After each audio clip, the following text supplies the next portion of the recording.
Our D&M Leasing Studios, this is Sean and RJ on 105.3 The Fan. With 6.5 and counting remaining, they center it, they score! Wyatt Johnston after Steele took it away! 3-0 Stars.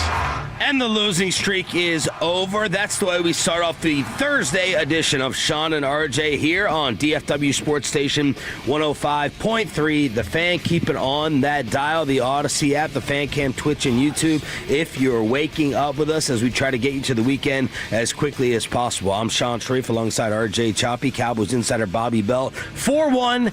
Good guys over the Caps on the road. Hey, listen, you get back on it. You get back to your winning ways against a decent Washington team. You know, they're not. They're a playoff team right now. If they were in the West, they would be the fourth best team in the Western Conference. The East is kind of loaded this year. The East is the complete opposite. 64.47% chance to make the playoffs, according to Money Puck. For Washington. Yeah. Okay.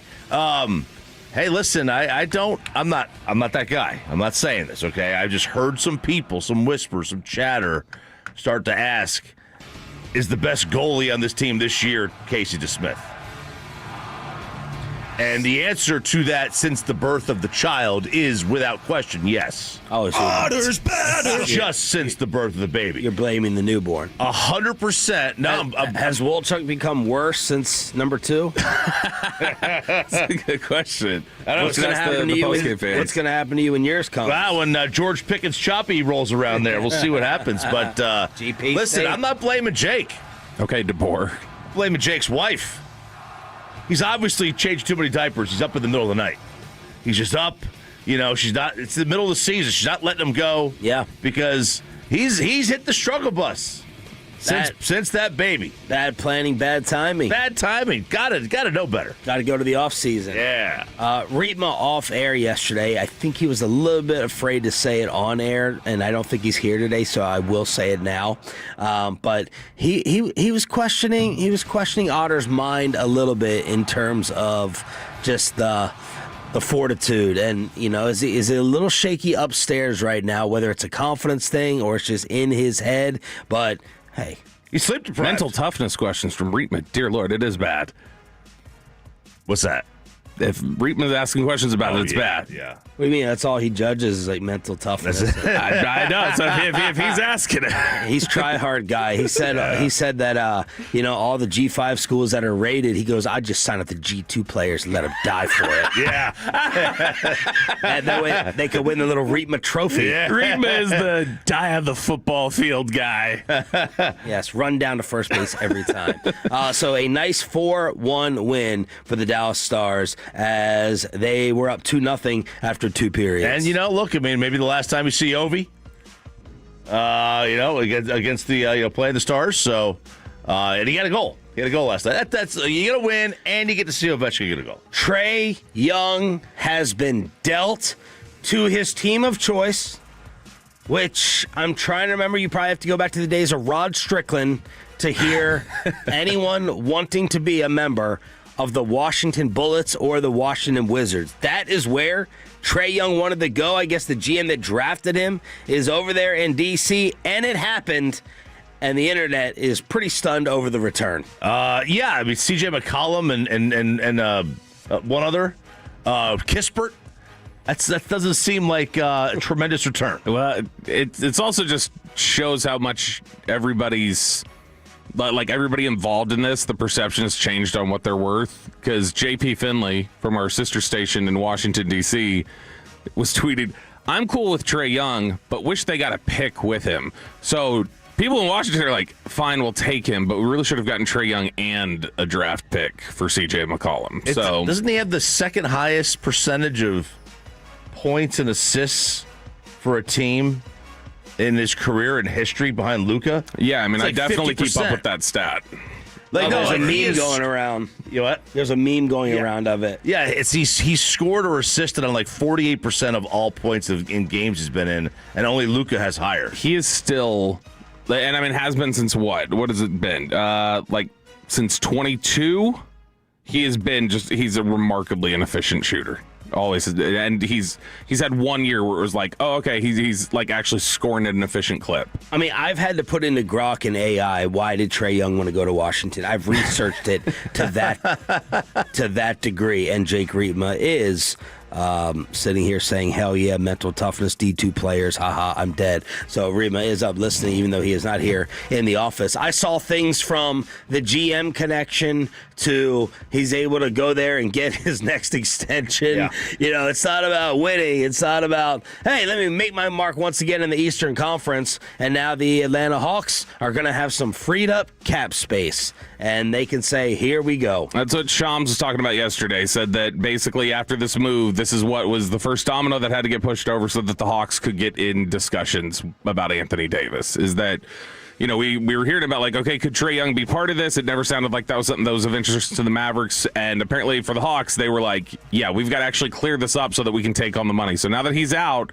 I guess now we can start looking at what kind of return can they get. Yeah, because they weren't going to take on AD with Trey Young.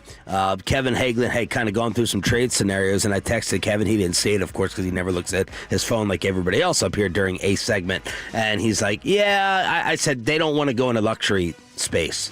You know, they're trying to be like the Texas Rangers, who don't even know how to stay under it with their calculator. They got still a TI-83 from back in my college days, and they barely go over it, which may end up screwing us this offseason in terms of spending. But they weren't going to have both of those max salaries on the books. Well, Trey's is now gone, and Chris Haynes, NBA TV, with the latest on AD. Anthony Davis is a guy who a lot of rival executives expect to be on the move. We've been hearing talks about Dallas and Atlanta doing something, so there's been some back and forth between those two ball clubs, but ultimately, as of right now, there is nothing that is finalized. I'm told there isn't anything imminent on that front. Dallas, they want some expiring contracts. They also want a nice, promising young player on board as well. So that it continues to be, you know, something that is blocking the situation. And then McMahon weighed in and seemed to maybe backtrack a little bit towards the AD wants to stay in Dallas as like a top priority. I felt like he backtracked a little bit on ESPN and said, no, the number one priority is the extension.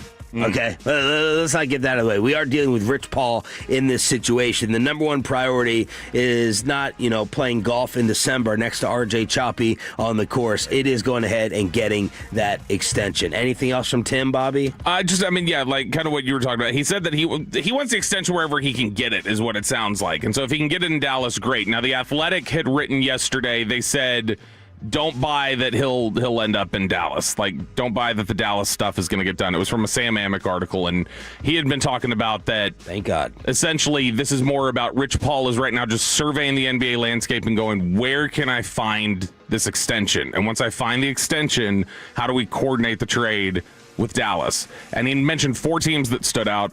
The Hawks, who we just talked about, the Raptors, the Warriors, and then he said the unlikely dark horse would be the Milwaukee Bucks. Yeah. If you are Milwaukee, if you are Golden State, there has to be a superstar desperation to entice and want to keep Giannis around and wanting him to stay. Or, hey, look at what we're doing with the end of Steph Curry's career. I don't think it's as bad as what happened with Dirk around here in the final years, but Steph Curry is still balling out, and all we talk about with the Warriors is either Steve Kerr or Draymond Green getting ejected and kicked out of games. So what are you actually going to do? They did go and get Jimmy Butler, but what are you going to do in order to try to squeeze the final Steph juice out of his career? Yeah, I mean, obviously, like they can't keep Jimmy too because of the money. If they were to make a deal like that, you have Steph, Jimmy, AD, Steph, Draymond, AD. Yeah, I'd take Jimmy. I'd take Jimmy here. Trying to look what it would take to I get. wouldn't. For what? The fun. It don't fit. Match. Oh, it doesn't fit at all. It doesn't fit on the schedule. It doesn't fit at all. No. Well, you're gonna have to bring something back. obviously, money-wise. Yeah, expiring. That's all we care about is the deal expiring.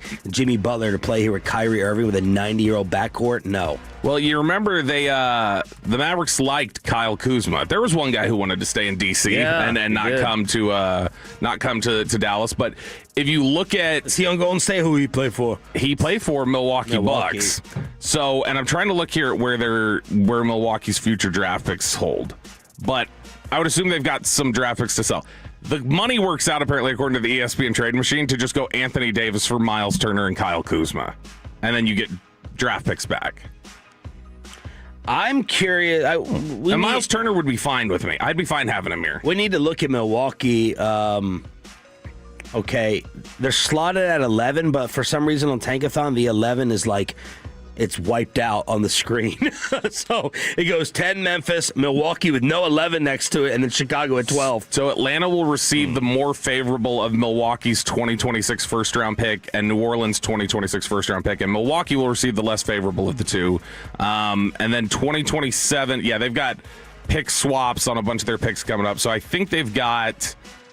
I think they can swap still because there's so many dumb notes on this. Like 28 might be the first one that they can trade. Huh. We'll have to triple check that. That did not sound too confident. Well, because it's like they've got, like, as you see, they got all the pick protections on every single one of their picks. It's very difficult to keep track. That's the one reason we need it. Well, Bassick for baseball knowledge, and then NBA trade swap details. Fiesta Bowl is actually tonight. It is tonight. And we get we'll get this game tonight, and then we'll get about a 10-day layoff before the final. But, we are going to have Miami and Ole Miss tonight. Ole Miss, they're going to have, skeleton crew of coaches, all right, kind of like this. They are going to have the running backs coach. They are going to have Charlie Weiss Jr., and, of course, they'll have Golding as the head coach of the D.C. But this is the story of tonight's game is going to be how does Ole Miss deal with the edge rushers that Miami has, because Ohio State had absolutely no answer for that defensive line. Pete Golding is winning so much right now in the court of public opinion. This is I think he's the most unique looking and sounding coach in sports right now. Lane Kiffin. It looks like he just woke up like Ben Affleck smoking heaters with his, gray hair and his accent just rolling into the presser saying, we don't care if we have a staff or not. Lane could be, I'm sure by the time the season starts, Lane will have good football players at LSU. They'll be winning games, and maybe we won't even be talking about this. But it feels like this week, it's gotten worse every day for Lane Kiffin in terms of just public opinion. I'm just like, man, you see it, a lot of people are just kind of like, you seem like kind of a callous douche.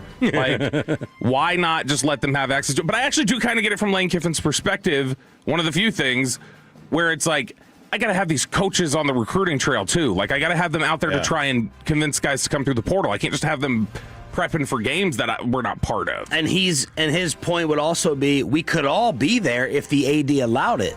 But I offered that up. I'm just giving Lane's point. Yeah. And the AD said, no, if you accept that job, you're gone.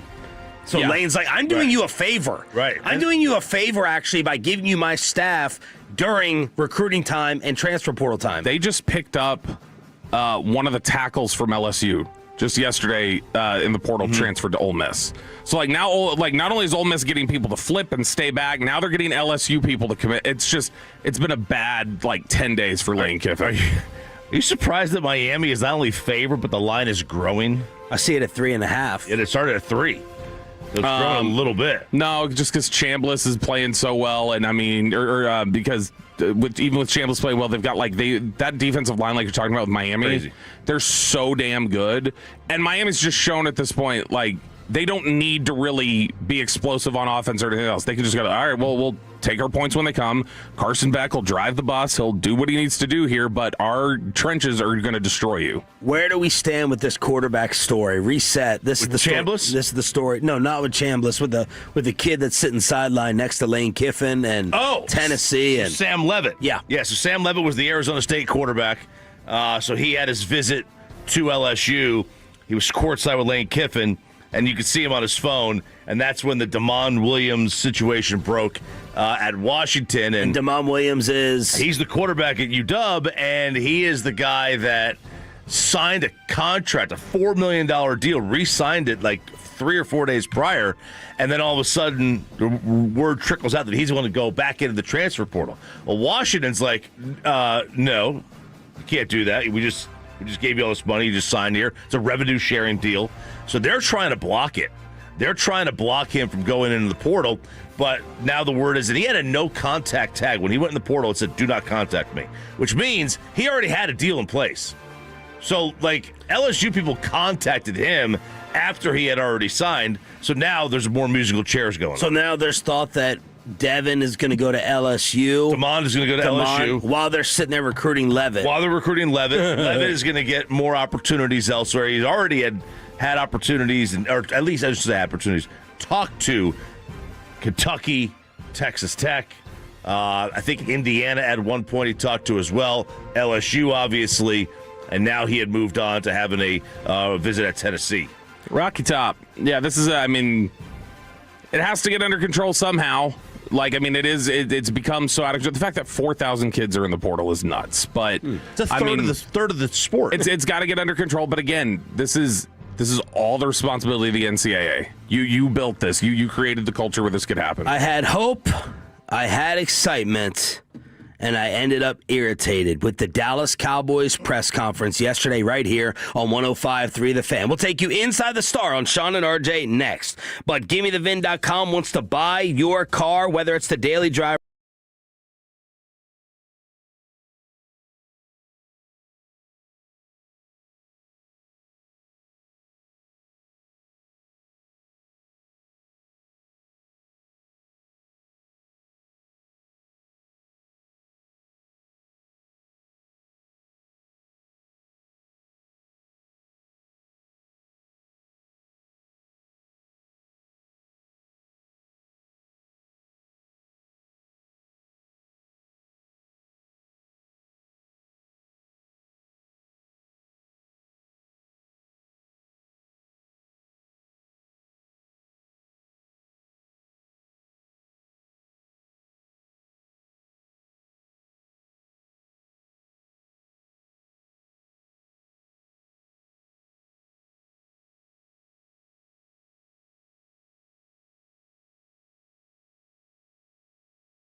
with Orchard.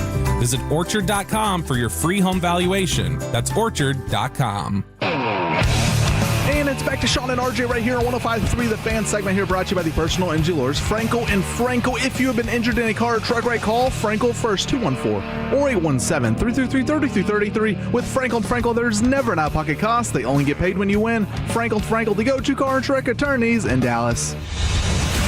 From news and notes to the coaches and players for America's team, let us go inside the Star on 105.3 The Fan. They were about 15 minutes late. It ran for about an hour. Jerry Jones sat right in the middle for Corey Majors, and he dominated the first 10 minutes at least.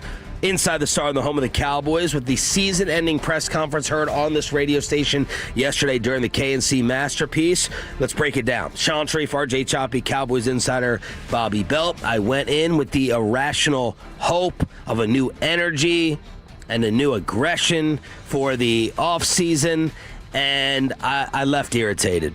And I got irritated a little bit during it. The humbled Jerry Jones that I heard so much on this show and towards the end of the regular season was not there. That man was absent. It was not humble Jerry. It was testy Jerry over Micah Parsons. It was ho-hum Jerry over finding the next defensive coordinator. Thanks, guys. Guys, last year was a hard decision finding Schotty. This is nothing. And that pissed me off so much. It riled me up so much because you just failed miserably with the defensive coordinator hires. It was not that simple. And it's not that easy. A lot more selling from them versus owning what just happened. Guys, we're set up. Like, the Herschel Walker part of the trade is still to come. You're not allowed. Jerry was like telling us rules on how to talk about Micah Parsons moving forward. That irritated me. Boundaries. So let's get it straight. This Micah thing is so sensitive to him. He brought it up unprompted. Mm-hmm. It was him. And he's like, here's the way you need to ask me about it moving forward. Here's the way you need to talk about it moving forward because the draft picks are a-coming. And by the way, we re-sign George Pickens and get something restructured with Quinnen Williams. That's all because of what we did with Micah. It would not have been financially possible to re-sign George Pickens if Micah Parsons was here, and then all the capologists on social media went quickly to point out that was wrong. Yeah, they absolutely could have got it done. I think the Micah attitude or whatever, so when he started directing that, he did it kind of out of order, but he started just ranting about Mike, and it's a little bit like, what are you doing right now? You're upset about the way people ask you questions. And then when he was done, he goes, but when we made the Micah trade, well, instead of saying, but when we made the Micah trade, and then being like, by the way, when we talk about this, so it seeed like he just randomly was taking a detour out of nowhere to talk about Micah. He just got a little like out of order with the way to set it up. But I think that I would not be surprised if the league has told both of them to, you guys calm down. Like, y'all need to chill. Like, this, like, back and forth constantly. Like rivalry, cool, whatever else. Like, this whole little, like, he slandered my name. I think that's why Jerry's tone was super under control when he got asked about it on KNC. And I think that's why he's a little bit, like we need to talk about him in a certain way. Yeah, I would not be surprised if the league, not like a slap of the wrist, I just would not be surprised if somebody in the league reached out and was like, hey, both y'all chill. Like, this is a little much. I felt Schotty did take the most ownership of the season, raising his hand. This is on me. We didn't get it done. He said we should be in the playoffs. We are basically a playoff team.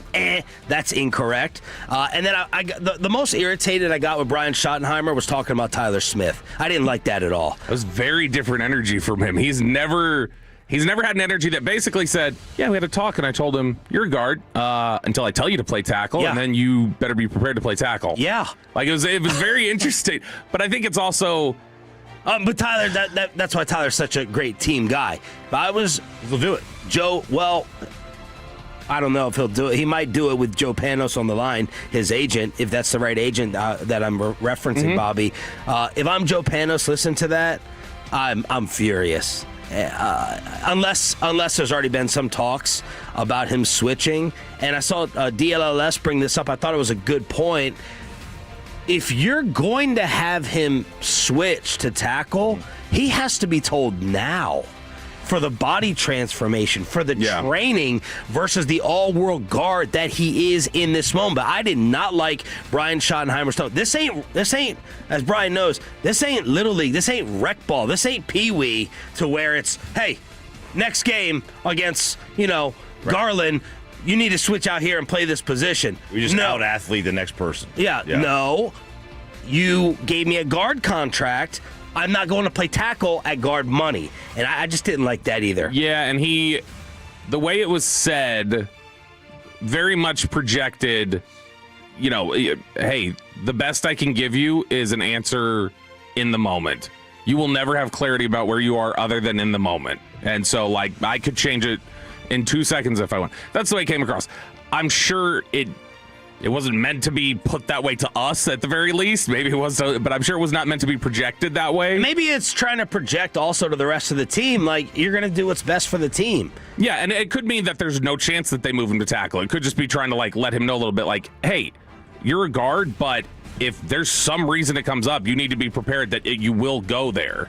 You said in the email, and you're right, and I knew this going in. I just allowed myself to, I'm looking for some hope, okay? I'm like Jesse Jackson. I'm looking for a little hope. It's the most powerful thing in the world. Just listening to Jerry and all of them sit up there and act like, guys, it's not that big a deal. This is the tone I was getting from it. We have this pieces. We got foundation pieces. The culture's so much better. And the culture with Kenny Clark and Quinnen Williams here in an offseason, it's just not that big a deal. That was the tone that I was getting versus falling on the sword, owning it more as failure, which it absolutely was, and then just selling us as they usually do. Because if they commit to you full failure, hey, this is a failure of building and things like that, even internally, if that's what they're discussing, then what they publicly project at that point is, hey, we've got to make wide sweeping changes that they probably don't have the resources in one off season to fix all of it. And I don't know that they can project to fans right away, hey, we may not have enough we could hit on everything. Every draft pick could hit, every free agent acquisition could hit, and we may still not have enough because we didn't have enough resources to plug every hole. I actually think that's intelligent, what you just said. I think it's giving them way too much credit. I think it's giving them way too much credit. This is Jerry Sales, in my opinion. That's exactly what it is. Jerry Sales, also an aspect of delusion and just continuing to sell why they're the right people for the job. We're not that far away. We just had 7 wins. I went and looked. I did a little very brief research project on this. Did the Kansas City Chiefs general manager have a press conference about the end of season, or did Andy Reid have a press conference about the end of season? Did the Detroit Lions have a press conference about missing the playoffs, or did Dan Campbell? Right, it's one voice. That's what I want to hear. One voice, because this is just a sales pitch. Most teams do. They haven't yet. No, they haven't yet. But I mean, for instance, even last year, the Lions did with Campbell and Brad Holmes. So, my whole thing here is, nothing's changing. There's nothing going to be different moving forward. This is one of those shareholder meetings where they promise you things. And they say, everything's going to be, we're going to do this, we're going to do this. We're going to have improvements here. New coffee machine. Mm-hmm. And it doesn't matter. None of it really matters. None of it really does anything. None of these changes are ever going to come. Because they don't really make wholesale changes anyway. They'll make a little tweak here or there. Well, they'll get a splash player every now and then. Yeah, we got a new head coach last year. We're getting a new defensive coordinator. They were not willing, at least during the portion I heard. Bobby was there for the post-Jerry session. He was not going to commit to a free agent strategy and come out and say, I thought he might come out and say, we're going to spend big, just buckle up. But he didn't want to overpromise that. I don't know what happened after. I think it's clear this is, again, a setup of the Derrick Henry question. Okay, in fact, it needs to be whatever this phenomenon is, whatever this psychological thing is. We can call it the Henry effect, if you like. When Derrick Henry signed with the Baltimore Ravens and people crushed the Cowboys for hey, he wanted to be here, it sounded like y'all didn't even pick up the phone, you didn't even call. What is that? And then Jerry's standing up there getting questions about it when he's destroying the league, and he's getting really frustrated every time it comes up. he's not getting frustrated because you're questioning him for getting it wrong or anything like that. He's mad because he submitted to a consensus that told them they couldn't afford him. And he had told them, like, I want to do this. I want to get him. We're like, why are we not doing this? And they're telling him, can't. And he went, okay, y'all are telling me we can't. Okay, I guess I'll step back. And then he's having to stand up there and go through his teeth, want to say, I agree with y'all. We should have signed. I wanted to. I think similarly, he right now, he will submit to whatever the consensus is. Because if 8 people are telling him we got to do this, he's going to say, okay, fine, we'll do that. But I think that he's trying to publicly lobby and put pressure on that table that they're going to sit at of, we need to spend money. I don't think Steven wants to. But the way that Jerry's talking about, Jerry afterwards had said, this is the quote he said, somebody asked me about the fans. We're going to keep this thing as good as we can be, possibly be. Finances are no object. We're going to make it as entertaining as we can and keep it as lively as we can for everybody. And talked a lot about being able to spend money and go after it. And he's talked to us about the cap situation. Cap situation's great. It's good. It's in a good... Because of my Micah deal. I think he's leaning on that table that they're going to sit at and say, y'all, like, I think we can do this. You better have answers for me as to why we can't. And at the end of the day, they've got to spend to some extent because they need players. What was another main takeaway for you? I'm really interested in the fact that when they were talking about some of the team building stuff, the fact that Steven mentioned a multi-year deal that they want to get done for Javonte Williams. Yeah, they are not being shy in wanting Javonte and Jadeveon back. Normally it's, we'll see. Right. Why? Let's slow play it. Let's not give their agent too much leverage publicly. And he just came right out with it like, we want Javonte back. And I even got the hint, Bobby, in the answer that Javonte, this may be being way too optimistic. I thought I heard a little hints of Javonte really wants to be back here, and he may be willing to play some ball with us to get something nice done. That's what I heard in the answer. But not being shy about Jadeveon and Javonte off the jump. Well, Jadeveon, that would be... I mean, they would have to put some work in to get him signed because that is not his MO. His MO is skip a camp, 1-year deal, I'll be there in September. Which Jadeveon, I think, actually said, I heard someone say that Jadeveon wanted to be in a camp.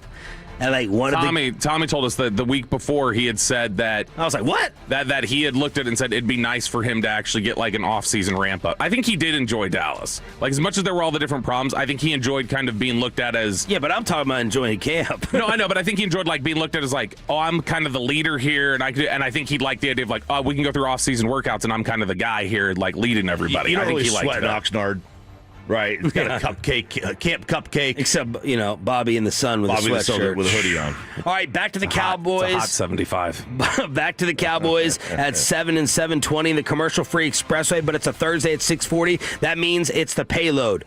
What was your league's fantasy football punishment? They're starting to be doled out, and an offensive lineman absolutely loses his man card. It's the male equivalent of telling a girl, you look hot. It's the payload on Sean and RJ next. After we get you to Platinum Chrysler, Dodge, Ram, Jeep. It is, of course, a Steven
for adults, and parking is free. For more information, go to rangers.com/fanfest. And it's back to Sean and RJ right here on 105.3, the fan segment here brought to you by Classic Chevrolet. If you're in the market, upgrade your vehicle. Get to Classic Chevrolet in Grapevine today. The back-to-back #1 Chevy dealership in the world. More new Chevys than anyone else, all priced to sell. Visit ClassicChevrolet.com. This is Texas. This is Classic Chevrolet. Together, let's drive, relax, enjoy the difference based on new Chevrolet registrations 2023 and 2024. Okay, am I hearing this right? The morning show is letting Peyton Russell have his own segment? I just don't get it. We've known Peyton for years. He's horrible on the mic. I mean, gathering the foreigners, this is going to be a train wreck. Daddy does work, and Peyton just does board hopping. That is right. It is Thursday. It is time for another payload here. Every single Thursday at this time, 6:40 on a Thursday. Text in 877-881-1053. What was your fantasy football punishment this year if you finished in last place in your fantasy football league? We'll get to that in a second. But, guys, sometimes, guys get blessed with a large package in their manhood. Other times you're cursed with a small package. Did not need to add manhood. We got it. And then you have the 0.0001% of people that get divorced because it's too big. And this is what happened to a little innuendo, like a little dancing around it, a little bit of dancing, not just being so blunt. Holy mackerel! And that's what happened to NFL lineman Matt Khalil, who is suing his ex-wife Haley for $75,000 because she went on the live stream, and said this a couple months ago. That was the biggest factor? Yeah, the biggest factor, yes. Oh my God. Mm-hmm. Yeah, love him, but he's my homie, But no chance, no shot. No, because it was he's he's 0.01% of the population. Oh, it's like yeah. I just found the right one. I'm like, yeah, let's go. Yeah. Man. Yeah. You tried though? Oh yeah, of course. Of course. We tried everything. Impossible. Unless you're gonna be in tears. He was just yeah. 2 Coke cans stacked on each other. Maybe even a third type 2 or 3 Coke cans, man. I mean, congratulations. This is definitely an NFL player that would sue like this. $75,000 sounds like an NFL fine. That does not sound like somebody suing. Matt Khalil has officially lost his man card. I think RJ's theory is correct. I think it was you that said this must be pressure from whoever he's with now. That's it. This is the equivalent of a girl in public dressing in a mini skirt and being like, "What are you looking at?" Having the top all pushed up and out, overflowing, and be like, "Why are you staring at me?" Well, you dress like that to get stared at. Or going to a girl and being like, "You're really, really attractive. You're beautiful. You're hot," and her being offended by that. No such thing. And Matt Khalil being offended by this faux rage. Is no such thing. Faux rage. It's faux rage. Man card lost. He's not upset about this. He said, I wrote it down. Let's see. Degrading comments, unwanted attention, and disturbing questions. $75K loss. 75,000. I think she said in the clip we're homies too. Yeah, she said that they're very close, and it happened, right? She's like, I couldn't take it. I had to get out of this thing. Okay, cool. There's nothing. That's not I don't know. Maybe I'm wrong here. Maybe you and I are way off base on this thing to thinking that this is not a big deal at all. Yeah, you're being complimented to the highest order. This is it's great. It's gray sweatpants season. Okay, Matt Khalil knows exactly what he's doing in gray sweatpants season. It's just the reality of it. Every guy knows what they're doing in gray sweatpants season. Tim Collins in a meeting. Yes, that's right. That's right. Battle of the Bulge, baby. This is his new wife. Yep. Saying, I don't want to hear things online from people. Does he have a new wife? He does. He has a new girl. And I get it. You got to keep the wife happy. If the wife is offended, you're offended. That's how it works. If she's offended by something, whether you're offended by it or not, you have to be offended for her. And that's Matt Khalil doing the good husband thing, but this soft. No, it's a play. Unlike maybe if it was, things would have worked out better for him. No, this is a play. This is all right. It's been said once. It's kind of died down a little bit. Need to remind people again. just exactly what I got going on. Let's file a lawsuit, a frivolous one that'll get in the headlines, get it going around again, just how much I got going on. And let's make sure that this is on record for forever, that I sued because people talked about how large this was. This is a heady play. But Pete Davidson did this. Pete Davidson did this when Ariana Grande, when she did her Thank You Next music video, and she had some reference in there about like, oh, Pete Davidson, he's massive or something like that. He hated it, allegedly. He did a whole bit about like, seemed a little like, he's also got his own issues going on. But he's there have been a couple instances of people being like, I'm not a piece of meat, Come on, I'm a human too. From the 903, I don't care what it is. I don't want my ex all over a podcast and the internet talking about my junk. That's what he said. Shut up. As long as it's a compliment, it's fine. Yeah. It's fine. If she's lying and saying it's the other way around, then I got a problem with it. And there's no way they really broke up over that, right? I think there's if it's 2 Coke cans. Well, why'd you get married? That's a good question. Unless you didn't until, you followed the rules. In today's day and age? I mean, Michelle Wolf, she's a stand-up comedian. She's got a whole bit about she's like, some girls say they want that. She's like, not me. She's like, I don't want to get punched in the liver when I'm trying to just enjoy myself. Sometimes it's unethical. After a while, it's unethical. Yeah, I mean, Matt's suing for $75K. I think I'd pay someone $75K to go on a platform that big and, talk about it. It's like the people pay to have these, or they release their own videos. Mm-hmm. Oh my God, how did that get out there? It's in the cloud. Wow, the Drake video, it's in the cloud. How did it get there? Mm-hmm. You know how it got there. All right, it is the Payload every single Thursday at this time. Let's talk a little fantasy football punishment. Fantasy football might be over for a lot of people, but their punishments for getting last place in their league have just begun. Have you guys ever been in a league that's done punishments before? I've been in a couple, but it's been like the basic: go to IHOP, eat a waffle, your time goes down. It's been nothing crazy. Did a calendar shoot. That was amazing. My calendar shoot, yeah. We need Aiden get that up on the fan cam, Twitch, and YouTube. And who finished last in the radio league? Oh no! Oh, well, I tied. I have 5-9 with Alec. I think Alec got but I don't know based on the tiebreaker who would have finished in actual last place or not. I think it was supposed to be. I think you guys did have punishment. It was supposed to be the loser was supposed to have put their wife's feet up on Feet Finder like you were trying to do the other day. I'll do that. So RJ, you're last place. Congratulations! I got some photos. Alex got a girl too. So I saw this one punishment on TikTok yesterday, and after thinking about it, it sounds just absolutely brutal. And so this is Gabe on TikTok explaining his punishment and the strategy to achieving this. Our punishment this year for the losers is I need to eat hot dogs for every meal until I eat 71 hot dogs, which is the number of hot dogs Joey Chestnut ate in the hot dog eating contest this year. So once I eat my first hot dog, I cannot eat another food until I eat 71 hot dogs. My game plan going into this is I want to be done in 7 days, so average about 10 hot dogs a day. But that's a very optimistic number. We will see how it goes.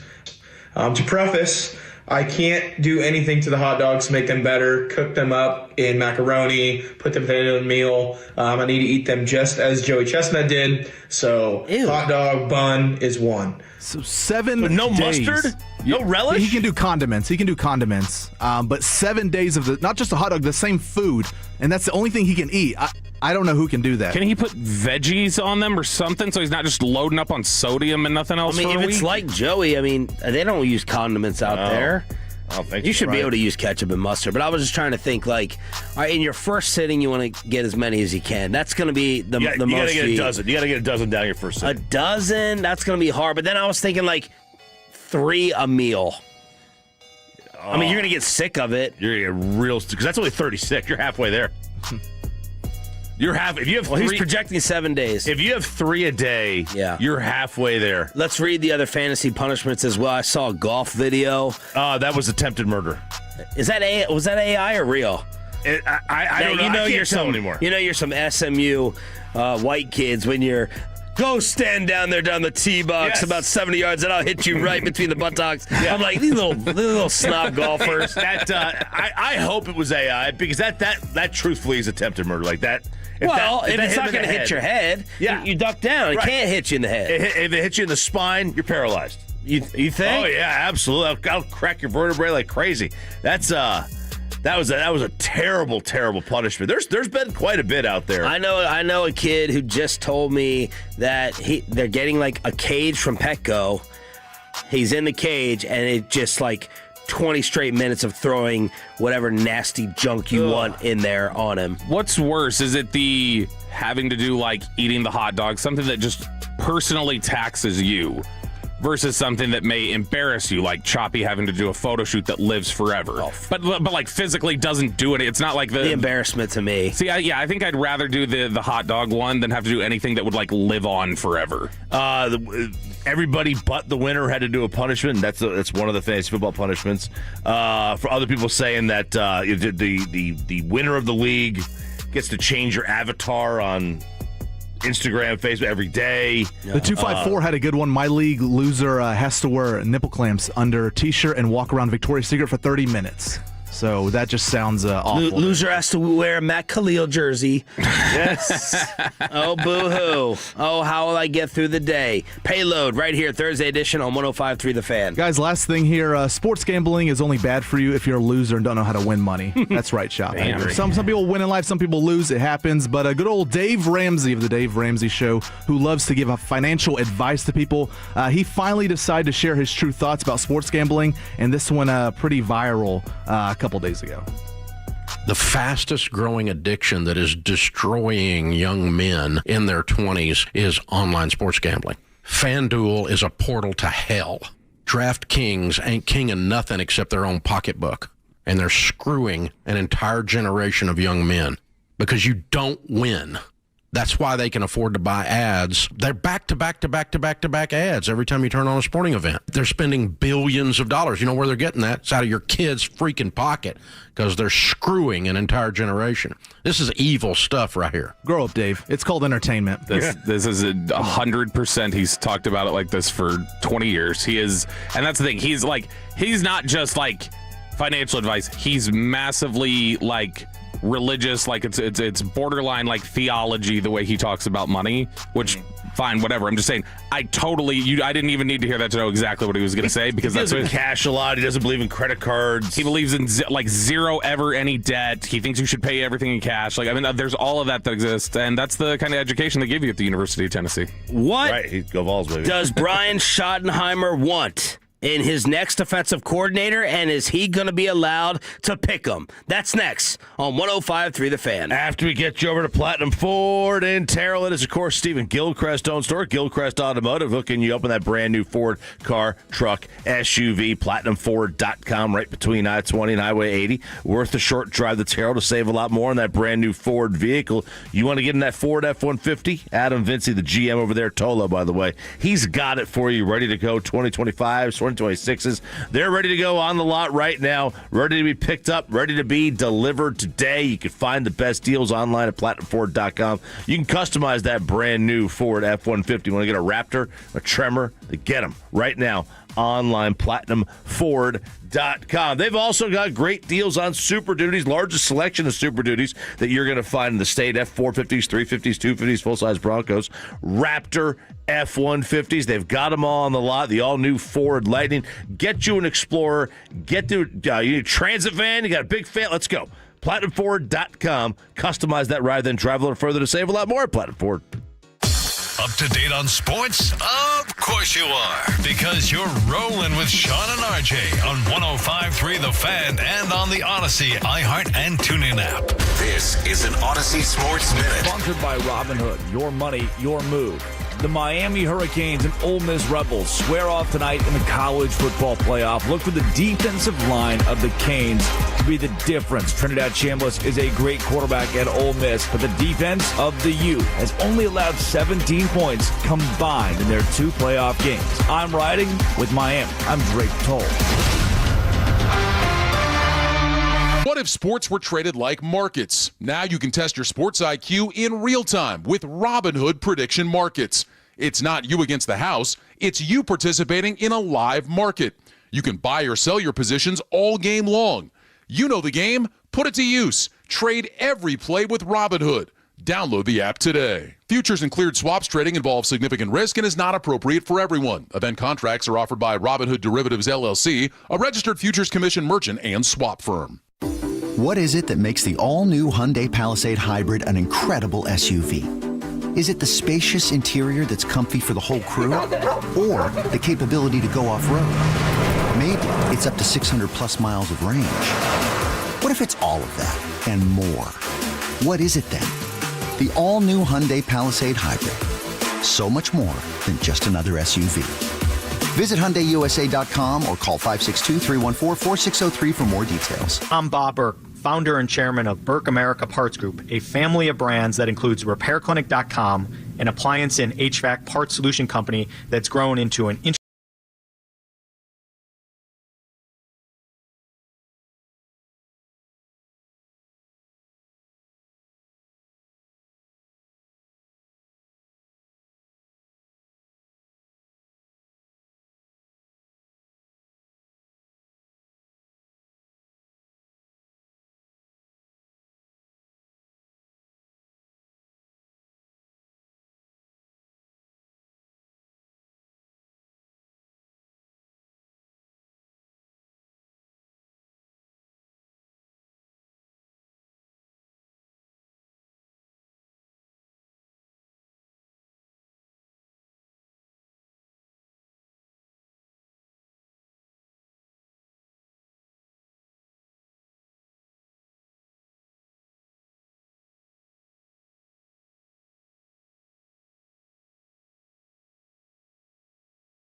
home of Dallas Cowboys football. KRLD-FM and HD1, Dallas, Fort Worth. Let's go, Cowboys. An Odyssey sports station. Driven by our D&M Leasing Studio, this is Sean and RJ on 105.3 The Fan. Good morning, Metroplex Thursday edition. Like the announcer, well, I don't know if the announcer guy said that. I think he said this is Sean and RJ. It is, along with our Cowboys insider Bobby Belt. We got Peyton and Aiden and you on the Fan Cam, Twitch and YouTube, trying to get you to your weekend as quickly as possible. We are reviewing the Cowboys' end-of-season press conference on DFW Sports Station. Bobby, did you have the talk clock out? I did. So I went and got presser times because I knew this was going to be a discussion point. So we've got a few different things that we can touch on here. First off, first answer. If you count, so I went on the Cowboys video and I was like, when did Calvin start asking this question? I'm going to count that as the clock starting. The first answer for Jerry Jones was given at 18 seconds in. The first answer for Brian Schottenheimer was at 10:41. And then the first answer from Steven was 21:28. But he was first directed a question at 34:50. 35 minutes into this thing. He's just sitting there. 35 minutes. Just sit there, just not saying anything, just hands crossed, no one's coming to you. He had, of course, the second answer he gave, Jerry, was a 6-minute answer. So, I mean, that one went on for a while. What would you guess was the talk time for the three of them? Throw out some guesses. Steven, Jerry, and Schotty. Yeah. It was out of an hour. What was the exact run time? I mean, with questions and everything, and there was like 105. Okay. I'll say Jerry was 44 minutes. Okay. Steven, about 5. Okay. And then whatever's left for Schotty with 21, 25. Steven Jones was third place, 9 minutes and 23 seconds. Wow. His average answer was about 47 seconds. Brian Schottenheimer. That's perfect. That's soundbite, baby. You want less than a minute. Brian Schottenheimer was second, only 30 seconds ahead of Steven Jones. He was 9 minutes and 53 seconds. 53-second average answer. Okay, down with that. Jerry Jones was 39 minutes and 30 seconds, which is... I mean, I bet you put the two of their talk time together, he doubled, which is ridiculous. But he gave his average answer was 1 minute and 48 seconds, and he had some 12-second quick, no answers in there. Well, he had a yes, no. He had a yes and no. Let's get to the head coach, Brian Schottenheimer. Why didn't it work with Matt Eberflus? Yeah, I mean, Todd, when we go back through the year and you look at it, I mean, it was the inconsistency. It was different things every week. And, some of the struggles in the pass game when we were playing zone, and then some of the struggles in the pass game when we were playing man-to-man. And, the number one thing that you want to do is stop the run. I thought we actually did that in the latter part of the season.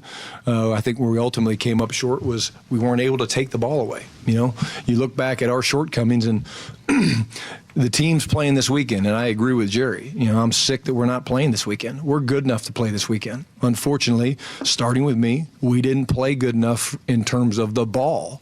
-9 in the giveaway takeaway ratio. That's terrible. It's terrible. And so we have to protect the football on offense. We did not do that at a high enough level. And quite frankly, we did not get enough turnovers. Why? Turnovers create momentum. There's game-changing plays. And as we go back through the season, we look at it, those are going to be certain things that we'll identify. And that's the process that's kind of already started.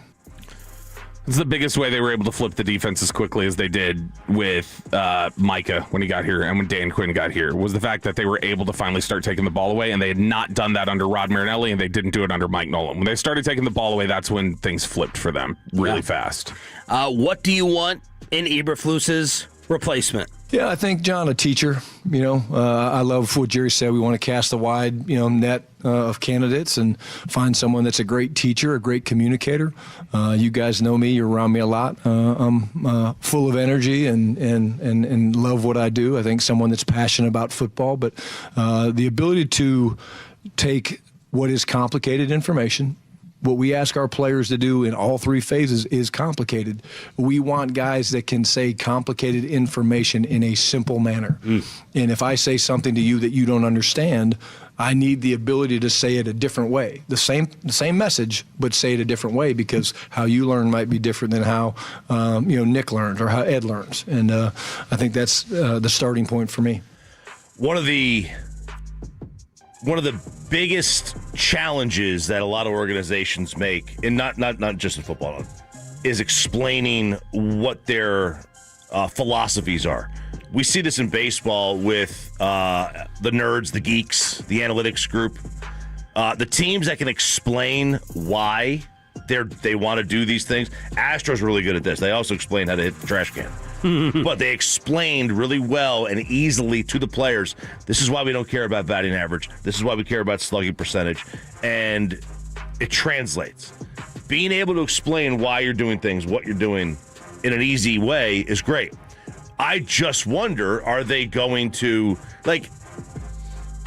I want to hear them say, we want somebody who's going to come in here and upset the norm. upset the upset the apple cart, right? Yeah. Just come in here and I just don't think they're gonna. I don't upset how.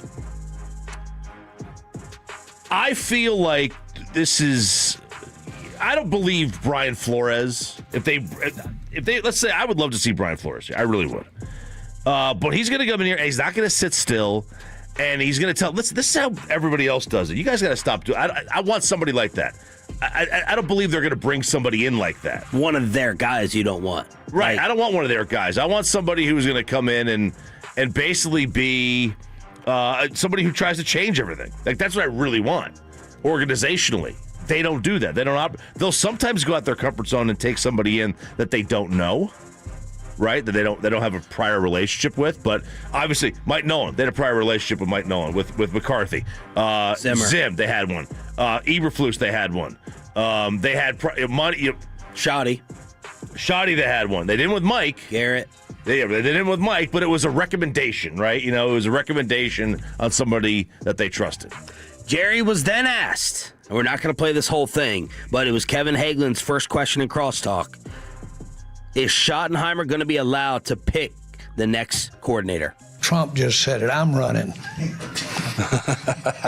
Venezuela. Stop it right there.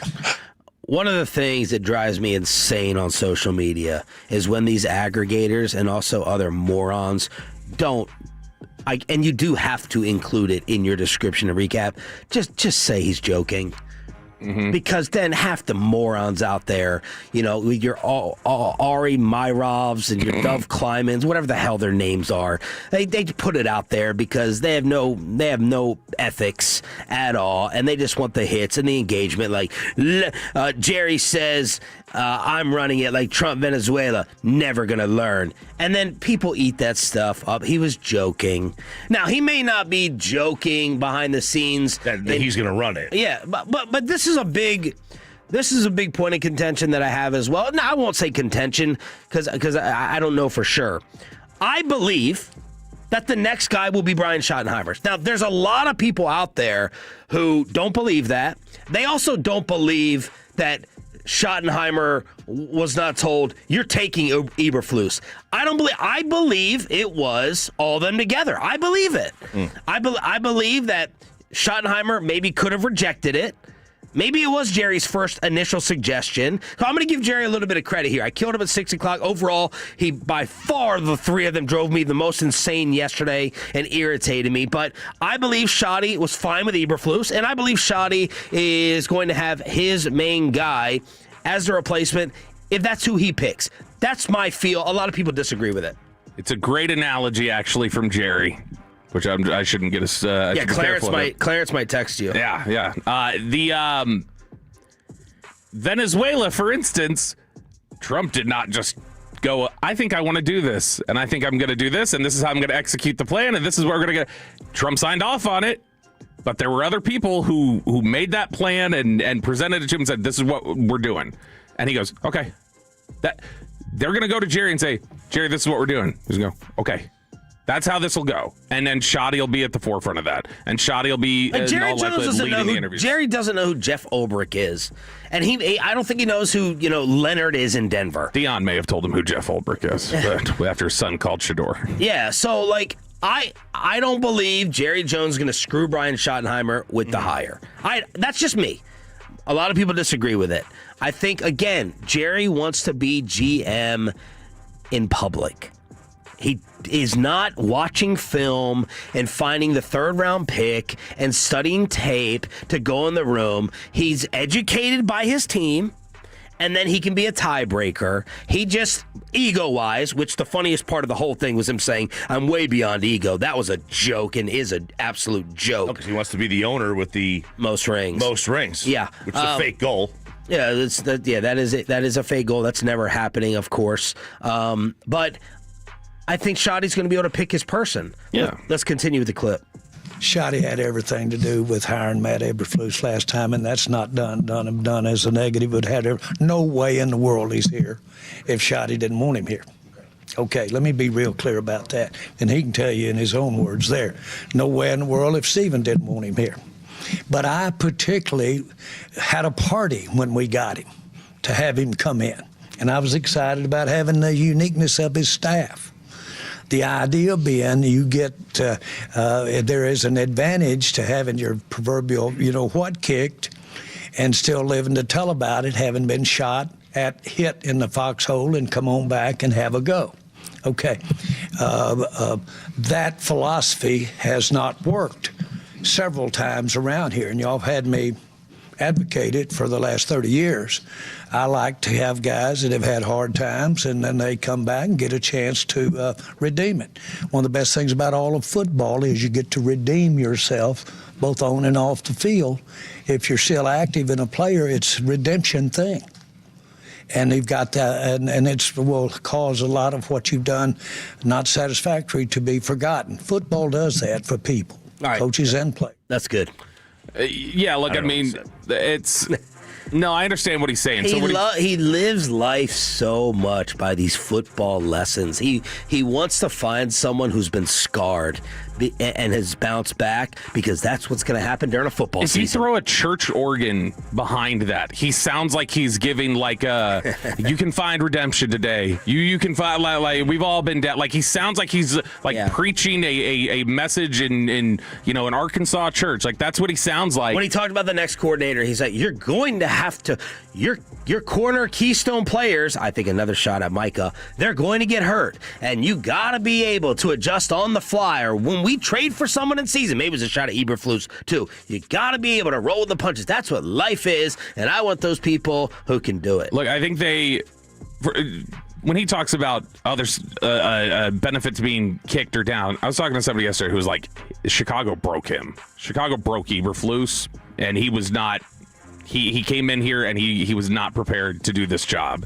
And I think when you hear Schotty in that clip a couple of minutes ago talking about this is what I want, replace everything he says he wants with Matt Eberflus was not. And that'll tell you why they fired him. Matt Eberflus was not a great teacher or a great communicator. Matt Eberflus was not passionate about football. Matt Eberflus did not have the ability to take what is complicated information and communicate it in a simple manner. Matt Eberflus did not have the ability to say it in a different way when players didn't understand it. That's why he got fired. It's all those reasons right there. And that's exactly how they felt about him by the end. He wasn't passionate about football? No, I think Chicago killed him. I think it was a struggle for him to step out on that football field every week. Because I would think at one point when he was here as a linebackers coach, I mean, like, he was fired. Chicago killed his spirit. Like you could see it. Sean talked about it. You could see him sitting up there at those press conferences, looking like he wanted to be anywhere else in the world, and not in a like just disrespectful, like dismissive way, like in a he was terrified to be sitting there kind of way. He was like a corpse. It killed his love for football. Like I mean, Jalen Johnson told him get the hell out of the locker room on his last day, and he turned around and he walked out.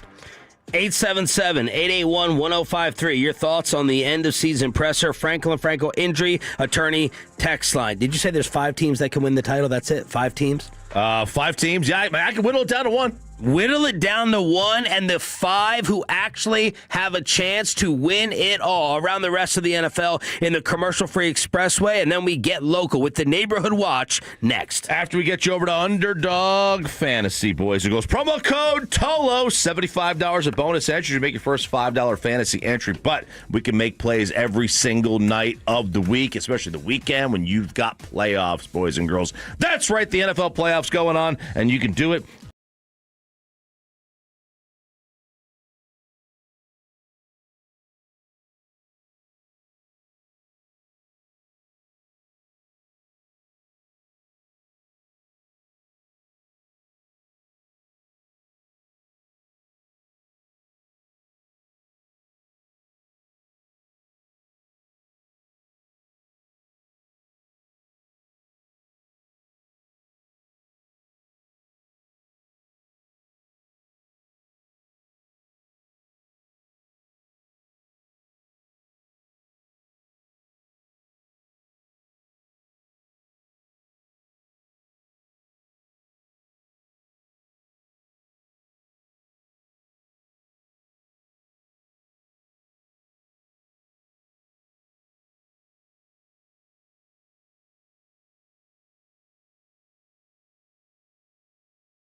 Visit us at Berkeys.com today. M37968. And it's back to Sean and RJ right here on 105.3 The Fan. It is the Expressway right now on The Fan, and it's brought to you by the On Time Experts. We are commercial free in the Expressway. No reason to go anywhere else. Hopefully, you start that practice at 6 o'clock with the 6 a.m. club here on DFW Sports Station. Sean Sharif, RJ Choppy, and Cowboys insider Bobby Bell, along with Peyton and Aiden on the Fan Cam, Twitch, and YouTube. Neighborhood Watch at 7:40 with all of your local stories, including the scary threats in Fort Worth. And then at 8 o'clock, how much are they going to spend, and what are Stephen Jones' top team needs? We have that on the home of the Cowboys. Right now, RJ Choppy with his playoff preview for the teams that actually matter. All right, so we'll start with the 5 teams that can win it, and then we will whittle it down to the one that will. Oh, okay. Now, it wouldn't be an RJ Choppy segment without some hypocrisy here. Because one of these teams that could win it is not in your power rankings, right? Actually, did you do the study after your power rankings? That's 100% right. Okay. Hang on. But the one team that can and will win it is not one of the 5 that can. Because they're 2 different stats. Okay. Historical accuracy. Again. So something's going to be proven wrong this historical hypocrisy. Now, maybe this is for Bobby because this is from PFF, and this is one of their criteria. In the past 9 years, every team that has won the Super Bowl has had at least a top 11 offense and a top 13 defense. Okay. And every team that has made it has had at least a top 11 offense. The current 5 teams that fit that Super Bowl criteria, the Rams, the Patriots, the Jaguars, or the Jaguars, as Peyton would say, the Bears, and the Bills. Okay?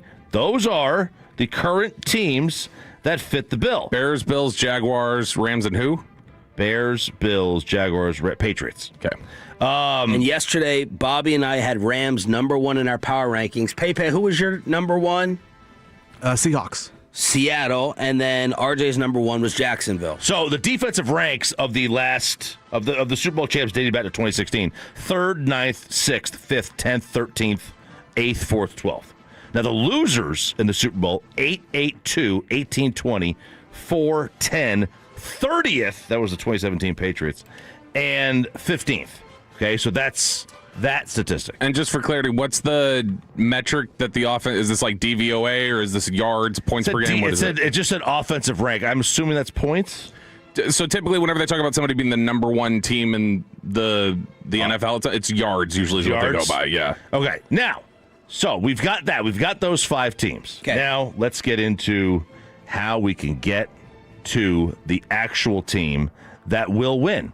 And look, I kind of like these history shows type things. So what we'll do is we'll just eliminate. No team has ever won the Super Bowl with a losing record. So bye-bye Carolina. Poor guys. Since 2000, no Super Bowl champ has had a scoring offense below 17th, except for 2, Pittsburgh and Tampa.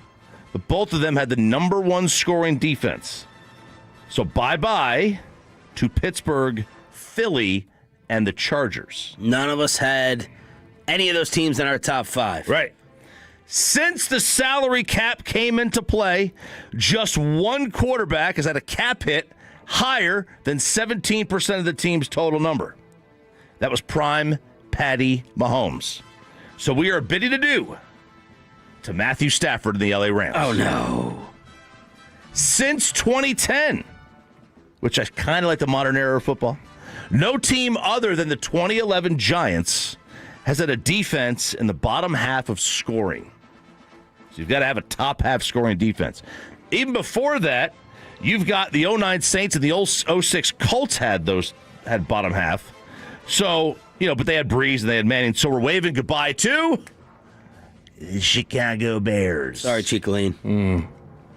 Which is probably in the hallway because I never see him in the studio. Right, it didn't work. He just kind of walks the hall. I know.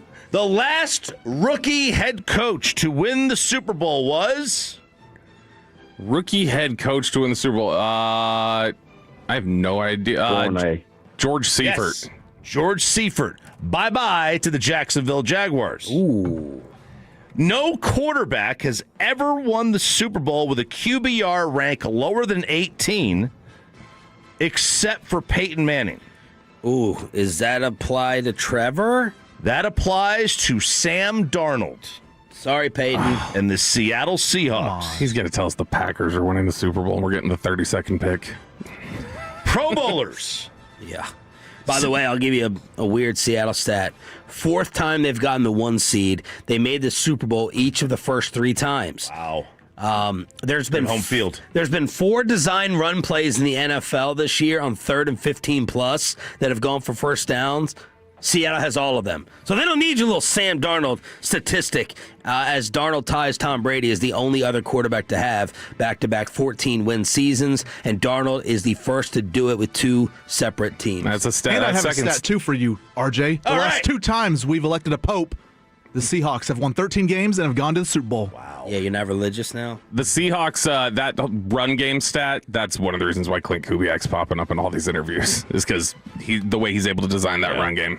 All right, so that got rid of Sam Darnold and Seattle. Pro Bowlers.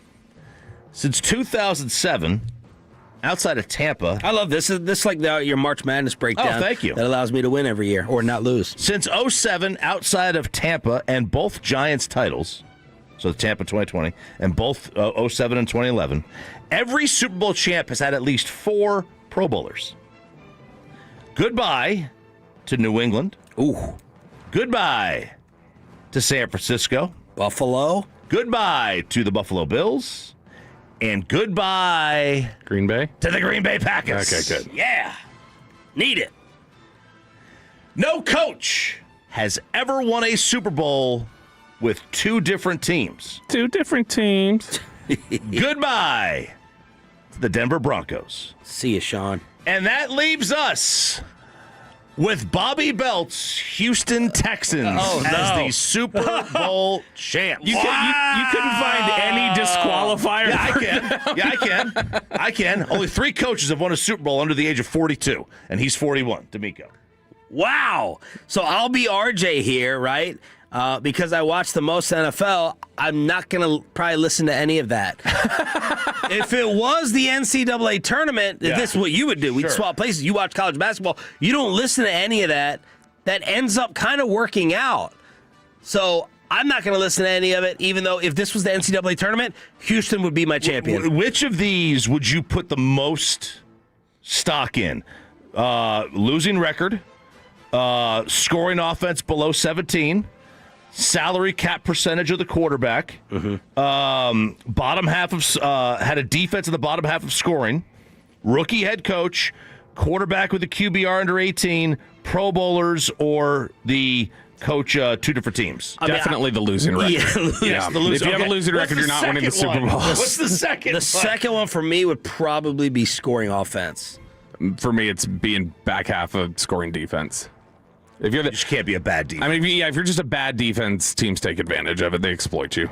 Well done. So the Houston Texans. Now, Houston Texans. Will you do anything with Absolutely that not. information? Absolutely not. You're not going to put you put 10 on Jacksonville.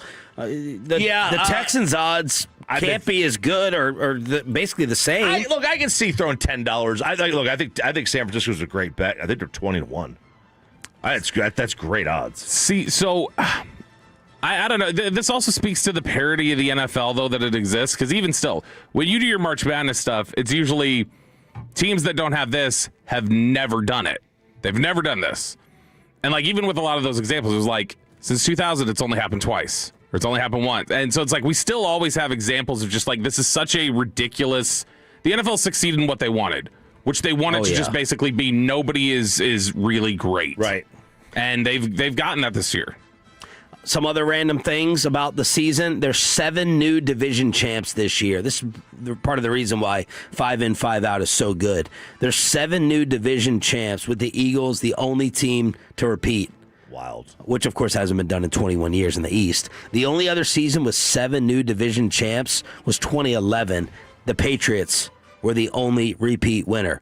Teams with the most improvements this year: Pats, from 4 to 14. Jacksonville from 4 to 13. San Fran from 6 to 12. Chicago from 5 to 11. Teams who started the most rookies this year. New England, 8. Ooh. Cleveland, 7. With 62 different quarterbacks starting a game this season. And then a rando Dan Orlovsky. By the way, Orlovsky, I don't know whether he simps more for Aaron Rodgers or the Manning family, but he is on this Arch Manning #1 pick campaign. As he told Dan Patrick, this year, if Arch was in the draft, he'd be #1. It wouldn't even be close. Do you agree with that? No, I don't. That final game against Michigan turned a ton of Arch haters. They're like, all right, it clicked. It clicked, the attitude. He went up to the camera. He sat there on the bench and he said, I'm just going to stop giving an F. And the way he played, the way he looked, that played was well against A&M too. That was one of the greatest hype moments that a player could have to end a season heading into next year. And he said he will definitely be the Heisman favorite and he would be the #1 pick. Yeah, I'm sure he'll be up in the Heisman conversation because that's attract money. Yeah, it makes sense. But I mean, do you think it's a foregone conclusion he's not good? He's not going to be he's not going to meet expectations? Yeah, I don't think he's ever going to be, at least right now. Like the way I look at it right now is like I don't ever see him being a #1 pick type of player. Will he be picked in the first? Probably. People are going to look at the genetics and they're going to go, we can't bet against basically 3 other Mannings that have hit before. Orlovsky had this. What do 11 of the 14 playoff teams all have in common? Percentage of usage of snaps from under center. Where Dak fumbled the other day. Oh, I actually like that. I like that. Out of the 14 playoff teams, they're all tops in usage except Tampa, Carolina, and Pittsburgh. Now, could this also be like if you're under center, you're more likely to run the ball, and you're running the ball because you're winning, and teams that are in the playoffs generally win games? No, I think it would have more to do with play action. No, play action is some of it, but it's also, I would imagine, it's got to do with the like how tight their formations are and how they're able to run out of those looks and different things like that. But it's not a bad stat, honestly, in terms of like looking at it and trying to find something that is different. Because there was a last year, I think it was the top 8 teams in the playoffs were also like the top 8 teams in average formation width of the field. And Dallas was last place along with the Giants. It was McCarthy's offense and the Giants that were the widest offenses in the NFL playing in 1998 still. But it was, I think, playing under center, like being able to be in those condensed formations, that's probably a big part of it. And then speaking of sharp turnarounds, which we're hoping for here defensively with the Cowboys, last year Caleb Williams was sacked 68 times. Caleb, as Mike McCarthy would say. This year, sacked 23 times. D'Amico Ryans from RJ's champion in the armpit took over a team that went 4-12, 4-13, 3-13-1, and they've gone 10-7, 10-7, and 11-5. Dude, for D'Amico, the turnaround from the charlatan that they had down there, not Nick Casario, the other one, Easterby. They had a charlatan. It was a terribly run organization. Bill O'Brien did a decent job actually coaching, but he was an awful GM. To what D'Amico has done, pretty cool. Pretty cool that he's done that. Yeah, the top 5 in formation with this season, like tightest: San Francisco, Chicago, Seattle, the Rams, and the Packers. Bobby, I insulted you the other day over your Cam Newton media love. I do have to admit that I did laugh at the delivery here. As Cam Newton, he does this bit every year. It's pretty entertaining. Cam on his podcast did a little quarterback playoff either or. Bo Nix. Game manager. Josh Allen. Game changer. Drake May. Game manager. Trevor Lawrence. Manager. Aaron Rodgers. Game manager. CJ Stroud. Game manager. Justin Herbert. Game manager. Matthew Stafford. Game changer for sure. Sam Darnold. Game manager. Caleb Williams. Manager. Jalen Hurts. Game manager. Bryce Young. Game manager. Jordan Love. Game manager. Brock Purdy. It's going to hurt a lot of people's feelings, but it's game manager. So there was Cam setting off the internet with his 4th and 1 pod. He's see, that's why he's a star. Like, even if his takes are bad, like he's got a bad takes. Because that's the thing. I've always hated a lot of his takes. I'm just like, that's dumb. Energy. But he's so charismatic, and he knows like the whole thing about the show. And then when he chooses to, when he decides, all right, I'm gonna really drill down on this and like talk X's and O's. When he cuts all that away, he's so good at explaining the quarterback position and what they see and how everything goes. Let's get to what he picked, and if you have any huge major disagreements, obviously the number one opinion on there, which he's been on, is that Drake May is a game manager, not a game changer. And he also called Justin Herbert that, too. Well, Justin Herbert's not a game changer. That's like not even debatable. I think that's the problem is that... And I'm not doing a bit. He has the ability to. Yeah. A lot of the guys don't. Like, I don't think freaking do. Trevor Lawrence has had the ability, so what? So he had who? It was just Stafford, Allen, and who else? Stafford, changers, Allen. That's it. I think that may have been it. Purdy, he said, was a manager.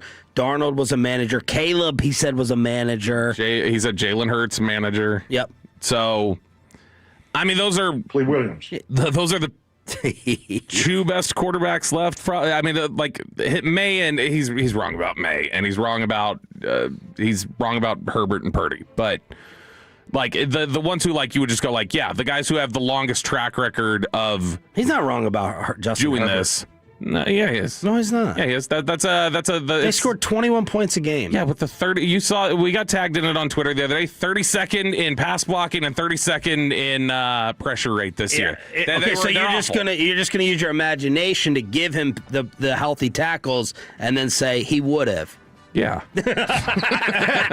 So okay, now where do you have Justin Herbert in your top 5 quarterbacks in the league? He's like right around 5 or 6. Woo! So if he's 5, okay. So if he's in your top 5, then he has to be a game changer. I think, right? If he's in your top 5, yeah, I would think so. Yeah, I don't have him in my top 5. Yeah, neither does anyone else except for Jim Harbaugh. Except ball knowers, they got him in there. Yeah, you are ball knowers. And then you think Purdy's a game changer. Yeah, I think Purdy's just historically disrespected because people still hold on to he was the last guy picked in the draft. There's a lot of once you get that on his somebody. stature. Yeah, I mean, it's just he doesn't look to people like, oh, that's like your typical NFL quarterback. But the dude has produced ever since he walked in. What about Jordan Love? Like, the Packers are so difficult for me. Aiden's giving a so-so out there. Jordan Love might be, because to me he's got game-changing ability. He might be like on the path of like a little bit of the Stafford path. Where, like, we're going to be 10 years into this and we're going to be like, did somebody, like, did it? He's going to be this dude who, like, there's all these traits and there's going to be this big split on how good he is versus, like, well, he hasn't ever won anything or different things like that.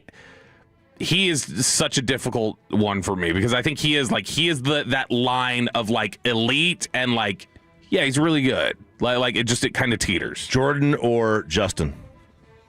Justin. Jordan or Drake? Drake. Jordan or Trevor? Jordan. Not even a question for me. Jordan or... I guess I don't get to answer, but yeah. Go ahead. No. Bob is the ball knower. Go ahead. Jordan or Purdy? Purdy, yeah. Jordan at his best is better than Purdy. Purdy, I know what I'm getting when he's out there. Jordan or Dak? Dak. 877-881-1053 in order to hit us up here on DFW Sports Station. Thanks for being a total. That stands for turn it on, leave it on. Some random questions that I had from the Cowboys press conference, and Neighborhood Watch is coming up momentarily, and we're going to talk about their team needs. But I wrote down like random questions for you all to try to answer. The hoodie at practice, who was that for? I don't know what that reference was for. Let me read the transcript again. I was thinking about Micah or Diggs, but Micah would make sense. Let's see here. I wrote that down like hoodie ? The head of scouting doesn't pick the player. Explain what he was talking about there. Yeah, so basically what they're talking about there is that the head of scouting is going to be the person who's like developed everything. It's the similar thing to what we're talking about with the cultivating consensus and things like that. Ultimately, the person making the decision and signing off on things is going to be the guy at the top. And occasionally he may pick what the coach is wanting, who's pounding the table for something or different things like that. But like the way the board looks and the way that they do things, it's basically presented to them as this is my top advisor. And so he gets his way a lot of times. But yeah, sometimes Jerry could, pivot and say, I'm going to go ahead and let the coach get the guy he wants here, do different things like that. Yesterday, I asked whether Steven could come out with like a feel-good moment. He always loses at these pressers, the poor guy, whether it's, scheming up the pressure, the drought. Well, yesterday, he took another L because he was beating the hell out of that podium. My gosh. They all were. But when it went to Steven, it really felt louder. And I was like, oh, poor Steven. I don't know where they got his mic actually turned up. They weren't expecting him to talk, so they didn't have the levels correct. But he just starts whacking away at that thing. At least watching on DallasCowboys.com. I don't know if it came totally across like that on the radio. You can hear it for sure. Yeah, it's that steady, just doom, doom, doom. Sounds like, Sasquatch walking or something. TMP rolling in his grave. Listen to that type of audio. 877-881-1053 to hit us up on DFW Sports Station 105.3 The Fan. Thanks for being a Tolo. Let's get local. We need to take people out of their bubbles and their safe place and make them think about the world we live in. You are fake news. So what do you guys hear? What's the scuttlebutt? Yeah, scuttlebutt. What's the hot gossip? What's the salacious rumor in your DFW city or your neighborhood? What are you known for? And is it true? So I want you guys to send in what is your nasty rumor that exists in your community, or what's your long-standing discussion. We talked about this once with Wiley, that there's a community out there that some people say, and then there are people who push back on it in the Wiley community group, but there are people out there who go, hey, there's a community around here that is big time swingers territory. Oh, baby. That is that is the Pineapple Township over there. And so over on the Denton Reddit page, residents were sharing some of the rumors of their community and occasionally just spilling tea that hadn't been a rumor at all. A lot of it, I can't read most of it because most of it is related to politicians who are elected there and things that are unfounded accusations that we probably can't repeat. But I'm curious for you, what are the ones that you've had in your neighborhood or your city, or what's the hot gossip that exists for you? Let us know on the Franklin Frankel Injury Attorneys fan text, 877-881-1053, 877-881-1053, and we'll get to those here in just a sec. Chop, were you the one who sent this to us initially? I'm trying to remember where I saw this initially. This story about the Fort Worth schools that were being targeted with the terroristic threat. I don't know, that wasn't me. I saw it. Derek Holland had tweeted it. Yeah. Scary. So this is from Fox 4. Galleria, too, right? The mall? Yeah, the Galleria was part of it, and then it was all these schools. So here's the thing. So several North Texas schools were targeted in this. It was a social media threat. It was flagged by the FBI, and it's this basically hostage looking video of someone almost like wearing a mask and holding the weapon and just saying, hey, we're watch out for these schools. We have people everywhere that are connected to our group, and we're going to be picking off schools. And I don't know about y'all. When you see this, has your opinion of these types of threats changed over time, or have you always thought the same thing of that's a big thing, or do you normally think this is just somebody wanting attention? My default is always to think that's somebody just screwing with people, but I can't just assume that anymore. Well, the question I always ask myself is, if my kid's school was named, what would I do in terms of having him go to school or not? I would keep him home. For how long? That day. I would just let it get... That day? Yeah, I would let it get... Because I assume it's going to get handled with it, it'll be addressed that day. You'll find out if something happened or not, or if they picked somebody off. Well, once the threat's established that there's a threat, to me, the high alert would happen. Yeah. And there's an element of safety. Because I think this is coming from some group outside the country.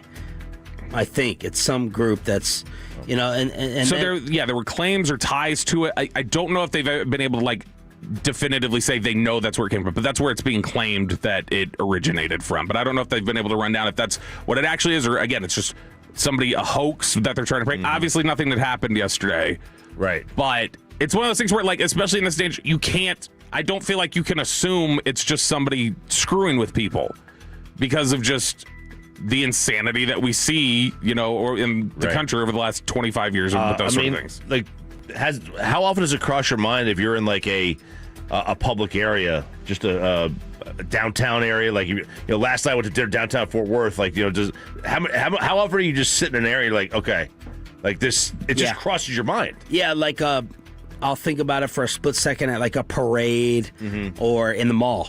Like a man is like, I was walking around the mall yesterday, and I was like, don't do that. Yeah, like don't do that. Just think about it. Not a ton. It's not stopping us from going, but I think about it for a second. Yeah, you got that way at one point with like movie theaters, didn't you? I still haven't been in a movie theater forever. Yeah, thanks for the stuff.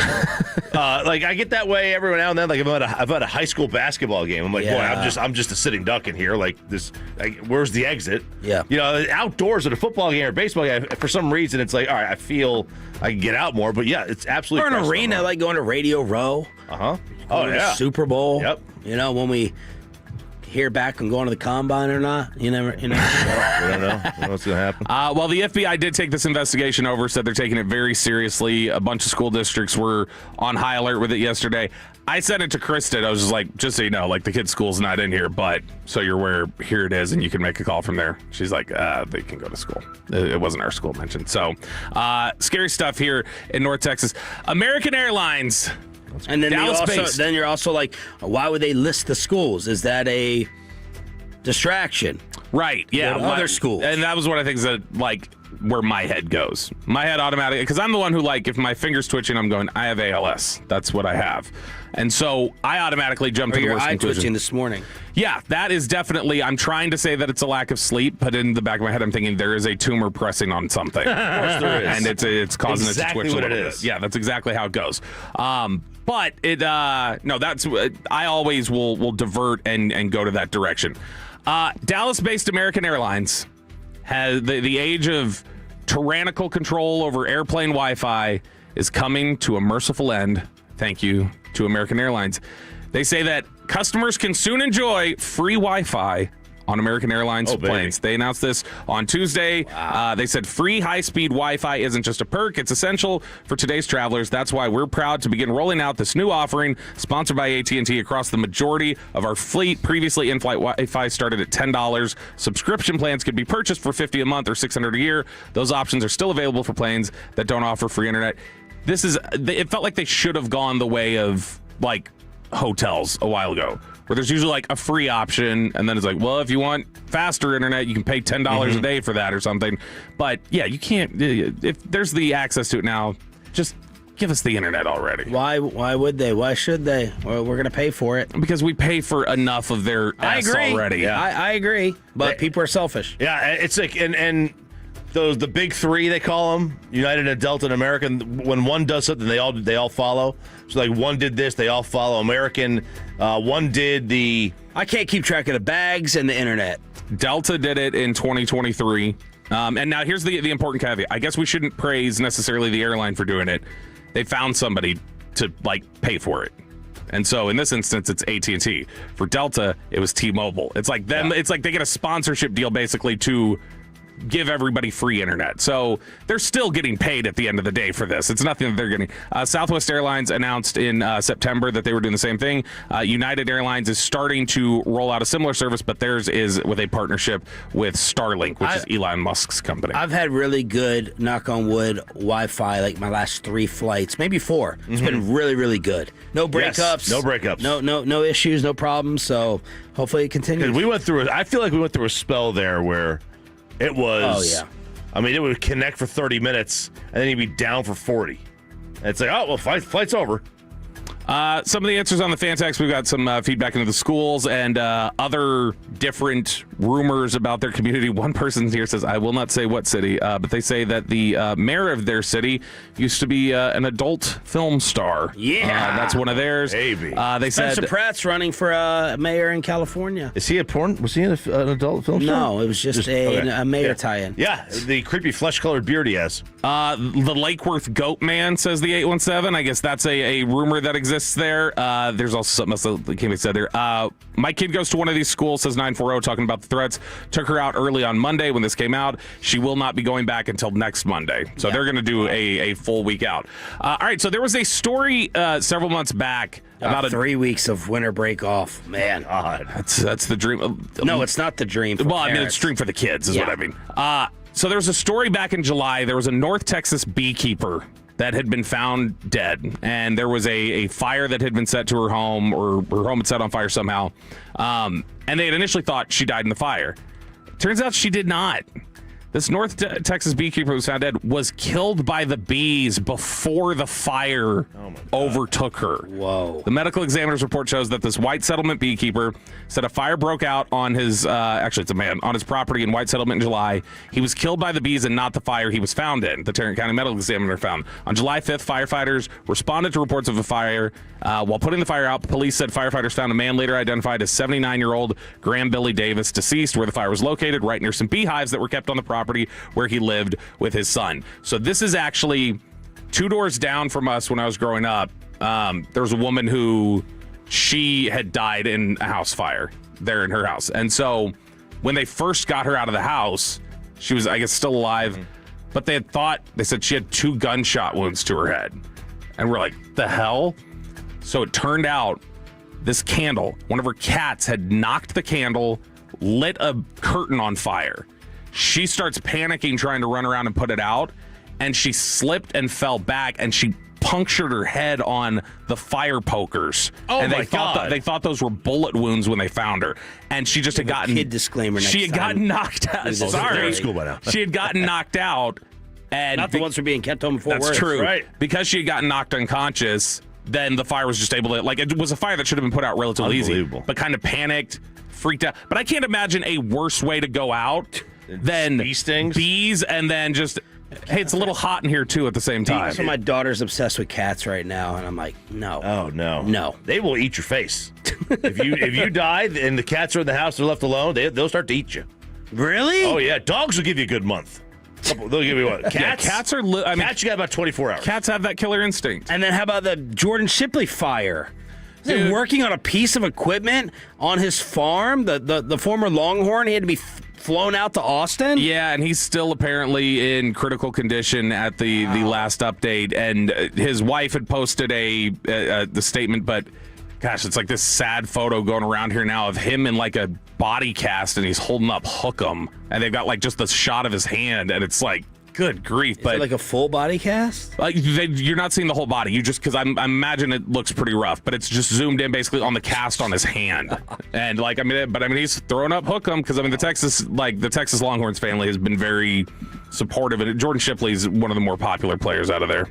Unlike that traitor, the Archer. Parker. Parker Livingstone. Yeah, who is talking about last year. He's talking about, man, I remember going to the Red River game and being like, I just want to be on this Texas sideline. And then he ends up at Oklahoma. Arch Manning's arch rival now.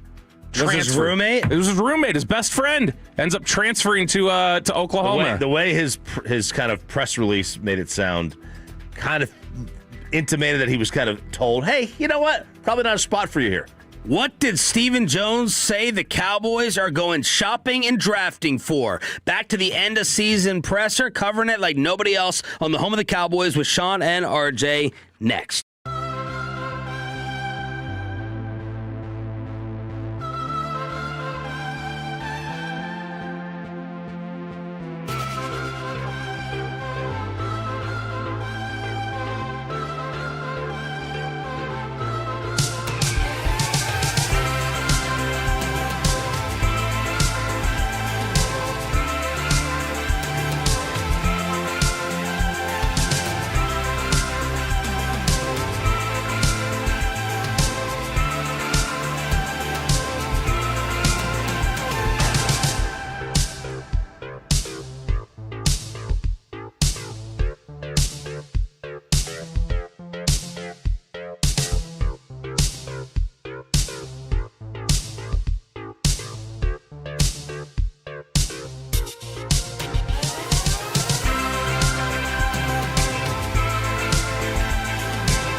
is Sean and RJ on 105.3 The Fan. 8 o'clock hour on your official home of the Cowboys. Hopefully it feels like the week is flying by, even though it could be a slow one with everyone back to work in 2026. We're going to try to get you through it. With Sean Sharif, RJ Choppy, Cowboys insider Bobby Belt. We got the entire morning family with Peyton and Aiden on your official home of the Texas Rangers and the Dallas Cowboys. 2 more points of irritation for me in yesterday's hour-long press conference. One of them was Stephen Jones saying, no, we haven't set anything up. No. That was the one that got the sad emoji from you on Twitter. Yeah. Like, all right, you got ahead of the game. You fired Eberflus. Who are the appointments? Who have you reached out to? And Steven's like, we're still in the process of evaluating who we want to send those invitations to and notify. So maybe we're looking at the end of the week, which I guess if they schedule for something for tomorrow, then a day in between, I shouldn't get too worked up about. Did he say end of the week, Bobby? Not next week? Jim Harbaugh, by the way, is not going to be, John Harbaugh is not going to be doing any interviews until next week, apparently. And also, a lot of the teams, I saw this yesterday, were not. He said, I think we'll probably get to a point this week where we're sending those request forms in. So this happened yesterday, people talking about teams that are currently in the playoffs. They said, basically saying, we're doing this year we're not going to go reach out to teams that are currently in the playoffs about their coaches yet. We're going to wait till next week. Okay. Which I wonder why the change, because I thought they used to be able to interview this week teams that were in the wild card round. Or teams that were, and the rules have changed, it feels like 4 times in the last 5 or 6 years, but it's just the bye week people, I think it's that it just used to be, you obviously used to have 2 buys. I think part of it was you used to just have multiple coaches. I would have just liked to have heard, we got interviews scheduled the end of this week. That it's already happening. So that irritated me. And then this one really ticked me off. It was really Jerry Jones' mood and tone throughout the whole thing. I was hoping for humble Jerry, like we got in the last month or 2 of the season here on the radio and with the media. Like, he realized it was an all-time bad defense. It was embarrassing and a failure of a season with his defensive personnel and his defensive coordinator. Not that Brian Schottenheimer did not have a say in it. And then yesterday I felt like salesman Jerry returned and know-it-all Jerry returned, as if he has actually done something of impressive significance over the past 30 years. And just sitting up there, it's like someone standing up at the head of your company and you're like, I know you're like the number 8 salesperson in the building. Why are you lecturing us? Why are you sitting up here telling me how to do it? I know your track record. I know what you don't do well. And then Jerry was talking about picking the next defensive coordinator with that tone, in my opinion. We really all are aware, everybody in here aware that we want to, and if we could have played some better defense this year, we might still be playing. We all are aware of that. But I want you to know this is not even close to being on par if we were sitting here looking at having made a head coach change. This isn't even in the same stratosphere as far as the challenge. We're going to find a good coach. And I'm not trying to diminish it at all. I just want to get it in perspective here. It should be numbers of people that can be good coordinators for us. Now, if we were sitting here talking about like we were last year and about making a change there and what have you, that rascal right there and that decision and where you go there, that's a horse of a different color. But you can't be in this business in the NFL and not be planning on either with failure or success changing defense and offense coordinators. You can't be. It's part of it. You absolutely are diminishing it. And number 2, that's the tone I got that drove me crazy that I went off about at 6 o'clock.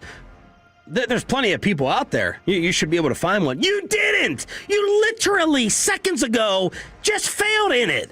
The very same category. You effed up miserably to an all-time embarrassing degree. And you're pretending like, no, it's just it was simple. It's not like finding Schotty. This is much easier than that. You just failed at it. And now you're sitting here downplaying it. I can't stand that type of arrogance and confidence based off nothing. Based off 30 years ago. So that little type of thing drove me nuts. You shouldn't be surprised. No. You can't be surprised. No. I was hoping for just a little bit more of a humbled tone yesterday throughout. No such thing. I was actually surprised that this press conference didn't make me want to jump out of a moving car. That was my big surprise on this. Well, that's because you didn't hear the whole thing after KNC cut it off. KNC cut it off. Yeah. You didn't realize you had the Odyssey app. I know. I was on the Odyssey app. Yeah. Listening. And and I was in the shower at the time when it got cut off. Oh. Yeah, I listened to any parts of it get you going? No, it got me, a little. One part got me riled up. Or shrinkage? Now, when Schotty said it was an exciting day. Yeah, it's exciting.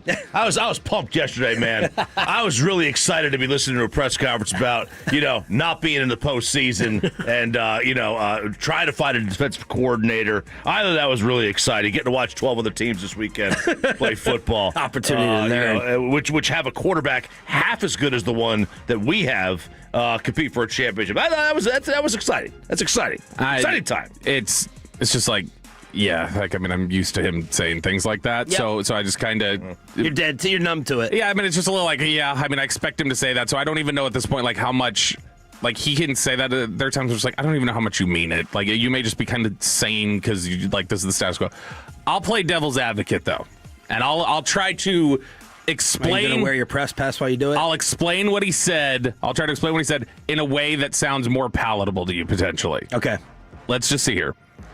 They need to hire you on PR. They need to hire you with PR. Not that you look. I'm not saying that there's any bad PR job. Jerry's going to do what he wants, but you have come out this morning, and I think this will be your third one of a 3-level thoughts away intelligent spin that I don't think applies. No, I don't know that this one even applies. I'm throwing out an alternate angle of maybe what if it was this? I'm not even saying I think this is what it is. But I'm saying when he says, as far as the challenge, and he goes, we're going to find a good coach. And then he says, it should be numbers of people that can be good coordinators. The last line is the only thing that maybe gives it this avenue is what he means. He says, you can't be in the business in the NFL and not be planning on either with failure or success, changing defense and offense coordinators. So I think what he's saying is, I don't always have a list of head coaching candidates in my head. We're always working off a list of people that we'd want to talk to as coordinators because we know that job can open up whether we're having success or we're having failure. The head coaching job's only opening up if we're having failure, and we don't plan on having failure, so that's a little bit different to plan for. Is there a possibility that what he's just describing here is that we already have names we know we want to talk to, so it's not the same thing as the head coach where we're starting from scratch? No. Not at all for me. I think he's basically saying, to a degree, we're the Dallas Cowboys. And, it's still an honor to be our defensive coordinator. And, the fact that we're searching for one year later, that's part of the NFL. That's what I think he's saying. He's just covering it up with excuses of, this is part of the NFL and you got to be prepared for it. Forget about picking the wrong person.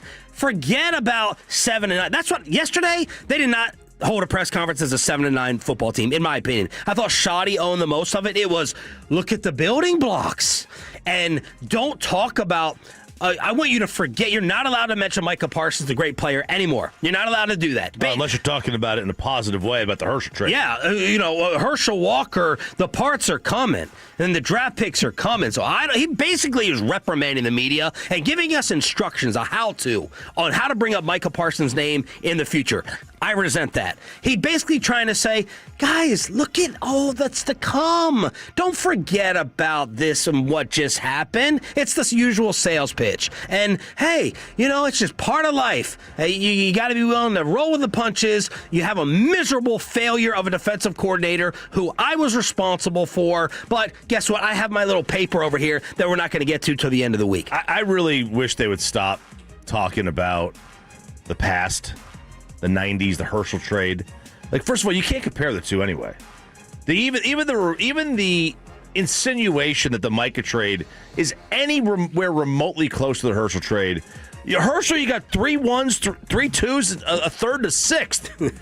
Here you got now 1 left, and Kenny Clark, who might not be here.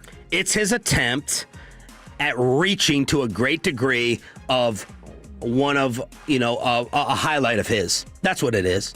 It's an attempt to tell a cool story where it made him look good, even though he still ended up fighting with Jimmy over the credit. Yeah, not just a highlight of his, but a highlight of his that was like trashed when it was initially made. Like, oh, this is such an awful trade. And it's like, so let things play out for me. And if you're going to tell the story, then make sure the financial part of it is correct and accurate, where you told everyone, if we re-sign Pickens, that's only because Micah was dealt. It's not possible to re-sign Pickens if Micah's still here. And all the Twitter capologists went online and said, that's just not true.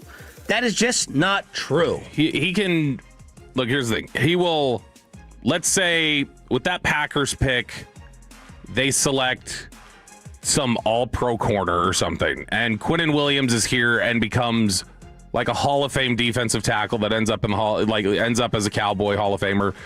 You get because of the way they've moved stuff around or whatever. It's like you basically end up with like big-time Hall of Fame level players. Then in 15 years, people can go back and go, it worked out for them in the end. It was that ended up working out. Who could have ever seen it coming? But where you're sitting right now, you can't talk about it like that. To me, because it's not a reality. I judge it immediately just off the straight numbers. Yeah. Well, I think what Jerry does is he sits down and he goes, all right, let's look at the Micah return, and then let's take that as far as it could go in terms of possible numbers. So our 2 firsts could turn into 4 players. We could trade back twice.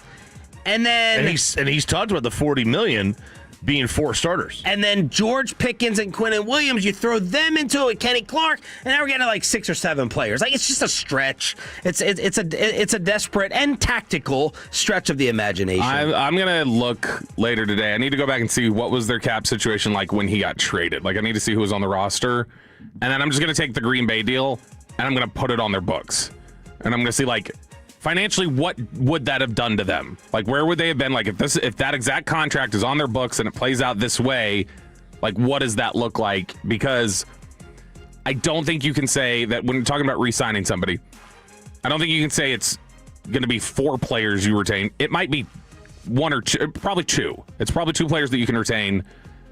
But it's a stretch to say that it somehow turned into like 5 people that you wouldn't have had otherwise. Stephen Jones on I appreciated Stephen giving this answer right here. Someone suggested, how would we come away feeling about one of these if it was just Stephen and Schotty talking?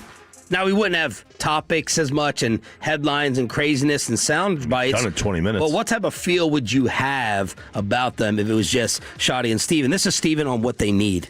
Yeah, I think obviously linebacker. I mean, as we've mentioned, we love Overshown. I think he's a core piece of the defense, but certainly, we could use some help there at linebacker. And then I think secondary. It's always important to be able to cover the guys. And, between injuries, between Revel being a little slower getting into the mix, coming off his injury from college.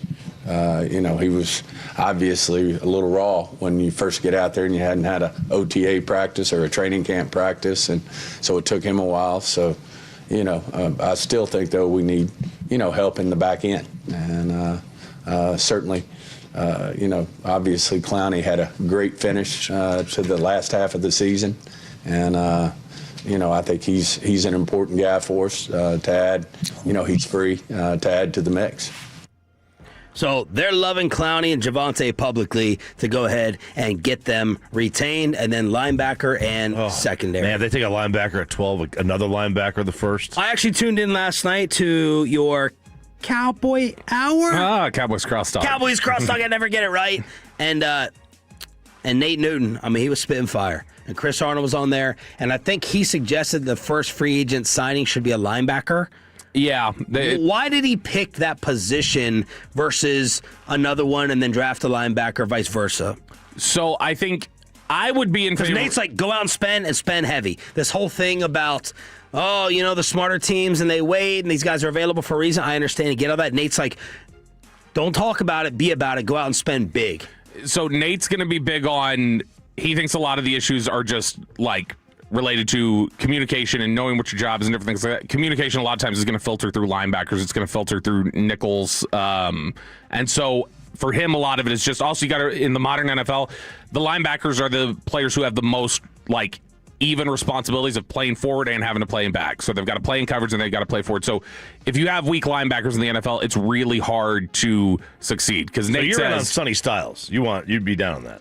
Styles is a fine player. I know there's still some rawness there. 840 and below the belt. Where are all the head coaches going to end up? Vegas has weighed in. Next on Sean and RJ, 105.3 The Fan. Oh, but last night we finally...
817-333-3333. With Frankel & Frankel, there's never an out-of-pocket cost. They only get paid when you win. Frankel & Frankel, the go-to car and truck attorneys in Dallas. Good morning, Metroplex. It's Sean and RJ here on DFW Sports Station. Cowboys insider Bobby Belt. We got Peyton and Aiden as well on 105.3 The Fan. Franklin Franco text line is open at 877-881-1053. 877-881-1053. Your Dallas Stars finally break that losing streak by beating the Caps. Trey Young traded to his destination of choice, the Washington Wizards. What a loser type mentality and choice. He needs to go on RJ Choppy's what a loser. What a loser. What a loser. I want to go to Washington and be a Wizard, and the return is CJ McCollum and a player. Wow. Nobody wants to go to the Washington Wizards. They've got, I think they have one playoff series victory since, 2005. Probably. It would have been that Caron Butler, Brendan Haywood, Gilbert Arenas crew. One series victory in 20 years. How many playoff appearances in 20 years? Maybe. Forget about, what about even getting there? I think they won a series in, 2016. That was it. I couldn't even tell you who was on that team in 2016. And Trey wanted to go there, I guess, because they'll be dumb enough to extend him, and then an executive who drafted him was in DC. Yeah, and they'll extend him, and they'll eventually trade him. Right? They'll eventually trade him, I'm sure. Sooner or later, they're going to be good. They're in the top 4 every year. They've got to hit on somebody. Yeah. They have Alex Sarr. They pick him. So they got. Yep. Yeah, I mean, they're just one of those organizations that I always think of as being irredeemable. Just there's some teams like the Browns, the other organizations that you look at, you're just like, I don't think you're ever going to do anything. I feel the Browns are more redeemable. I feel the Browns, they got Myles Garrett. They got Myles Garrett. They actually eventually will be fine. I feel like the Wizards will never win again. They're like that franchise that will never have success. All right, Vegas and Bet Online is weighing in on how the head coach vacancies will be filled. John Harbaugh will not interview until next week, so it'll be perfect for the Cowboys with their timing. Where will Harbaugh coach in 2026? Who's the favorite? Giants. It is the Giants at 4-7. If the Giants don't end up with Harbaugh or Stefanski, they have to completely reevaluate. Why are both of you saying Giants? Because it feels like the kind of guy that they would center around. You're a special teams coach. What about the other way around? Him wanting to go. Because I would just think of the other options. The Giants are. It's still New York City. I think there's a draw there. Giants have the best. If you want to just talk about individual players that are those are intriguing. Giants arguably have the best collection. Well, it's not over Atlanta, but I think Atlanta has more established players. But the Giants got a lot of draft pedigree, a lot of it. And they're going to be picking higher. They're going to be picking in the top 5 this year. Atlanta's going to be picking 12? Or no, they traded their pick. They don't even have a first round pick. And you're going to be there. I think you're going to be there a while versus Atlanta. Arthur Blank catches no heat. He doesn't catch near enough heat. No, he's exceedingly reckless. You saw that video of Raheem Morris ending his press conference the other day and walking over and giving him this these owners, man. Michael Bidwell leading up to the last game walked over, sought out Jonathan Gannon, gave him this big hug. It very much has the I know it was you, Fredo feeling. Raiders are second for Harbaugh. Then Cleveland, Atlanta, Arizona, and Tennessee are tied. Miami, who Josina Anderson said reached out, 14-1 along with the Steelers. Are the Harbaughs not from Columbus in general? Aren't they from Ohio? I can see Cleveland. Isn't Columbus in Ohio?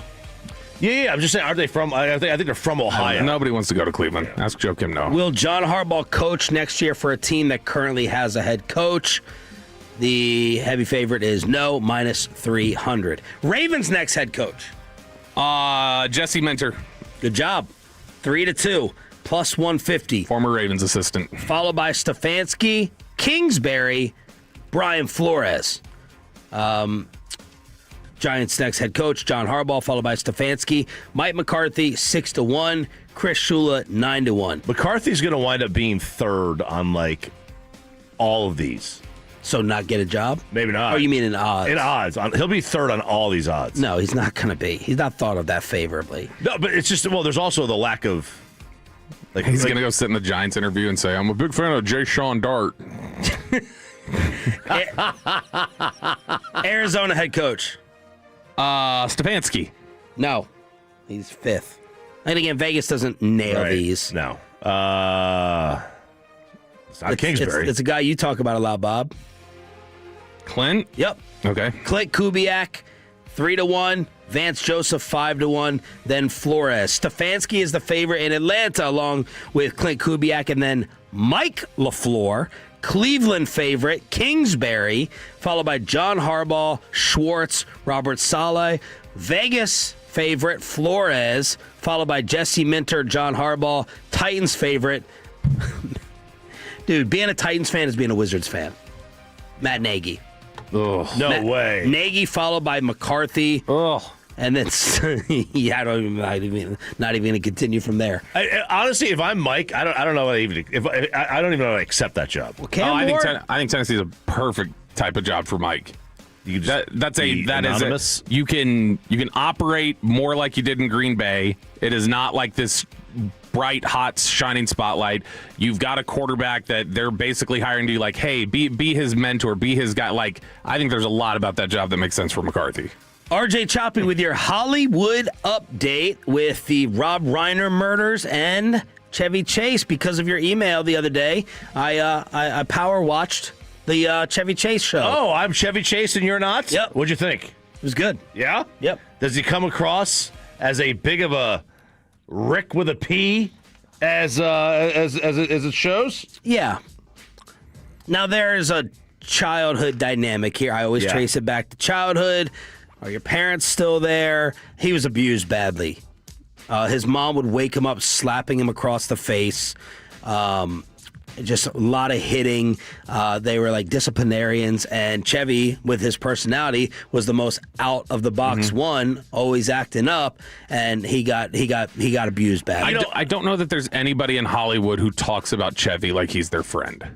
No, just about everybody who talks about him is like, the most optimistic thing you hear is he's different. He's a little difficult. Yeah, like because he is very, very difficult. Diane, I get him confused. Goldie Hawn, it was one of them. They were like, no, Chevy. I think they went out a couple times after a movie they starred in, and she's like, this is the side of him that no one talks about or knows. Well, there's just way too many stories. He's an opposing guy. He looked like 6'4". Yeah, this is like George Murson at Hollywood. Yeah. And he's also the type that, like, he thinks his brain is wired to be comedy. Every other sentence is a smart alecky joke, and half the time I felt like people were forcing themselves to laugh at it.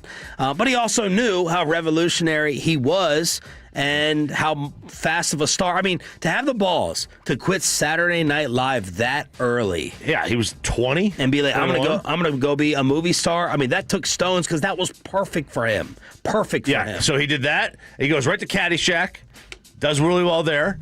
Then all the lampoons and then all of a sudden his career just died. That's what he does at the end of the year. They play like the vacation movies, and he sits down and does like a Q&A with his third wife. Okay. Who's he's been with for a long time. Ton of cocaine. A mountain of cocaine that no one is shy in talking about. Heart stopped, issues there. His hesitation and talking and his delivery, he's still, something's off. Yeah, he really is the guy that made me realize what a moron I am. I thought Chevy Chase, Maryland was named after Chevy Chase till I was about 40. That's not turned out that way. But he is going viral for this one clip and this one interaction that he had with the interviewer of this CNN documentary. I'm just trying to figure you out. No. It's not going to be easy for you. Why is it not going to be easy? You're not bright enough. How's that? Whoa. Well, you asked. I know you're not going to put that on the air, and I hope not. But my answer is I'm complex and I'm deep and I can be hurt easily. And I react spontaneously to people who want to figure me out, as it were, as somebody who will hold up my guard. I'm not going to let anybody figure me out per se.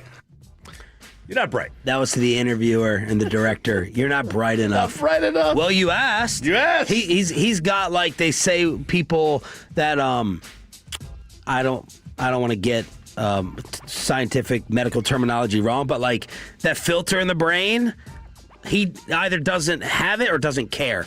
I lean a lot towards like he doesn't care. Right now he may not have it. I don't know, but he just doesn't care. Like I'm Chevy Chase and you're not. It's the Barry Bonds Sports Illustrated cover. The all-time one I'll never forget. I'm Barry Bonds and you're not. You're not. I will say I think you're right that Bonds like always felt like he just hated everybody. Chevy, it does come off a little bit like I'm going, like he just said there, he's like, I can be hurt easily. It feels very much like I'm just going to be an ass to everybody so nobody can have access to me. Yeah. And nobody can ever, like, make me upset or anything else. And he knows, like, I'm more talented than you.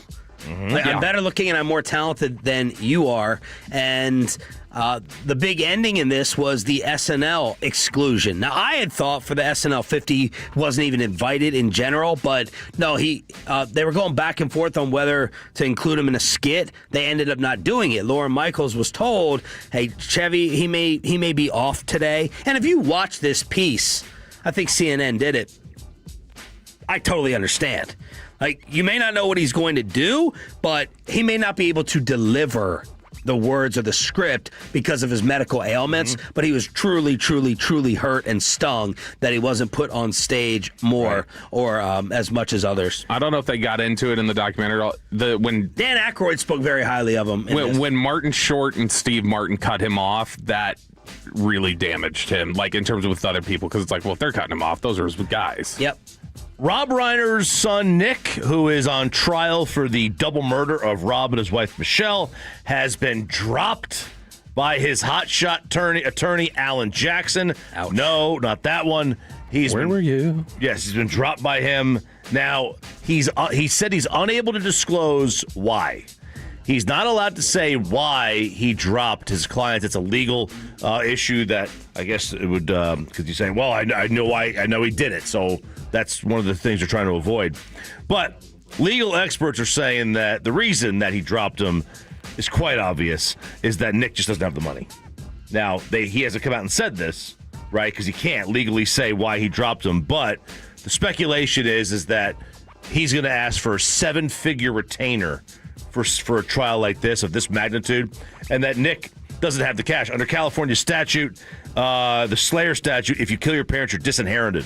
Disinherited it. It's called the Slayer statute? California Really Slayer statute. dark. You are Dear Lord. disinherited if you kill your parents. It's like Peyton would name that. It's called the Slayer statute. So would he not? He would not get like the inheritance to pay for Correct. the representation, like Right. we had talked about. Correct. Now, innocent until proven guilty, he still would have theoretical access to it, but perhaps the other children are freezing him out. All right. Why Jerry Jones says we are willing, ready, and able to break the budget this offseason. Next and below the belt, right here on 105.3 The Fan.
Else all price to sell. Visit ClassicChevrolet.com. This is Texas. This is Classic Chevrolet. Together, let's drive, relax, enjoy the difference based on new Chevrolet registrations 2023 and 2024. The great Bobby Belt. Bobby Belt is an idiot. Don't make me take off my belt. Don't make me take off my belt. We're not. Over to you, Bobby. Will the Cowboys actually go on a shopping spree? Or do they just want one rib?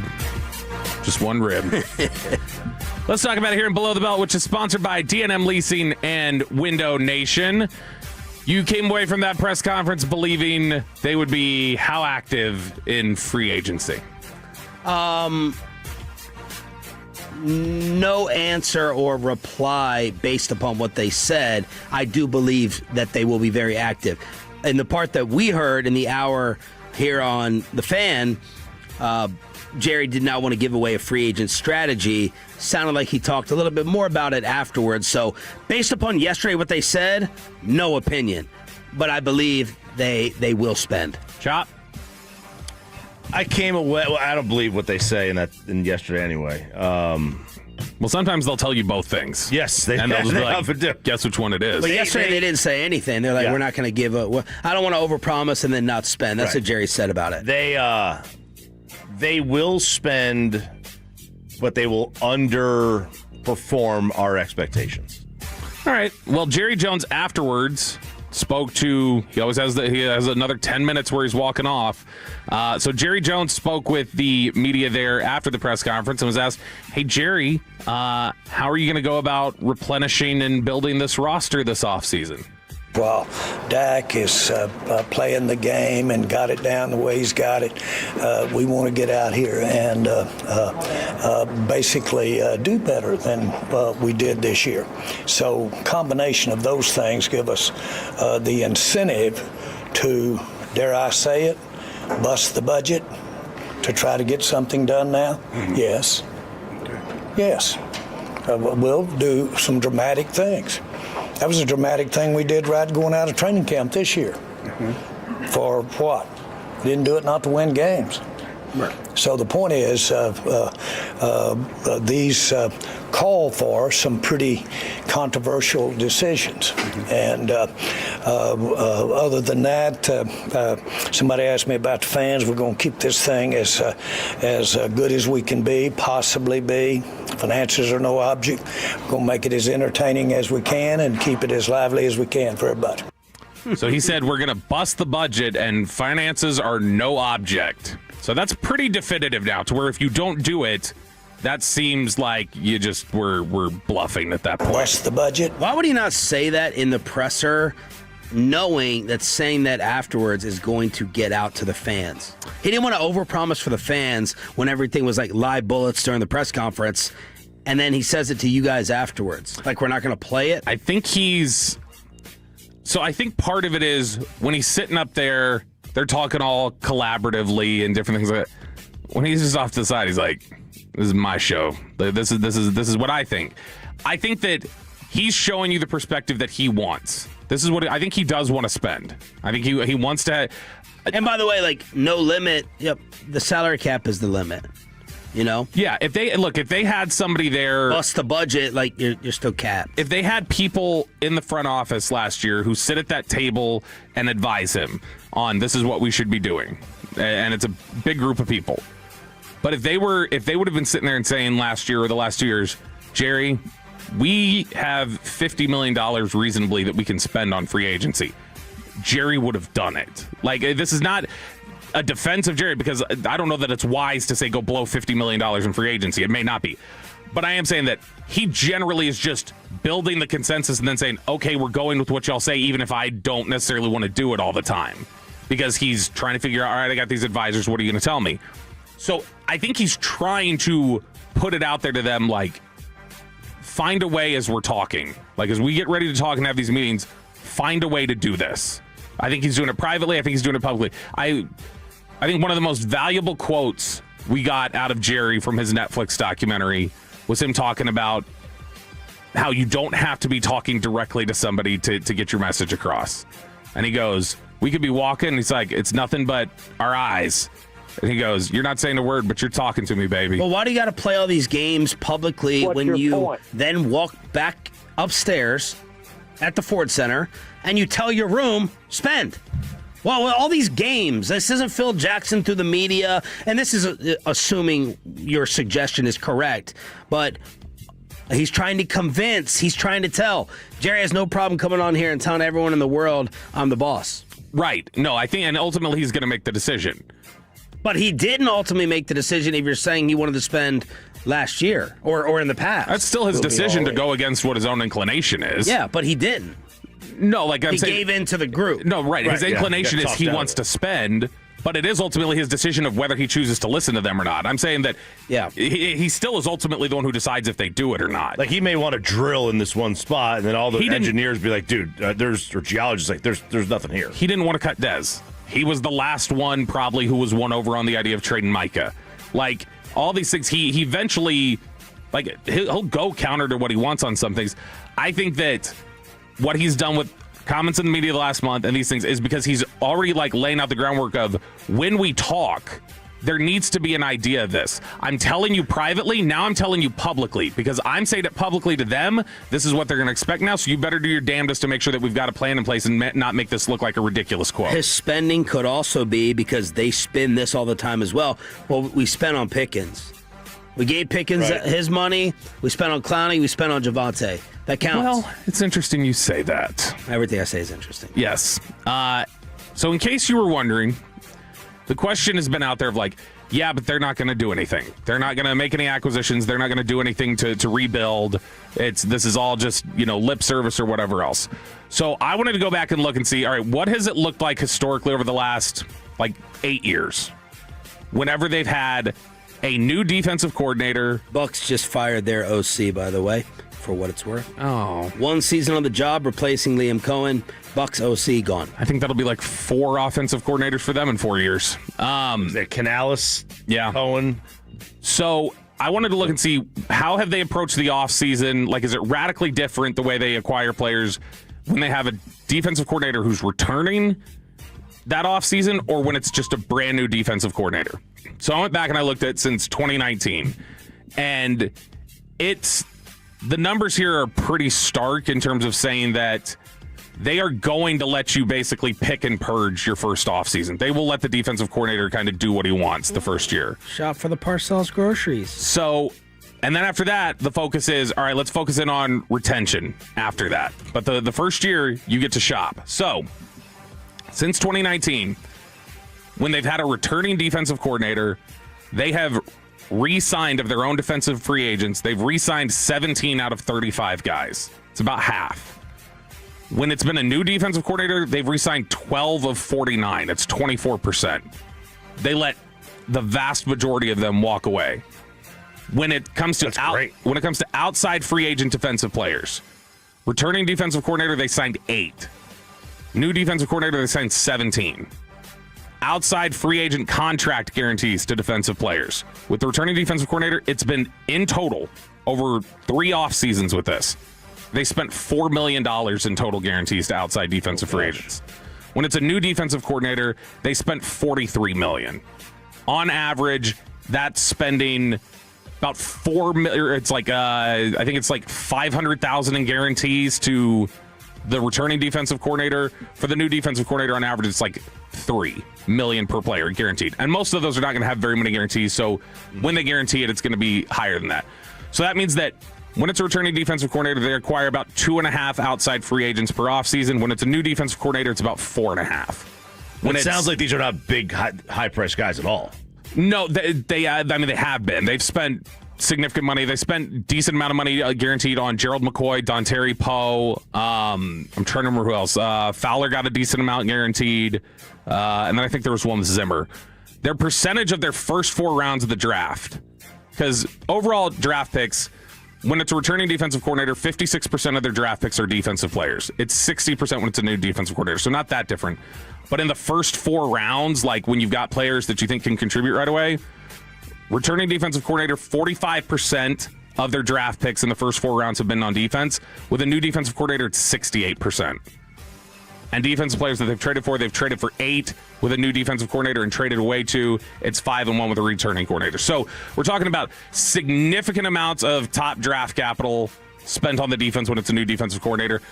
10 times more money, literally 10 times more guaranteed money spent on free agency with defensive players when it's a new defensive coordinator. And the number of players they bring back is cut in half. Whenever it's a new defensive coordinator, the number of players they acquire on outside free agency basically doubles. So you can, whether you think the players are good or not, they let the defensive coordinator go out there and find people that they want. And Brian Schottenheimer was asked yesterday, what type of new DC do you want? Yeah, and what I would say, Nick, is, again, at the end of the day, we've had this conversation a lot. The best coaches, in my opinion, are flexible. So we're not going to pigeonhole ourselves and say, hey, we have to be 3-4, 4 down, whatever it is. I mean, I've been in the West Coast system, the digit system. Hell, I played for Steve Spurrier in the fun and gun, right? Good coaches take their players that they have. They've got an identity. They take their players and they fit their players into the model that fits what they do well. And that's why I go back to what I said earlier. You're looking for a teacher. You're looking for a guy that has the ability to instruct and get guys to believe and get guys to buy in. We're salesmen. When you're up there in front of the players, you're selling them on why what you're doing offensively, defensively, special teams, why it's going to work. And part of that's your personality, part of it's your ability to communicate.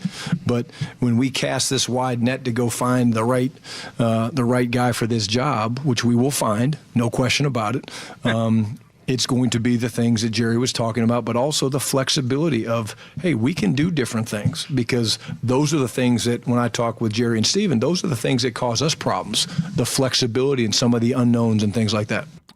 Jim Leonard or Jeff Ulbrich, that's who I think they're going to hire, based on hearing them talk about who they want.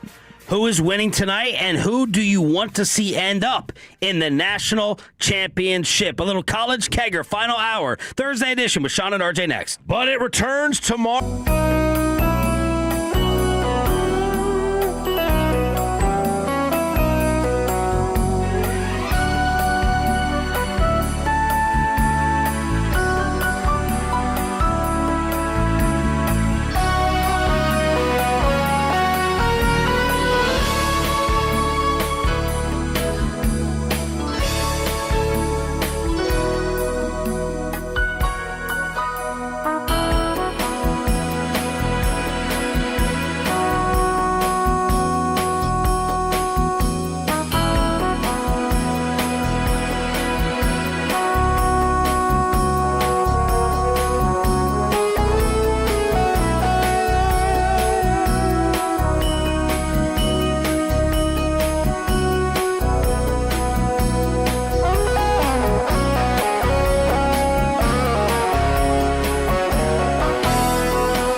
Fort Worth. Let's go, Cowboys. An Odyssey sports station.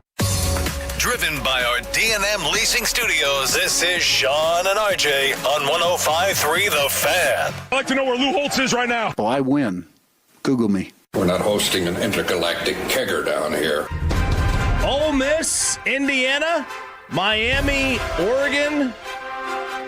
What is your ideal national championship matchup? It returns tonight, 6:30. It'll be Ole Miss against Miami. And then tomorrow, Friday night, it'll be Oregon and Indiana. Big Ten matchup against Big Ten. Former Pac-12, I should say. Yeah. Against Big Ten. Normally I struggle with these things. It could not be easier. Ole Miss against Indiana. That is what I want. What I want. I'm not saying what I think is going to happen, but I want Ole Miss against Indiana badly. For storylines or quality of game? Storylines. Okay. I want Ole Miss deserves it. I want Lane Kiffin to continue to be crapped on that side. And then I want Signetti and Mendoza to complete this all-time storybook. Yeah, I want Indiana. I want Mark Cuban's NIL money to be put to good use. As Cuban said they'll be much happier next year with my contribution. He is the next super booster. They're calling him the next super booster in college sports. They're just coming out of the woodwork, man. Cuban all of a sudden donating. Babe Laufenberg's talking about, here's this jacket I got when I was a student that I've never worn until today. Yeah, they're all just coming out now. Yeah, Indiana, and then I hate Carson Beck. I really hate him. I hate the SEC. I don't want them to get in. You're in the SEC. Yeah, I'm there to be the change. That's what Texas is there. They're there to show them, like, hey, some things are bigger than your conference, like the University of Texas. Okay. Well, even Paul Feinbaum agreeing with Bobby, saying he can't defend the three letters much longer. There's no way to defend the SEC. It's been terrible.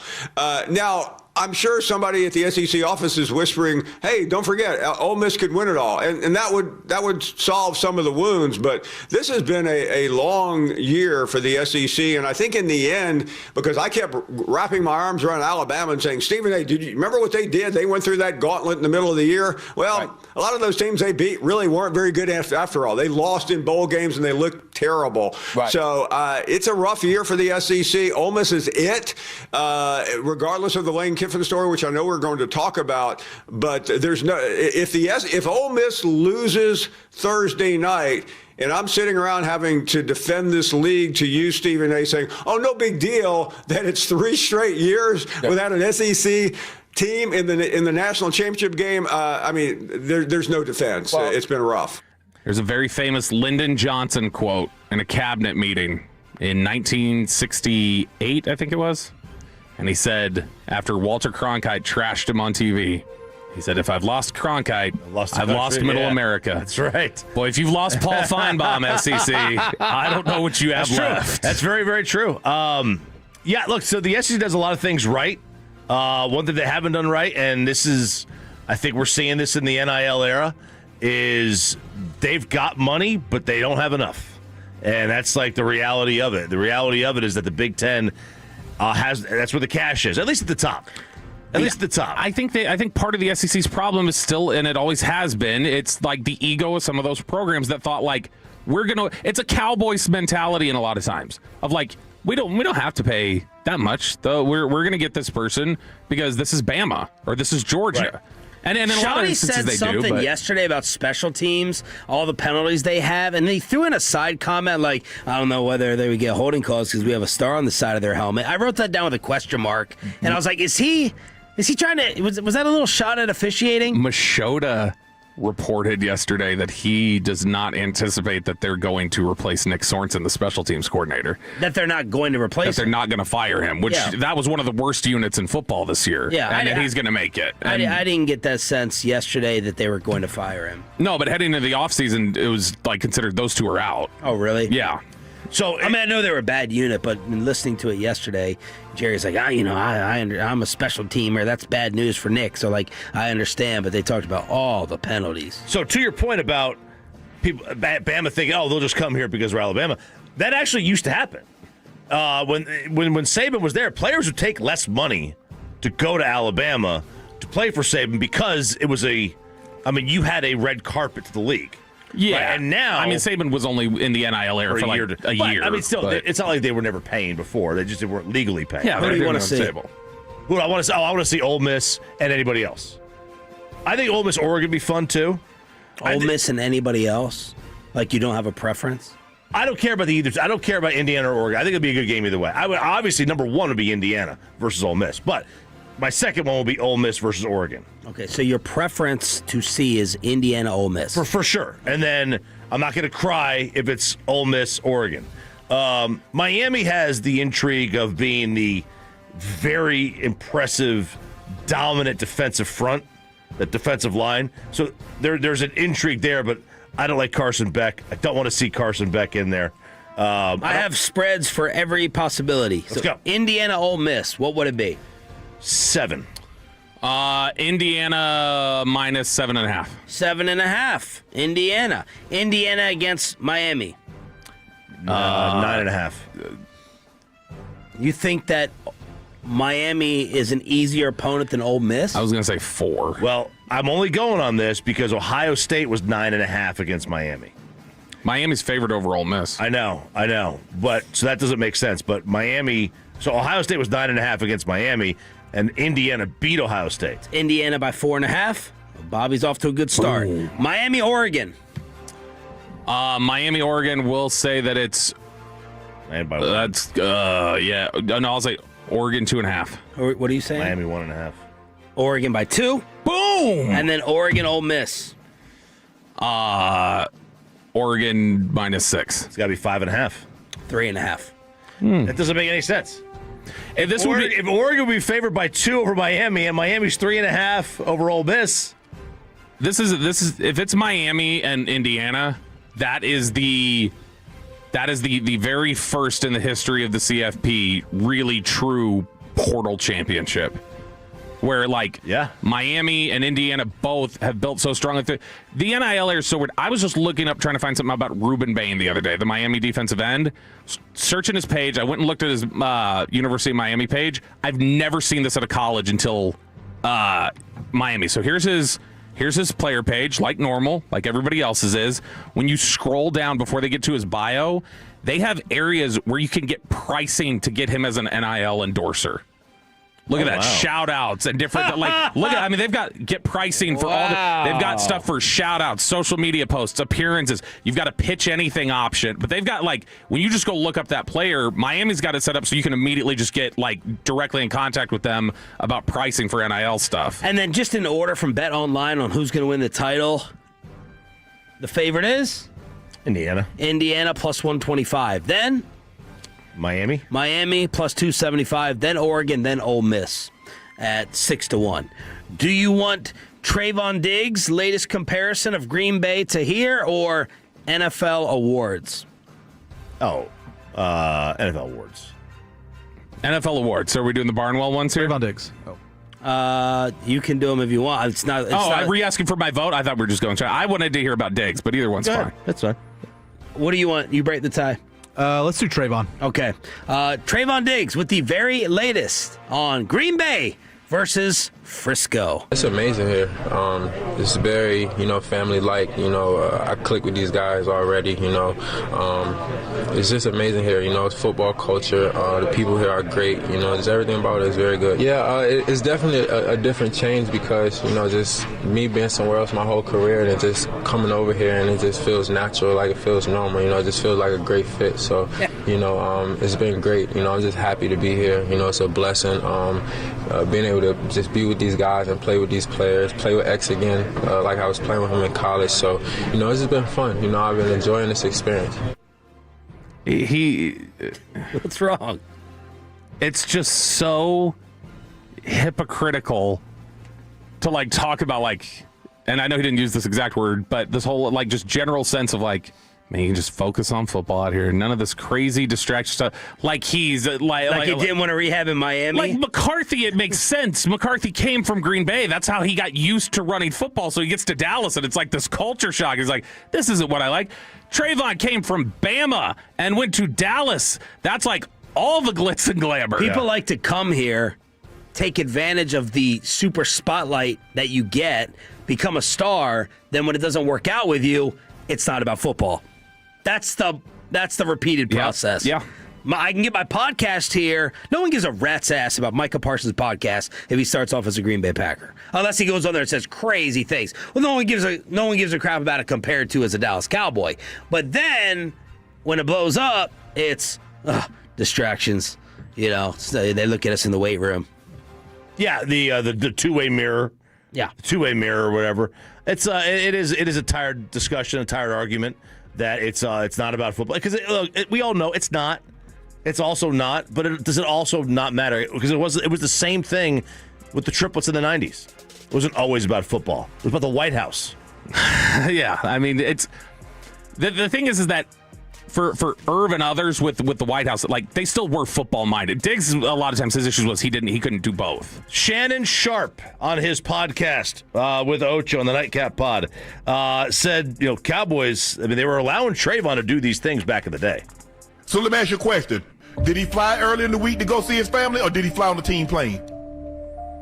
Talk to me. The man told you we came as a team, we're leaving as a team. Okay. Everybody kept talking about, well, Schotty went to Wyoming. Schotty did not go to Wyoming from D.C. Clarence. He flew his ass back to Dallas and then got on the plane and went to Wyoming. Now, I told you, I've been telling you since we got on this thing, Ocho, and I'm not here to beat up Trayvon Diggs, but what did I tell you?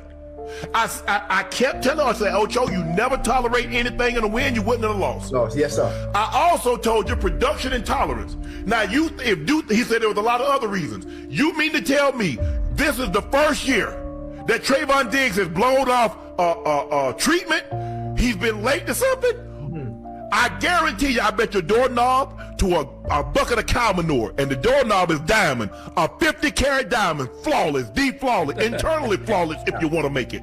I guarantee you the season that he had 11 interceptions, and he was a first-team All-Pro, I bet you he was late to something. Yeah. You see what happened? They were tolerating behavior when they were winning that they couldn't stomach when they were losing. I miss Shannon's delivery. I miss hearing toothpaste on a national scale. Boy, that's very Jerry-like, though. I'll bet you a doorknob to a cow manure. That's right. He had more. He had more. He went on to say that he's been getting cooked, that he was taking the same chances that he took pre-injury, and he couldn't do it after, getting worked by Ladd McConkey, and then basically him and Micah kind of doing their own thing. Now, I don't know if this is true, but there was a guy talking about, and I guess he's a day-to-day guy, I guess he's a beat writer or something. And he was saying that when they were doing team stretching, he said everybody would be in their groups and they'd be stretching, so forth and so on. He said, but Parsons and Diggs were off to the side doing their own things. He said it rubbed him the wrong way. Now, I don't know that's true. Maybe he got an axe to grind with Micah. Maybe he got an axe to grind with a Trayvon. I don't know. But as Schotty said, one of the reasons that we cut him was because we told him that he was not allowed to stay, and then there were a host of other reasons. So, production intolerance. Ocho, let me ask you a question. Talk to me. Had he stayed, but he had 6 picks, 4 pass breakups, a forced fumble, are they cutting him? No, sir. No, absolutely not. Again, chat, I don't mean to beat a dead horse. It's called production intolerance. Yeah. And when production is up here, tolerance is up here. Tolerance will never outweigh production. No. I don't give a damn who you are. Yeah. Hey, you see it all the time. Well, how was he able to get it? Because he makes the company money. He produces sacks, interceptions, yards, touchdown. That's how.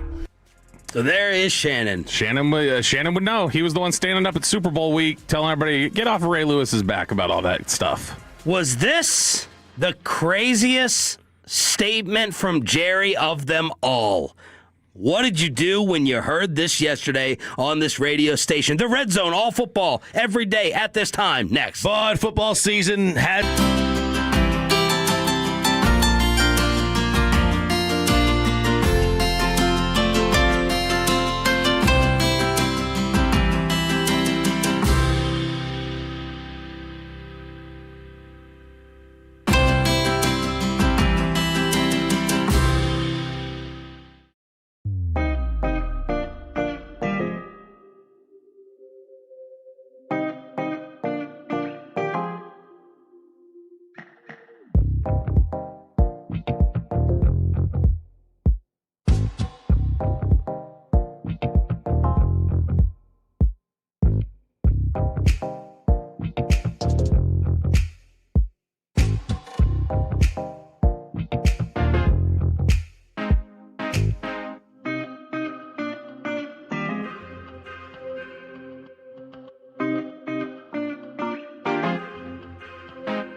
brought to you by the personal injury lawyers Frankel and Frankel. If you've been injured in a car or truck wreck, call Frankel first, 214-417-333-3333. With Frankel and Frankel, there's never an out-of-pocket cost. They only get paid when you win.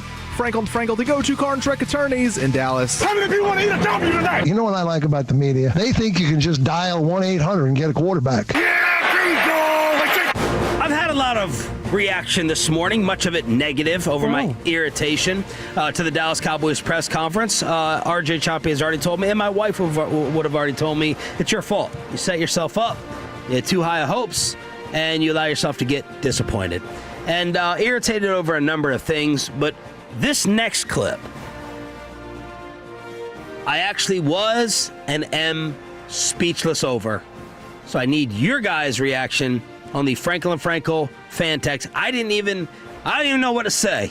I don't even know how to respond when Jerry Jones said this. My goal in life is to retire as the owner that won the most Super Bowls. That's my goal. To be retired in the NFL as the owner that won the most Super Bowls. We've got 3. How many more do I have to go as a single owner? Bob's got how many? 6? So I've got work to do. Got work to do. I got work to do, but at least I'm up to the second rung in the ladder. But my goal is to have retired and won the most Super Bowl as an owner. Jerry, I'll follow up on that. Would you ever actually retire? Great question. Well, I will go down. No, I'm not going to say that. I'm not going to say. He's a 10-toe high guy. I'm not going to say that at all.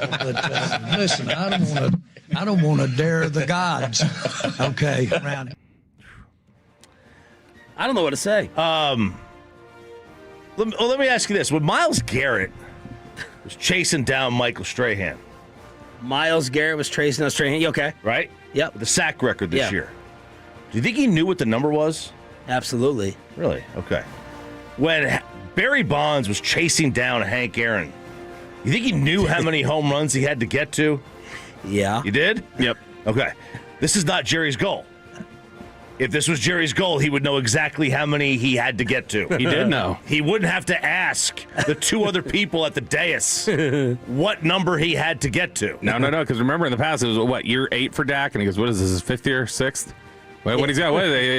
He guessed correctly. He knows the number. He goes, but he guessed it. 6? But he guessed it. He's making it look like he guessed it. He knows he's got 6. I absolutely think he does know people who have more titles than him. Not that he actually thinks he can get there, but I think it does burn him up knowing. I think he in his head is like, Bob, you had none when I had 3. Is he even second on the ladder? Because didn't the Steelers owner in the 70s win 4? Didn't York with the Niners or whoever it is, Carmen Policy, whoever was the owner there, didn't he win 4? I mean, well, he's not there anymore. And I mean, San Francisco is one of the only teams that hasn't won a Super Bowl more recently than Dallas has. The reason I'll subscribe to RJ, not really believing it, is because we've never heard this in 15 years. Ever. This is the first time he came out and said this. He said you wouldn't believe the check. Yep. Right, which by the way, I was making notes for the next time we interview him, and I think we have to ask about the notion that he's cheap on paying coaches, and then we have to also ask about Britt Brown not having enough support staff. Is that legit? Because the player poll, and other people behind the scenes are like, it's not a Brit thing, it's a staff thing. There's just not enough people. So those are 2 questions for Jerry, but how we never heard him say that ever before. Yeah, because by the way, the training staff got a C and the training room got a C. That was the player poll this year. Yeah, so then I started trying to pace out in my mind. I'm like, all right, let's just say that the Cowboys win the title next year. Jerry would, I think, have to live to be 200 to get to 6 as we go 1 every 30. Yeah, 1 every 30 years. 1 every 30, 1 every 31 years. Because that's the thing, Cowboy fans, they just give them 1. They don't care. They don't need 3. We don't need 3 right now. Yeah, no. Just get there. Get there. Yeah, I don't know. Maybe it's the way he, when he says, oh, yeah, this is my goal. Maybe it's in my head when I'm like, yeah, it's my goal to have $1 billion one day. Yeah.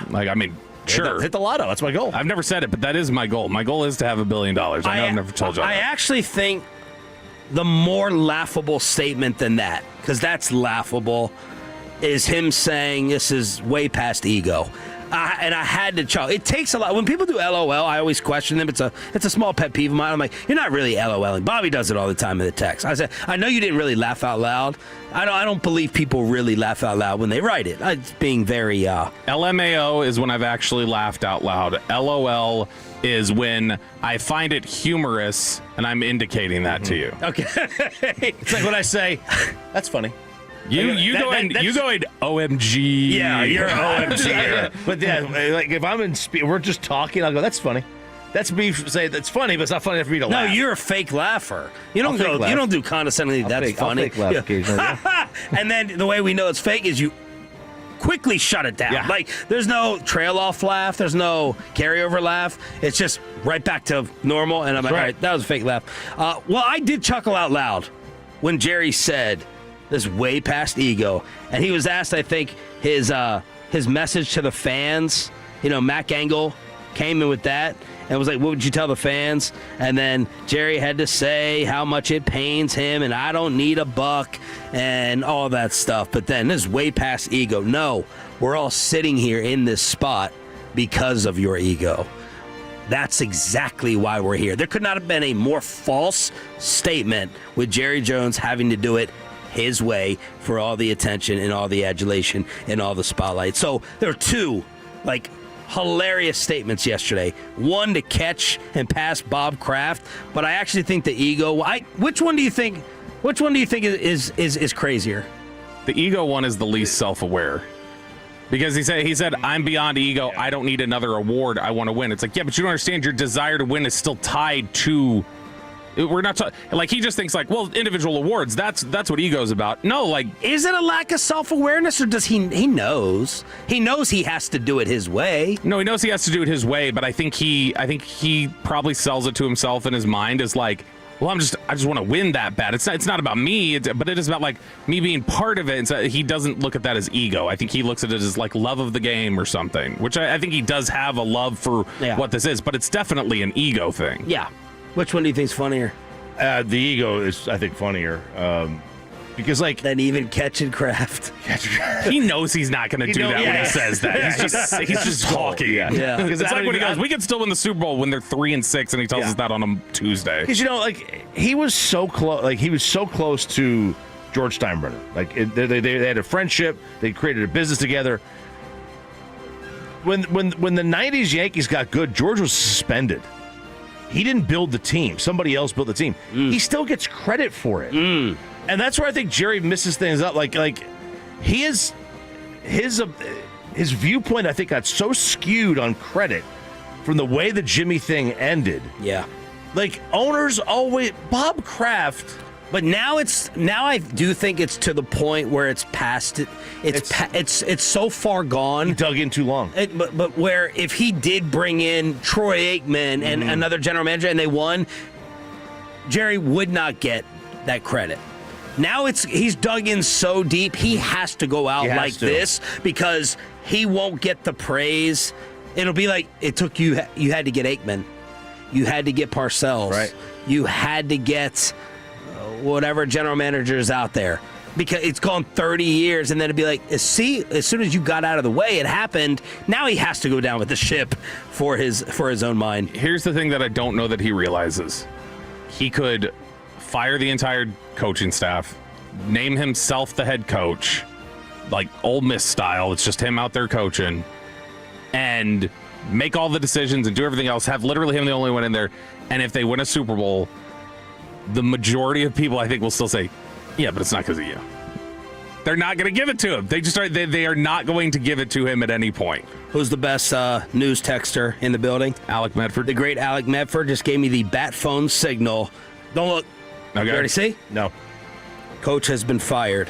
A NFL head coach? An NFL head coach. Mike McDaniel. Yes. Woo! Wow. Mike McDaniel. Hey, want that Harbaugh. Wow. But this is another your Vegas boys missed on the number of coaches this year. This is another reaction that I detailed yesterday. It's not really a wow, but when it happens, we're like, wow, because we're like, Now, I guess we all thought he was coming back. Right. But then maybe Baltimore changed things. Baltimore may have changed things. Does this change things for Tua now? Because they still are on the hook. Oh, yeah. And he said he'd be cool with another start. Now, like, if you're Stefanski, this gives you another McCarthy's not a Miami guy at all. Him, if he wants the right rehab program, that's probably bad language with McDaniel's history, but if he wants the right job to fix his coaching reputation again, go put McDaniel in Atlanta. Let McDaniel work with like Bijan and Drake London and that group there. I think he could be really, really good there. Lefty quarterbacks all over the place for him. He knows it. Wow. He can figure it out. What impacted this more, Troy Aikman or John Harbaugh or both? Because Troy Aikman has been brought in to be an advisor. Yeah, does this mean that Troy is choosing Tua? Yeah, because Troy was only supposed to be involved in the GM search. Yeah. What is it like? Was he involved in this? I don't know. Troy's the new GM. Mike McDaniel is out in Miami. Ooh. God, I love this week. How bad would you hate sorry, it? I know that people are losing jobs. Yeah, I don't care. So that's they're millionaires. That's 8 now?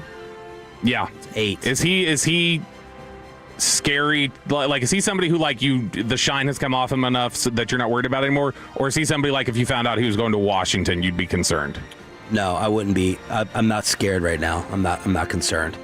And I was on it early. That was fun. It was fun. That was different. That was fun. That was cool. And then you talked about Eberflus's life getting sucked out of him. I couldn't even stand to listen to McDaniel give interviews at the end. Yeah, I know. Dude, he became Missoula. We're all dying. What's it matter? Yeah. He was the number one quote in the NFL. Yeah. In football. I almost wonder, like, should he do a year off before he goes to try to be an OC? See, then that's the problem is that when he got that job in Miami, he had never called plays.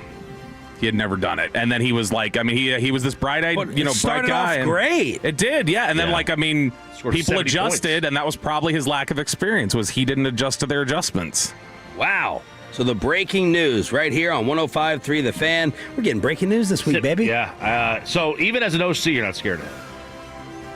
I'm not terrified if he goes to Washington. Gosh, what if we get Tomlin and McDermott if they get blown out this weekend? We're talking about like a third of the league being up at this point. Wow. Are you scared if he goes to Washington? I'm loving what's happening in Washington right now. I'm scared if Jaden's healthy. Because I think Jaden's. But why didn't it continue in Miami? Why'd it fall off? They had plenty of weapons. Well, I mean, if you don't believe in Tua, then there's your reason. Oh, okay. Washington makes sense though, because it is Adam Peters, and he was San Francisco. I bet that's probably where he goes.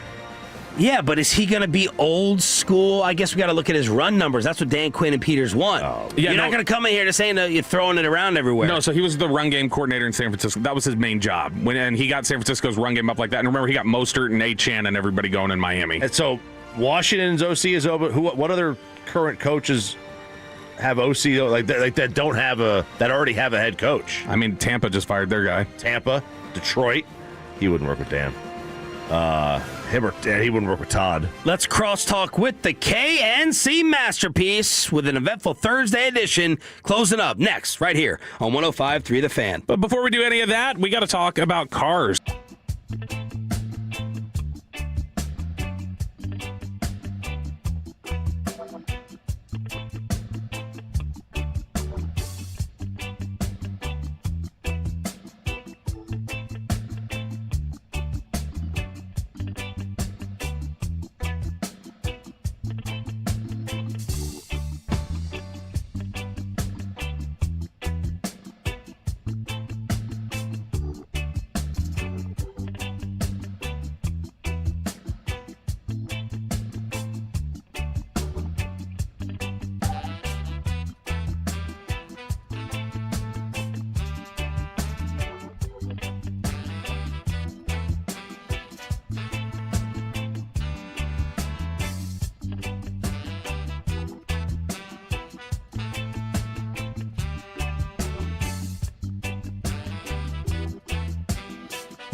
all priced to sell. Visit ClassicChevrolet.com. This is Texas. This is Classic Chevrolet. Together, let's drive, relax, enjoy the difference based on new Chevrolet registrations 2023 and 2024. If you missed the breaking news, 25% of the National Football League is now doing new hiring at head coach. The Dolphins have fired Mike McDaniel, and Adam Schefter is just out here swatting reporters. Thanks a lot, Troy. Competition for Brian Flores. They want to go get him. Back. He swatted Ian Rappaport, who said John Harbaugh had lost the locker room in Baltimore, and he's like, nah, that's not true. And now he's kind of swatting, I think, Josina Anderson, who said that Miami reached out to Harbaugh, and Schefter said Dolphins have not contacted Harbaugh or made inquiries into other coaches. This was an independent decision apart from general manager. So Mike McDaniel is gone. And Troy Aikman is part of that collective that's helping that. Troy's old school. Oh yeah. And he hated Mike. The one leg up. You can't. I mean, look, I like the look. I know. I like the look. Although I thought Troy was just supposed to be like the GM advisor. I don't know how that doesn't carry over into coach. Yeah, you would think that, but I would think he's supposed to find the GM for then the GM to be able to decide if he wants McDaniel or not. Not like for Troy to blow it out, but maybe. He could have been sitting in those meetings. He's like, guys, the coach sucks. Get rid of him first. Then we'll bring in a pair of these guys together, and we'll be able to rock that way. That makes, I don't know, man. Yeah. There was that moment on Miami Dolphins on Amazon or Hard Knocks or whatever where he had his pants up and Saleh was like, wow, you got this going on. He was like, basically what this says is you're so good at your job they can't tell you how to dress. And I was like, man, that's cocky right there. What did Troy always call him? Whoops. Troy Hughes. Logic. Logic. He does look like Logic, yeah. He does have that look. Yes. Yeah, What's coming up? Guys, at 10:20, Mavs legend Rolando Blackman in studio. Oh, baby. Where we get him up here. What? Sometimes I know it's difficult. He's not in studio? No, he is in studio. I'm saying if we get him up here, our security at the building acts like we're protecting the president. And he's coming in today on a nice, balmy day in studio. What's up with this? I think Bobby's having like a heart attack. Like his blood pressure or internal heat has shot up. He's still wearing the hoodie. 15 degrees. Well, no, because now I'm sweating through the shirt, so I have to. This is because this was like 68. Yeah. Oh, it was 68. It's jumped up 75. Like, for it to get that warm in here that quickly, it's got to be piping in heat. And just think, my mom's house is 3 degrees warmer. On purpose. Oh my God. It's my warm mom's house outside. is 6 feet under. It was 70. A little cooler down there. Yeah, it is below cool. the fruit. Although you're getting closer to the center of the earth. It is below the freeze line. Oh no. It was 73 degrees when I was driving in listening to you guys this morning. So, I mean, it should be about 75 outside. It doesn't feel right now. It's probably me, and I keep turning on the heat on accident every morning. At least your mom's buried. Oh, God, Dad's burned. That's true. Oh, he just matched your dead parent joke. Hey, listen, that was a good joke I had in my my eulogy for him. Because he was very pasty Italian. I said, even his ashes are white. And my mom cut it out of the speech. Shouldn't have showed it. What? I know. She's taking a lot of liberties. I keep having a reminder. I'm the patriarch of the family now. I'm in charge. Would she have swapped the joke back in exchange for you not dropping a GD it? Yeah, probably. You dropped the GD? I started to get choked up. He had slipped. I started to get choked up, and I said, God, I guess the microphone worked in that scenario. Did you ever think about doing your version of the eulogy on the show? We recorded it, I think. Yeah, we did. We played it. Okay, good. Yeah, I had some good zingers in there. It was good. Did you do a eulogy, Kevin? No. Which one of your parents is gone? My dad. Oh. But your mom's amazing, isn't she? She is. I will do a eulogy for her. No. Right now? No, she's still there. Oh, okay. She's awesome, dude. What did you think of the eulogy of the Cowboy season at the press conference yesterday? Nice transition. Professional. I honestly I was irritated. Want to know if Jerry Jones just says that about the salary cap or if he legitimately doesn't know how the salary cap works. Because not only could you have kept Micah Parsons, if magically you would have just got Quinnen Williams somehow, then you could have kept Quinnen Williams, you could re-sign George Pickens, you could have signed that exact Micah Parsons deal and still had room to do something else if you want. I want to know if he just doesn't understand how the salary cap works. What I was going to try to defend them with is the doing something else part. I would imagine he would come on and say, well, yeah, we could have technically done it, but then we have 6 guys making all the money, 2 get hurt, and we're screwed. Now, that's fine. Now, that I agree with. I think people took it as like, no, it would get rejected by the NFL offices if you did it. I think what Jerry's trying to say is we couldn't have a real team. If that's the case, then I'm totally fine with that because I think that's fair. We've all talked about how this is a top-heavy roster for a really long time. And Jerry's brought that up a number of different times. Then that's like, you fair. sign a guy to a big contract, then he I gets hurt. I concede that It point. does feel like we need to have the Jerry translator on a lot of things. Like when he had said after the Mike trade, he's like, yeah, we tried to get Quinnen, and he said it as if he was offering Micah and a first for Quinnen. And they it's turned it down. No, that's not. And then he came back and goes, by the way, I want to clarify, we offered Micah for Quinnen and a first is what we did. And so it does feel like you got to circle back and clean up after these press conferences, at least 1 or 2 things. I can see that. So you did not, I heard whispers in the hallways, maybe from the AC guy. You were not down to play it or as much as you all did. And how did you make a decision to go to commercial? Yes. And did you come back with the end? Why did you break away at 12:26? I was in the middle of my shower trying to listen to the whole thing. They started 20 minutes late. Yeah. And then on top you got of that, bills to pay. yeah, we were told ended at this time. So. Oh. Yeah. Okay. Would you have kept running it? Passing the ball. Yeah. No, I would have kept running it, but the Yeah, decision was made. They were, like I said, they were late. And if we would have known it would have started 11:45, we could have run our regular scheduled break, and if not, had to break at 12:26. But I think Dawson was right. It's always weird when you're kind of dancing like that, and you're like, do I need a 2-minute segment or an 8-minute segment or 3 4-minute segments? We were trying to figure out exactly how to do it, and so we were kind of having to play that game, waiting for them, and then they did what they did. What was your big takeaway, Corey?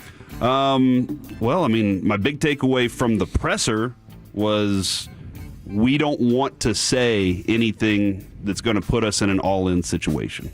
We don't want to say that we're going to go all in public and have it on recorded video. So whenever Jerry was asked about that, he was like, look, I don't want to say anything and then us not to be able to deliver on it. And I get that because you don't know which teams are going to keep their players or tag their players and how all those things are going to come into play. But then he steps away from that microphone and starts talking to the media whenever they can't have him on camera. And he's like, bust that thing open. Get the piggy bank and crack it. He was on camera. I think he busted away from Tad and Steve. He's finally those. He's like, all right, guys, they're gone. All right, let's talk about this. It's like how you maybe you change how you joke given the company, and then somebody else is going, all right, we can joke about this now. Yeah, and then Javonte, I like hearing that they want him back for multiple years. So that was something I liked. What irritated you the most besides the cap thing? it was just, I mean, and maybe they were in the midst of working on it, but it was the way they kept saying, well, we got to take a look at some things as if their season hasn't been over for 3 weeks and they haven't had time to plot a direction. Like, the second you're no longer eligible for the playoffs, and let's face it, now you can see it clearly in retrospect, they were always going to fire Eberflus. How do you not have, hey, I think this guy might be available, this guy, and how do you not have your list of like 8 people that you would like to interview, and then we'll see who becomes available. And then when they ask, hey, have you asked to interview anybody? Well, golly, we're going to find somebody. I'm telling you that. No, we'll do the right one. Yeah, but we don't know who that person is. Let me ask you this, though, just devil's advocate here. You start making the list already, you have your top 5 rankings, and you've fallen in love with 1 or 2 of these guys, and you're like, that's the one that I want. And then you find out another one now that could be better has become available. Sure. Now, this comes to, I don't think Jerry does this well. We do a very good job on our show when given new information. Debatable. We can, most listened to and loved midday show in history. There we go. But we do the, when given new information, we can change our mind. I don't think Jerry does that very well. I think when he has something in mind, he's like, that's what I want the whole time. And so that's where the leaves falling, I think they're like, let's wait for all the information. But this thing is a cycle. And he did like, he's always like, let's wait. And you're like, oh, come on, no, let's get this done now. I understand where you are on that, but I think that they have a couple of names they'd like. It's very possible they know exactly who they want. They just refuse to say anything. And that's They're fine. acting like they don't know. It may be possible that the guy they want, Jim Leonard, is saying, I'm going to wait to see if Vance Joseph gets a job, and I want to take the promotion here. Yeah. It's just the impression that they don't it's have a plan. not as urgent as we want it to be. Yeah. You know what I mean? We want something defined. Which they clearly have shown they don't care about impressions. Like, they don't care how it comes off to people most of the time. Well, also, if they weren't going to give that impression, then don't do a press conference. Yeah.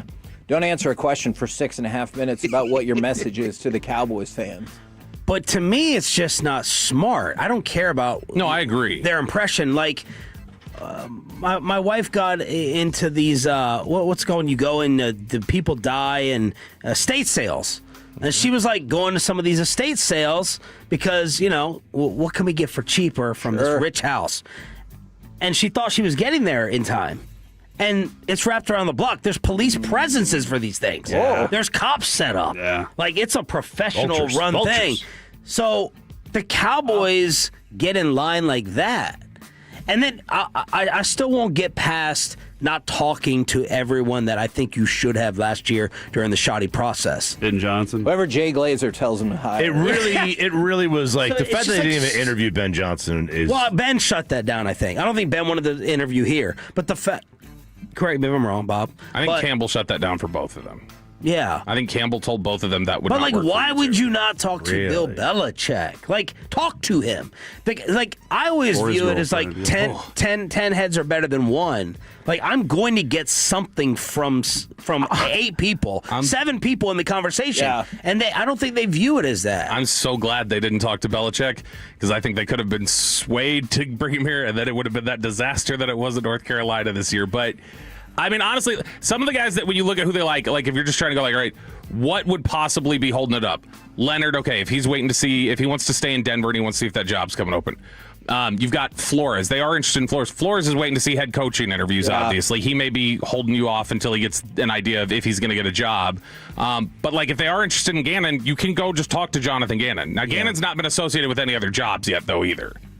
So, I don't know. It just, when we have these topics, I try to give myself a little bit of hope. And then, little thing, add it to little thing. And it's like, how much stuff you have to overcome even to...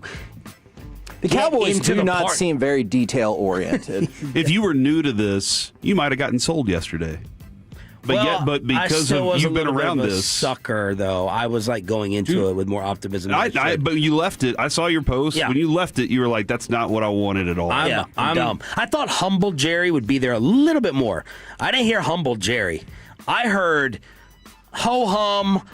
Oh, guys, we're finding a DC. Yeah, defensive coordinators leave all the time. Finding the head coach was hard. What a weird pivot that was when he goes, can you imagine if we were sitting here right now trying to get a new head coach? Yeah. And they're like, wait, what? And they're like, they acted like a leadership group that didn't just go 7-9-1. They're like, they were acting like they're on the cusp. Now, I know a lot of that is sales. I thought Schotty took the most responsibility, but it was like, no, the core foundation pieces. And do you realize what a culture offseason we're going to have with Quinn? And I just wanted to hear like a little bit more humble tone. Have we heard, and this is like, I'm not saying this because I know or don't, I'm not sure. Have we heard, has anybody, are any of these openings scheduled for coordinator interviews yet? I don't know that I've seen a coordinator interview reported in the NFL yet. I don't think I've seen one. So, I mean, I don't know. It may just be that people are waiting for, like, hey, there's 10 head coaching opportunities. Basically, like, people want to see if they're going to get jobs, and so nobody's really taking those right now. That's fair. That's fair. I apologize, Jerry and Steven.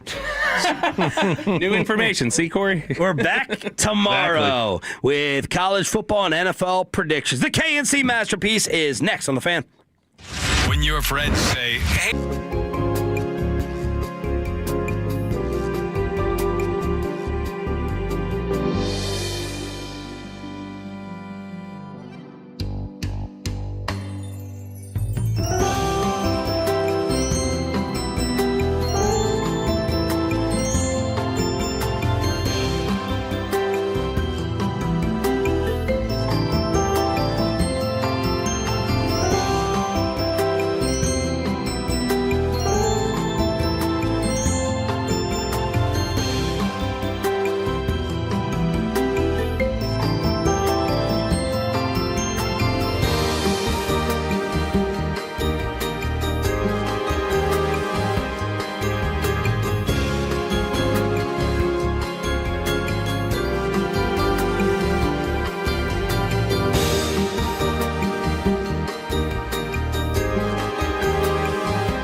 K&C Masterpiece on 105.3 The Fan. K&C Masterpiece right here on 105.3 The Fan. We got so much to talk about this morning. Trey Young gets traded. Mike McDaniel is fired. The Bucks also fired their offensive coordinator and their quarterbacks coach. And the Stars are back on the board with 2 points. But I'm going to start with this. RJ Choppy was on this computer before I was. And one of the tabs he has open is Merriam-Webster.com. And he's looking for advanced rhymes with blind. Does mind rhyme with blind? Yes, that is the second option. Okay. Behind find. Kind? Yeah, kind is third. But yeah, so RJ was looking up rhymes for blind whilst the show was going on. I hate when people use that word. And that's I don't know why. It's kind of like whenever people spell color with a U for you. That's how I feel about whilst. We're not in England anymore. Kevin, I feel like whilst is an English word. You sure? We speak English, dummy. I'm talking to me on that one. I have a question here. Adrian actually brought this up the other night. Oh. Years ago, before Adrian was pregnant with Avery. So this is, you know how long ago this is now. We were playing a game, and rhyme was part of the game. It was a drinking game, which, by the way, I don't think we're going to be able to play in the future because Prohibition's on the way. What? The Dr. Oz says don't drink in the morning. What kind of ridiculous crap is that, Kevin? It's a different story for a different time. But we're playing a game, and I rhyme 2 words that sound the same but aren't spelled similarly in that regard. I gotcha. And she said that's not a rhyme. Kevin, does that work? Does it work that way? I've always thought that rhyme just kind of sounded the same.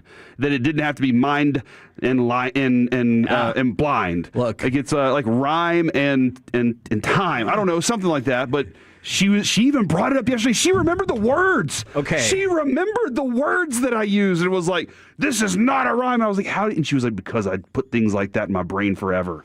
I will open myself up to ridicule from the YouTube and the Twitch and the fan text, aside from the normal things, and say that if it sounds the same, I think it is a rhyme, even if it's not spelled the same. I'll have to get from her what exactly the words were, because she still remembers, obviously, and that's weird. Okay. But, that's part of one of the reasons I love her, is because of stuff like that. Okay. Well, we will investigate that. But in the meantime, can you please give me cut number 2? Because by God, it happened. We won. With 6.5 and counting remaining, they center it. They score! Wyatt Johnston, after steal, took it away. 3-0 Stars.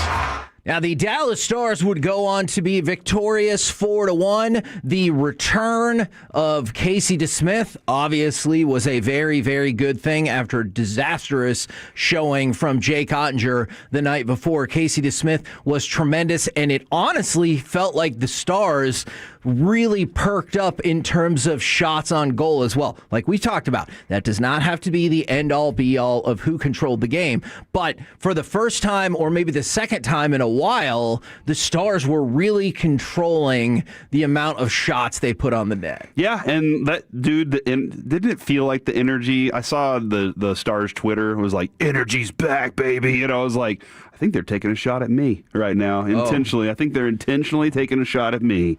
And we all saw what happened in the last game. Yeah, but that being said, that energy offensively was back, and I'm going to give a lot of credit to what they were doing on the back end, too. That had a lot to do with setting up those skilled guys up front, and I loved seeing that last night. Yeah, absolutely. And look, it is true. Since moving to Dallas, and I apologize. I can probably look this up. When we were in high school? Yes, somebody from the Stars organization tweeted this out. I'm so sorry for not getting their name. But the Stars' best record versus teams since moving to Dallas, it is overwhelmingly against Washington. Interestingly enough, second on the list, Edmonton. And I might not have guessed that straight away. But yeah, we freaking own Washington, and it was great to see that again last night. And we can talk more about that game if you want to start things out. Or what I would really love is if you would go on a journey with me about 5-on-5 hockey. Dude, I am more than happy to go on this journey with you as long as you're willing to make some friends along the way. Okay, that will not be the most important thing that happens to me, but yes, okay, I will do that. All right, so this is prior to last night's game. I apologize for not updating my numbers. And thank you to Money Puck for helping out with this. The numbers on the surface for the Stars in 5-on-5 hockey seem pretty good, which feels weird because you know how we've talked about it all the time. Sometimes the stats you see don't really match up with what you feel like you're watching. Okay. And what I feel like I'm watching with the Stars is a very mediocre 5-on-5 team. Do you think that is unfair? I've felt that way. Okay, but look at the numbers. The numbers, I'll let you judge for yourself. The Stars in 5-on-5 hockey. Goals scored, they're tied for 6th with Carolina. Goals given up, they're tied for 10th fewest. They give up the 10th fewest. And then goal differential, they're 4th best in the NHL. So this is on the season. Yes, on the season in just 5-on-5 hockey. So 6th, 10th, and 4th. On the surface, that seems like, all right, that's pretty good. I would say over the last month, it hasn't felt that way. Okay, now, this is where the tricky part comes in, because I would still argue it's been pretty much the whole year despite those surface numbers. Let's go a little bit deeper. And I know you said sometimes with the graphs and the acronyms and everything, it gets confusing. So I've laid this out for you. All right. Take a look at their expected goal percentage. So expected goal percentage measures shot quality by predicting the probability each shot becomes a goal based on, here we go with the science, distance, angle, shot type, and game situation.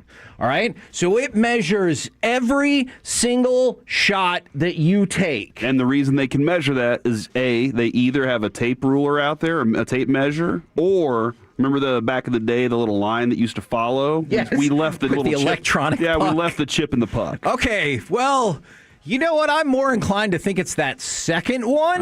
But if you just look at that number, expected goal percentage, which measures the shots that you take and how quality they actually are, the Dallas Stars rank 20th in the NHL. To put that in, they're 49.1% of the time you get off what would be considered a quality opportunity. Okay. Compare that to the worst team in the league, the Seattle Kraken. They're 44%. So you're only 5% away from the worst team in the league. On the flip side, take a wild guess as to who's number one. Probably Colorado. It is Colorado at 57.5. That is a big number. Massive difference. And this is why I want to focus in on the Stars in Colorado here, okay? Dallas, plus 15, 5-on-5. The second best team in the NHL in 5-on-5 goals is plus 28. The Avalanche are plus 56. Wow. Think about that. The Colorado Avalanche are twice as good as any team in all of the NHL in 5-on-5 goals. Why is that so important? Well, you've seen sometimes a stingy whistle when it comes to the Stars getting some power play opportunities. Yeah, you can't rely on that always. Exactly. And well, and guess what? That whistle's going to get even stingier in the playoffs. You're going to see plenty of 5-on-5 play. Dallas is plus 15. Colorado is plus 56. In one fewer games than Dallas, Colorado has scored 26 more 5-on-5 goals than the Stars. That is staggering. All right, so that's comparing them to the best. To the best. Do you want to go to the Wild? The other team they're in the mix with? Yeah. All right. Then there's the Wild. So let's take a look at the other side of it.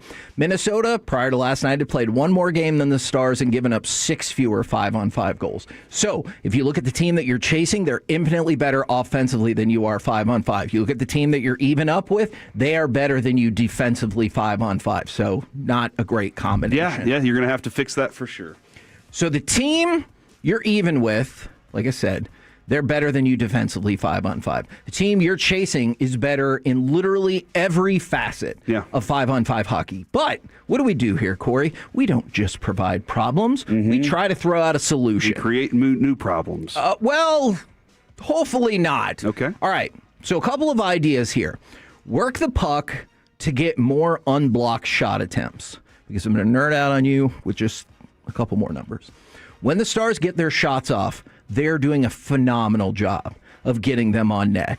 Some could argue they're the best team in the NHL at getting shot attempts that aren't blocked on goal. Okay. All right, which is always a lot good of skill, thing. A lot of skill, yeah. But the flip side is they have far too many blocked shots. Do you know that the Stars have given up 200 more shots than they've taken in 5-on-5 play? That's tough. 200. That's tough. So I don't care. I think a little bit has to do with the fact that teams have to throw pucks at the net because they're behind them. It's kind of like when you break down the philosophy of running record and passing record, it could be a couple of different things. It can be, first of all, that your defense is having some problems, or it could be that you've gotten out to a lead and the other team needs to pepper the goal with shots. I get all of that. But Dallas is tremendous at blocking shots as well. And we all know that shots aren't the end-all, be-all. But if you're at a 200-shot deficit, that definitely means something. And these numbers are not sustainable for the Stars to be an elite team long-term. Because let's face it, this isn't the Cowboys' expectations where you're like, oh, if we would have made the playoffs, that would have been neat. We all have high expectations for the Stars. And right now, they are not playing good enough 5-on-5 hockey to be there in the end when it matters. Yeah, fortunately, we have a Olympic break coming up. I mean, it That's could be still tomorrow. a month away. Okay, all right, that's what you say. I appreciate that. Fortunately, we have that coming up in the back half of the season to make these corrections. That's what Gulletson really needs to do. He needs to treat that like the bye week, right? And say, we will make all of these corrections, come up with and develop new plans. These things are the things that I hope that they're identifying, though, for their team to become that one that takes down Colorado. Absolutely. Now, I realize, Corey, that we started the show off on kind of a downtrodden note, but I know what will cheer you up. Dime and tine were the words, and I was like, dime and tine are close enough. No, it's got an N. It's an oblique rhyme. I will agree with your wife on that one, but I know how to perk things up. Oblique rhyme. Stop it. Coming up next, Mavericks legend and one of our favorite basketball players of all time. He's got the bobblehead night coming up. It is Rolando Blackman. He will be in studio next right here on The Fan. When your friends say, hey, did you hear?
truck wreck, call Frankel first, 214 or 817-333-3333. With Frankel and Frankel, there's never an out-of-pocket cost. They only get paid when you win. Frankel and Frankel, the go-to car and truck wreck attorneys in Dallas. Down to 10 seconds.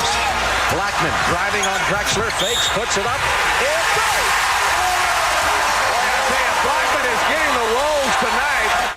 In your face, Clyde Drexler. We're the KNC Masterpiece right here on 105.3 The Fan. Right now, in studio, we bring to you Dallas Mavericks legend. It is Rolando Blackman. Good morning, sir. How you guys doing this morning? My goodness, it's supposed to rain on me a little bit, too. I brought a big old umbrella, and I haven't even used it yet. See, you seem like somebody that attitude-wise or weather-wise is essentially rain-resistant. No, all the time, because I really don't care about all of that kinds of stuff, too. I think I get up in the mornings and I just bring my own attitude and my own flow to wherever I'm going. And I think that's a lot of fun for me, too. It's always kept me on a high spirit. Sure. See, the first time that I met Rolando was, I believe it was the day after the 11 championship. I went to Cheesecake Factory, and you were standing there, and I was like, holy crap. I told my wife, I was like, she's pregnant with our first or second kid. And I'm like, that's Rolando Blackman over there. I have to go say hi. I got to get him on the show, because we just started the show, too. And I walk over, and I was like, man, as I walked away, I was like, he just must be so happy because they won the championship right now. That's where that energy's from. Then we had him on the first time, and I was like, no, that's just who he is. That's just how he is all the time. Every day, every morning, you try to control your own attitude, and you seek the future each and every day for the things you're trying to get accomplished in helping or for yourself. And the important factor is to being able to bring the energy and just enjoy the process. That's the main factor. Enjoy the process. Do you wake up in the morning and you talk to yourself in the mirror, or is this just something that you've built in automatically? No, some people do it differently. Yeah, I don't talk to myself. I just feel like each and every day I get a chance to do some positive things each and every day, no matter if it's a problem or not, but just to also be in attack mode. And that's the important factor with the whole thing, to get it done either way, but to go through it with the proper attitude. That way you come out on the other side with it done, or you're still willing to fight as the time goes on. How much do you like hearing these stories when people will recount the first time they met you, and it feels like, I'm guessing across the board, it's positive. I have a positive story to share as well. How do you feel when people tell you that story? You're like, all right, good. I've been doing this for a while. No, I feel great because it's just, I like meeting people. I like meeting people. I like talking to people. I like having the opportunity to find out their background, what they're talking about, what they feel. And I've been around here for such a long period of time that it's not only from the beginning, but also from what's happening today. It's a great deal to meet people and to really get a chance to understand them and say, hey, what's happening?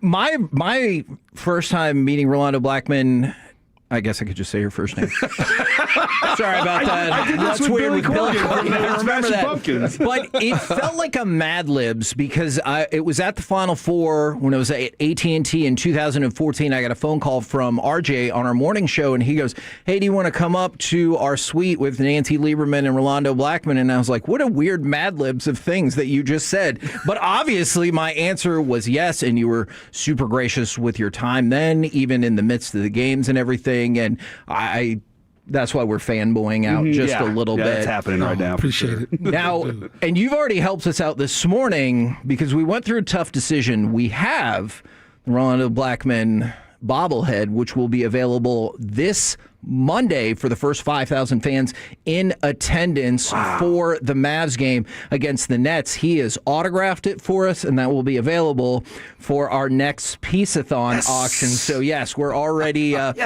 already gathering stuff up. How surreal is it to have a bobblehead, and how do you think they did with the likeness? That's always the question, right? Did they get the likeness about right? You know something, I think what's important for me is that as I talk to my family, they're always telling me, who is that? As they saw it come over the internet.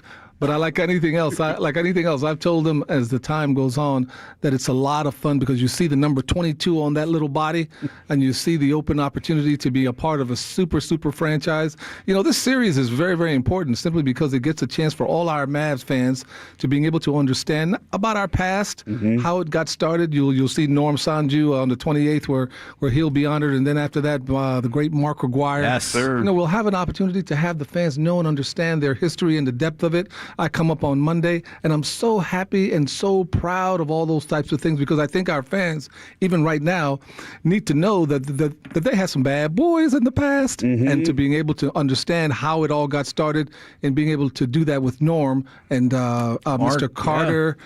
And all the people that were there. Davis, Sam Perkins, yes, Roy Tarpley. I don't want to leave him out. Well, people don't know that there were all-stars in the past. And in the back, Mark made it 3 times. There was James Donaldson, who we haven't talked about. He was an all-star back in 1989 also, too. Derek Harper's made so many doggone defensive teams. And then, of course, you just mentioned Roy Tarpley with the 6th Man of the Year award and that kind of a thing. So we had a great team in order to take the Lakers to 7 games.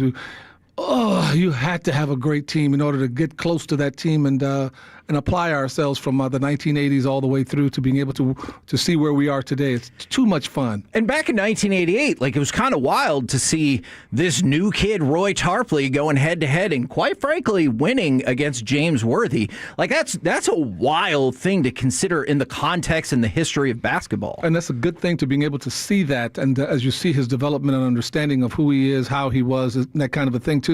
When you see a guy and he has that separate attitude, that special attitude, not scared of anybody, understanding what he can do in his talent, and having the nastiness required when you get on the court. You have to have a dual personality. I have a dual personality. I love the people and all that kind of stuff too. But when I get on the court, it's not about being nice and all that kind of stuff. It's about trying to infuse all that damn work that you did with those 440s, 220s, all the shooting and all the work that you put together. You got to go show somebody that, preferably with a foot up there rear end. But like we just heard with the Drexler cut. Yeah, absolutely. Yeah, it's important, but those kind of things are there for all of us to grow. I had to grow. Derek Harper, Brad Davis, you know what I mean? You had Mark Aguirre. All those kinds of things had to happen for this franchise to make it. And I'm very, very happy that our fans now, we get a chance to integrate and understand a little bit about the past so they can see how powerful that it was and how powerful it is all the way through the championship and what they're doing now with this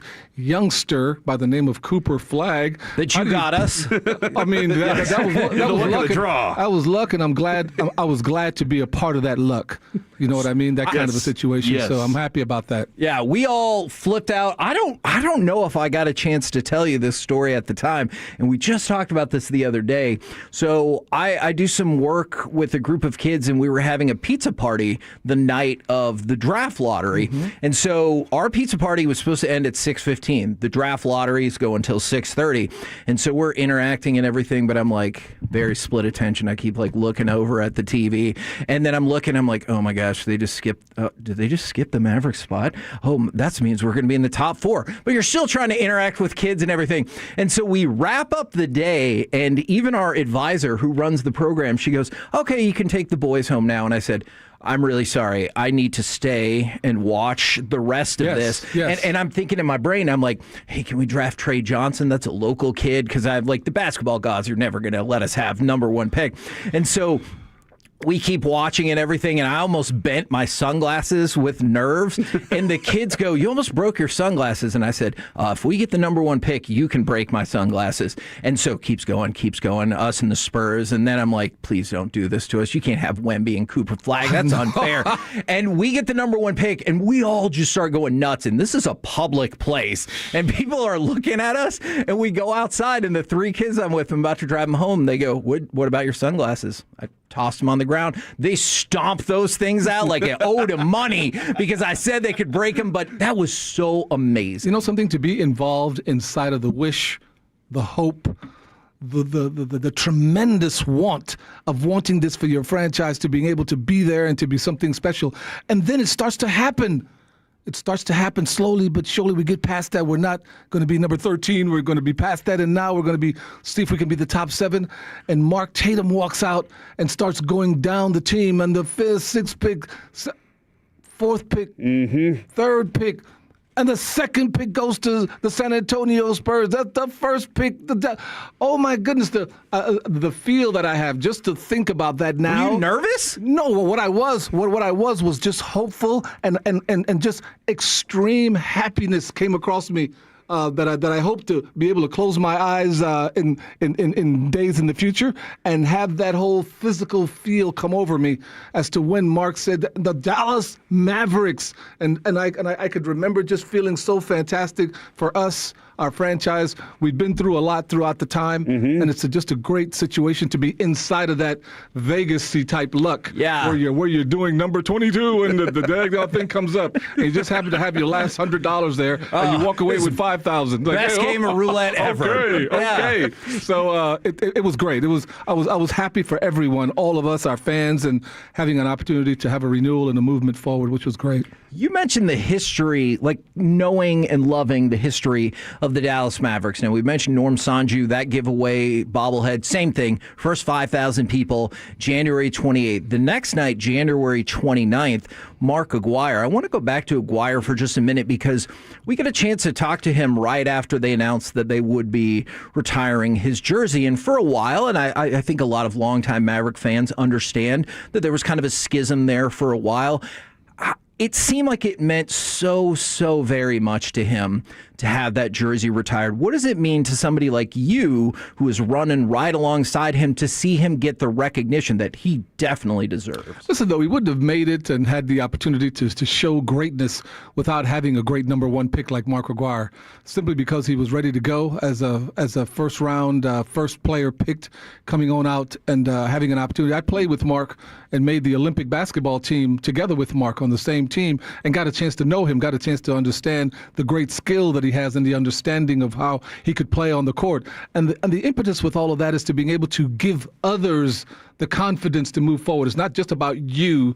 It's about what you can do for others to being able to uplift and highlight them. And that's what he did for our team early on, to being able to now get out there and not only score, but have a guy like Rose say, hey, man, shoot that damn basketball. Come on. I'm like, yo, okay, Mark, shoot. I'm going to do exactly that. And everybody else that came on, not only Brad was a big deal in that kind of a thing.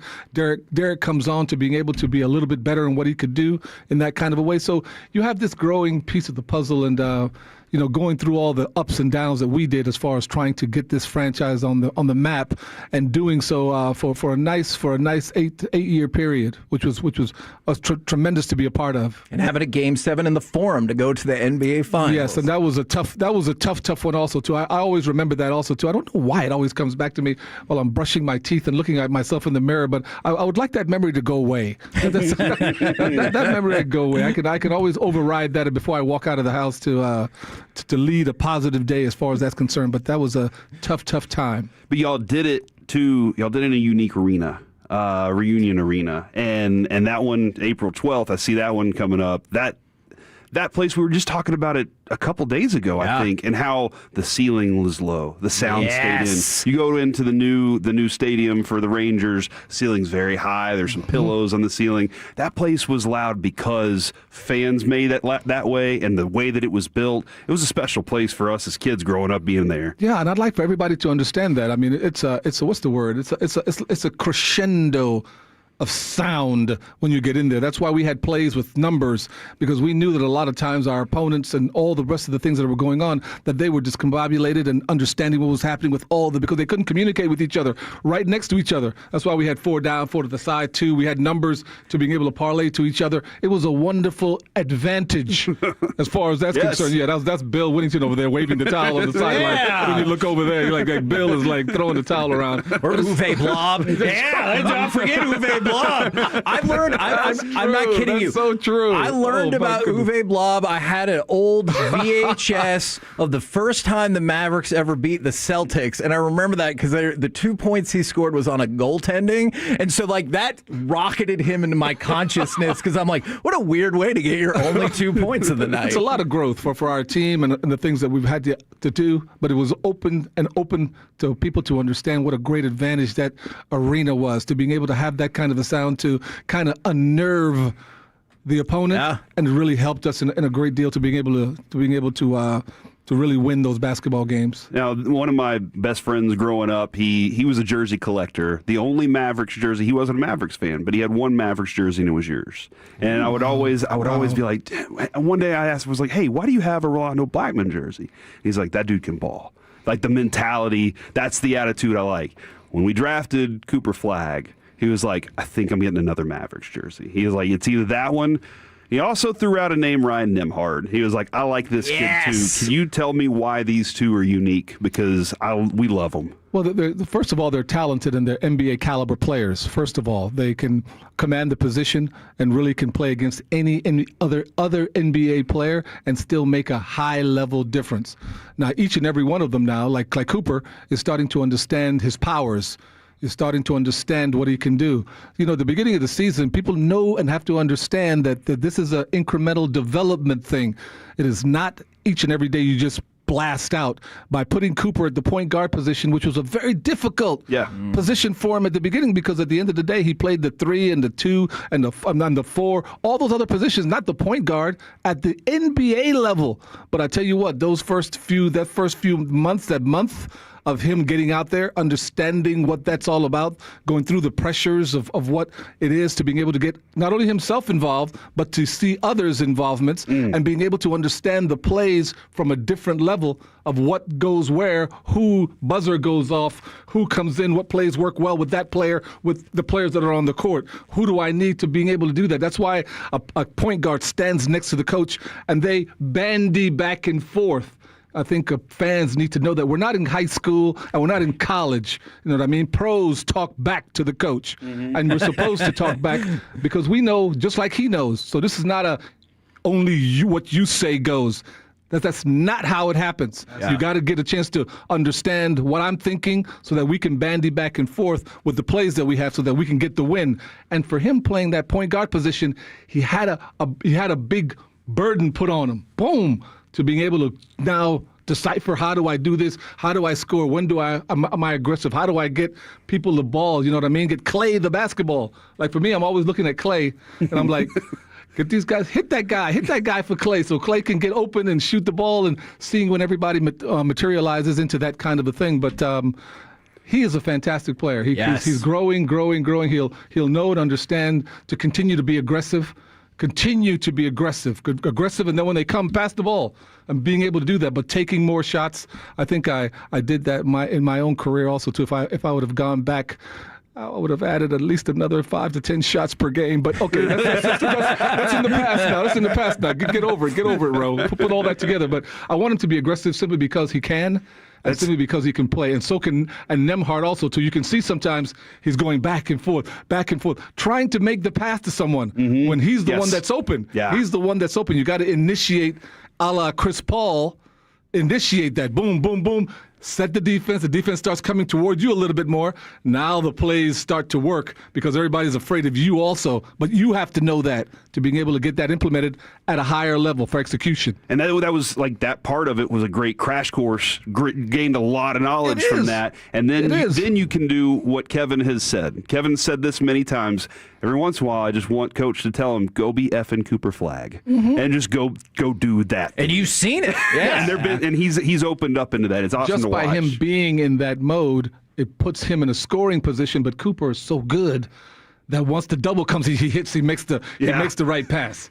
He makes the right pass to the open person. He's the correct play to being able to get the correct shot, to being able to get the advantage, to being able to do that. So he's a tremendous player. The important factor for him is to get out there and to understand that he is the leader. When Kyrie comes back and all those people are in place, to still be that guy, still look at the basket and look like you got one guy in front of you. Cook him. Yeah. Cook him. If you're going to leave him alone, cook him until you get some help, and then I can make the pass to you as far as that's concerned. And he's a great player already. So we'll see how that goes. I'm just having a lot of fun as well as our fans. I bet. To being able to get into this whole thing and watch the kid grow and enjoy what you're seeing. You have a great player here. Come on down and get a chance to check him out because I am. And I'm having a lot of fun watching him, and it's a lot of joy. Oh, I freaking love it. Let's go play the Jazz right now, Corey. Let's do it. I'm in. Now, I'm in. You mentioned the Reunion Arena giveaway. We'll go there and move towards the present. You got Derek Harper on April the 3rd, Brad Davis on March the 18th, and then this month we've got Mark Aguirre on the January 29th, Norm Sanju January the 28th, and as we said, your bobblehead giveaway this Monday against the Brooklyn Nets. You can go to DallasMavericks.com or or NBA.com/Mavs for tickets. Remember, it's limited to the first 5,000 fans to get to the arena, as if you needed more of a reason to go see the team. I cannot imagine a better ambassador for this team than you. Thank you so much for being with us today. It's a lot of fun for me all the time, too. I'm a Mav fan, and I still watch the games, enjoying the time, walking around town, going to my Trader's Joe and going to get my food. 2 carts, guys, 2 carts worth of food and that kind of thing. And just put it together knowing that we're a part of the fabric of what this Mavs franchise is all about, and the important factor is to be together with our fans and what we're trying to do. This bobblehead series, it's a really tremendous cool time. way. Yeah. And I think everybody will have a lot of fun being a part of it and seeing exactly what their history is all about, and we're all together in it, so it's a good thing. Hey, if you're going to collect them all, you need to be there on Monday. That's to absolutely get things true. started. Thank you very much. Thanks, Corey. Thank you. We're the KNC Masterpiece right here on 105 through the Fan. Coming up next, let's fire up some baseball nuggets. Which MLB teams have improved the most and the least thus far this offseason? We'll do it next right here on the Fan.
price to sell. Visit ClassicChevrolet.com. This is Texas. This is Classic Chevrolet. Together, let's drive. Based on new Chevy registrations 2023 and 2024. He goes to the fastball.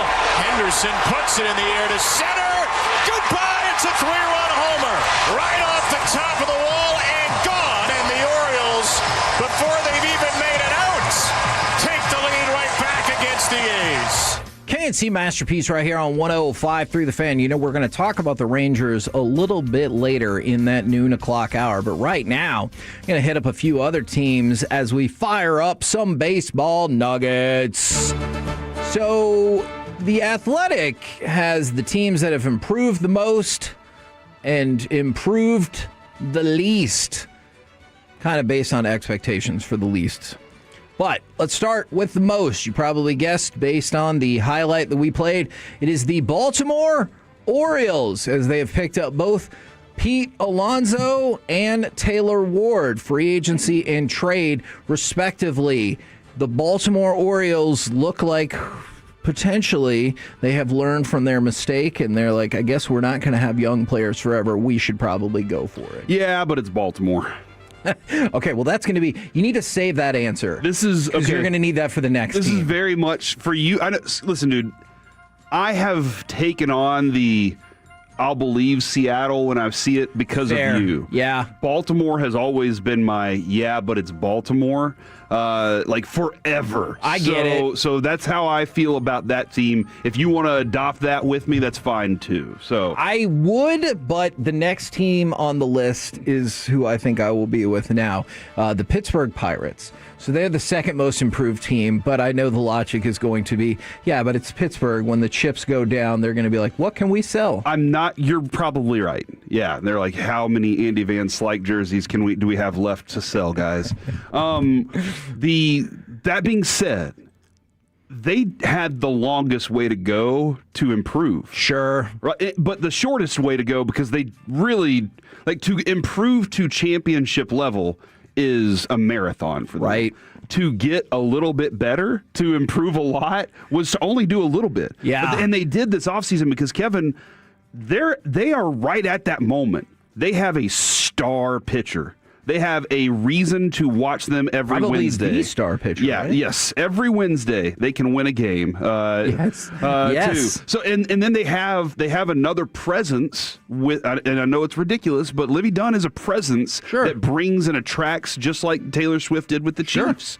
So they need to take advantage of this opportunity right now, because they've never been this important as they are in this moment with him. Now, some of these teams are significantly closer, and look, I understand what happens with Kyle Tucker, what happens with Bo Bichette could still kind of move it one way or another, but the rest of the top seven from most improved per The Athletic: the Toronto Blue Jays, the Atlanta Braves, Boston Red Sox, the Los Angeles Dodgers, because they needed to get better, and the Kansas City Royals. So obviously the Dodgers going for a three-peat, and the Kansas City Royals round it out. Now, the teams that have done the least to get better, the New York Mets. Now, you've probably noticed some of the teams I mentioned took some of those players, whether it was Pete Alonso, Edwin Diaz. You've had departures from the Mets that I know have a lot of people disappointed. And second on the list is the Yankees, and that is why I referenced some of these other players, because you might still see, whether it's Peralta, Bichette, we already mentioned Tucker. Some of these teams can still turn their fortune, but the Yankees have been relatively quiet thus far. If the Yankees don't sign the top three it feels like people agents, are always everybody's mad. always like, what are you doing? What are we even doing here? Yeah. Well, and look, Cashman said because Cole, Rodon, Clark Schmidt are all slated to be unavailable at the start of the season. Wow. He said he'd love to add another starting pitcher, and that's why Peralta has come up so much. The other teams... They haven't called the Rangers to make a trade. Hey, guys, we would really love one of y'all's pitchers. Is there one you're willing to give up? They're like, hey, does Jacob want to come back to New York? Or there's no way. DeGrom wants to go back to New York. I'm not trying to get rid of him. Okay. I'm just surprised that the Yankees haven't been calling the Rangers because that's just what they do. I mean, yeah. Maybe history says so. Yeah. The rest of the bottom five, I guess, for least improved, the Cleveland Guardians, Cincinnati Reds, and the San Diego Padres. So you don't see the Rangers in that list. I feel like they're probably kind of right in the middle. They've done a lot of what we've expected in this offseason, but we will talk more long form about them at noon o'clock. We're the KNC Masterpiece right here on 105.3 The Fan. Coming up next, we will talk with our Dallas Cowboys insider Mickey Spagnola, plus the Trey Young trade and what it means for the potential AD deal. All of it next right here on The Fan.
krld-fm and HD1 Dallas-Fort Worth. Let's go, Cowboys. An Odyssey sports station.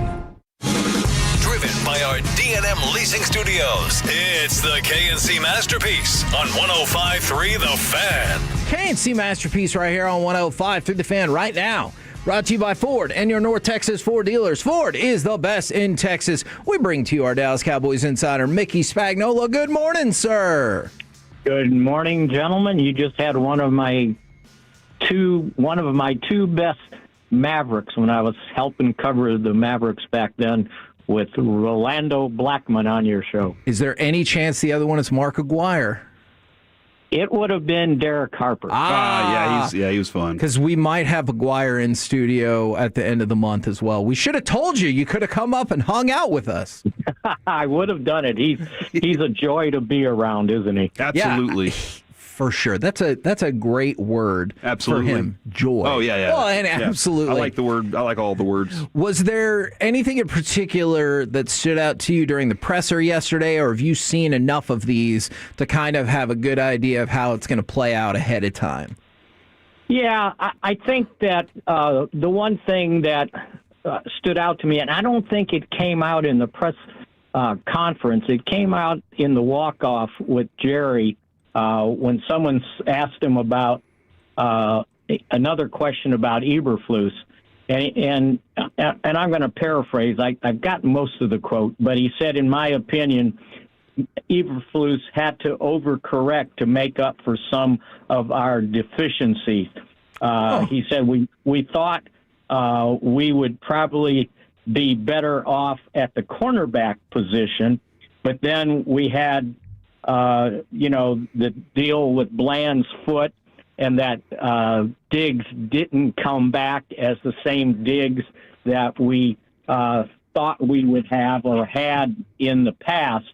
And he goes, and then the other thing he was pointing out is that they probably underestimated the effect that Jordan Lewis had in the nickel. Yeah. The fact that they thought Bland could do both, go in and out, and he wasn't as good in as they might have planned to be. And then the fact that it took a while for Revel to get ready to play, that he was having to play a lot of inexperienced players out there because of what happened with Bland, Diggs, and Revel not being totally ready to go as soon as they were hoping. So I thought that, to me, when anybody's asked me what did they need to correct or get better at, to me it was the cornerback position, because it's not a position you can fake. And they tried, and Eberflus tried playing these different schemes, trying to play zone to protect guys that weren't athletic enough, didn't have enough talent to play man the entire time, and I think that led to basically the downfall. That part wasn't his fault, because he wasn't planning on not having those two Pro Bowl caliber corners at his dispense for the majority of the season. Now, you realize, Mickey, you have gone far too thought out and nuanced, because what everybody took from the walkaway was, we're going to bust the bank or break the bank. It's just going to take a whole bunch of cash, and we're going to fix this thing. You heard that, right? Yeah, but there's only so much you can do. Oh, I'm with you. You have a salary cap, right? I am with you. I think we all are with you for sure. And your intentions are great, but when you say your priorities in free agency is to re-sign your leading rusher, Javonte Williams, who also was your leader in touchdowns, and you want to re-sign George Pickens, who was your leading receiver, yards, catches, and receiving touchdowns, and then you want to re-sign Jadeveon Clowney, who was your sack leader. That's going to take up some cap space, right? Sure. And it's not going to come cheap.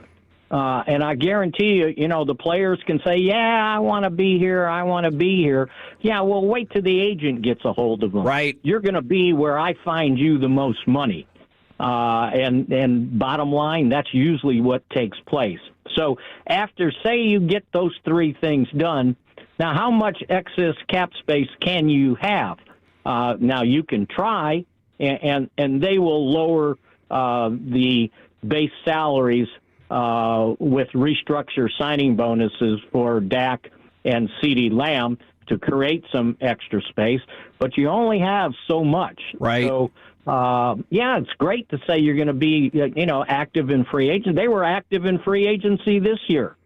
The problem was some of the activity didn't pan out the way they thought. Now, when you were talking about the agents, I know Schottenheimer addressed this. I believe it was yesterday, is the discussion about Tyler Smith wanting to know more about his future. And I appreciate that from a football perspective. But don't you think his agent has taken extra interest in this, knowing that, hey, if you move over to left tackle, theoretically, that should be more money as well?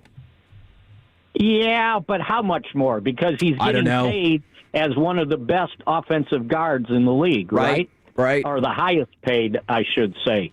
And I think Stephen pointed out that's one reason why we paid him that much, because of his versatility, because we knew that he could move out to tackle and play there also. Okay. What do you... See, and I don't know that the agent can do anything once, the guy's under contract. You're going to have him hold out? Yeah, you never know. I hear you, but yeah. Mickey, what do you... So, go ahead. What do you feel like the timeline then is for the next defensive coordinator? That's kind of what I think we really were hoping, is like we kind of a little more idea of when their interviews are going to happen, how quickly they want to get this done. Well, I would imagine they'll start working on maybe some of the interviews next week. But think about this. Guys that are available that you may think a lot of, they may be sitting there going, well, there's 7 head coaching jobs available. 8 now. Yeah. 8, right? Am I going to jump right out and take one of these when I can interview for a head coaching job? And then there's other guys that are on teams that the coordinator is being interviewed for a head coaching job, and he might think, well, I'm the next guy in line to take over, right? So should I, jump ship and go someplace else where I'm probably not real sure what I'm getting into? Or should I stay here and see if I can be elevated on my old team? Right. So this thing is complicated. And there could be some candidates that are in the playoffs that you would have to wait to interview. So I don't know that there's a huge hurry in January to get that done before the Super Bowl, to see just who's available. And if I got a candidate that's still playing, I might want to talk to him instead of rushing to hire somebody. I don't know what you guys think about it, but to me, I think you got to slow play it if you have an idea of where you're going first. Okay, and that is the part that I agree with. I guess I don't feel like they did the best job yesterday of expressing to the fan base that they have a good idea where they're going, outside of, well, we're going to get the right guy, which I guess felt kind of vague, but I understand how they don't want to go, well, option 1 is this guy, option 2 is this guy. But yeah, if there's a plan in place, I absolutely understand taking your time on that. Well, and guys have to be available, right? That's true. You don't just go out and say, okay, that's the guy, I'm hiring him off that other team. Well, if he's under contract and he's already a coordinator, well, then, and teams have, I forgot what the time span is for assistant coaches that are under contract. There's a dead period there where they have the right to, if their contracts are up, to re-sign them. Yeah. Right? Yeah. And if they're not a coordinator, or interviewing for a head coaching job, they don't have to give you permission to talk to them if they're under contract. So I think you got to you first got to see who's available, because and then why are they available? Yeah. Same thing with free agency. I'm not trying to disparage Jonathan Gannon or anything like that. Or Butch Davis. He couldn't fix his own defense. Right. Right. Now they're like 28, 29. Yeah. Yeah, but everybody's like, "Oh, you got to get him." He had that Eagles defense for 2 years, and they were tops. Well, yeah, because they had tops personnel. Mm-hmm. Right. He didn't take that personnel to Arizona with him. So that's why I think you can't jump to these conclusions right away that, well, he's the number. Yeah, you got to bring him in. He's a good defensive coordinator. He was for 2 years with Pro Bowl caliber personnel. So what you're saying is you need a combination of a good coordinator and good personnel. Well, you think? I mean, I think like, that. Do the Cowboys think that? I feel like that's been pretty clear. Well, what was Eberflus working with, right? Yeah. And we discussed the cornerback position. Bunch of Jags. Linebacker. Not until Quentin Williams got there, they were still struggling up front, even though they had Kenny Clark, and they didn't have a true middle linebacker. Yeah. Were any of those linebackers the quality of Sean Lee or Leighton Vander Esch, for that fact? Most certainly not. Yeah. But you have to try to put together a defense to, as Jerry said, make up for your deficiencies. And there were deficiencies because the other thing that I can't remember if I said this already that he pointed out is they underestimated the loss of Jordan Lewis. Yes, we were just talking about that. Yeah. And who did they end up in the slot with? Well, you could put Bland there, but then who's playing corner? Yeah. And Diggs wasn't there. Yeah, you're right. And Reddy Stewart was a nice player, but this is a guy that his rookie year, he was a special teams guy with the Bears. They didn't re-sign him. He went to Minnesota. They let him go. And all of a sudden, this guy comes here, and he's going to be your starting nickel corner in the season opener. Right. Seriously. Right. So, yeah, I just think Eberflus got the short end of the stick on this whole deal. Well, we appreciate the time very much, good sir. Let's catch up with you again tomorrow and wrap it all up.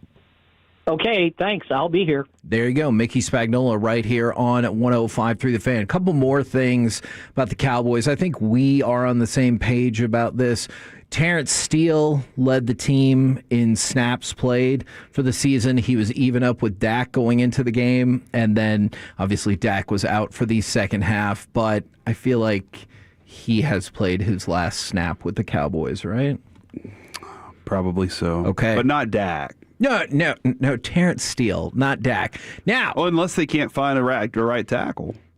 That how they'll do? They'll be like, man, we went out there, we looked, and we didn't find anybody we liked. Maybe he'll take a better deal. I feel like that would be pretty shocking. But I feel like Tyler Guyton's easy to. Dak playing right tackle. Yeah, no, I feel like Tyler Guyton's definitely the option if the Tyler Schmidt thing happens. Now, let's go back to basketball. Because yesterday... Dak would be a good tackle, though. I still think he would. I don't think I need to see that.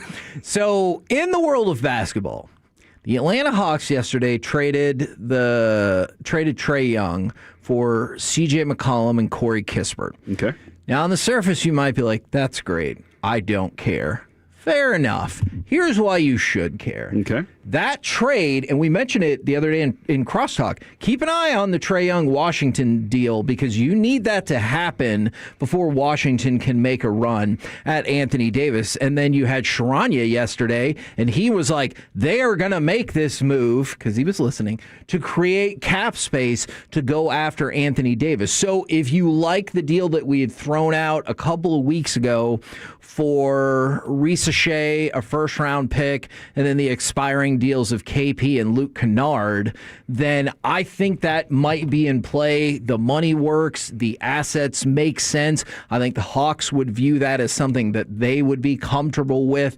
their current grouping of players. But they were able to move on from Trey Young. So now they can make the move for Anthony Davis if the two sides can come together on compensation. And you got to think they've already been talking about that.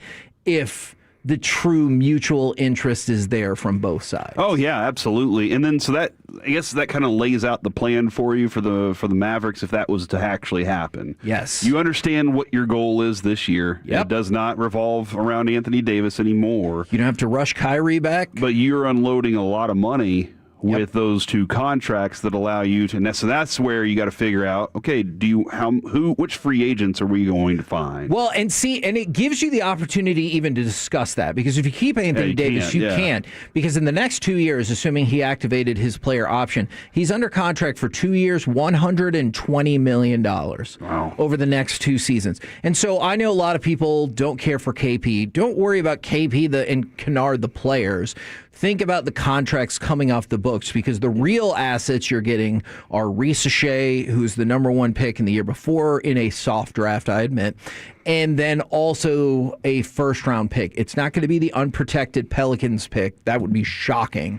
But another first-round pick to go with assets that you don't really have a ton of. So essentially it would be for salary cap relief, Reese Shea, and a first-round pick. That work for you? Sure. For now. Okay.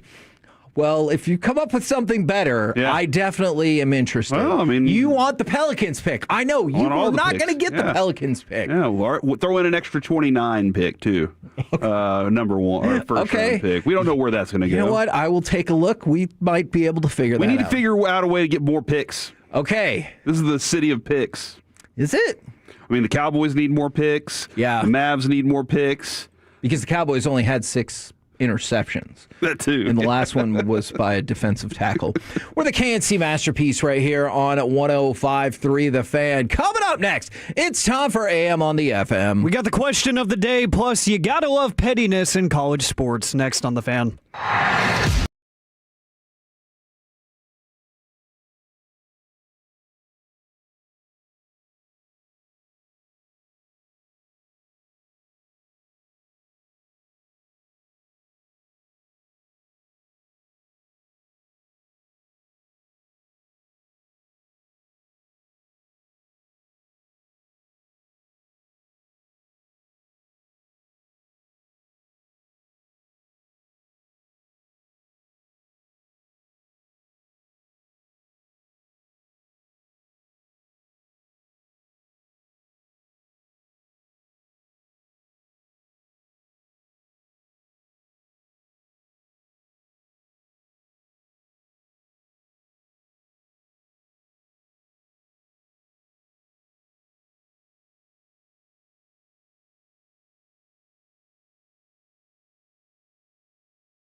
Frankel, there's never an out-of-pocket cost. They only get paid when you win. Frankel and Frankel, the go-to car and truck wreck attorneys in Dallas. KNC Masterpiece right here on 105.3 The Fan. Alec, I have a quick question for you. Okay. Before we get to AM on the FM. Is this passive-aggressive?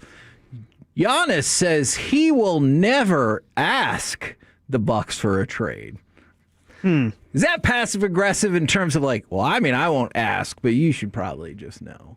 In my mind, I like to think it is. Okay. And he's goofy enough, too, and he's got enough personality to where he probably does kind of mangle his words in a way where he's like, I'm not going to outright say it, but, you know, it might be a good idea. Okay. See, that's what I wanted to know to start this off. And now it's time for this. What does this button do? Please, please, do not push the button. You have no idea what it...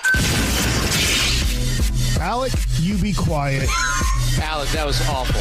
1 for Alec, 0 for Peyton. Don't you dare touch that dial. Don't you dare do it. It is time for AM on the FM. My name is Alec Medford, the man that they call the pride of Mansfield, Texas. Yeah. I'm trying to decide if I want the yeah in the man they call or when you finish up the intro. Do you have a preference? I'm sure trying it out in both spots. You know what? Don't mark that. Yeah, I'm going to. Thank you. You can go either way, is what you're saying, Kevin? Shield it. Oh, that's hot.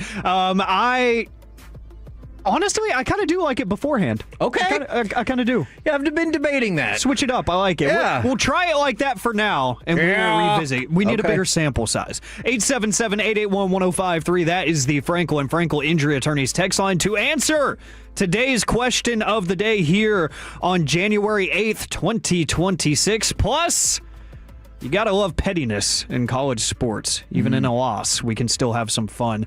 We're going to get to my favorite quote of the college basketball season already in just a few minutes. But we go to the National Day calendar, gentlemen. There is a lot going on today, and none of it makes sense. Today is Earth's Rotation Day. What? Okay. Today is also Healthy Weight, Healthy Look Day. Oh, Souza. Today, working on it. There you go. Today is also National English Toffee Day. Toffee is delicious. What's English toffee? I don't what's know. the difference? Got some beans. That's the only version of toffee that I know. Yeah. Is it different than regular toffee? No clue. Buttery, hard, crunchy confection. Oh. Made with caramelized sugar. That sounds right. And butter. Ooh. Often covered in chocolate and chopped nuts. No. Oh. No. Sounds painful. It's also National Snuggle a Chicken Day. No. Now this was a key. I refuse to do this. This was a key plot point in the original Rocky. No, it wasn't. Is that snuggling Mick a chicken? Wanted him to go snuggle a chicken so he wanted could him to defeat catch it. Apollo Creed. He wanted him to catch the chicken. So that he could show the ability to be agile. That's agility is what he was working on there. You know what's great about Rocky 2? Not most of it, but look, of the first 4, that's clearly the weakest one.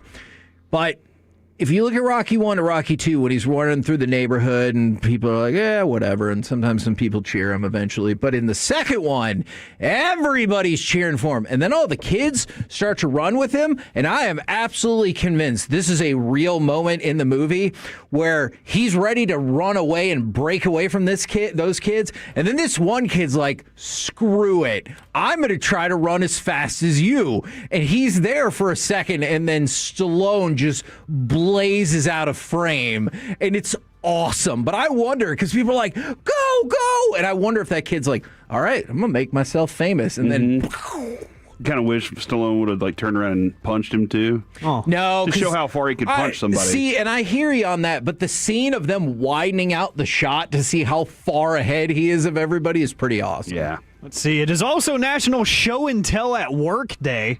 So if you got something that sounds cool, like an HR violation. All right, Kevin. I was going to say, if you have something cool to show to a coworker, then tell somebody about it. Is that how that works? Cool. Do you remember, was it the geodes, the sparkly rocks? Yes. You'd bring up and they're like, look at this. Looks like a diamond, but it costs $3. But it was like crystal. Yeah. And like in part of a cantaloupe or something. What? That's what it looked like. It looked like a darkened half of a cantaloupe. Oh, just a rotten cantaloupe? Yeah. What if that's actually what it was and Big Geo fossilized. just never told us? Yeah. It's the biggest scam ever. I like it. I never heard of Big Geode before, but now that we're here, Yeah. I'm all about it. Yeah, you know me what? too. I got a research assignment tonight. It's National Typing Day. It's also this one. This one concerns me. Did you take typing class? I did. Yeah, we took still a typing class? We still Yeah. had that when I was growing up. I want to say it was like 5th grade Hey, or did something. you take a typing class? You did too? Man, he's young too. Here's the thing. My version of typing works for me. Oh. But it's probably not the best. Yeah, I'm definitely, I almost said that in the very wrong way. I will peck the keyboard, but I almost said that the wrong way. But I also snuggle. I also look at the keyboard and not the screen. And I know that is not the way you're supposed to do it, but that's what works for me. Who says? Big typing. Yeah. Everything's big. It is also weird transition here. Bulky and in the way. Yeah, all right. Speaking of that, it's National Man Watchers Day. Oh. And it's exactly what you think. It says, I'm going to read this verbatim. National Man Watchers Day on January 8th is for women or anyone who wants to participate in the fun, albeit strange, activity of watching men. Yeah, this sounds different than people watching. I like people watching, but this sounds like it has kind of a more of a sexualized undertone to it, right? Says you? That's not what you took from that. I'm man watching right now. Well, I hate to tell you, Alec. You're winning on Friday. No, because I'm not pulling that. You should. Well, you should mark both of those things. Definitely. Yeah, I hate both of that's you. what the day is for. Man watching, so you can husband them up. Is this kind of like the gray sweatpants thing? What? We used to hear about all the time? You can see the outline. Jeez, I'm wearing black sweatpants today. I didn't invent the idea of people looking at an outline of a dong in sweatpants, but it happens. I'm pretty sure that on the TikToks and Instagram things, it was all the women that were talking, that were so excited about it. Yeah. I didn't invent either of those apps either. Yeah. Yeah, I got in Else I trouble. would own this company. Jeez. Would you? Yo, hell yeah. This is the one you want to buy? Among others, yes. Yeah, I got in trouble for wearing some gray sweatpants in public in the last relationship. I bet you did. Yeah, I got in trouble. Don't be advertising to people. Now, exactly. So like now I'm scared to wear them, period. So I just don't buy them anymore. I get black, I get like any other color. But we're gonna focus in. We're gonna focus in on National Bubble Bath Day. And the question of the day is, get it together! Jeez! Can't even get your microphone to face the right way, Kevin. AM on the FM's the best for this reason, right here. Have you heard one of our ads yesterday? If you fidget with this microphone, it will spin around. And I kept trying to talk like normal, and so it was like this. And that's why it's the best thing that you can do. You just went around the world. It was kind of cool. But it's National Bubble Bath Day, so to make it quick, what is something that you think is gross but other people like? 877-881-1053. I don't like the concept of the actual, like the bath to take a bath and get clean, because I don't think you're really achieving what you think you're achieving. But you're okay with the relaxation bath? Yes, like Epsom salt, if you're trying to get some muscle relief. I'm a big fan of the ice baths, after running and stuff, and like when your body's sore, to try to help soreness, not to get clean, because a bath is essentially a human mop bucket, right? Like you're just bathing in your own dirty water. That's why I like the shower. It gets disposed of actively.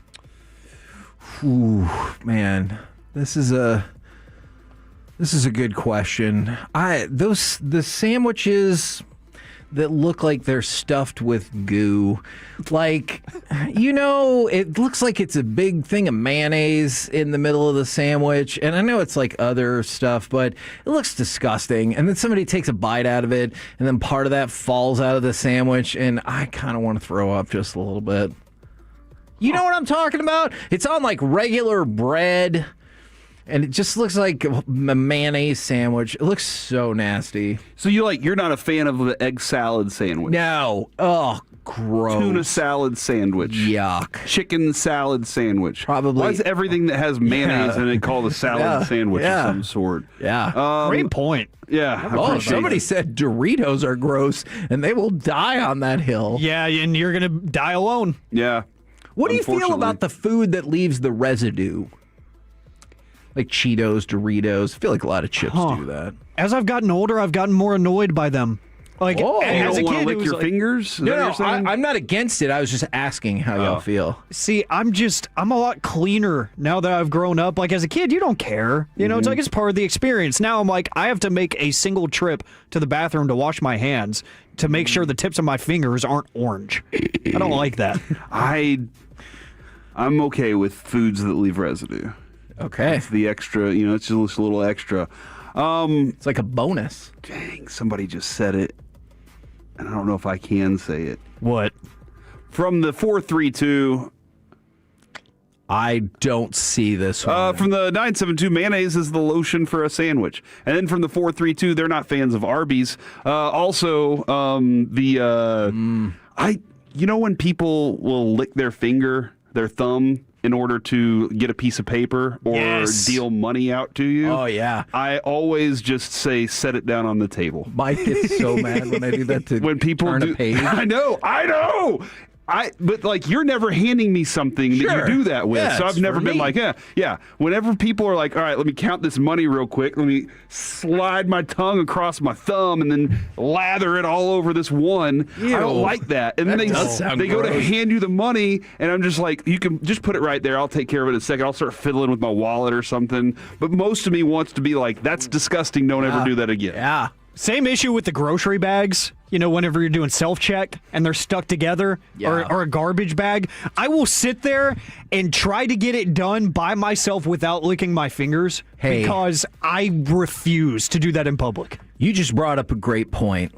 Here's a PSA for everybody who works self-checkout. Licking your fingers is supposed to happen, and I see a lot, though. And I know you got to help people because they can't understand the immense technology that they're dealing with and checking things out. Oh, yeah. You don't need to be greeting people or having a nice day or whatever. You need to be setting up those bags for the next person so there's not 80 of them. Yeah, there's not 80 of them stuck together in that weird Rubik's Cube that you have to try to figure out to get them apart. Yeah. Open those bags up. Yeah. Huh. Here's a question I have about that, by the way, now that we're on self-checkout talk. Do you take the basket back, or do you leave it there? I take it back. I take it back. Because I feel like usually they have... I'm proud of you, gentlemen. I feel like they usually have a mini basket holder pretty close to the self-checkout, right? Usually it's at the door on the way out. Yeah. And I'll carry it all the way to the door and be like, there it is. Because if I'm self-checking, I don't have that much stuff. Yeah. So, usually. And also, if you have 58 items, self-checkout ain't for you.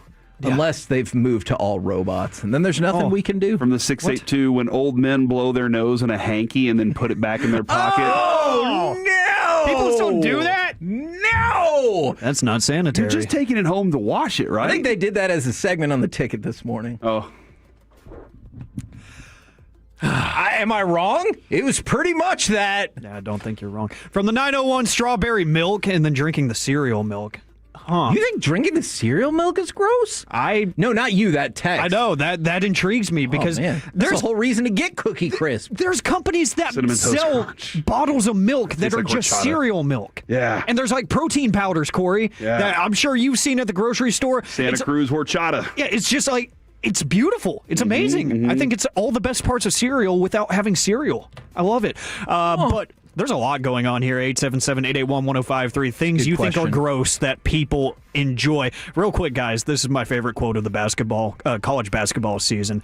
So BYU played Arizona State, and Arizona State lost to BYU 104-76. Not very close. Ouch. But BYU has a tradition where if the team that they are playing against at home misses 2 consecutive free throws, then the audience gets a free Chick-fil-A sandwich. And Arizona State head coach Bobby Hurley spoke after the loss to BYU.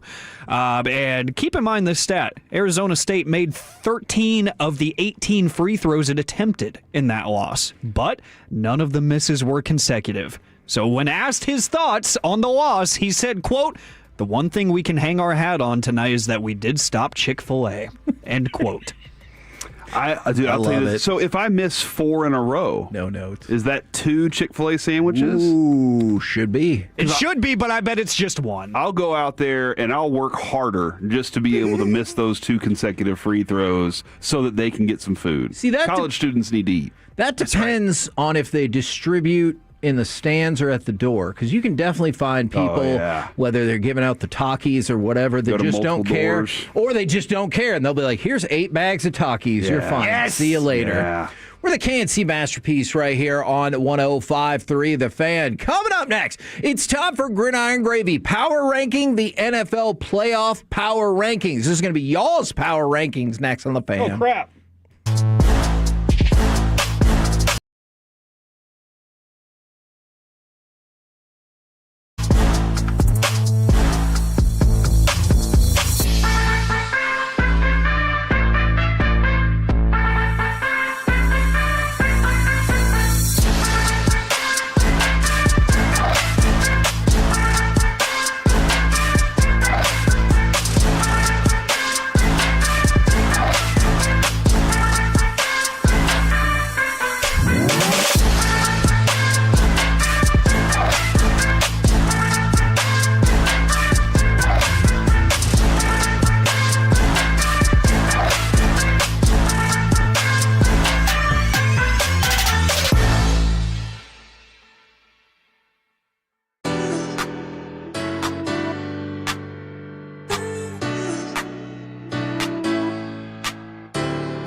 Than anyone old price to sell. Visit ClassicChevrolet.com. This is Texas. This is Classic Chevrolet. Together, let's drive. Based on new Chevy registrations 2023 and 2024. Second and goal. Corum in the backfield.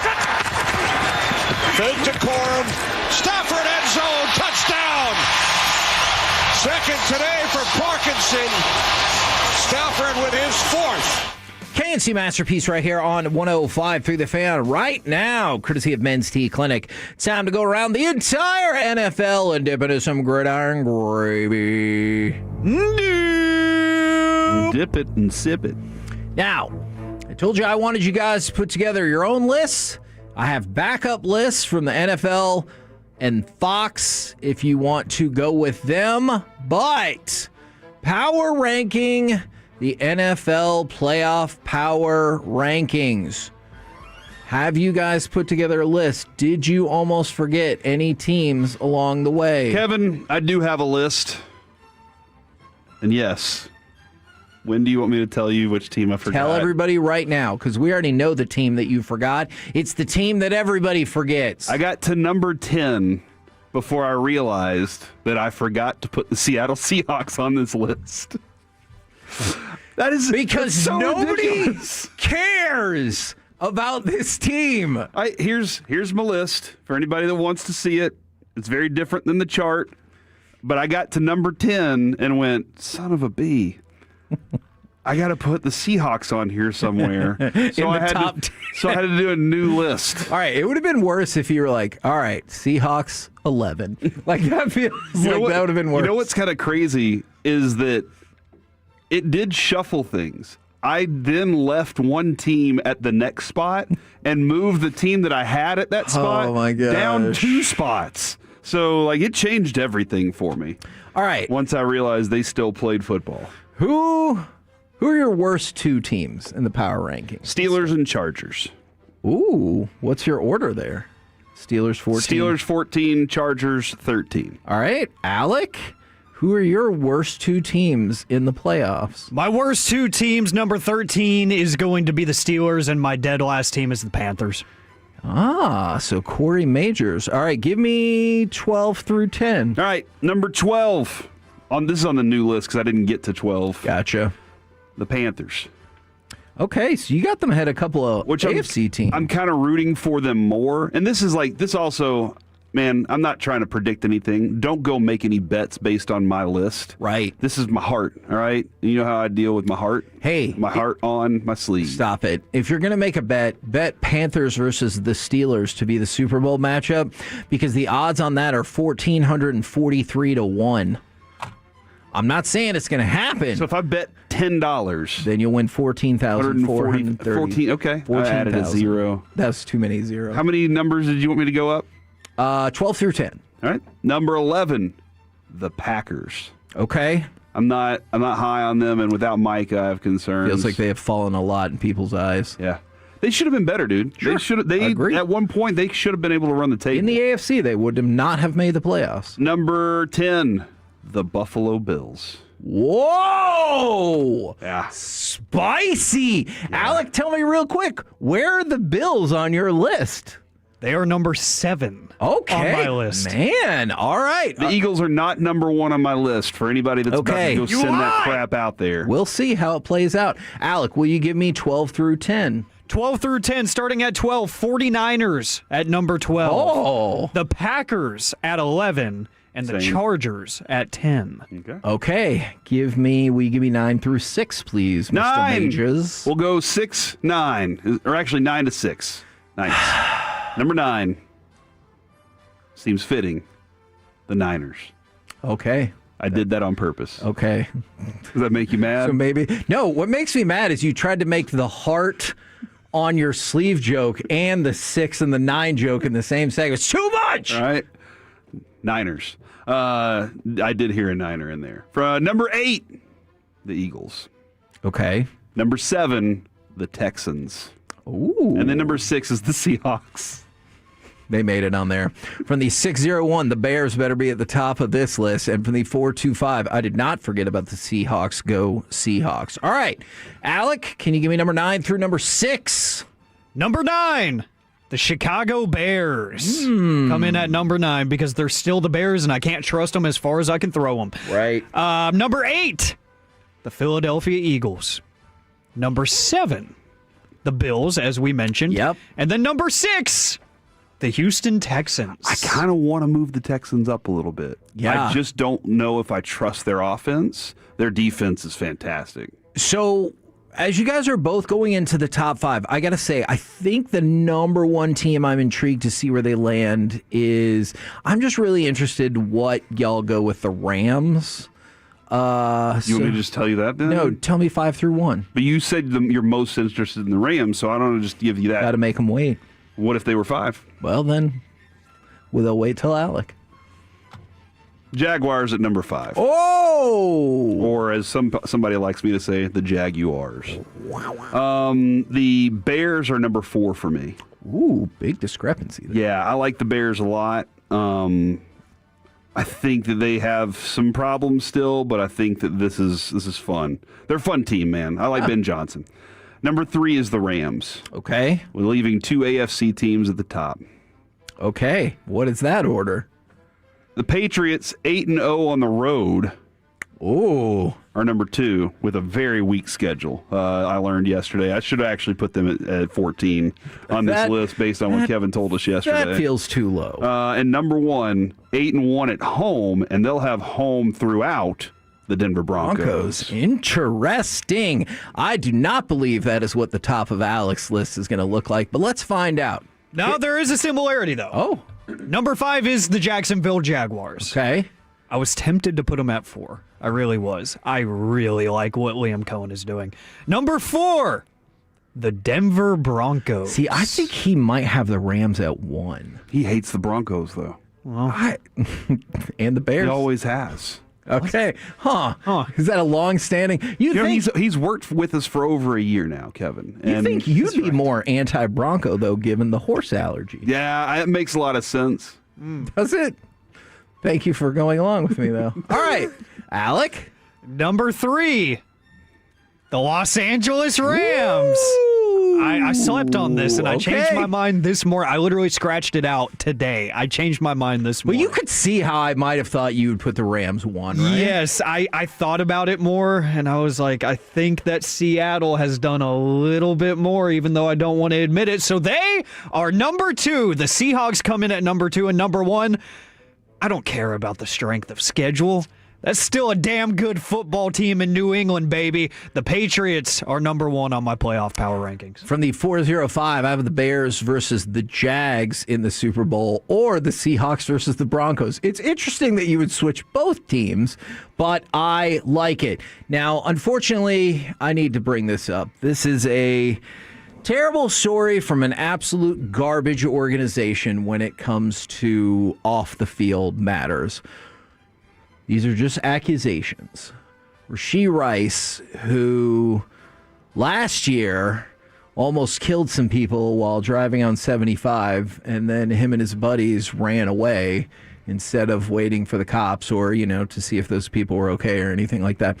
His ex-girlfriend, who has 2 children with the receiver, is accusing him of abuse, and she posted some pictures and everything. Now, look, what are the Chiefs really going to say? They said the club is aware of the allegations. We will have no further comment at this time. I get it. That is exactly what you need to say, but it's not. I guess my question is, let's say the court of law or the NFL or whatever, because sometimes the NFL just takes the law into their own hands, determines that, yes, this happened. So in the span of a year, you've got racing on the highway, fleeing the scene, and beating up a woman. Mm-hmm. Is that the end of the line?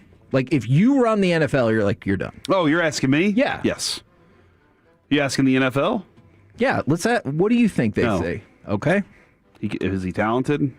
A team will give him a chance. Kevin, the owners and the team GMs, they are separate entities of the NFL. For sure. They can pick and choose the players that they want. For sure. And if they lack talent at a certain position, they can get them. But yeah, I would probably have a little more strict rule settings on certain things for sure. And, obviously you got to go through the process of this. But yeah, I would absolutely treat this a lot differently. Now, interesting timing on this. The Chiefs did fire their wide receiver coach. I believe that is not related to this incident whatsoever. I just think it's like subpar play, and you got to find people to lose their job. Do you think they have the good receivers on that team? I think their receivers were a huge letdown this year. Yeah. Absolutely. And I don't know if it was the coaching or the players as much. Like, some of those guys are smaller, fast receivers that's what they are. They're not big possession receivers. They don't have the full package like a George Pickens does. Yeah. And I thought they were lacking that whenever they were like, man, Xavier Worthy, though. He's going to go deep. Yeah, and I think a lot of people, Sky Moore, all kinds of folks, and you're probably Hollywood right Brown. About the NFL, but I would hope, like, as the NFL, they would be able to say, all right, if you almost kill some people on the highway and then flee the scene of the crime, and then within the same exact year you beat up a woman, that you don't get to play in the league anymore. That doesn't mean society leaves you behind as a human. Mm-hmm. It just means you don't get to play in the NFL and make millions of dollars anymore. But that's a big if. We will see how it plays out from here. A couple more really quick things. Rome Odunze said he expects to play on Saturday. Big news. The Saints have committed to Tyler Shuck as their quarterback in 2026. That makes sense. And always a bad sign, but Todd Bowles and the Buccaneers announced that he would be returning as head coach. It's always not a great time when you have to announce that, but given the news of the day with Mike McDaniel getting fired, perhaps that announcement was necessary. Absolutely true. We're the KNC Masterpiece right here on 105.3 The Fan. Coming up next, would you describe the Rangers as a team that is desperate to win? We will do that next right here on The Fan. The more time you give, the more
Leasing Studios, it's the KNC Masterpiece on 105.3 The Fan. KNC Masterpiece right here on 105.3 The Fan from the 682. That kid's dad might have tax problems, but the kid's mom is toxic.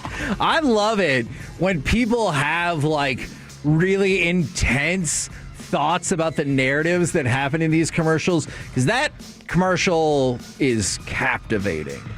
That was something that Mike, like, he listened to our commercials more than anybody. For sure. Because he'd come in and be like, that Bluebell commercial. It's like you're on your deathbed dying, but they're just singing to you. Ditch that lady. You made a new best friend. And then what was the other one that he was always like that with these commercials, though, where he would be very invested. Big Lou's story. Look, we're all invested in Big Lou's story. So would you describe the Texas Rangers as a team that is desperate to win? No. Okay. Do you think that's... You make bold moves when you're desperate. Okay, and that's probably where I'm at. Maybe not smart moves, but bold. Do you think that would have been different if they hadn't won the World Series in 2023? Not for Chris Young. Because that dude Chris wants Young to win is every desperate to win, right? Yeah, he wants to win every day. That's just internally, he's the kind of guy that's like, I wake up and I have to win this next step. Right. I have to win the shower. I have to win the scale. I have to win the toothbrush. That's how I feel he is that's what he's looking for. But I do agree with you that Ray Davis won his World Series and was like, all right, I spent the required money to get that. Right. Rangers fans told me if we won, they would show up and they would do all these things. We have done that. We have the stadium. We have all the things. We're good. But I don't think, because he has won a World Series now, I think he's like, all right, good. I added that to it's not like Jerry, where he wants to win the most Super Bowl ever. We'll get to that at 1 o'clock. But he's not like, I don't think he's in that vein. He is a bottom line guy that showed up and was like, I got tired of getting my ass kicked, so we made some moves and we did something. And then it won, and that was good. And I appreciate it. Thanks, guys. I think that's where he is. From the 2 and 4, just like that lady that said she never thought in a million years she'd have to use life insurance. Like, you thought your husky, I believe, was going to live a million years? Get serious. So people are providing commentary on commercial issues that they have, but to your greater point, the Rangers Bleacher Report put out this little blurb to kind of go along with the Rangers just won it all 3 seasons ago. But their window, it was really 2. But their window to get another one is probably closing fast. Jacob deGrom turns 38 in June. Nathan Eovaldi will be 36 by opening day. And Corey Seager's not getting any younger or any cheaper. And you see the continual discussion of we have to improve from within. We have to improve from within. Which realistically... That's absolutely true. Yeah, I agree. But isn't it also code for our owner's not going to spend any more money? And also get... Yes. It is. But also, what does that require? If you're going to get better from within... Change people who are making your picks from within. In the system that you have... Yeah. Like, the reason you have Jack Leiter is because that was a no-brainer, get Jack Leiter. The Yeah. reason you have Wyatt Langford, no-brainer, get Wyatt Langford. Evan Carter was a gamble that nobody else really knew about. And honestly, physically, his body, he helped deliver the World Series. But since then, it's been like, oh, maybe that was part of the gamble. But this is a system unlike any other. I guess the hockey kind of has their junior leagues too. Yeah. But the minor league system is built for back and forth within Major League Baseball. And your minor league system has been poor for decades, generations, it feels like. And if you're going to get better from within, you have to stock that full of talent, and you have to make sure that the people that are in the positions to observe and help that talent are helping them develop to the next level. And the Rangers have, over those decades and generations, proven that they are not good at that.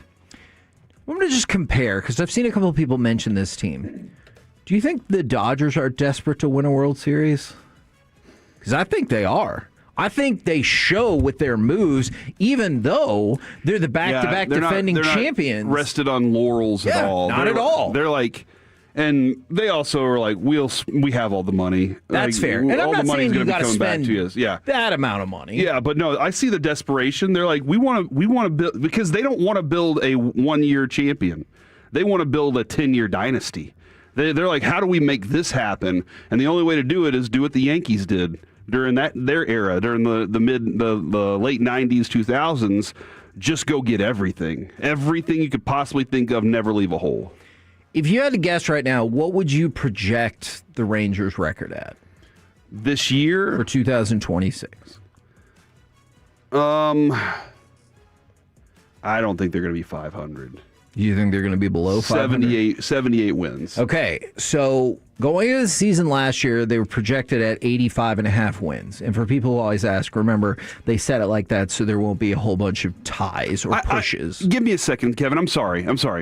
I am negating the fact that you just added Skip. I have no clue what to think of him. For sure. I know I felt like the energy had dropped off completely at the last, stretch there with Boch, and that's unfortunate. Love that man so much. But I am negating the potential energy that Skip might add and inject into this clubhouse. I just don't feel like you have the offensive talent to do what you need to do. Well, and look, Vegas does not disagree with you too much. So 85.5 wins to project for the start of last year. Now it's dropped to 83.5. Okay. Will the Rangers make the playoffs? No is a minus 145. So essentially they've got the Rangers at about a 47% chance of making the playoffs. And so it feels kind of similar to perhaps how a lot of us felt going into last year. Yeah, I think this team could maybe win 86, 80, 88, 89 games on the higher end, which should hopefully be enough to get you in the playoffs. And then at that point, if DeGrom is rolling, if Eovaldi is rolling, if you found that Leiter really can take yet another step after he took a big step last year, then that feels like a team that would be feared in the playoffs with that starting pitching. Yeah, for sure. Kevin, look at the lineup though. Who's leading off for you? Is it going to be Wyatt? Maybe Nemo. Like that's a potential. Oh, yeah, that's a possibility. I can see that. Wyatt, because you can hit him second, probably have Seager third. After that, do you have a big coin flip on everybody? Like that's how I feel about the rest of this lineup. Is like I don't know. They're all interchangeable. There's nobody that makes me go. I have to put Adolis at 4. Right. There's nobody that I have to have at 4, and then it's just all right. I got to figure out where this line.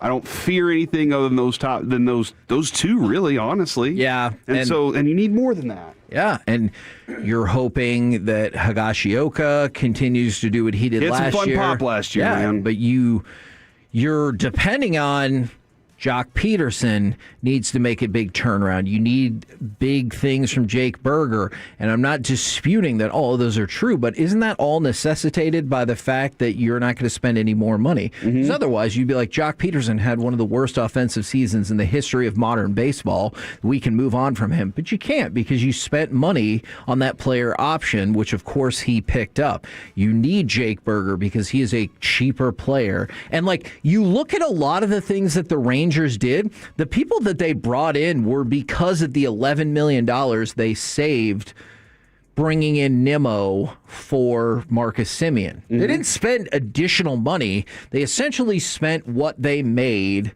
off of making that trade. So there's just nothing about this offseason that has screamed urgency. So I would also say it doesn't feel like they're desperate to win a World Series at all. But the thing that doesn't bother me as much about it is because I guess that's what I expected. I'm not saying that's cool. You should try to improve your team. But didn't we all think this is pretty much exactly how this would go? 2-1-4. Yeah, yes. Nimmo, Langford, Seager, Berger, Peterson, Young, Smith, Jansen, Carter. That back three, Josh Smith has had his opportunities. Yeah, we've seen him play enough. Yeah. Young I don't have a clue what version I'm getting of him, dude. And that's, I guess, better from within is what that's. He's also speaking to that. I have to have career year from Josh Young and career year from Smith. And career health from Seager. Yeah, health from Young. Health from Evan Carter. Health from all these things. And so, like, those things right there, you did get that 1 year. You got a magical career years out of every single one of those players. And honestly, if this is the price that you had to pay for it, I make that deal every single time. Mm-hmm. I accept. It just sucks now that you're there. But remember, like, even with Nimmo's a player that the Mets didn't really think needed to be around anymore. And so we traded player we didn't want for player they didn't want. Sounds like they had some political strife going on in their clubhouse, too. That's weird. I don't know what happened there. Yeah, the Mets are a fascinating organization right there. But yeah, I just, as we're about, 6-7 weeks away from being at spring training, so the time's coming up on us quickly. I just wanted to gauge the fan base and see where everybody was. But I think you're right about some of that health stuff is, man, Seager, Young, Carter, if you could get health there, that feels like a huge deal. No, listen, this lineup has the potential to be awesome. Yeah. I'm probably down on it because last year it was bad. Sure. And I've seen it awesome before.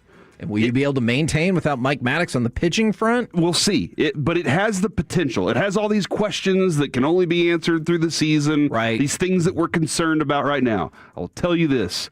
End of February, beginning of March, whenever we head out to Arizona for spring training, because nobody does spring training like the KNC Masterpiece and the G-Bag Nation on 105.3 The Fan. Nobody. I'll be pumped. I'll be ready for baseball season to get rolling. It's just I have questions, concerns, hopes for Chris Young, and I think that dude is the same guy that's sitting there looking at that board. Remember the old drop-down board I used to tell you about that John Daniels would have? He's looking at that board, and he's just like, we got to figure out how to make this thing better. I think that's absolutely what he's doing, and I'll be right there ready to go roll with it too. We're the KNC Masterpiece right here on 105.3 The Fan. Coming up next, we move into the Expressway. We got NFL Overreaction or Reality, a TNA ticket giveaway, plus the Campus Connection. The CFP semifinals have arrived. So, who you got? All of it next right here on The Fan.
experts. Prescott, three-step drop, standing, looking, deep ball, end zone, Pickens, caught it over the shoulder, touchdown Cowboys.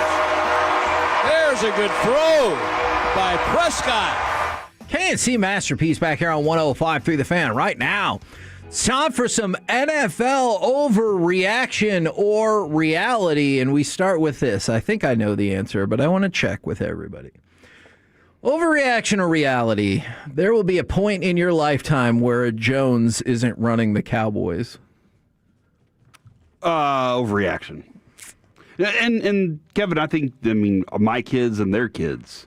Yeah. And because he made it a family business, they have all taken jobs within it. Most of them, they're as committed as Jerry is to this thing. The what their piece of the future is too for it, and they see how financially stable it can be too. I'm having met a lot of them. They're just kind of waiting for their time to get that opportunity. I'm fascinated to know though, like which one of the grandkids might want to say, you know what, I'm ready for this. And if Steven would say, all right, let's give you a shot and let's run with this. Or if Steven and Jerry Jr. and Charlotte look at it and say, we enjoyed our experience with our dad, and we want to continue sharing that with our kids too, and we want them. So, I mean, they have the money to keep it forever. Alec, what say you? Yeah, that's a total overreaction. I'm right there with Corey because, I mean, Jerry said it, I want to say this season with you guys that he made it a family business for a reason. Like, and he means that, and it's always going to be run. I don't care what kind of ridiculous offer could magically get put on the table, or like those fake Facebook stories that you see that maybe a certain Middle Eastern kingdom is going to try to buy the entire league for $140 billion or something. It's never going to happen. It never will happen. And if anything, I think it's kind of cool because you're starting to see some of the other franchises are starting to add outside people, and then they end up selling and whatnot. I kind of like the family tradition. I know it's irritating. I get it, but I kind of like it. It's kind of cool. Overreaction or reality? Giving the changes of the last few days, the Baltimore Ravens is now easily the best open NFL job. Well, Kevin, I want to add one last thing on the last thing you said real quick. I'm not close to 60 yet, but I'm getting closer. And so that's where I was also taking my age into consideration. Just as long as I don't have to hear a segment about it. I won't. I think the Ravens' personnel on defense isn't good in areas. So there's work to do, but I think you have a coordinate. I think Brian Flores is the man for that job, dude. Okay. That's the place. If I'm him, I'm like, I want to show the world that if I give this dude the right defense, he's going to be a Super Bowl winning quarterback. If I'm Brian Flores, that's the job I want. And yes, I want that quarterback. I do want the organization itself. I need to talk to them about superstar receivers and how important those can be. Right. Because having a Pickens on that team would be pretty amazing. Right. And so, like, that's one other thing I'd like to add to this because they just seem to be like, no, we got Zay Flowers. We're good. Rashad Bateman's not good enough, buddy. So I would probably want to add a little bit more there. But yes, that's a place that I would absolutely want to go. So NFL.com has their new head coaching rankings as Ravens 1, then the Giants, Browns, Falcons. They have the Dolphins at 5, Cardinals 6, Titans, and Raiders. So, Alex, same question for you. Overreaction or reality? With the happenings of the last 48 hours, the Ravens is clearly the best open job. Yeah, it's got to be a reality because of the talent that's already in place. And what was the reason that Brian Flores got kind of kicked out of the Miami job? He didn't like the quarterback he was working with. Right. Never wanted Tua on that team. Well, how about I give you a 2-time league MVP? Sure. You know, and you can figure it out then. And their defense was not that great this year, so you bring in a defensive-minded head coach, which, whether it's Flores or not, I do think they need to go defensive-minded head coach there. But there's a lot of things to like, even with a bad season that ended in missing the playoffs, which is rare for that organization the past few years. I think that there's a lot there to like. There's a tradition of excellence there, no nonsense. I like the job opening a lot. Corey? Can you revisit the question? No. Do you have something? I'm seeing reports I'm confirming sources, seeing reports that Jason Witten is closing in on a deal with OU. To be their head coach? To be the tight ends coach. Oh, I was like, wait, what? But I've never. One of the sources they say CBS Sports, so okay. That's one source, but I haven't seen the other source confirmed, so I'm checking in. Overreaction or reality? Peter locked up on me. This is the year that Josh Allen will finally get to the Super Bowl. Did you know that Josh Allen has more playoff wins without a Super Bowl appearance than any quarterback in the history of the NFL? Wow. With 7. And he almost has the most rushing and passing touchdowns for a rushing touchdown quarterback. What? I don't know. He's doing really good. I don't think this is, man. I think that team is still missing some components. They went very heavy offensively that it was going to be the run game, and we're going to try to take some things away from Josh Allen so that he doesn't have to do as much. Josh Allen was like, screw it, I'll still run around for 5 minutes before I throw the football, and I just don't think that their defense is something I trust. So I would love for him to have that opportunity. I think that window may have slipped down just a little bit, and they need to find a way to open it back up. Now, this is unfortunate for Josh Allen. He is 7-2 at home, but 0-4 on the road in the playoffs, so that's certainly not going to help. But same question to you, Alec, but bonus question. Josh Allen is the most impactful player in this playoffs. Ooh, that is really, really tough. To get the first one out of the way, total agreement with Corey. And I almost wonder, new stadium mojo, maybe something changes because it is interesting how you get the cold weather games and stuff like that, and people are like, oh, the ultimate home field advantage. Right. And then the second they hit the road, they forget what it's like to play in air conditioning and what it's like to play in normal circumstances. Is kind of weird. So I am in agreement there, but the most impactful player in the playoffs is tough for me. Because I'm looking up and down the teams right now. If you went back, 5 years ago, you'd say, no, Aaron Donald exists for sure. the Rams. But, oh, man. You know what? Yes. I'm going to say that's a reality because the nature of the position is always going to dictate that. But the levels that he adds to that offense with a bunch of pieces that people wouldn't really go crazy about. That offense outside of him is just on paper, not super talented, but he knows when to tuck it and run. He knows when to unleash it to a receiver that they picked up off the street, 16 days ago. Like he just makes all the timely decisions in the world. So I'd say yes. Corey? I think, man, I'm going through a list right now. I got Puka on that list. I got I have Rome Odunze for the Bears on that list. Oh, really? Yeah, because I think that he needs a receiver. I think Caleb Williams needs a receiver. Okay. Colston Loveland might be the dude that you're like, okay, he's made the bigger impact. I got Will Anderson for the Texans on that list. I can see that. I have A.J. Brown, Saquon Barkley for the Eagles. That's a coin flip on those. Jackson Smith and Jigba because it's definitely not Sam Darnold. Christian McCaffrey is for that. That list is longer than just quarterbacks. That's what I think is fascinating about this group of playoffs is this is more than just the quarterbacks, but it's probably going to come down to who the better quarterback was, right? Whenever we have the discussion afterwards, we'll go, oh, man, look, these were the 4 best quarterbacks. That's why they were in those conference championships. So, overreaction, reality. Overreaction. Oh, in your face, I think Josh. Puka's more. Ooh, but not Matthew Stafford? Mm-mm. Okay. NFL overreaction. Said what I said. Okay. NFL overreaction reality. Knowing all of the Dallas Cowboys' 2026 opponents has you already constructing their record. Dude, okay. I got the email the other day. The answer's 9. And I refused to look at it. Oh, okay. Until I was like, no, screw that. I don't even care who their opponents are. Okay. I need to know more about what this team is. That's what matters, Kevin. We're going to focus on ourselves here. But that's not how people operate, right? No, usually they operate in like a sterilized room. Okay, with some not scalpels. that. But I've already seen so many people be like, 7-10, Dude. or this is an easy schedule. They're going 11-5-1. And it's whatever. fun. It's fun to play that game right sure. now. But then what happens when free agency hits and other teams add players or lose players, all these coaching changes. So yes, I appreciate the people that are all invested in it that way. 6-3 at home, 3-5 on the road to go 9-8. Where's the tie? No tie this time. Cowboys win because, Cowboys lose because, Cowboys tie because. Because this way they can tell you they improved.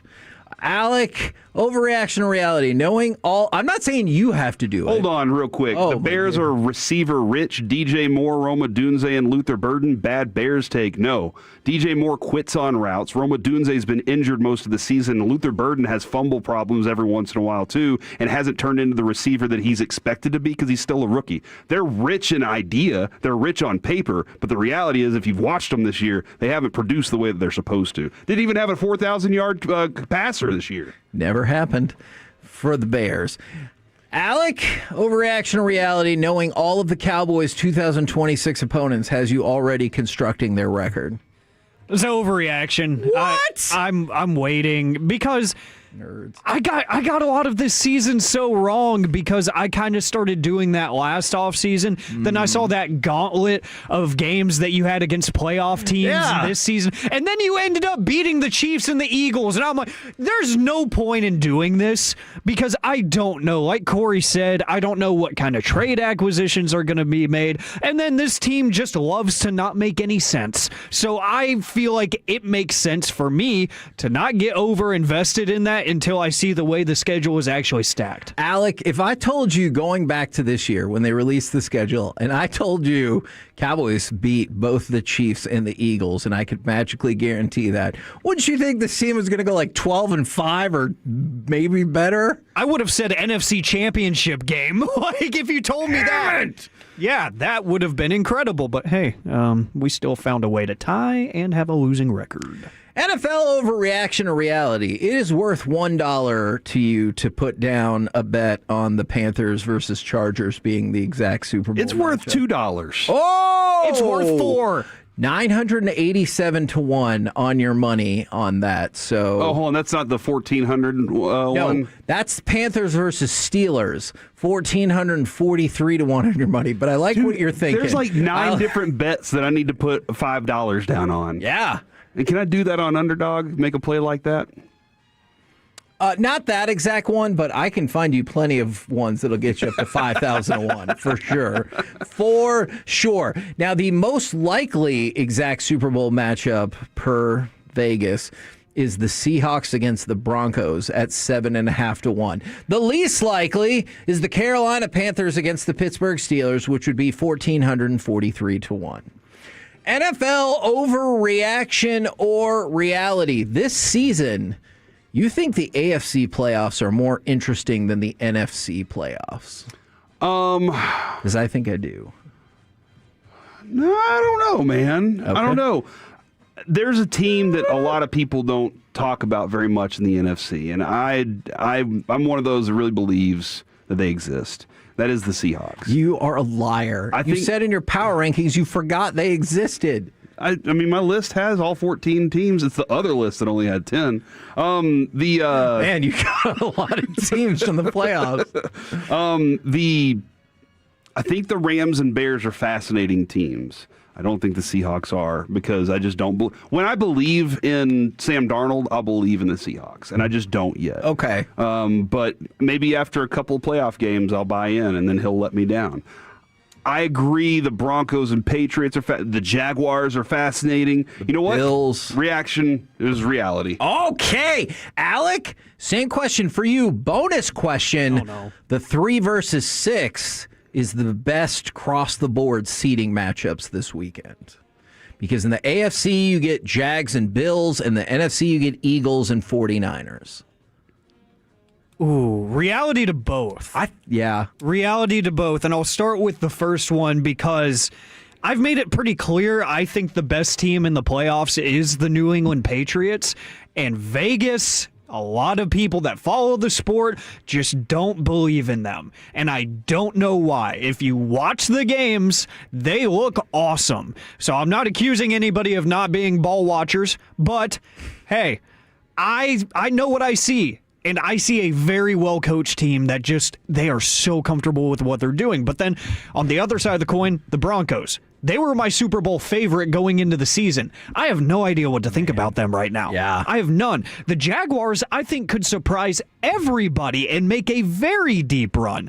I have no clue what's going to happen in the AFC. Yeah. I have zero, and I love it because it's usually, okay, Chiefs, Bills. We'll see you in the championship game. By the way, Rams Patriots, if you think 16-1 on your money, if you think that'll be the Super Bowl matchup. I got caught up, Kevin, in my rant moments ago regarding Luther Burden. I saw a moment where I thought he fumbled the ball, and he did not. He did not have any fumbles this year. Oh. He did also, though, have 2 games this year where he had over 100 yards receiving. One was against us, right? And he had 3 games where he had negative yards receiving. Really? -3, -4, no. -5, and 1 game against the Lions, he had 5 yards. He did get more targets late in the season, though. I will give him credit on that. Okay. NFL overreaction or reality. Having Kyler Murray in Miami wouldn't be too much different than having Tua. I think Kyler Murray throws a harder football. Okay. And I think that has a lot to do with some of the decisions that I think, just watching him, decisions I think Tua doesn't make because he's afraid of the pass. But I see where you're going with that. Leadership-wise, I don't know if he's ever gotten a room to follow. Do you want to walk in the huddle and believe? Yeah. And I don't know if a lot of guys do believe. Injury-wise, they've been missing for different reasons for often. But it's kind of the idea of change of scenery more than anything else. But you're probably going to get the same thing. You need somebody with Kyler that he can believe is going to be a great coach to take him somewhere else. So I think that's a reality. Alec, overreaction or reality? Having Kyler Murray in Miami wouldn't be too much different than Tua.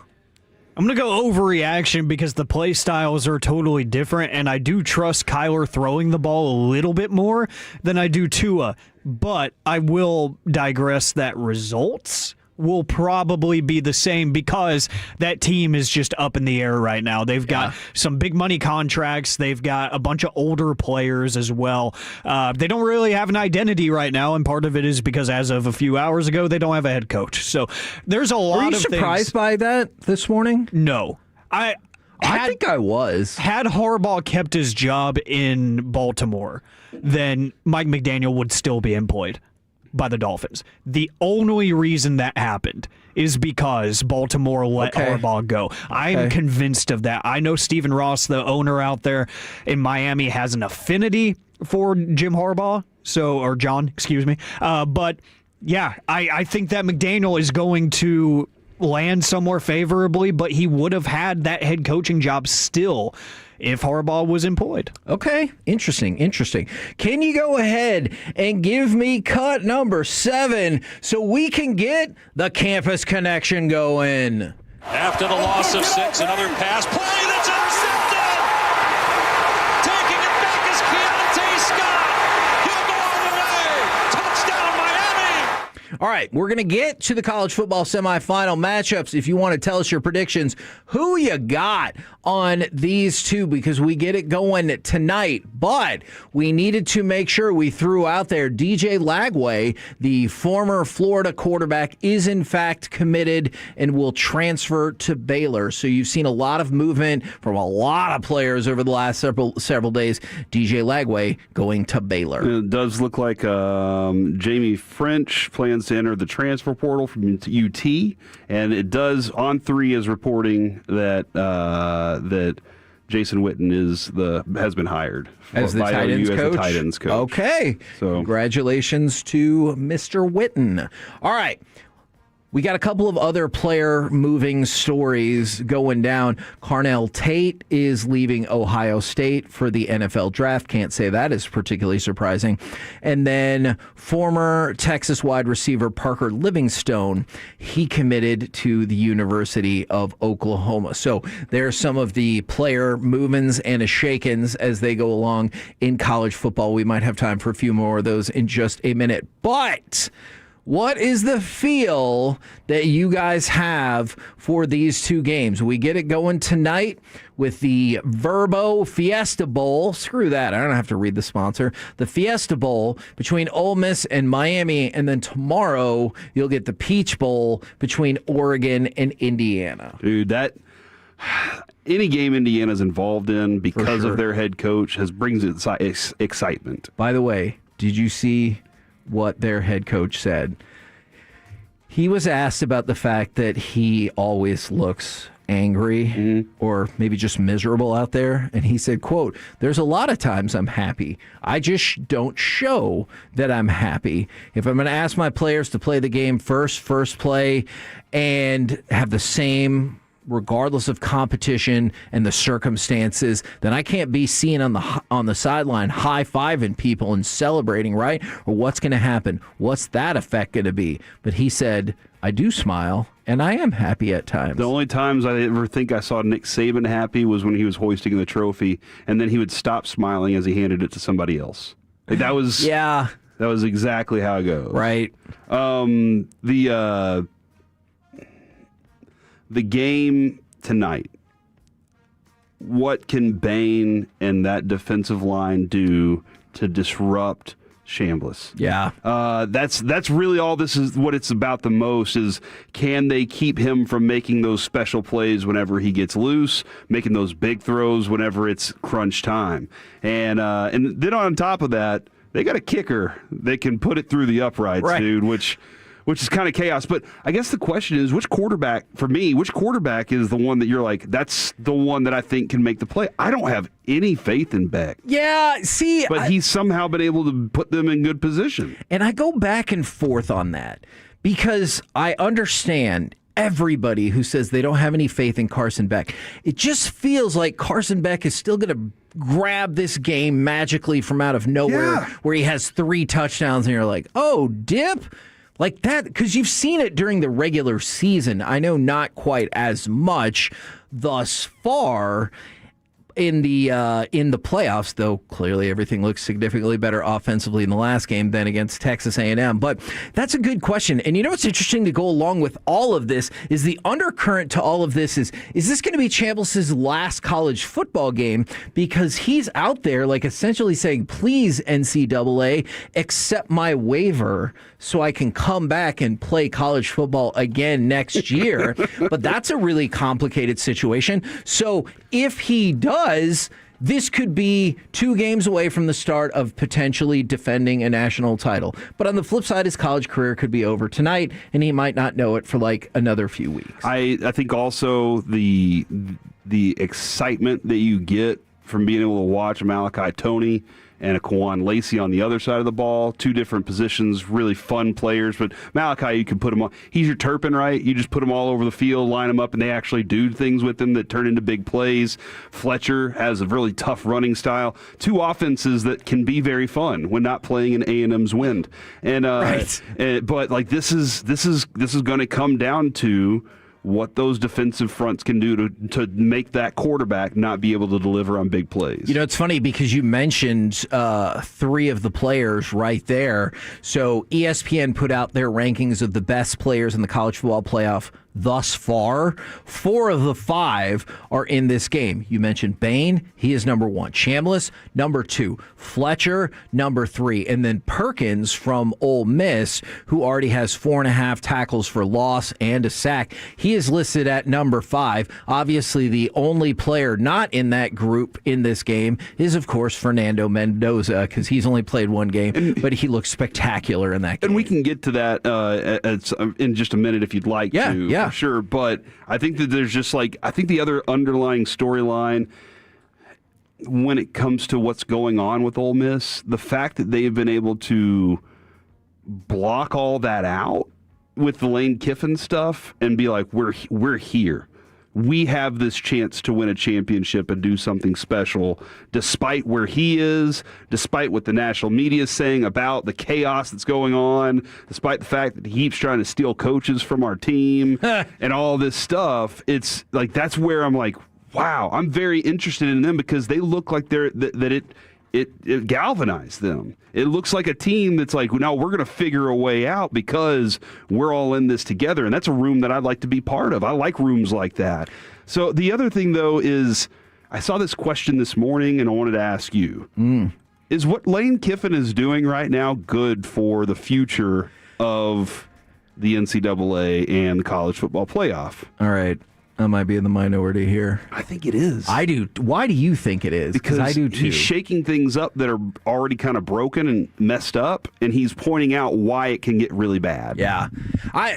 Pointing out the hypocrisy of what the NCAA has been all about for a really long time is always going to win points with me. Yeah. But also, I like it because if you're going to have another new power rising, though obviously LSU has been very good for a long time, in varying degrees, I think having a new villain is fun. Yeah. And if you told me that LSU is the new villain because of their head coach, I think that's kind of fun. I do also wonder how, because he and Nick Saban are pretty tight. For sure. And I wonder how much of him and Nick Saban's texting him, and he's like, hey, you keep going against the grain on this. Really show them they need a commissioner. I'm going to be the commissioner one day, and I'll help you out. But they need a commissioner. They need all these different things because the structure of it's broken. It's reality. The fact that coaches can leave before all that, it's reality. And I think that he's probably in his ear just a little bit going, hey, mess with them. Send your coaches, then take them away. Then the day before, send them back. Just mess with them. And it might not be exactly the same, but did you see even Miami's coach was like, hey, blame the adults for all this portal trickery. Don't be blaming these kids. It's the adults who have set up this system to have all these issues. A bajillion %. By the way, Jackson Arnold, formerly of Oklahoma and Auburn, is now going to go to UNLV. If you're looking, I think Ruben Bain is probably the guy, but that also depends on if you think Miami can win it all. Did you know outside of the quarterbacks, there is not one single MVP candidate for the college football championship that's better than 25-1. So I would offensively. Now I know Bain, you would look at him as the defensive MVP, but MVP for offense, Mendoza, a little bit more than even money. Dante Moore, 2.5-1. Carson Beck, 3.5-1. Chambliss, 5-1. There is no other offensive player that's better than 25-1.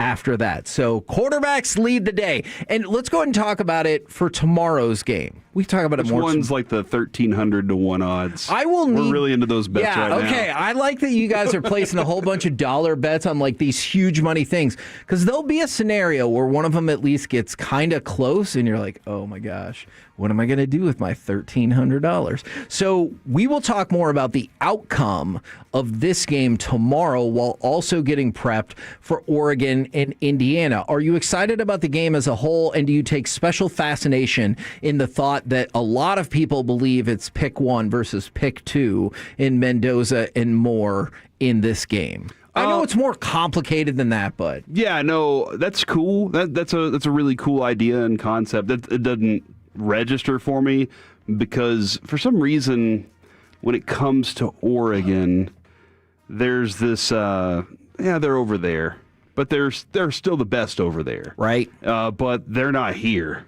where it means more. And then Indiana's like, it doesn't mean more here. What are we talking? What are y'all? It's about to mean the most in Indiana, maybe for a minute. Dude, I just feel like Indiana's just been steamrolling people and making things look like we're supposed to be here.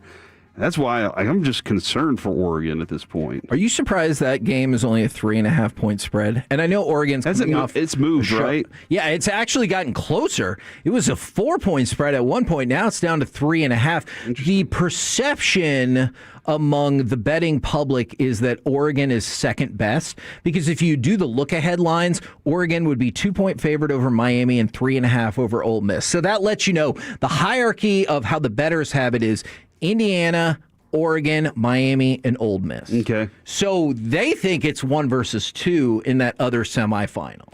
Okay, man. So we're getting the Cowboys Niners. I see, but I don't think I view it that way. The 1990s NFC Championship Bowl. I don't think I view it that way because, like, either way, which team is going to win? All right, so if you look at that Ole Miss-Miami game tonight, is it going to be Ole Miss who just destroyed Tulane and then they beat Georgia, who a lot of people thought was the second-best team in this bracket, or is it going to be Miami? They went on the road, beat Texas A&M, then they beat an Ohio State team that some people were like, you just wait till that Ohio State-Indiana matchup. And so I think whoever wins that game is going to have a damn fine resume going into the championship. So I won't say that's the AFC championship game. I don't think that. Who's your pick? Who's y'all's pick for tonight? You got Miami, you got Ole Miss. Dude, I'm rolling with Ole Miss. I'm going to go Miami. Ole Miss? I think Kevin's going to be right. What? Then why would you? What? Because I'm kind of rooting for the team with no coach. Why would you say that? You know, the team that got left in the dust. Look, when they said, "Hey, can you move your vehicle so that we can leave your family?" This is what I feel like, man. He put them down. And they need America rooting for them. You know, they need the whole country behind them. I will admit I have selfish reasons if Miami won by 17 after they beat Ohio State by 10. You want them to look, then I can look back at that and be like, maybe A&M could have done it if the win hadn't been so bad. I admitted it was a loser mentality. We're the KNC Masterpiece right here on 105.3 The Fan. And Corey, let's give something away! 877-881-1053. Caller number 10 now will win a pair.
It's the KNC Masterpiece on 105.3 The Fan. KNC Masterpiece right here on 105.3 The Fan. And right now, it's time for the C Block starring Corey Majors. Thank you very much, Kevin. I really appreciate your time. Yesterday, Jerry Jones, Schotty, and Stephen Jones got their opportunities to tell the world what their plan is going to be. Put everybody on notice. We're coming after your coaches. We're coming after your players. Be afraid. Yeah, hide your coaches, hide your players. We're signing everybody. And they didn't do that. And I'm kind of like, I want them to do that. Kind of like, Kevin, we were discussing, oh man, here we go. You know, we were discussing how cool it would be, though, if Stranger Things was like, that secret episode. We are going to drop a secret episode on you. And yeah, it does go back on everything we told you that the last episode was. And yeah, you paid $20 to go to the theater and see it because those theaters were sold out, by the way. Yeah. But they didn't. But how cool would it have been? Because, Kevin, has any show ever done that? I can't think of a show that's been like, nah, we were just joking. Here's the real one. Yeah, you suckers. I don't think so. The closest they're scared. The closest I've ever seen is like the end of the second Newhart show where he wakes up and it was just a dream from the first Newhart show. But at least that was like in the same episode. Yeah, now this would have been a complete twist to like throw everybody out. I would have loved it. It would have been, and then using TikTok and Instagram and Twitter, the buzz from that to put it into another area. I love that idea because nobody's ever done anything like that. And I would like somebody to have the balls to do it. You know, go out there and show us that you can challenge what's norm and do something different out there. Hell, we challenged norm before. And one. Jerry Jones, though, was talking yesterday. And yes, Kevin, we are going to go out of order here. I'm sorry.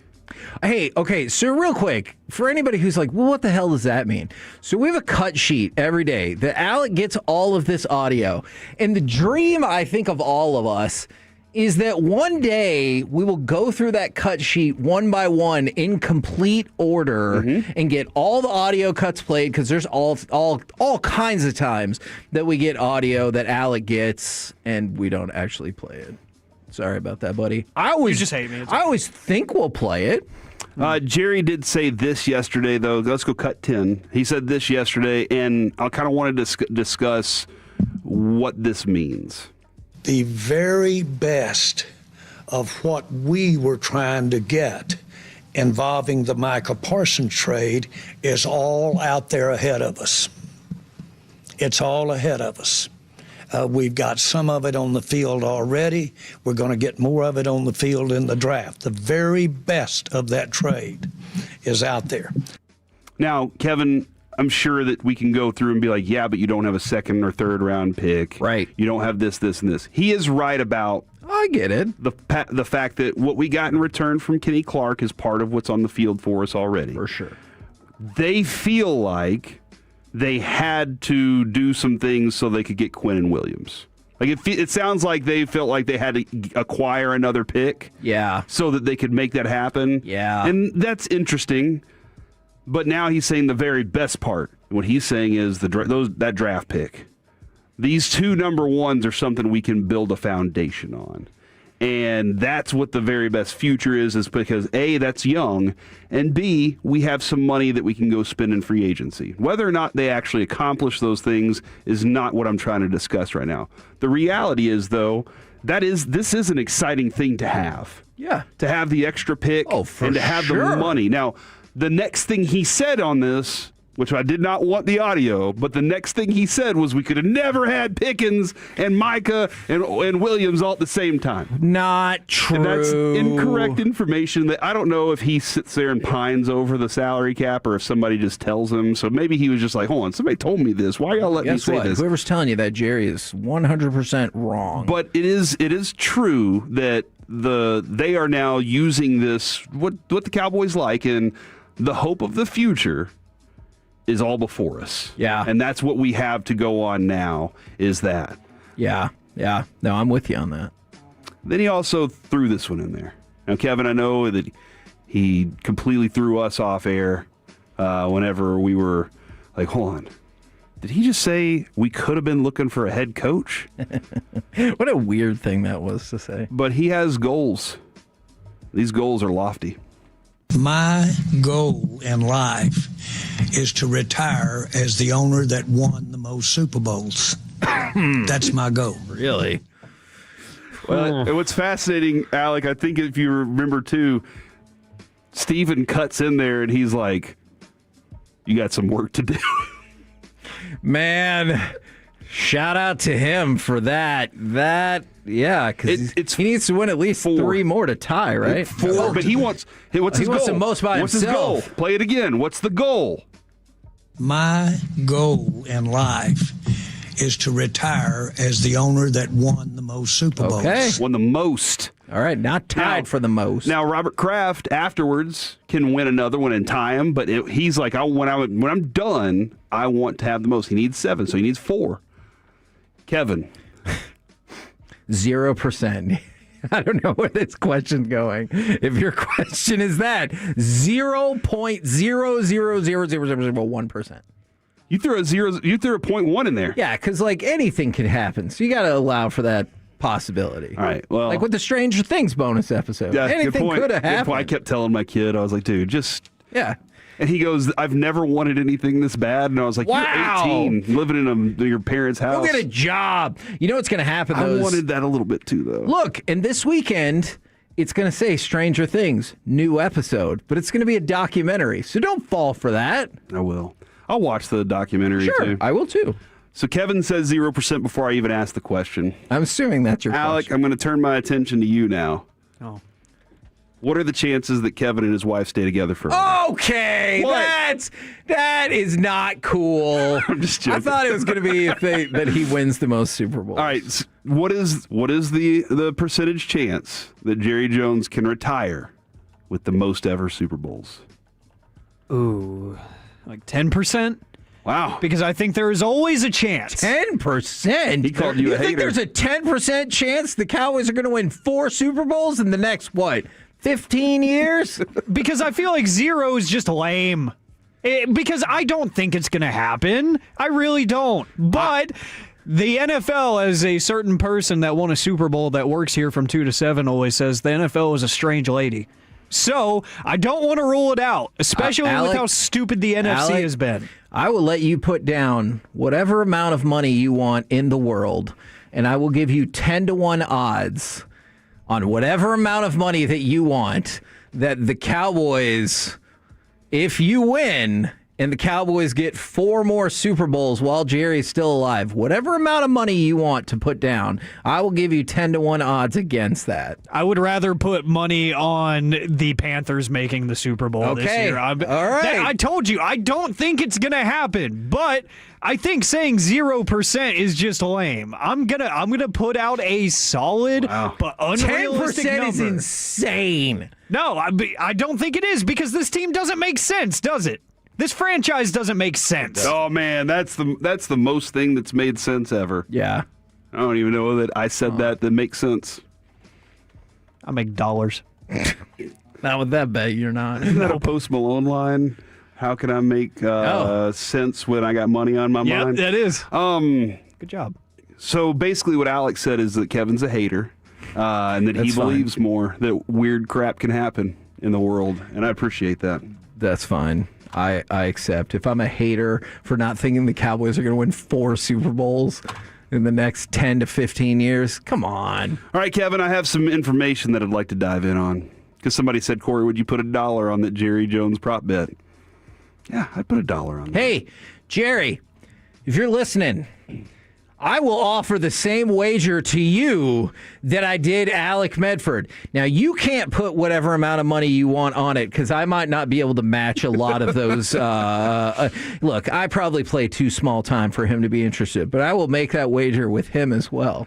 If he won one more before retiring, would that validate anything for him with the fan base? It took him 30 years to figure out how to do it on his own. I don't know. I think it would validate everything for him. For him. For him. I really do. But for the fan base, I'm going to say no. It would depend on the circumstances. I'm going to say no, but I think for him, he'd be like, all right, I'm good. Does it look to you as if they have a plan in place that can get that started within the next 2 years? No. Well, that's because if they do have a plan, they're not sharing it. Like, you heard it yesterday. It was nothing but vagaries, which is probably smart because if you're like, yeah, we're going after the dude from Denver, and here's our free agency list. That's probably not a good idea. I don't know that they have a concrete plan other than, it'll work out. Yeah, I think a lot of ideas hit them on the run, and they're like, ooh, that sounds fun. How do we do that? And then people are like, oh, we can't actually. Crap. Well, let's go to the next one. Yeah. And then that ends up a lot of times. You got to go hunting for. He was talking about hunting. You got to go hunting for the thing you want. And if you're going to go hunt out there and you're like, we'll settle for this smaller one, that's not going to end up benefiting you. And the Cowboys need to go find their big fish, make that happen. Not, you know what I'm saying there. I do. Kevin, the Super Bowl 2026 survivors, which team is going to hoist the trophy based on some title trends? We'll do more of these tomorrow, too. Ooh.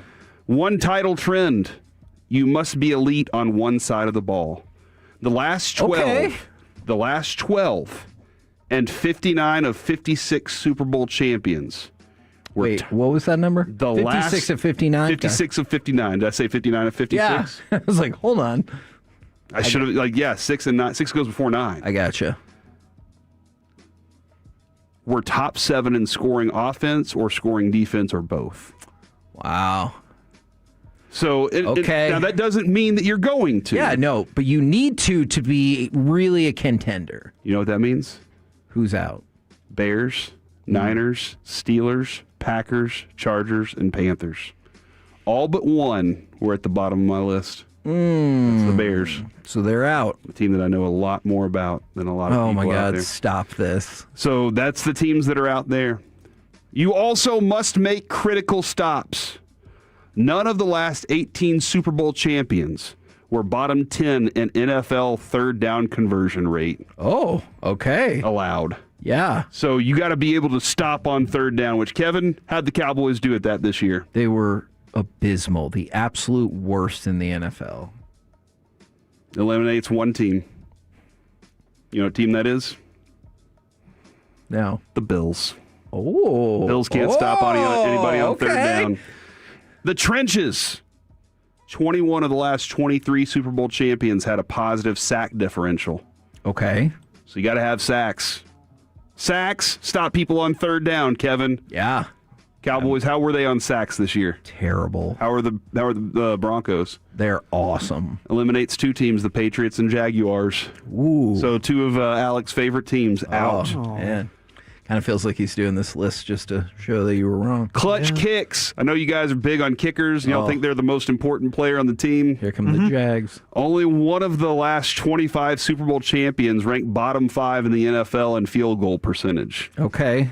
This now eliminates the Eagles and Rams.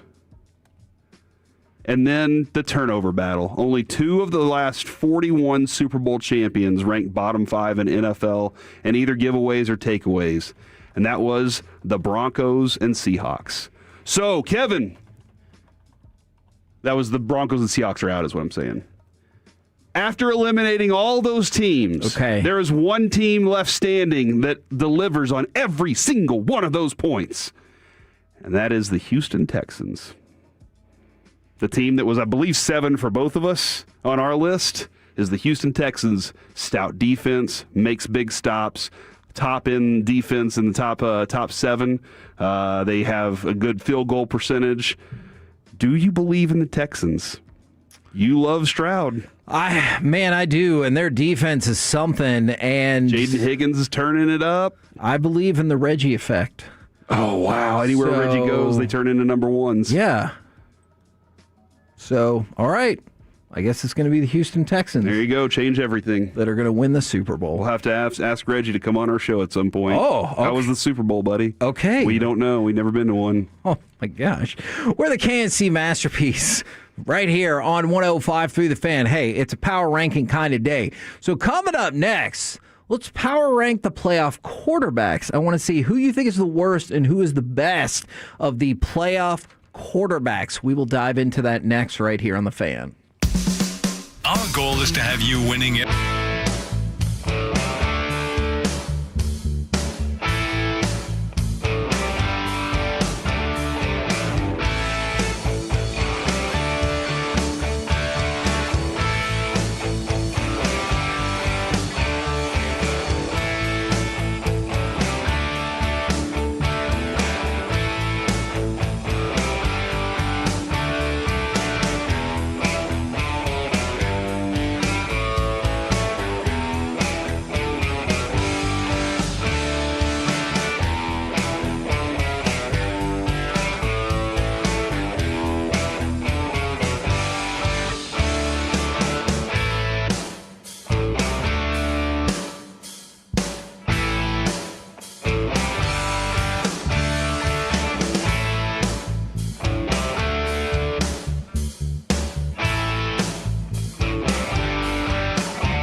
If you've been injured in a car or truck wreck, call Frankel first, 214 or 817-333-3333. With Frankel and Frankel, there's never an out-of-pocket cost. They only get paid when you win. Frankel and Frankel, the go-to car and truck wreck attorneys in Dallas. Williams, pressure, throwing, corner, has a man, it is caught!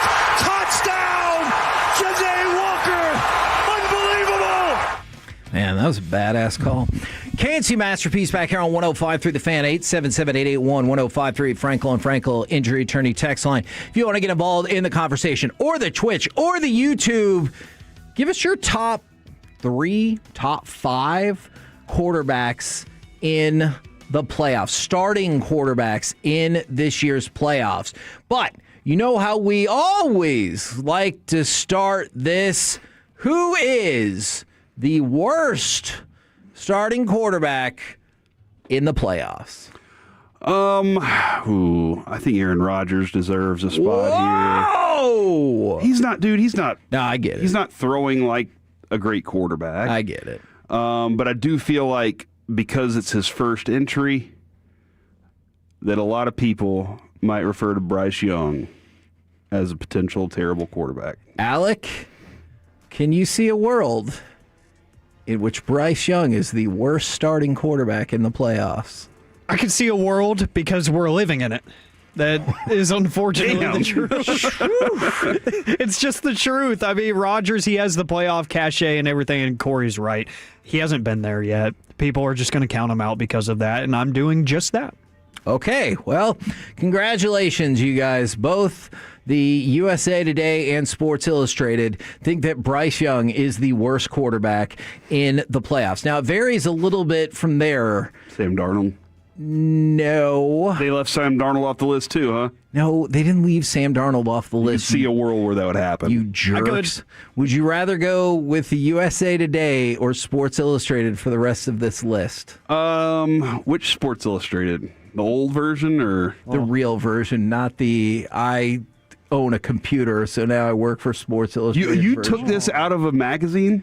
Okay, well, like the Sports Illustrated website, the real website. I could see you ripping a page out of a magazine, though. Yeah, because that's what I would do all the time and bring it in my folder. And you guys would make fun of me because I would also cut things out of the newspaper. Those were coupons. That's what we made I'd fun cut of you articles out sometimes, too, and highlight the things I liked. No, I know. I could have worked in 1950s radio.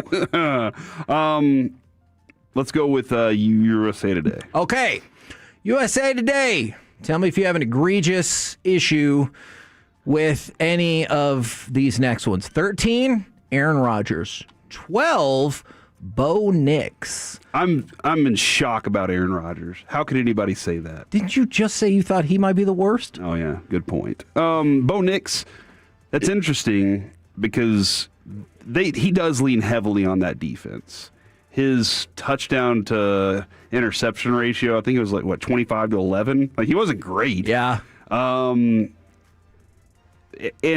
he makes big throws. Look, Bo Nix makes clutch throws and also awful throws. And you're like, the crap in hell was that? I don't understand him. But the defense is so good that they get the wins. So I think that's, yes. I think I'm trying to go, hold on, his team's better. But he's probably in the hierarchy of quarterbacks. He's probably down there.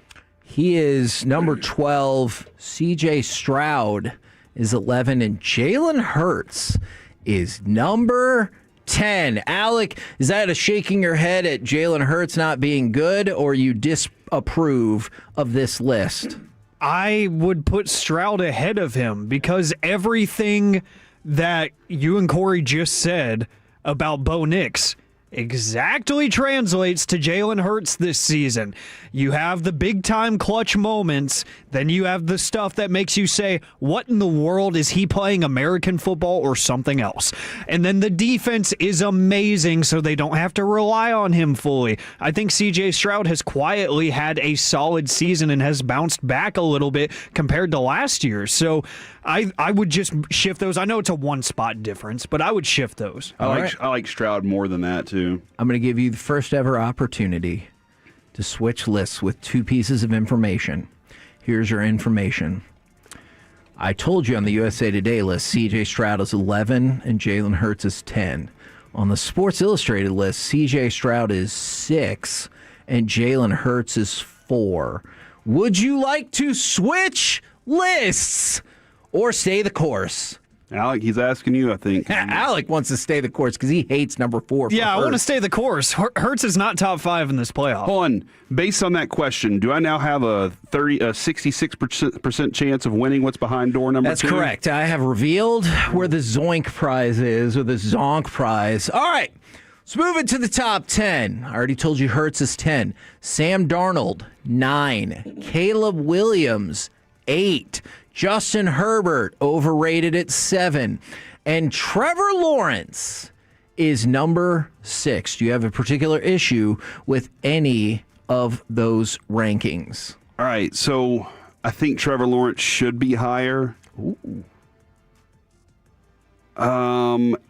I think Caleb Williams should be higher too, but he still has something to prove. Would you put Caleb ahead of Herbert? At this moment, I would. Would you put him ahead of Lawrence? No. Okay. All right. So the top 5, not in this order, is Stafford, Love, May, Allen, dude, and Purdy. Love's interesting because Bo Nix in a game, you're like, what the hell's going on? Jordan Love in a 4-week span is that. Like 1 week, you're like, dude, greatest quarterback ever on the planet. Dude can spin it. Sure. And then the next week, you're like, where in the hell did his offense go? Yeah. And I don't know how much that falls on Christian Watson's health or Reed. I have no clue. But there's some weeks where you're just like, what's going on with this guy? Love's interesting because it feels like that team should be better too. Would you put Lawrence ahead of any of those guys? I want to, but I think that's more that what Jacksonville's doing more team thing than quarterback specific. All right, so we're down to the top 5 quarterbacks. The quarterbacks in question are Purdy, Stafford, Allen, May, and Love. What's the order you would have them in? I think Stafford 1. Okay. May, I might go May 2. Ooh. I think, dude, May's a lot of fun to watch play. Okay. And he makes really good throws. Then I'll throw Josh Allen in there. Okay. So that's my top 3 right now. I'll wait for Alec's top 3. All right, Alec, who would be your top 3? Top 3 would be, I think I'd go May at 1. He loves the Patriots. I do. He in might this as well playoff. eat clam chowder every day. Chowder! I'd not. Say chowder! Chowder, I would do. Yeah, I would do May number 1. Mark that. May number 1. Stafford 2, and then Allen 3. Okay. Well, the USA Today has gone against you guys. Well, what's new? For sure. Number 1, they have Josh Allen. Number 2, Stafford. 3, May. And then they go Jordan Love, 4, and Brock Purdy, 5. Okay, let's go through this real quick. Josh Allen's 1. And by the way, if you would have picked Sports Illustrated, Josh Allen is number 1 in Sports Illustrated as well. So let me ask you this to start. He has the most playoff wins ever for a quarterback who's never made the playoffs, but he's never won a road playoff game, and he's not one of the 2 in contention for MVP like May and Stafford. Why is he number 1? Never made the Super Bowl. I think because he does everything. I don't think that his team is the best, but Josh Allen does everything. I got you. And you. he's carried those teams a lot of times to where they are. Do not disagree with that. So I think that's why a lot of people, like Matt Stafford doesn't run. Matt Stafford he's going to stand in the pocket and sling it. So do you think he suffers from like LeBron? Drake May's early in it, okay. Right? So do you think Josh Allen suffers from like the LeBron Cleveland syndrome where he like took that team as far as conceivably possible and people were like, yeah, but you lost in the finals, so you're a bum. Yeah. Yeah, and then there's a little fatigue of like watching him. He still does special things on the field. And people are like, yeah, oh well. When early on you were like, holy crap, did you see what this young guy just did? Yeah. And then he still does special things on the field. I think we just take a lot of it for granted because he hasn't won a championship, because Mahomes has been in the way. This is a fascinating list without Mahomes, by the way. Yes. Like, it really is. It is very strange. It really is interesting because how many times in the last few years where we were like, I mean, we have to go Mahomes 1. Yeah. You just have to because you can't count out the A's. Is that one of the reasons this playoff feels so weird? Yeah. Is because you're like, well, you always got to get through the Chiefs, and you're like, no, you don't have to do anything with Nothing's definitive. Nothing's definitive with this playoff group at all. Other than, like, you have some certain sides of the ball you believe in, but you don't have a team that you're like, that's the one. That's the definitive team that's going to run through everybody. All right, which do you think would be more likely? I might know where Alec goes with this. Do you think it's more likely that Drake May puts his stamp on things and says, I'm here to stay, or Josh Allen gets his Super Bowl breakthrough? Ooh. All right. What you told me and Alec yesterday, I know he says be damned, but about the strength of schedule for the Patriots, I told you a stat during some playoff that just like stuck in your mind. Oh, it was the World Series. Yeah. You're like, I can't get over this. And I think this is happening now to me where I'm like, maybe the Patriots aren't as good as I watched. And I know what I saw, but now I'm like, crap, were they playing bad teams the whole time? And that's why. I think it's more likely because the field's very tough on Super Bowl. I think it's more likely that May can put his stamp on the playoffs. And for whatever it's worth, Alec, Drake May, there's been some movement back and forth, and it depends on where you go. But obviously, Drake May is right there, and in some spots, still the favorite to be MVP, and Mike Vrabel is the favorite to be Coach of the Year. So there's plenty of steam on the Patriots, but same question. I think I know where you're going to go with this. More likely that Drake May announces that I'm here to stay as an elite quarterback, or Josh Allen breaks through to the Super Bowl. I do think it's Drake May stamping his name and saying that he's here to stay, because I do think the team is just better in New England, where I know the stat, and yes, Corey, I say to be damned with that. I'm letting it invade. But I do think that Josh Allen is going to fall victim to a bad front office again, and just overall roster construction. The defense isn't as good as New England's. The offense in general isn't as good. I think that Josh Allen could have a 400 passing yard game and lose in the playoffs. Drake May could have a 245 passing yard game where he throws 4 touchdown passes and only has 3 incompletions on the day, and they win by 10. You know, that's just the way the teams are set up right now. There's a lot of hero ball on one side. There's a lot of complimentary football on the other. I think Drake May would take it. First thing I wanted to add to this, Kevin, Josh McDaniels is the coordinator for the Patriots. You know I'm not a fan. Right. But I do love this story. He went up to Joe Mazzulla and drew up a couple of pre-snap motion plays for him to visualize how they could use those plays in basketball. Really? Yeah, he was like, here's how we do it, just so you can do some pre-snap stuff before you inbound your pass. And I think I love that. I hate Josh McDaniels, but I love that. And then add this question. I love this question from the 806.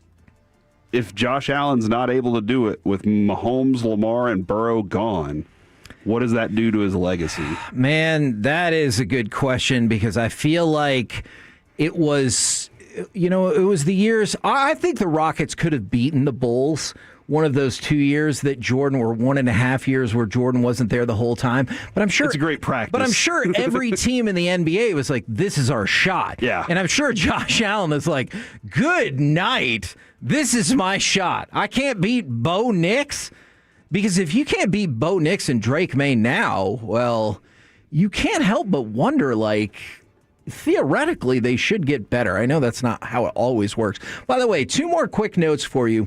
Marshawn Lattimore, the Commanders cornerback, has been arrested in Ohio on concealed weapons charge. And then, not to say that the Supreme Court will take this up, but the NFL has filed a petition with the United States Supreme Court as to whether civil action is in the Brian Flores case, they want essentially the Supreme Court to determine whether it has to be resolved in court or in arbitration. So you could see, I don't know, NFL v. Flores end up at the Supreme Court to decide the appropriate venue to figure that out to begin with, because obviously the NFL doesn't want any part of something that becomes public record in court. How do you think that would go?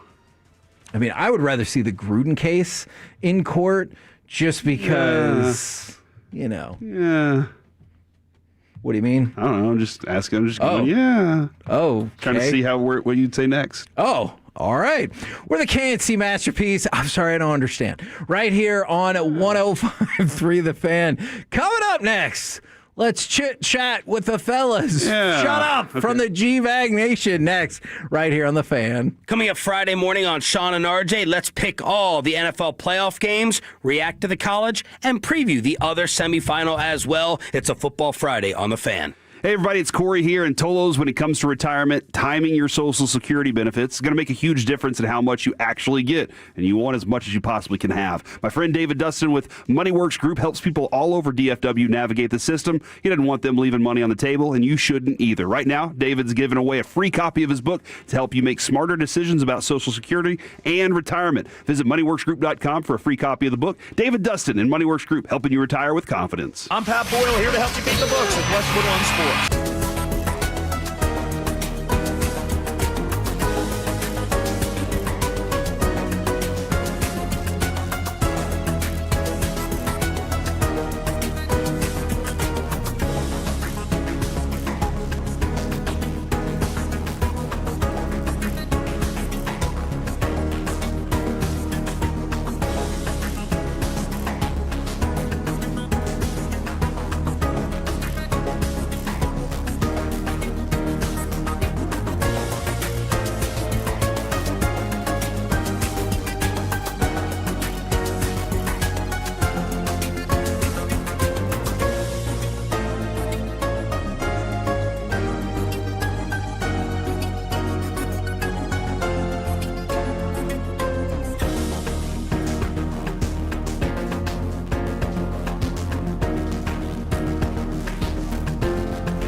Tickets are just $10 for kids, $20 for adults, and parking is free. For more information, go to rangers.com/fanfest.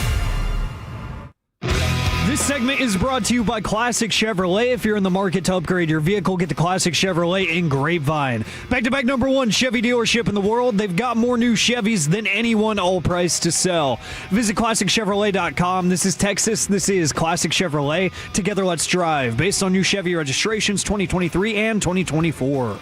Stars with a shot. Foxa, it's loose. He scores!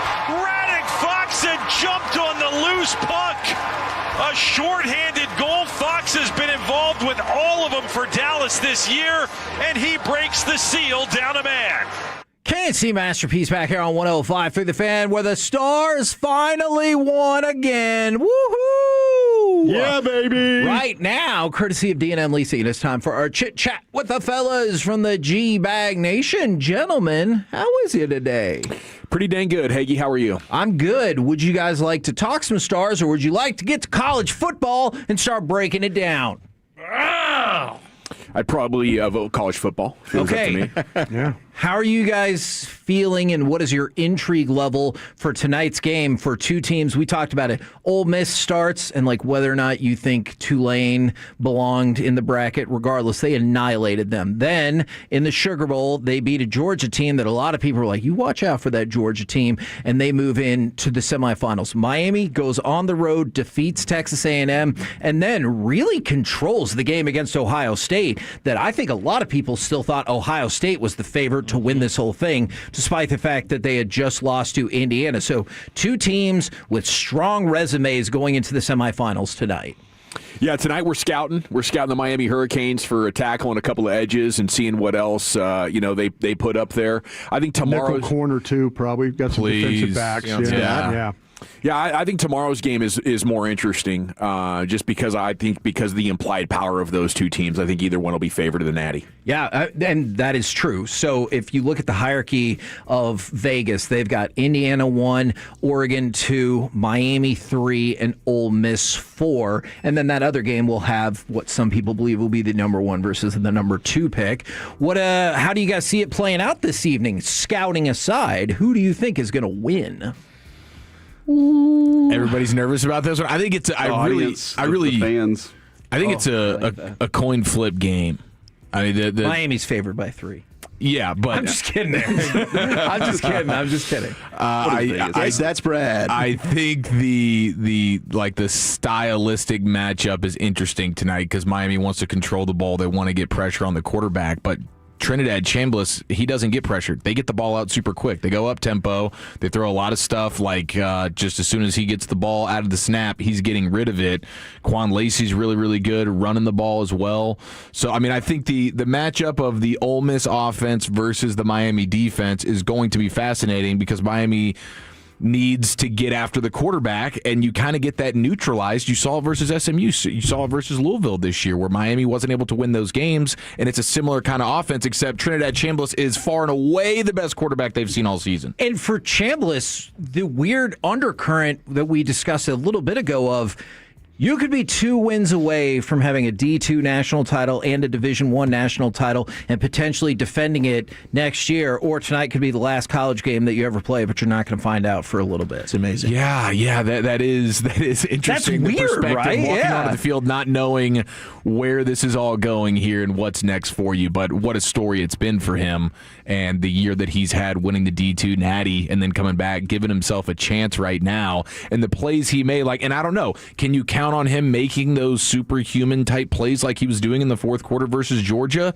I mean, he's going to need to, though, right? He's probably going to need to, but also Miami's offense is going to need to score some points. Yeah, like Carson Beck, this is probably going to be the game where you're going to need to see him finally step up. I mean, he didn't have to do much because their defense has been so good in the first 2, right? And obviously there was 1 touchdown scored in the A&M game, but I think tonight might be one where Carson Beck, go earn that NIL money, bro. If you guys want to get to the national championship, championship, you're going to have to step up and make a play or two. I am going to lean Miami in this one, but the storyline is just incredible with Ole Miss and everything that's gone on with the coaches. Yeah. Isn't the whole country rooting for Ole Miss? Yeah, they are. I just said I'm rooting for Miami for selfish reasons, but other than that, I see the appeal. Okay. I would like it if Miami won by 17 and then the finals by 21. I'd be like, Eric maybe doesn't not so consider you bad. part of the country, is what I just learned. Oh, man, that's sometimes. I get it. It can happen. Most people, I'm sure, Just are the voting general for conventional Ole Miss. wisdom right now. And I do think there's a likability factor with all four of these remaining teams. Like, even Indiana being the power that they are right now, it's still, in a lot of ways, Indiana. And you're like, what is still an underdog story? Incredible. What a turnaround. Mendoza's super likable. Never won a championship. Oregon's never won. Yeah, Ole Miss Oregon hasn't won since the 60s. I mean, it's fresh blood. And I think this is kind of what this is the NIL era now.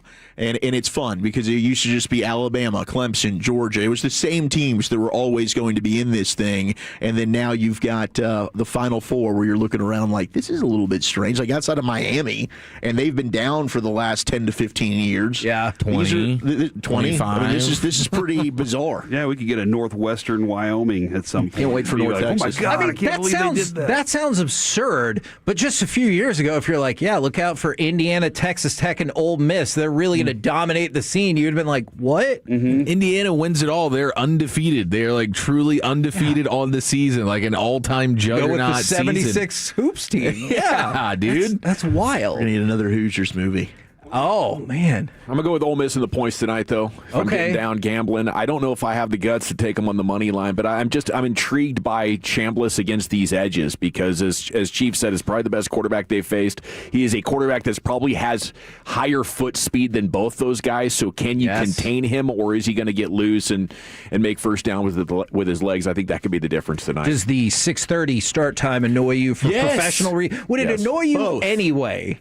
It would annoy me less if I was getting off at 2 o'clock today. Yeah. You know, I'd probably be less annoyed. Sure. But the idea that we work till 7 o'clock, I'll miss the first hour of the game. I would rather an early start. First hour of the game. I would rather an early start than win at 9 o'clock or something like that. Yeah. No, but how hard is it to go like 7:15 kickoff? Yeah, but for the East Coast, that's 6:30 used to it. What Screw they're them. used. It's a 6:30 kick. It'll be a 40 kick probably. Not one of those like 6:30 pregame. No, it's a 6:30 kick. Oh, just like that national championship game has been 6:30. ridiculous. I'm like, why? I got to take Lucy to therapy until 6:30. I don't know if they factored that in when Nobody's scheduling. thinking about me. They should have. Yeah, thank you. I They should appreciate have that. checked in. Abby's got a soccer game at 8. Oh my gosh, how are you going to do this? So you want the game to start at like 5? Just watch it here.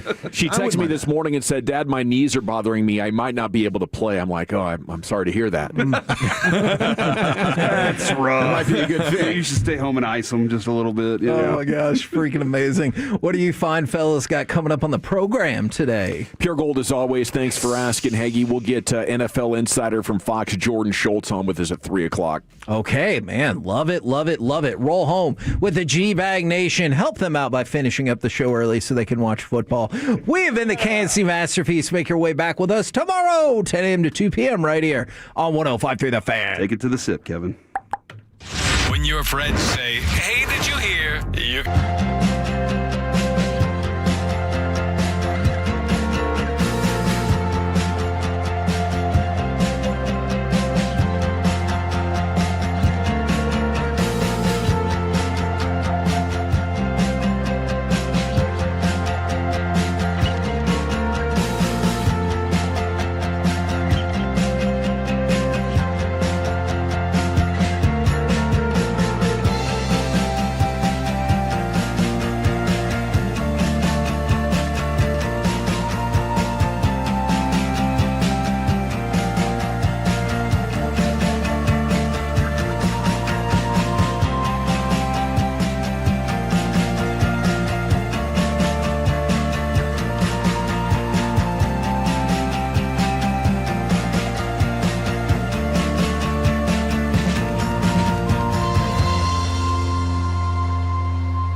in the G-Bag Nation. General at your service. If you see me, bear me. N.A. I could use one right about now. Tell you what. There's Broadus, the former Cowboy scout, the Super Bowl champion. You got Lucius Alexander in the Pimp Cup Master Control here. 75 and 635. Fixing to go 5 flawless like it's nothing. Wolchuk and Chiafalo are here.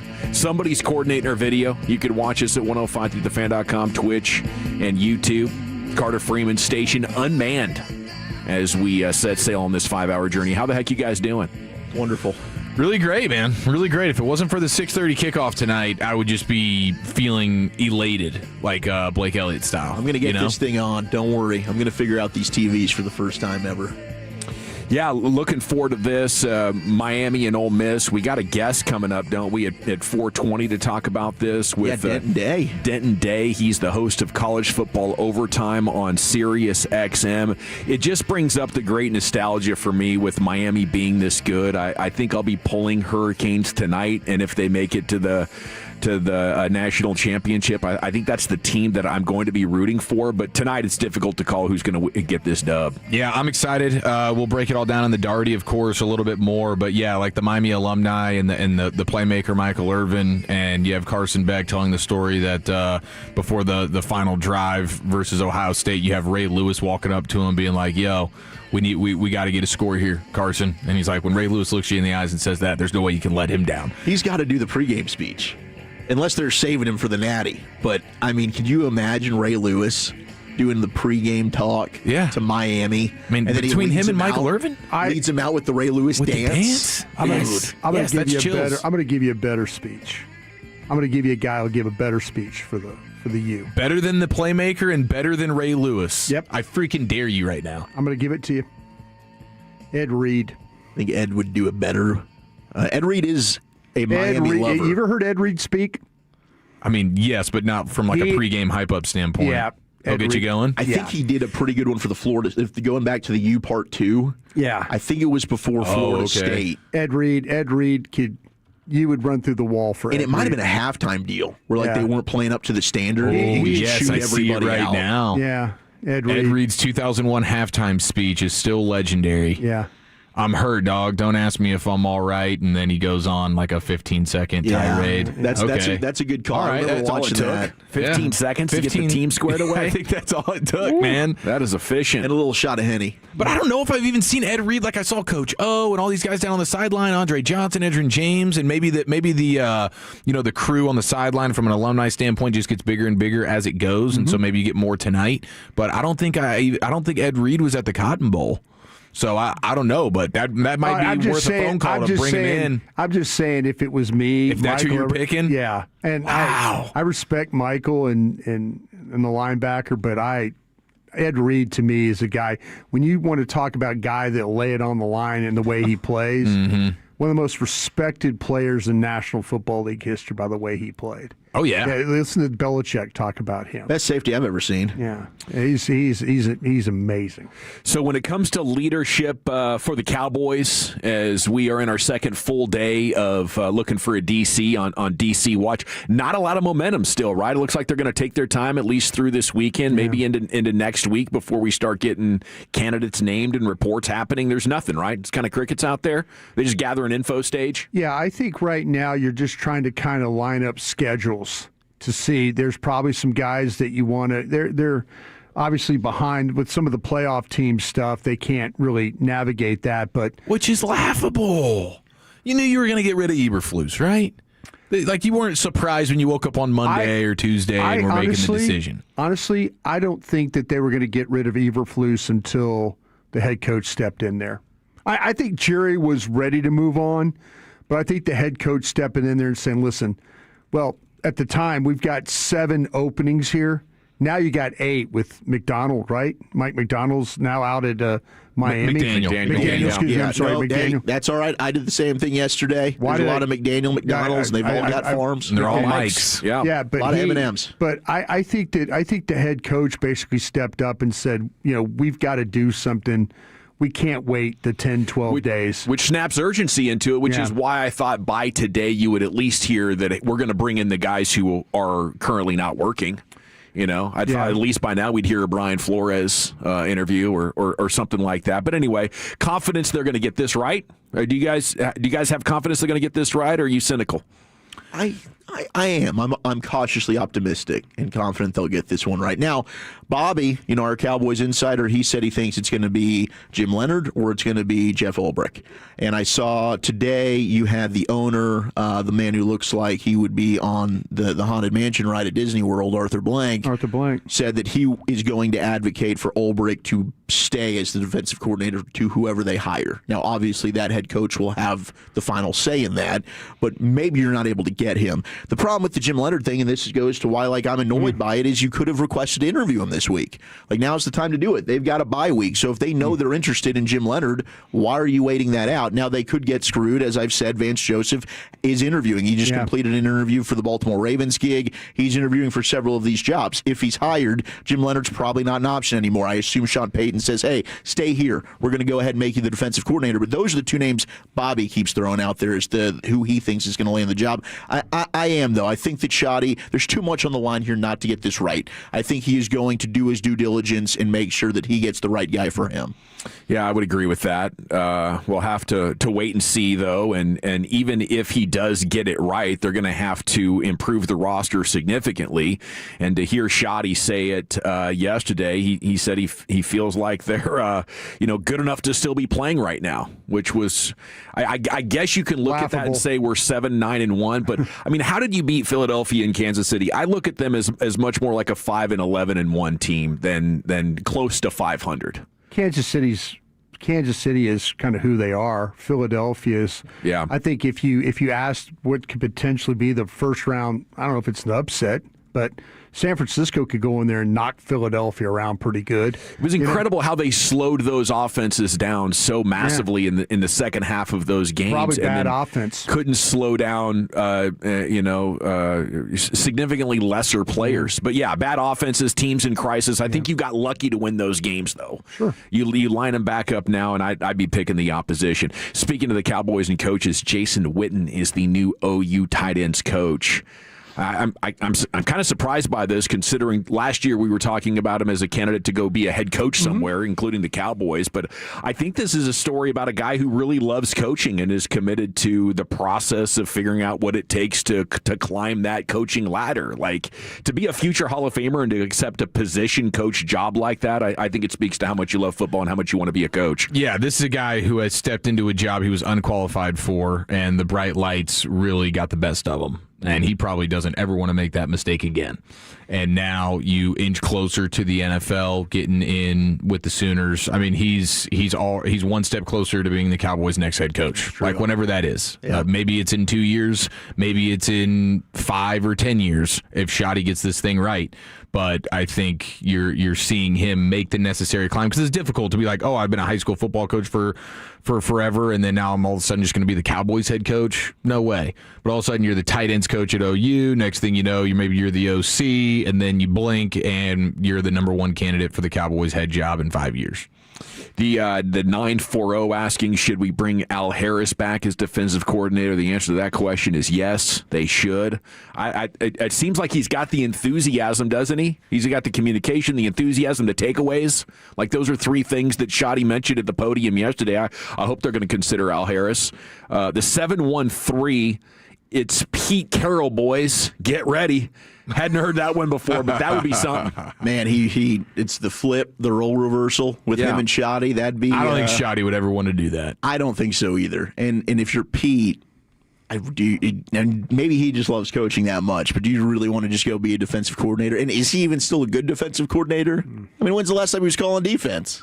I don't know. I don't know if he's still good at that or if he is updating. Like, one of the criticisms of him as a head coach was that he was not catching along the trends in the back half of that 2010s decade and the whole let Russ cook thing. It was because they were trying to play, run the ball and play defense. It seemed like an antiquated style, but if you're going to bet on any 73-year-old to stay modern and to update his stuff to stay relevant, I don't think you'd pick take anybody but Pete Carroll. As Broadus mentioned, Mike McDaniel is out of there with the Dolphins, finished 35-35 in 4 seasons, including 2 playoff losses. 25% of the NFL is changing head coaches now. 8 of the 32 jobs are open. It's just it's a deal where if you don't win big immediately, and even if you do, I mean, go ask Doug Peterson or some of these guys, you can get blown out. You're hired to get fired, basically. I don't think you can take it personal. It's like, yep, got fired again. You get paid well though if you get fired. Yeah. I mean, not like college football well with these buyouts and stuff like that, but yeah, Pete Carroll's he had a 3-year deal. He's got 2 more years. He can go to Southern California now. He doesn't have to work, I mean, the Raiders are spending, $50 million on coaches right now? Yeah. And that includes the offensive coordinator that they let go. So yeah, these coaches never feel sorry for a head coach that gets let go unless he's out of a contract. Man, that's crazy. $50 million for coaches that aren't there. Jerry would never do that. I think the Raiders are more committed to winning than the Cowboys They're are. still paying. They got $10 million they're paying Gruden. Wow. The Raiders. The Ravens requested an interview with Brian Flores for their head coaching job. I like to hear that. I think that's what the Cowboys need. Keep him out of the division for sure. We don't want him with the Giants. Preferably not the conference, considering how much he was able to do against Dak Prescott in this offense a month ago. That definitely left an impression on me.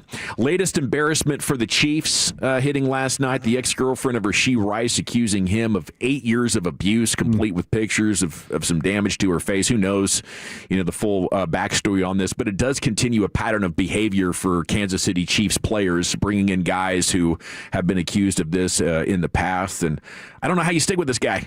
Not even good enough. And I think, who was it? It was Shannon Sharp. They were playing audio of it this morning. He's basically making the point, your production buys you more tolerance. And I just don't think the production is high enough. Maybe they think everybody's like Tyreek Hill, just take a risk on a guy that nobody else wants to because of character issues or personality traits or whatever, and we'll get ourselves a superstar. But if you're not a superstar, you shouldn't be putting up with that stuff, Kansas City. Come on now. Okay, Mavericks trade deadline. By the way, she held those photos for a very long time. She should have dropped those. Yeah. She had a situation. She should have told somebody instead of holding them and waiting for him to get a new girlfriend, then dropping them. Yeah. Yeah, you never really... Kind of looks strange, you know what I'm saying? Yeah, like, I got a new girl, and then you drop all this stuff, which it could possibly all the way be true, whatever. But if you need help, get help early. Yeah, absolutely. Yeah. Amen. Yeah. She's probably holding out for the money. I think be with him for a long time, thinking, okay, eventually he's going to get this huge contract, and everything's going to get happy, and maybe he'll, grow up a little bit. Yeah, I think in her little write-up, she was saying like they had some type of agreement with the way that they were going to have their relationship here, which was not really going to be an actual relationship together, but he was going to be taking care of them in certain ways. And then now, like, he's not holding up his end of the bargain. So she's like, all right, now I'm coming out with this. Yeah, the check stopped clearing. Mavs trade deadline approaching. The Trey Young deal did get completed, goes to the Wizards for C.J. McCollum and Corey Kispert. So it makes Atlanta better. McCollum's still playing pretty good ball. 18-21 after their win against the Pelicans. They're 9th in the East. They were 2-8 with Trey Young in the lineup, so it is definitely addition by subtraction as well for them. But the interesting thing is they're in contention, and Shams is reporting that the Hawks also made this move to clear space for Anthony Davis. So maybe we are in the final approach to a Hawks trade for AD. The Raptors emerging as contenders for Anthony Davis as well. A little bit later on in the show, we'll talk about what would make sense from Atlanta, assuming they don't want to give up the rights to New Orleans pick, which is currently the 2 or 3 spot of the NBA draft lottery. So I don't think they'll be talked into giving up that, but worse decisions have been made. They need to. Give it to us. That would be amazing. That would be best case scenario. We don't need Ricochet. You can keep him. Give us the pick. I mean, they're saying at this point they don't know who's better as far as a prospect. Is it DeBonsa or is it Darren Peterson? And either one of those guys, along with Cooper Flagg, all of a sudden you'd be thinking, wow, maybe in some crazy way you ended up in a better position for the long term than even if you would have had Luka. If you get DeBonsa or Peterson, you'd be in a better spot than if you had Luka. That's crazy. Fortune favors the bold. The Mavs are in Utah tonight. The Jazz, one of the few teams worse than the Mavs in the standings by a game. So lose this, and you'd be even with them in the race to the bottom. Salute to the Stars. They got the dub for you last night, Wolchuk. I know that must have made you happy. Needed to get off the schneid. Thank gosh for Roddick Fox, that shorty, to get it started. And hey, Thomas Harley, I was critical yesterday. He had himself a very sexy assist for Sam Steele to get that goal.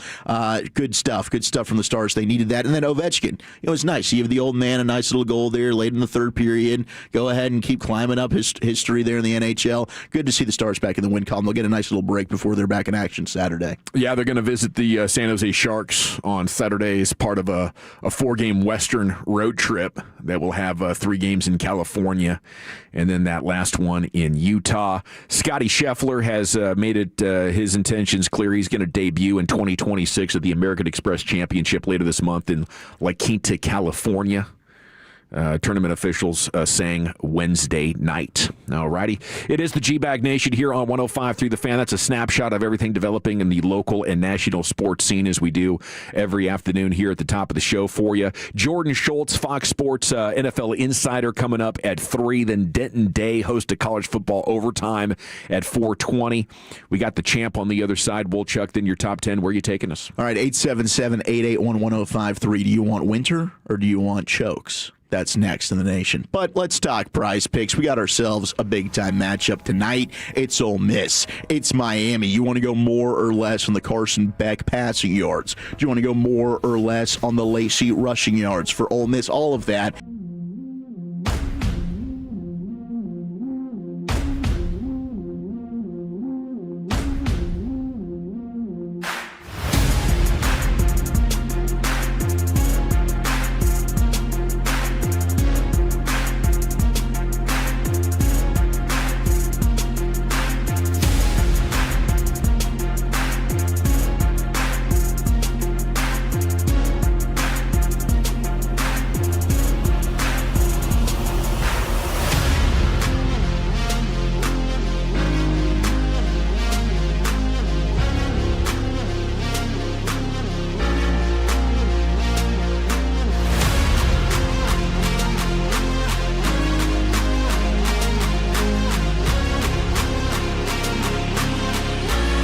I'm having a blast with it. I know you will.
German or something? That sounds 19th century. This is it, man. Crazy, bro.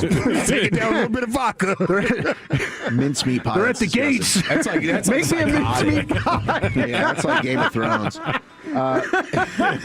We're about to be taken over. Quick, take mincemeat pies. Oh, jeez.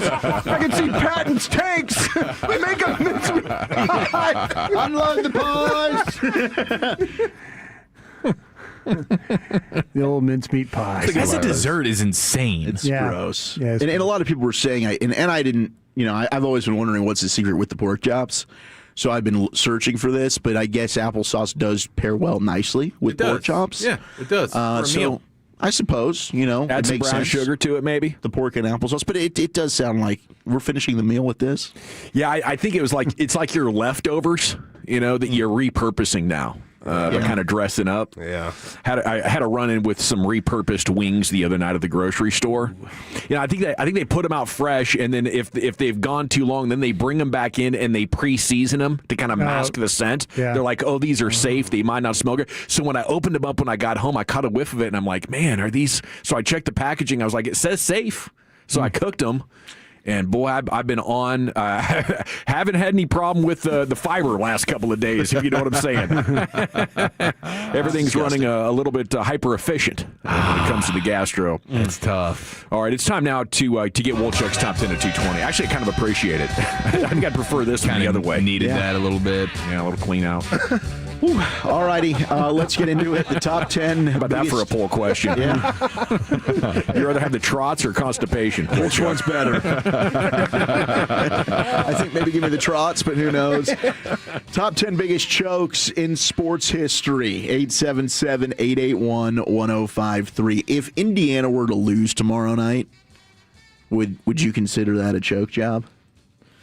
No, not considering who they were playing. Because of Oregon? I mean, you're pretty high on Indiana right now, Eric. I feel like I am. I mean, like this team's not losing. I don't expect them to lose, but it wouldn't be a choke job unless Oregon just like totally runs them. Or they're up like 3 scores, and here comes Dante Moore, and Oregon rallies, and it's like a 28-3 situation for Atlanta. Yeah, it would take something like that because I do have respect for Oregon. I wouldn't call it a total choke job, but I will be surprised. I do think Indiana is just kind of in a different stratosphere right now, and maybe if Ole Miss wins tonight, could somebody like Chambliss just be a superhuman dual threat player that breaks all the things that you think you know about a team? You've seen it before. How many times have you seen a dual threat quarterback tear up Saban or tear up Kirby Smart? Yep. And it's like, man, these are great defenses, but this guy is just on a different level right now. And Chambliss might be that dude, but yeah, as it stands right now, man, I don't think anybody's beaten Indiana. Yeah, they do look like a juggernaut, but I can't wait. I think this game tonight's going to be really, really fun. But looking at the top 10 biggest chokes in sports history, do you have a team, game? Well, the Falcons. Yeah. The Falcons New England game 28-3 is going to be on there. Oh yeah, it's going to be in the top 5. Did they talk about the Buffalo Bills and Houston Texans in I believe it was a divisional game? AFC wild card game. Okay, that was going to be in the top 3. Was that a 31-point swing there? Yeah, it was 35-3. And then Buffalo came back. How about LeBron and them winning? They went down 3-1. Would that considered a choke? Yeah, I think Golden State, absolutely. The 2016 NBA Finals would qualify here. Golden State Warriors up 3-1, and then you have Cleveland and the Delio is open, and they come back and rally. 2000 Conference Finals for me in the NBA. Trailblazers up 13 going to the 4th. The first possession, Steve Smith, high post. Nothing but net up 15. They then missed their next 13 shots as the Lakers have that great comeback that sort of touched off the Kobe and Shaq trilogy. 13 shots. Yeah, 11 of them quality shots. I was just actually listening to an interview with Mike Dunleavy, the coach of that team, and he was just so frustrated with the fact that they played well. They executed well. The ball just did not go in. Man, I had a lot of people reach out and say, like, Tony Romo, just get the damn football down, dude. How about doing? I'm guessing here. This is from my era. This is from my era when I was growing up. Was there a collapse in baseball with the Phillies and the Mets? 64. There is some baseball listed here in the top. Oh, they're only talking because they were up 10 games. They were up 10 games in the standings and got overtaken. I think it was the Phillies got overtaken. Yeah, Gene Mauch was the manager, I believe. We do have a few of those where they have tremendous leads and then they just it evaporates. Whether it's we got a couple top 10 ones in here that are going to be like, oh, they just had such a big lead, the Red Sox in 2011. Yeah, that would be good. Yeah, that's Bucky Dent, right? 1986 Red Sox. I think that was the one that goes right between the legs there with Carl Yastrzemski. Is there any individual players? 86 is Bill Buckner. Yeah, we'll get some individual players on here as well. Okay, good. 'Cause I got one for sure. Okay, who's yours? Nick Anderson, Orlando Magic's Game 1. He missed 4 consecutive free throws in a row, bro. Holy crap. Took a whole gas out that team. They were done. Chris Webber's on here. The timeout? The 93 NCAA championship. Yeah, that's an honorable mention, called the timeout in the final seconds when he had no timeouts, resulting in a technical foul, and it cost his team the game. Do the Rangers in 11 get in here? Yeah. They do. They're 17 on the list. The 2011 Rangers in Game 6. Wrong direction. Just the wrong direction, bro. Okay, this might... Yeah, I know. It's just like... You looked over the wrong shoulder. You were down to the final strike 2 different occasions. What are we doing, guys? Had the goofy goggles on and everything. We ready to pop champagne. We looked so goofy. Yeah. Because we lost. Oh, yeah. You guys have talked to you. Was that like the old fan? Yeah, the fan lounge, bro. We had all of the merch on and everything. Goggles, ready to just get it cracking.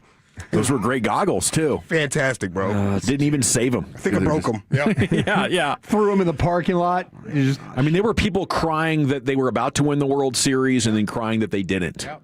Yeah. And then more crying the next night. It's unreal. Even though they scored first. We lived through that. Now, okay, here's the Red Sox in 78. Maybe this is one you're thinking of, Brian. That's Bucky Dent. Mid-season division lead, and they lost the AL East title to the Yankees after they dropped the one-game playoff. Yeah, Bucky Dent hit a home run, I think, on the final day of the league year. I think that's why you say it's Bucky Bleepin' Dent, isn't it? Yeah. Most people say Bucky Bleepin' Dent up there in Boston. Dent. How about Bayern Munich 2012 UEFA Champions Final? They give up 4 goals or something in the last. 1-0 lead over Chelsea. Oh. And in the final, with seconds left in stoppage time, they allowed a late goal and then lost the game in PKs. Drogba get him? That's brutal. That's a tough one right there. Here's number 10, biggest choke jobs in sports history. I don't know how to say this name. It's Wimbledon. Yana Novotná? Mm-hmm.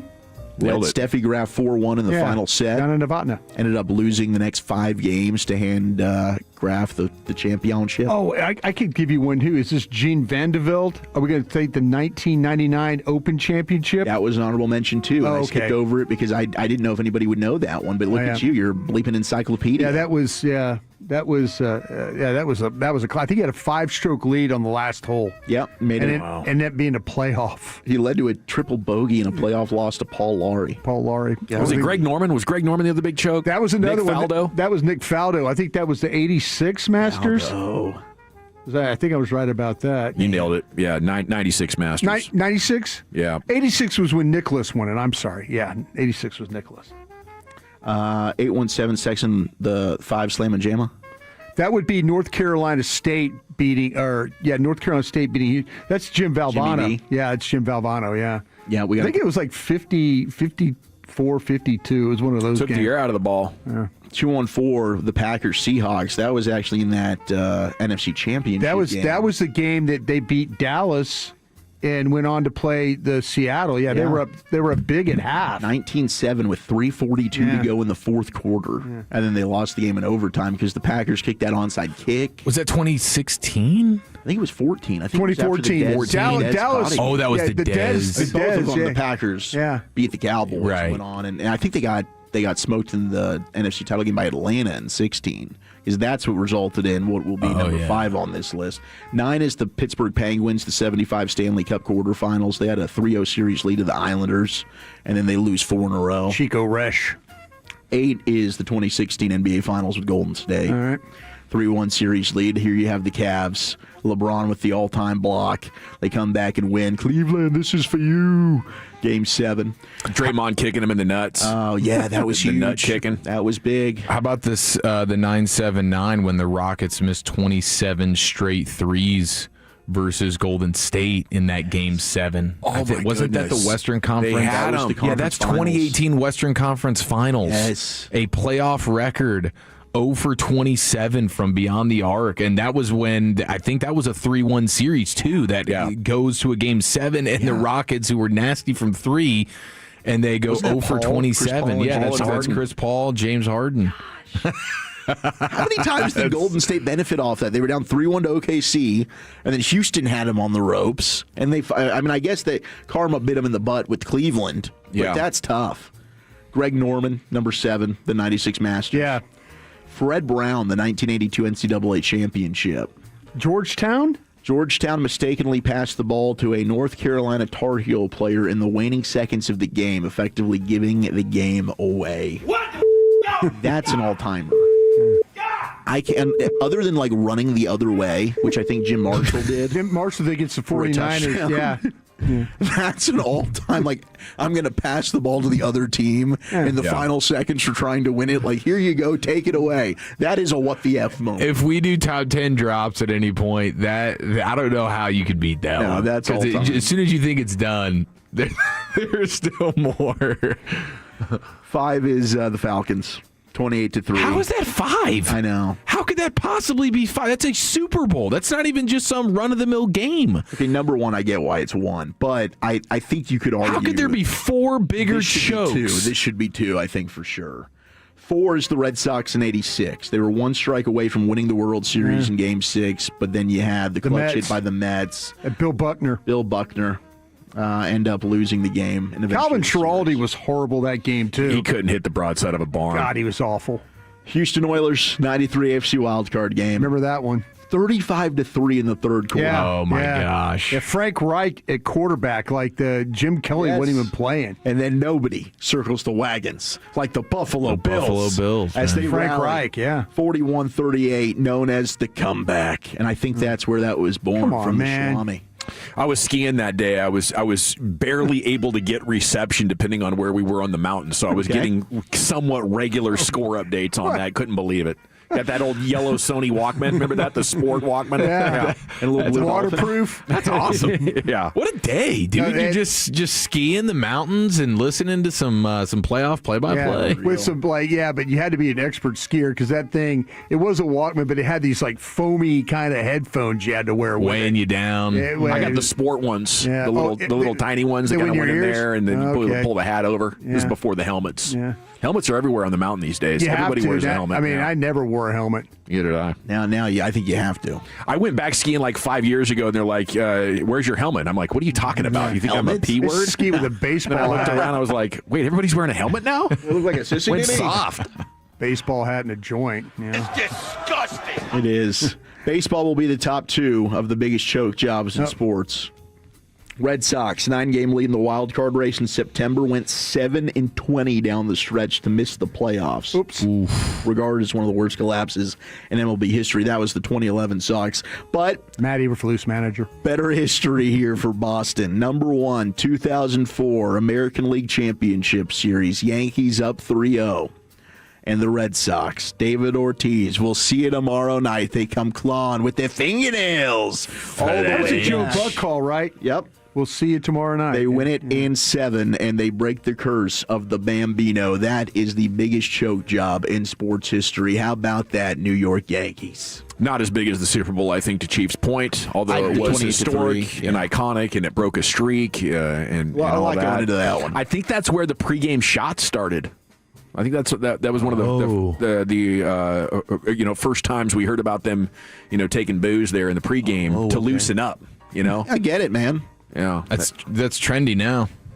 Everyone's just taking their shots. You got to go to it. I think NFL teams need to be ready for it this weekend. If you're playing in the cold, you're going to a cold market, and you live in a warm city like Houston. Mm-hmm. If you're struggling first half, We're lining them up at halftime, boys. Mm-hmm. It's a 2-drink minimum to step back out on that field, unless you have some sort of a religious objection. You know, what if you're on like a 9-10 year run of no booze? You know, would you grant that guy, or would you say, hey, if you're on that restriction, hand yours to the guy next to you. Just give him a show. There you go. I'll take yours. Give it to the edge rusher. Hey, listen, I'll take a shot. Hey, we need some help here, man. Give me that drink. That third-string quarterback is lit, boy. I'll tell you what. All right, there it is. Mills falling all over the place. Your top 10 at 220. We got a college football darty coming up, Chief. Yeah, let's preview the Fiesta Bowl. Ole Miss or Miami? Who you got next year in the nation? But Tolos, I want to tell you about my number one most favorite local family-owned roofing company. Of course, that is Greystone Roofing and Construction. Brand new year, but it's the same old story when it comes to Greystone being number one and the roofing business here in the DF.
go. John Harbaugh is out as Ravens head coach. And you heard it immediately on the Fan. I got this confirmed on Twitter. That's definitely a bombshell and a conversation we can pick up a little bit later on, but wanted to pass that breaking news on to everybody. Tell us now where the best breaking sports news coverage is right here on the Fan.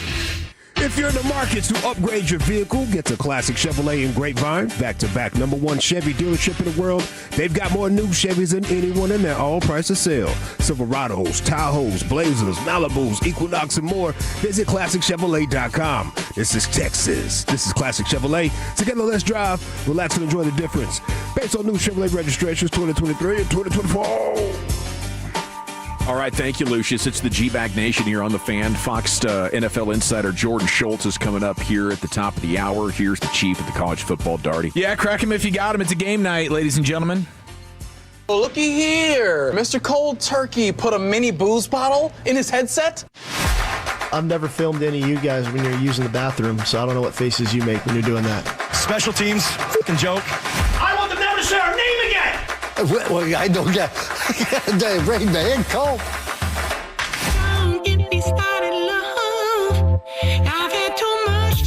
Okay, Brian Broaddus says not the playmaker. He says not Ray Lewis. If the Hurricanes want an all-time speech before taking the field for the Fiesta Bowl tonight, it needs to be Hurricane alum Ed Reed. We'll see if he's in the building. Here's a little taste back in 2001, the halftime speech. Ed Reed's injured. He's banged up, and he's ticked at his guys. I'm hurt, dog. Don't ask me if I'm all right. Hell no. Joaquin said dominate, and we not doing it. I put my heart in this, dog. Let's go, man. Let's go, man. Let's go. There he is. There's a little taste of what Ed Reed could bring to the table. You know, Michael Irvin is trying to keep the BTA tradition alive. Did you see the six-pack on that, dude? Yeah. My gosh. Shredded as can be. You see be. them veins and them biceps, bro. Yeah. He's just talking, like having a regular conversation, and all of a sudden that bicep comes up, and there's just a vein just streaking across it. It's unbelievable. My God, man. What is he, 60? Yeah. Is he 60? I don't know. I'm just pulling a number out. I don't know. He was drafted in 1988. So I'm just saying, how many? If you're 22 years old, 59. Yeah, 59. Yeah. Wow. Yep. He could turn to 60 this year, in fact. Looks like he could go out there and catch a few March balls 5th. still. We'll see. It's going to be quite the contingent there of Hurricanes alum at the Fiesta Bowl. Ole Miss, Miami, I think this is going to be a really, really fun game tonight, fellas. I'm excited I do. for it. And it'll be fun to watch through the Cowboys lens as well when you just see all of these Hurricane defenders, the two edge rushers, and Keontae Scott. He'll be wearing number 0. He's the guy that had the pick 6. He's Louis Riddick's favorite player in college football. Saw him tweet about that the other day. Keontae Scott. That's a name that Cowboys fans, I think, need to get to know a little bit. And he really had the play of the game versus Ohio State last week. He's a total dog, sticky in coverage, and I mean his stats are pretty crazy just through the first couple of games of the playoff here. He's been all over the place. In 2 games, it's 12 tackles, 3 TFLs, 2 sacks, 5 pressures, a forced fumble, and the 72-yard pick 6. And there was a story about him. He apparently, throughout fall camp, leading into this season, he had an air mattress and he was just sleeping in the indoor practice facility at where the Miami Hurricanes practice.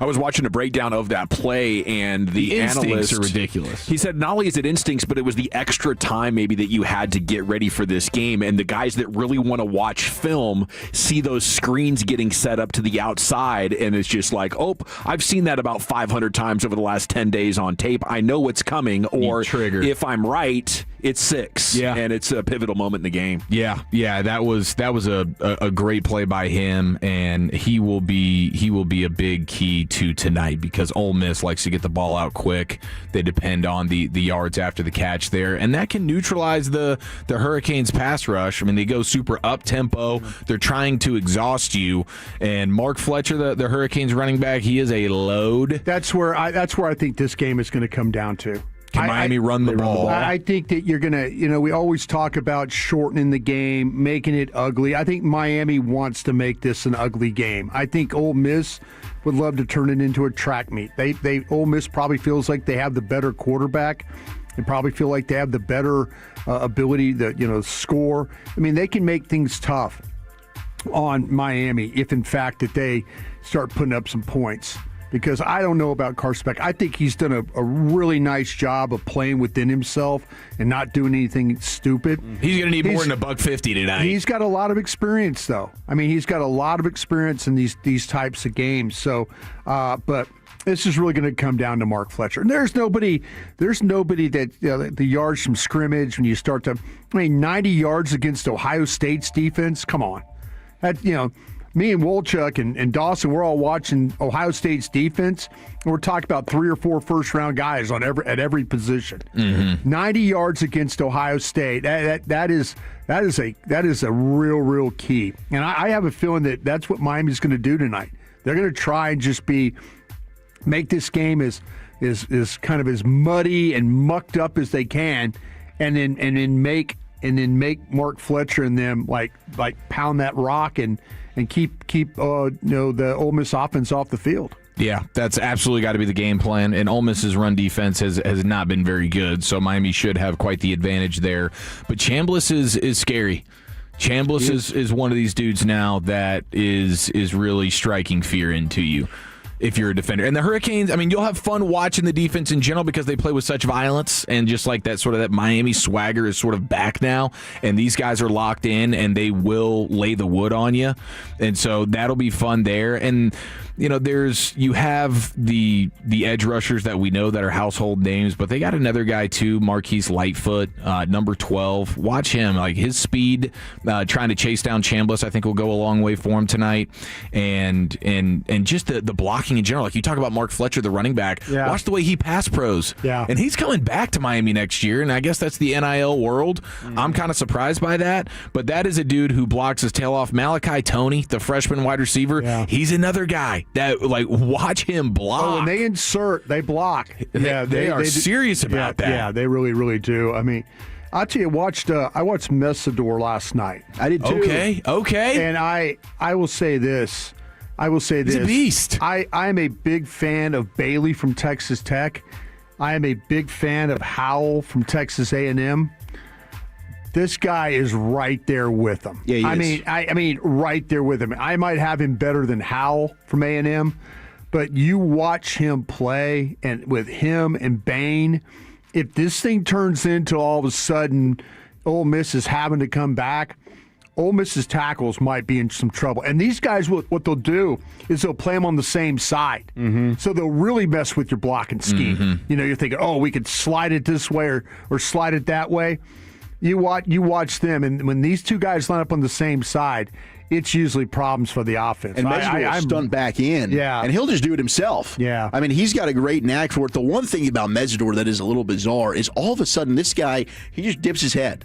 He will just lower his head, and he is running through people. It is by any means necessary. Yeah. I don't think he's got any game plan in the world of I've got this pass rush move that I want to use here. I want to use my hands. I'm going to spin. Yeah. He is just violently, I am getting to the football, get the hell out of my way, and will just freaking power through. It's pretty incredible to watch. Yeah, high motor monster there. So if you're watching for the Cowboys tonight, you're watching number 3, Messidor, on the edge. You're watching 4, Bain on the edge. You're watching number 0, the nickel corner for Miami, Keontae Scott. 61, the right tackle. If you're into that, the issue with Scott is they're going to have to get back and get an extra pick, because right now he's a day 2 guy. Now, can he play himself into the first round? Possibly, but that's going to be one where the Cowboys are going to need to get themselves an extra pick, and they very well could, and I'd love it if they did. And number 8, Jacoby Thomas, the safety. Plays violent. You're going to like him as well, and that's a guy who is draft eligible. So there it is, little Fiesta Bowl preview. Yeah, I was looking for Ole Miss players to watch. There's none of them. So I Googled it. The draft services that are out there, most of them don't have a single Ole Miss player in the top 150. Yeah. You could have a day 3 pick this year be their top prospect taken. That is wild. Yeah, to make it this far, but I think that's what, to your point, that's what the quarterback does for you. We've seen this from time to time where it can elevate everything. Yeah, I mean, Cam Newton had a national championship. Dak Prescott got to number 1 that's without NFL guys. Dak Prescott, exactly. Yeah, I think he needs to enter the draft. Shameless. I mean, I don't know that his stock's ever going to be higher.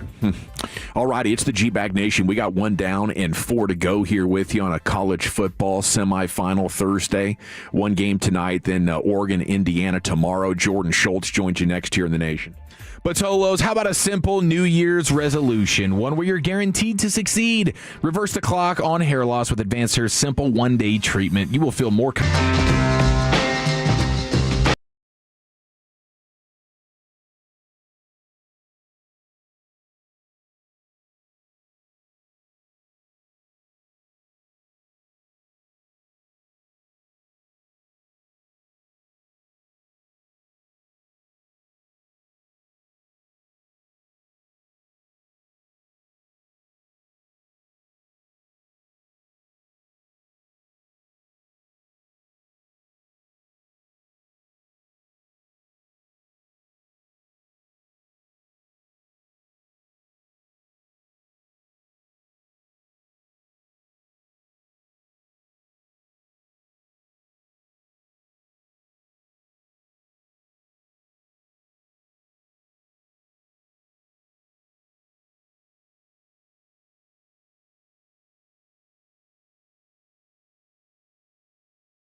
D&M Leasing Studios. You're rolling with the G-Bag Nation on 105.3 The Fan. Welcome to the Nation. Here we go. It's hour number 2 of the G-Bag Nation on 105.3 The Fan. We're about to have a football conversation with Fox Sports NFL insider Jordan Schultz, friend of the show, but nice enough to join us over the years during breaking news situations. And now we're anticipating the appointment of a DC here before too long. And Jordan Schultz joining you now here on your home of the Cowboys, 105.3 The Fan. And good afternoon, sir. How the heck are you? Guys, doing well. Thank you so much for having me. Man, it's great to have you. I guess my first question here is, how attractive is the Cowboys' job right now? I'm thinking if I'm a coveted coach, it'd be nice to come work for the star and all that and all the attention that comes along with it. But this probably doesn't look like much of a stepping stone opportunity for me to become a head coach. So I'll just leave it open-ended for you, though. How attractive is the Cowboys' DC job right now from a national perspective? I think it really takes the right an ideal candidate. It doesn't. I'm not talking about age or philosophy or scheme. I'm talking about the mentality of what am I trying to accomplish in my career, and how can I go to Dallas and resurrect what's really been the laughing stock of the league. And it's not because of talent. They have. I think they have plenty of talent on the defense. I don't think anybody ever understood the Matt Eberflus hire. When he got fired from Chicago, he was calling around the league trying to get a new job, and Dallas, for whatever reason, decided he was the right fit. But if you think about the last 4 or 5 coordinators, whether it's Marinelli, Nolan, DQ, Zimmer, and Flus, these are all former head coaches in the NFL. So if I'm Jerry Jones, to me, I'm looking for something different. I wanted to be more innovative in this hire, and I don't want to find a retread. I want to find the next up and coming, really bright defensive coach, because I think Brian Schottenheimer, he wasn't without his faults, but I thought he did some really good things, and probably better than most people thought in his rookie year, if you will. He needs a really bright up and coming defensive coordinator that's going to let him do the offense and mesh together. It's been kind of quiet since the announcement. Yeah. I mean, not a lot of traction. Is there any buzz going on of who that could be? So I think, first of all, again, you mentioned, is this not necessarily the brightest job or the most appetizing job? I think part of the problem is that there is a stigma that if you go to Dallas, you're not going to have the autonomy to operate the way you want. And I don't know if that's true. I'm just telling you that's what a few prospective defensive coaches have told me over the past week or so as we started to look at this cycle. And that is a problem. And it's a problem because you're not necessarily going to attract all the types of candidates that you want. I would actually ask you, because I'm always curious when I go on, especially in some of the bigger local markets with really passionate fan bases. Do you think the fans are confident that Jerry is going to actually get this hire right, or is it less confident than ever? It's less confident than ever. I think there's a ton of frustration amongst the fan base that right now they're pretty hopeless for a lot of fans. Yeah, I think the hope is that Schotty can kind of take the wheel of this thing because we need something different. We need different decision makers. Yeah, absolutely. Like Brian Schottenheimer bringing in Clayton Adams, right? That was a guy he didn't have familiarity with. That was a really good hire. Home run hire. Really good hire. 100%. Yeah, and I think that's a fair point. I mean, you're asking for names, and I don't want to contradict myself, but there has been some smoke around, Brian Flores in Dallas. But that is a former head coach. I reported earlier today he's going to interview in Baltimore, and he might get others. If you're looking for a name that I haven't really seen a lot, but to me is probably one of these under-the-radar up-and-comers, it's Jim Leonhard from Denver. There's been a lot of really good buzz around him quietly, but he comes from Vance Joseph Tree, who's interviewing pretty much everywhere. And the defense, obviously, is pretty much top 3 across the board in every metric. He's never, to my knowledge, called plays, but, he's played. He's been very well respected. He's risen up. To me, that's the type of person you'd want to bring in because he doesn't have, he's not a retread, and he has aspirations to grow in the business. And I think him and Schotty could get along quite well. They were together with the Jets. Hey, Jordan, okay, we talk about them screwing it up, but with the names we're mentioning, if they interview these guys and like one of these guys, that'd be hard for screwing it up, right? I mean, what would you think screwing it up would be? Like hiring, do you have a screwing it up guy in mind? Well, not really. I guess it'd be retreads. Like, for example, It's Jeff Ulbrich in Atlanta, a screw it up guy. No, but I like Brick, and I think Atlanta wants to keep him. Are you talking about Ulbrich or Halfley? Ulbrich in Atlanta? No, yeah. Atlanta wants to keep him, and I think Matt Ryan will want to keep him. Yeah. That would not be a screw up. A screw up would be like if you're Dallas and you let this thing go down to the wire, and you don't have one of these premium guys that. And they've already taken jobs. I mean, you know, someone said to me, "Why wouldn't Dallas go after Jonathan Gannon?" Like that's not the right move to me. Yeah, you know, Jonathan Gannon. I agree on that one. By the way, I agree with you on that. Yeah. I know he was together with Clayton Adams. Yeah. And so it's an easy connection. Yeah. But no, he just got fired after winning 15 games in 3 years. His defenses consistently underperformed. Yeah. Like, I don't want Jonathan Gannon as my DC, all due respect. Right. That's a mistake. Right. And that's the kind of move that wouldn't shock me because he is a big name and he was with Clayton Adams. But, that's not the type of move that I'm looking to make. Yeah. I would say to other coaching candidates, though, Jordan, it seems like the Cowboys might overly empower a DC as far as personnel, as far as picking the scheme. Yeah. Like, we needed Eberflus maybe to be more open-minded to changing his scheme a lot earlier in the season, and it didn't seem like, all the way down to Logan Wilson not getting on the field enough to, he was empowered to play favorites, and for years they've allowed DCs to pick players in the draft. Hey, yeah, Jordan, if you tell your buddies that want this job that you're going to be able to get whatever players you want, they're going to listen to you. The front office is just going to completely, trust me, I lived it 14 years of my life there. They're going to let you pick what players you want. They will. Yeah. As a defensive coordinator. Well, if that's the case, tell your buddies that. Yeah, they're going to let you pick.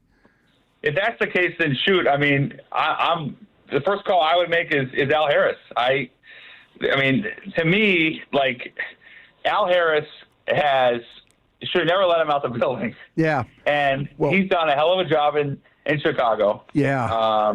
And especially with the DBs. And bring him back, man. Al Harris. Yeah, what if I told you the head coach doesn't like him? Oh. What if what if I told you that there's a big disconnect between them? Yeah. I understand, but that's when you're I understand what you're saying. It makes sense, but yeah, there's something between those two that's not very good. Yeah. The interesting part here is one of the hardest parts, and this is not me talking, this is just having done this for quite a long time now. One of the hardest parts for head coaches, especially young head coaches, and let's put Schotty in that mix, is the idea that not only is it okay to, but I need to delegate. And it's just a hard thing to do, I think, in any real leadership role, but particularly in the NFL.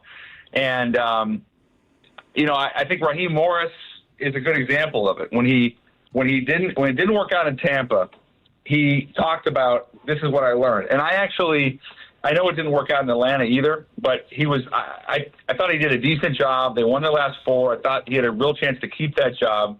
The reason I bring up him is because if you're a young up-and-coming coach, let's say defensive coach like an Al Harris, you now can look at someone like Brian Schottenheimer, put your differences aside, but more importantly, for Brian Schottenheimer to say, this may not be my favorite person, but I have to trust him that he's going to do a great job. Yeah. It's Fox Sports NFL insider Jordan Schultz here with you on 105.3 The Fan. In the division here with the Giants, who do they want to hire as their next head coach, you think? Nobody's been more aggressive, to my knowledge, when it comes to John Harbaugh than the Giants. And it was an easy easy thing to see coming from a mile away. The issue is that they have a lot of competition. I think Cleveland's interested. I think certainly Miami be in the mix, among others. And so if you're the Giants, the way you sell John Harbaugh is probably twofold. One is we know definitively, and this is not a secret, we know you like Jackson Dart. Okay, so you have your quarterback, boom. I'm not even going to get into, as a frontline pitch, Malik Neighbors, Andrew Thomas, and some of the defensive players. Forget that. You have your quarterback, and now here's the real key. We're going to let you pick your GM. We're going to let you pick your GM.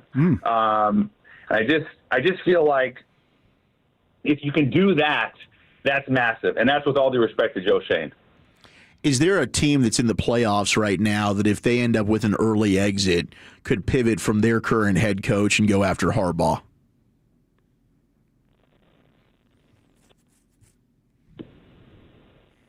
Maluja? Jordan Maluja? Jordan Schultz, Fox Sports NFL Insider here with you in the G-Bag Nation on your home of the Cowboys, 105.3 The Fan. AirPod? Might have been an AirPod die. But you didn't hear the boom. No, you didn't hear that. Didn't sound like maybe he went through a dead spot. Oh, that could be. You're fishing for Howie, aren't you, Philly? I think we got him back. I think we got him back. We did. Okay, Jordan, we got you? Oh, yeah, sorry, guys. Okay, perfect. So I asked if there's a coach currently with a team in the postseason. Could they pivot from their current guy if they have an early exit and go after Harbaugh? And through a Cowboys lens, if it were Buffalo, do you think Sean McDermott would be a candidate for a defensive coordinator job, or would he be immediately a head coaching candidate for someone else? Yeah, Sean McDermott, he is, I think he's a really good defensive coach. If they flame out in the playoffs, if Buffalo does not have a successful playoff run, I don't know. That to me is a potentially really tough spot for him, because not dissimilar to some of these other coaches we've seen fired in recent years with big names and a lot of wins.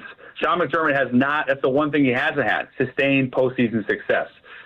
If Sean McDermott gets fired, and that's a big if, and I don't expect that to happen, but if that were to happen, and that's hinging on a really disappointing playoff again for the Bills, then he would absolutely be in the head coaching cycle. There's no question about it. And, you look at Mike McDaniel today getting fired. He's going to get at least one or two real looks at an OC, if not more, and he might also get a look as a head coach. And it's a similar situation for McDermott. Okay, so sliding back to Leonard, I think one domino that needs to fall there would be Vance Joseph staying in Denver. How serious of a candidate is he for the handful of head coach interviews he's about to go through? I would say, you talking about Vance or Leonard? Vance. Oh, I think Vance Joseph is he's in a great spot for a couple of reasons. One is he coaches an unbelievably dominant defense, and I know there's great players there. I understand that, but if you talk to Patrick Surtain or Nick Benito or any of these great players there, and as I have, and you ask them about Vance Joseph, it's like there is a tremendous amount of respect and confidence and who he is as a person and as a coach. When I think about that and all the jobs that he's getting requested for, I would be surprised if Vance Joseph is not a head coach going into next season. He has the pedigree. He's waited his time and built his name back up. He's done everything. So to me, regardless of what happens with Denver in the playoffs, I think he's in a great spot. How messy is the situation in Washington with our guy Dan Quinn and players bummed that Kingsbury's out and all that? Do you think his days are numbered for DQ going into 2026? I reported on this yesterday. There is some weird stuff going on inside that organization. It's not a healthy dynamic right now. And well, it's great to hear. What do you say? That's great to hear. Music to our ears. We love that. All the chaos you could talk about, Jordan, would be great. Yeah, well, the problem is that so they go to the NFC Championship, completely overachieve. against and beat Detroit and have this magical run. But then they come back and they have a disastrous season, and obviously injuries played a big role, none bigger than Jaden Daniels. But, you know, there were way too many problems with this roster going into the season to not expect at least a significant regression, regardless of injuries. The roster had 35. I didn't even know this until a scout told me this a couple of days ago. The roster had 35 one-year deals on it. That's, you don't want more than 10 or 12, 15. They had way too many, plug-and-play Band-Aids. And on top of that, they have not drafted particularly well the last 2 years. They missed on way too many big picks and early picks. And so you're asking me about Dan Quinn. I have so much respect for Dan Quinn. But after what happened this season, if they have let's say hypothetically, they go 1-6 to start next season, then yeah, I mean, this is not like you have a massive runway. I don't think that's a big secret. The bigger question to me is, how do we galvanize all the momentum we had from 2 years ago and get that back? To me, you got to have a much healthier dynamic in the building. And what I mean by that specifically is the report I'm referencing that I've had the last couple of days, which is, one, several key offensive players, including Jaden Daniels, were not happy about Cliff Kingsbury getting fired. That's one. Two is, your quarterback, especially in this case, is your franchise. You're going to build a stadium on his shoulders. That's Jaden Daniels. So if he's not happy about Cliff Kingsbury getting fired, that's a massive problem. So I'm certainly concerned about what's going on there. Jordan Schultz with us here on The Fan. The Max Crosby situation in Vegas. There was a lot of buzz about the Cowboys being interested at the trade deadline. What do you think holds for him this offseason, and could the Cowboys revisit that? Sorry, cut out. One more time. Crosby in Vegas. Do you see that being a broken situation? No, I don't think it's broken, but a lot is going to hinge on who the next head coach is. I think the Pete Carroll situation was so unfortunate for a lot of reasons. Number one, he didn't want Chip Kelly. Like, if you're going to hire a 73-year-old head coach who wants to win now, you got to give him autonomy on his staff. Chip Kelly was not his guy. So that was one problem. Number two is he was never on the same page as John Spytek. Something that hasn't been really reported, but I think it's important to mention is Pete Carroll signed a 3-year deal. John Spytek, the GM, signed a 5-year deal. That's not a good. You don't want that. You need them to be congruent. So Max Crosby, a fantastic player, going into year 8, coming off an injury. Nobody is more deserving to win than that guy. And obviously, he did not want to be shut down at the end of the season. To me, the key to keeping that relationship healthy or helping it improve, getting it back to where it needs to be, he should be involved, at the very least kept up to date, on who the next head coach is, because despite not being a quarterback, he is the face of that franchise and really has been since he's been there. Jordan Schultz, Fox NFL Insider, thank you so much for joining us here on 105.3 The Fan. Have a great wild card weekend, and we'll catch up with you soon. Guys, my pleasure. Thanks so much. Take care. Salute. There he goes. Thank you, sir. Okay, we got the C note coming up. How many of these Cowboys contracts would you restructure to make more cap space? And how much could they have to shop with when free agency starts in just over 2 months? We'll hit you with that coming up next in the G-Bag Nation. I want to chat Window Nation with you, though, because heck of an opportunity as we get into 2026. If you want to put new windows in your home, it's perfect right now. Buy 4, get 4 free. WindowNation.com, home of the most energy-efficient windows in the world with the best install teams. These guys are great. Have the Window Nation crew out to the house. They'll do a free evaluation of the windows that you got sitting in there. And if they're old, even 7 or 8 years old, or you put builder-grade windows in when it was constructed, those windows are probably not energy efficient, at least not as they could be. And with new windows from Window Nation, you can save hundreds, if not thousands of dollars every year on your energy bills because they are just that good. Yeah, our windows number one line of defense against the elements, and here in North Texas where it's too hot, it's too cold, you get a couple of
process right now online. PlatinumFord.com, and then drive a little further to save a lot more at Platinum Ford. This segment of The Fan is brought to you by Wild Fork Foods. January football is here. DFW. Don't fumble the food. Dominate the spread with Wild Fork Savory Picanha, Wings, and Burgers. Hit our 9 DFW locations now or visit wildforkfoods.com for next day delivery options. Blast frozen freshness wins every time. Yeah, welcome back. It's time now for the C-Note, Cowboys news of the evening. We go to Cowboys Wire here. Katie Drummond with the headline, Cowboys over-projected cap. They can clear $147.2 million in space with these 11 moves. How many of the 11 should they do? Segment's brought to you by the Frankels. If you've been injured in a car or truck wreck, call the Frankels first, 214 or 817-333-3333. There's never an out-of-pocket cost. They only get paid when you win.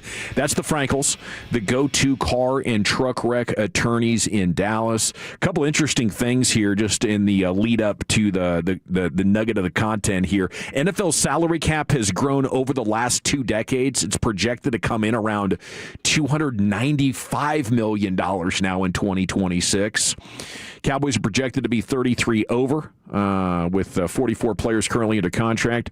Team can use restructures and yada, yada, yada, and concludes that they can create up to 147 in 2026 cap space with these 11 moves.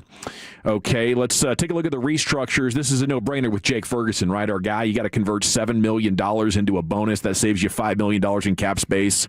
Bada bing, bada boom, right? Rubber stamp that bad boy. I think so. I don't think Ferg's going to be going anywhere, so you might as well. I mean, the downside is you're committing longer to these players, or if you do have to move on, it's going to hurt you more into the future, as we're very familiar with as a way of just doing business in the NFL. I mean, obviously Jake has been the greatest Cowboys player guest regular interview we've ever had. He's outstanding. You would like a little bit more yak. And damn it, you'd like a little bit better blocking, wouldn't you? But and he's pretty good value. And less fumbles, please. Yeah, the fumbles. Now, he was blocking his ass off against the Giants. If we can just take that and find a way to stretch it over 17 games, that's my tight end right there. But, hey, if that's somebody that you're going to look to move on from, then you don't want to restructure that. You want to maintain flexibility.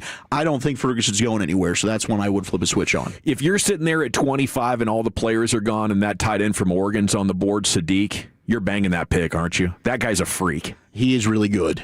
He is really good. I can't take a tight end. Man, can't Dawson take a tight end. Watching some tape. I can't. I mean, I'm with you, man. He is awesome. He's making wide receiver plays on the ball. He is. He's like a wide receiver at tight end. Yeah. He's fantastic. But with all the needs on this team, I can't. I feel like that's a luxury pick to take a tight end there. You'd have to clean up in free agency. Yeah, if they filled holes, then absolutely. It'd be amazing if we can get to the draft and all these holes are plugged and you feel good and you can just take the best player available. That ain't happening, is it? Unfortunately not. I tried to help you with that, but I don't think it's going to happen. Okay. Yeah. How about Deron Bland? You convert $12 million into a signing bonus, and you save 8.6 against the cap. These are the kind of high-risk moves. I mean, if things don't go well, you could move on from him next year. Yeah. I can't do that one. I'm not doing Bland.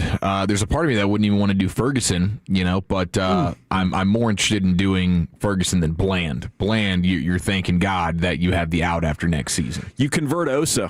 Save $12 million against the cap. It's a $16 million salary. That's another one I don't know that I'm messing with because I don't know how much longer I really want him here. You're hating all these signings, aren't you? Well, they've backfired. I didn't like the Osa signing from the jump. Yeah. Deron Bland, I'm like, okay, on the front end, but that turned out to be a disaster. So Bland and Osa, I don't think I want to screw around with. Yeah. Probably need to maintain flexibility on those two. Considering how the Cowboys do business, yes. But if we could just snap our fingers and be in charge ourselves, you're looking at Dak hitting his mid-30s. It's all in 2026. We're doing all these. Yes, I totally get what you're saying. If this is like, hey, because we are trying to win in this 2 or 3 year window, and we are saying bleep the future in every possible way, and we know that we are actually going to do right by the money that we're opening up right now, then yeah, it's a totally different story. Like we talk about all the time. If I was an Eagles fan, I'd feel one way, but as a Cowboys fan, I know where this is headed. Yeah. I mean, for me, I want to bleep the future. Right. I want to know in 28 or 2029 we're heading for a top 5 pick pick, and there's our next quarterback, and either Dak's going to continue going and he'll sit the bench like Jordan Love did behind Aaron Rodgers, or, Dak will be transitioning out of his viability and we'll have our new rookie quarterback. Offensive lineman Tyler Smith, this is a no-brainer, right? You're converting 23, you're saving 17.5. Yep. Make it rain cap space. That's one you're doing. That one, absolutely. And Tyler Smith's not going anywhere. I'm not worried about that. You restructure the hell out of it. CeeDee Lamb, you convert $25 million of his salary into a signing bonus. He gets a check for $23.8 million. And you save 18.5. Thank you. Boom. There you go. We've saved 17.6, 18.4. Boom. Let's move on. I mean, with those two right there, you're already under the cap. Now we're heading into the positive, and Dak Prescott comes in at a $40 million salary. You write him a check for $38.7 million. You spread that hit over the next 5 years, and you save $31 million in cap space. Now we're really cooking. Now we're cooking. Okay, so what do you guys do with Kenny Clark? The guarantees on his contract are up, so you do have flexibility. I mean, there's probably some trade value in there as well. Drummond recommends here on Cowboys Wire, you add 1 year to the deal, and you spread it into voidable years, and it turns $19 million into signing bonuses, and you trim about $15 million in cap space while keeping Kenny Clark. Sounds fun if you want to win now. Yeah, I don't think that's a bad idea at all. I mean, you could do we're just going to totally redo this deal, and we're gonna cut you. We're gonna save that money, and then there's just the behind the scenes conversation with the agent, like we're gonna bring you back on this number. But if you just want to add the year and you save 15, 16 million, I'm in on that. I think you have so many other needs though. Like we've talked about having 2 wide receivers, 3 defensive tackles. Brian, is that the best allocation of resources? Probably not the best, but man, I mean, you're in a situation right now where those are probably your 3 best defensive players, and it's a position they have not had figured out. And you got to. And I'm going to try and talk you into drafting an edge, probably at 12. Would you trade Osa if you could? Yeah, absolutely, I would. Yeah, but then again, you're probably thinking like, well, then I don't have a 3, so now you're having to.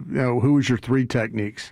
That's kind of where I thought Clark and Quinnen could rush the passer enough, but no. Yeah, I don't know. I mean, is everybody interested in playing Clark as a 3, or are you going to keep him as a 1? I do like him as a 1, but I do think he can kick over whenever he's playing with Quinnen if you needed him to. Okay, then you're going to have to. If that's the case, yeah, we can trade him, but we got to find a backup then. Solomon Thomas. Could be a great possibility there, yeah. I believe he's under contract. Yeah, he is. He absolutely is, yeah. Potential outright releases that could clear another $26 million in cap space. Malik Hooker. I feel like most of you guys this ship has sailed. See you later. I am out on it, but I think that they do like him a lot. I tried to get rid of him 3 years ago.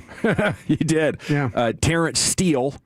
That could save you $10 million in cap space or so, but it's going to be an $18 million hit. I thought all season long we were heading down the direction of getting a new right tackle, but since the end of the season, just more and more people are talking about the possibility that he sticks around. I guess he's just slightly below average, not that bad, not brutal. Man, he gives up a lot of pressure. I just don't know how you can anticipate that you're going to make your way through all these great pass rushers that are going to arrive in the playoffs and go on a run if those are your tackles. But hey, you gotta choose to skimp somewhere. And I guess if you want 2 number 1 wide receivers and 3 Pro Bowl defensive tackles, you got to find it somewhere. But shoot, it was the original mistake on him was just giving him that big contract. Logan Wilson. Did you see enough to want to keep him around? $6 million base salary next year. You could pretty much free up all of that if you cut him. Yeah. They need linebackers so bad. You'd rather have the money than Logan? Yeah, I probably want that money, and if you want to bring it back, you can. I don't think his number would be anywhere close to $6 million. And then Brian Anger, the punter. I don't know. I don't think I have any punter opinions. I don't think I've ever had a punter take. You guys? No, you might want to punt on him. He's a good punter. More of a football guy myself. Okay, Krusty's Corner's coming up next. Brian, where are you taking it? Yeah, I'm going to try and talk to my guys into some players. We'll do that next. Friday morning on Sean and RJ, let's pick all the NFL playoff games, react to the college, and preview the other semifinal as well. It's a Football Friday on The Fan. Jeff Cox here, president of Berkey's Plumbing, AC, and Electrical. If your home is over 8 years old, you might be due for an electrical inspection. If you're dealing with breakers tripping, dimming, or flickering lights, don't let these issues leave you in the dark. Save $75 on any plumbing, AC, heating, and electrical repair. $250 minimum service required. Call us today at 877-BERKEYS or visit us at berkeys.com. Berkey's, we're there when you need us. Wolchuk and Chiafalo back with you talking Trajan Wealth. That's TRAJAN.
Enjoy Q&A sessions and much more.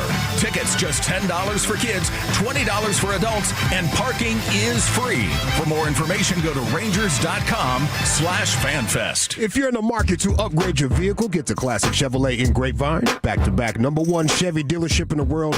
They've got more new Chevys than anyone, and they're all priced to sell. Silverados, Tahoes, Blazers, Malibus, Equinox, and more. Visit ClassicChevrolet.com. This is Texas. This is Classic Chevrolet. Together, let's drive, relax, and enjoy the difference. Based on new Chevrolet registrations 2023 and 2024. Shoot, yeah, welcome back. It's the G-Bag Nation here on The Fan. And it's time now for Krusty's Corner with Broadus, brought to you by Greystone Roofing. Go to greystone-roofing.com. Here's the king. Hey, kids! Your old pal Krusty's gonna teach you 5 new words. You're not wrong about that. From Dallas, Texas, number 55, Brian Broadus. Thank you very much, Lucius. Appreciate you always playing that. Thank you to Greystone for being a part of this as well. Really appreciate you folk. Heard some whispers that we might be interviewing some guys tomorrow.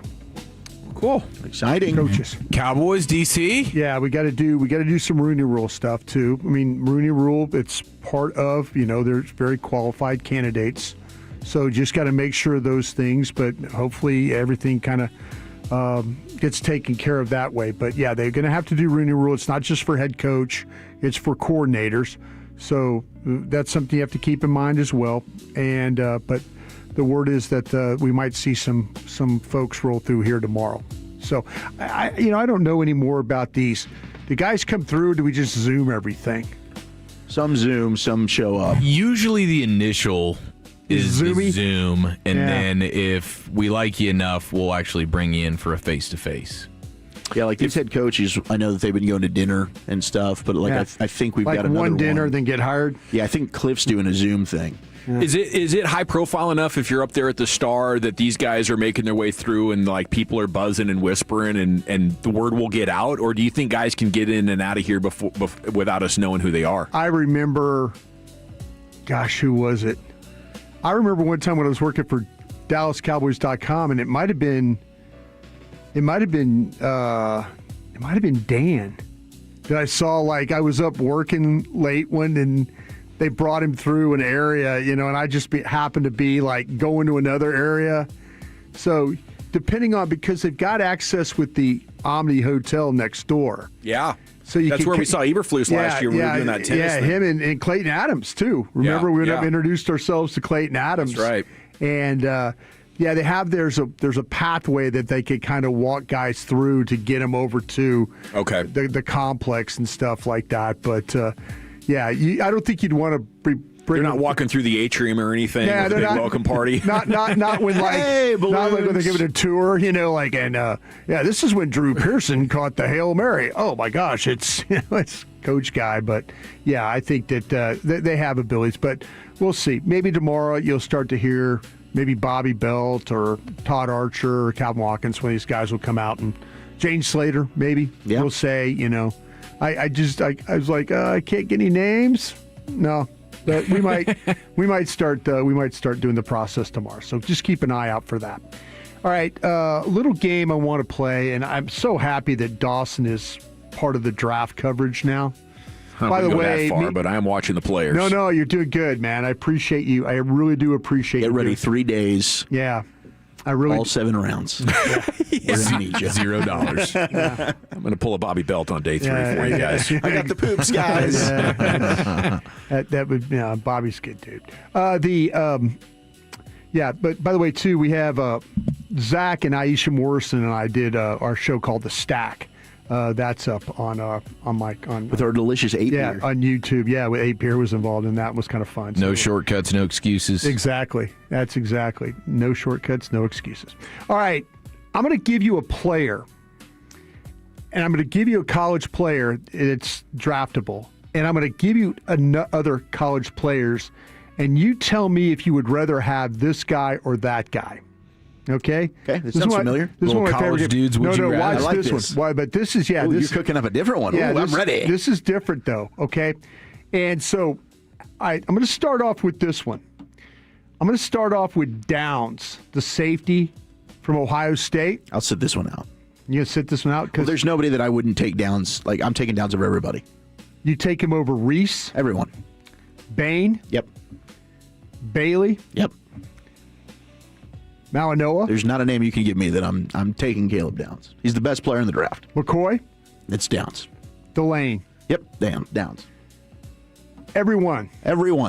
Not one. That is your number one player of your stack right now. I think that he is a can't miss pick. Yep. I think that he is awesome. I don't think he's got a weakness in his game. I think he's getting knocked right now for the coverage stuff, and I think he's absolutely got the capability. They're putting some stuff out. You can watch him in the Minnesota game playing some single high stuff. I'm telling you, I think this guy gets bored back there at Ohio State sometimes. He's like, nobody's testing me deep. I can freelance.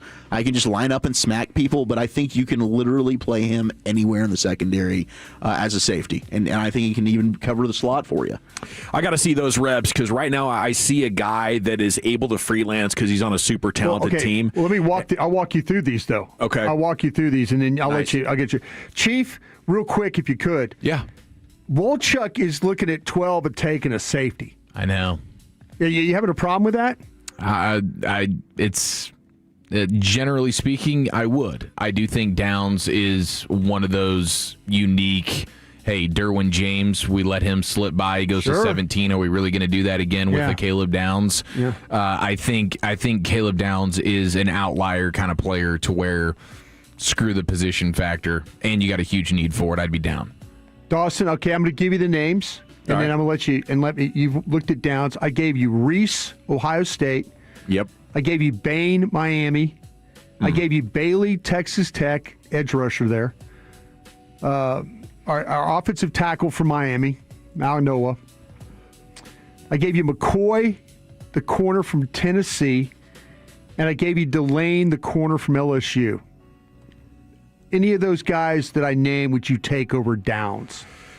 Yeah, I think I would, and I'm not just doing this as a bit, but I would take all of those players. I would take all of them. I would take all of those players. I really like Caleb Downs, but I think there is a significant history in college football of safeties being overvalued because they're arriving, they're violent, they're making the tackle, they're there. And when I watch Caleb Downs, I see a guy with incredible instincts to fire into the box, whether it's a run or a short pass, and he's going to come up and make a sure tackle.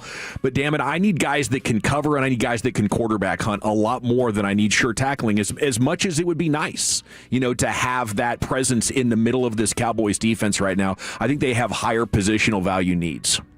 He can do it. He can do it for you. He can do all the things. I mean, if he could cover, he would be a corner. I don't know. I mean, I think he can cover. I mean, if you go back, I think at Alabama, he shows it. I think there's games that he shows it against Ohio State. But like I said, I think in the Big Ten, and actually, I think he's talked about this on a podcast with his brother. He's like, man, there's only 4 games I really need to show up for in the Big Ten. They don't test him deep down the field, and it's not his fault that he's not able to show that. But I just don't have any of those doubts. I get it because you're right. His tape really does show like a box guy, but I think he's got the range. I just don't have those concerns. I'm a Caleb Downs stan, and I'm going to go down with the ship. And I take him at 12 hill. That's good. In a heartbeat, and I think he's the best player in the class. All right, Dawson. Talking Styles, linebacker, Ohio State. Yeah, right? Got him. You got him in mind? You good? Yeah. Okay. I've watched him quite a bit. Okay. Have you seen Messidor? You need haven't watched Messidor. Okay. Watched 12 Edges, did not know that he was going to be one of the best 5. Okay. Yeah. You mentioned Sadiq. Yeah, the tight end, Oregon. From Oregon.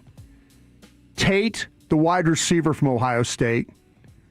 Or Fano, the tackle from Utah. Tate, Sadiq, and Fano? Yeah.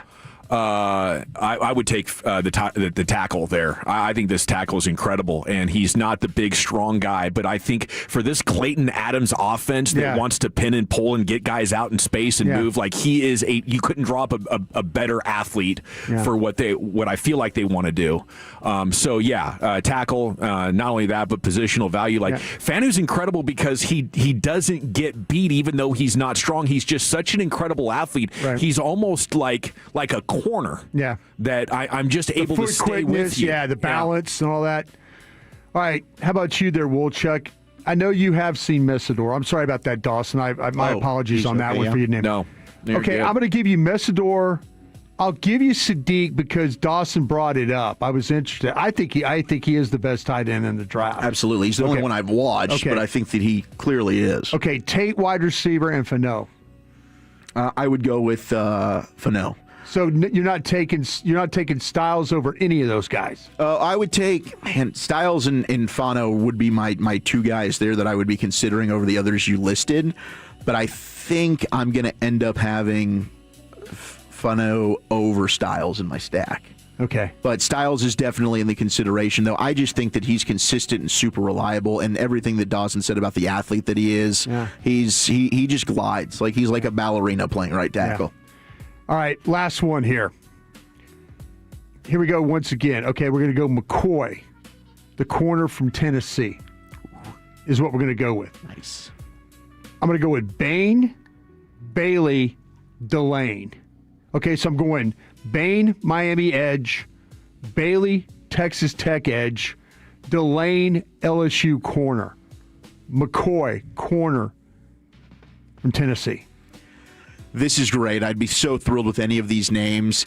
If I'm pushed to decide, which I am in this exercise, Ruben Bain would be my top out of those guys. And I think that if it weren't for the playoff, I would have ended up going with the corner, McCoy. Mm-hmm.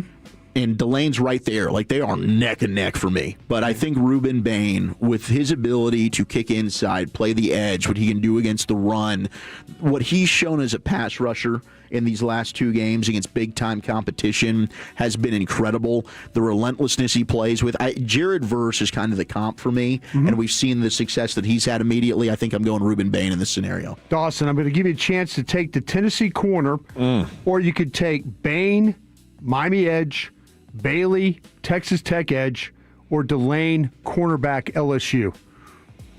Man, that's a hell of an opportunity to take one of those four guys, Brian. And I'm going to ultimately side with Wolchuk, even though I might like Jermod McCoy a little bit better. I'm gonna gamble that because of the injury, he'll still be available in the 20s, and Bain's not going to be there. So I'm taking a bit of a risk, dude. If we could get both those guys, I tell you we'd what, be having man. A party. Well, thank you guys. I appreciate that. Thank you for I kind of know involving me. where you guys are leaning to. So good. Eric, Awesome. You're taking Bain too, right? No question. Yeah, that's your guy. Yeah. Over the safety? Over the safety for sure. Yeah. Yeah, Bain's something else. Cannot wait to watch him tonight. 6:30. We'll get more college football discussion with Denton Day from SiriusXM coming up at 4:20. Wolchuk, a football fix, is coming up next. Yeah, let's do it. We got all the updates on what's going on with the coaching cycle. Plus, Kuiper is going off again. Todd. We got that next for you on the Fan. But Tolos, how about a simple New Year's resolution? One where you're guaranteed to succeed. Reverse the clock on hair loss with Advanced Hair's simple one-day treatment. You'll feel more confident and more youthful when you witness your own natural hair growing into those places where it's been balding or thinning for years. From Advanced Hair's breakthrough technology.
Fort Worth, an Odyssey sports station.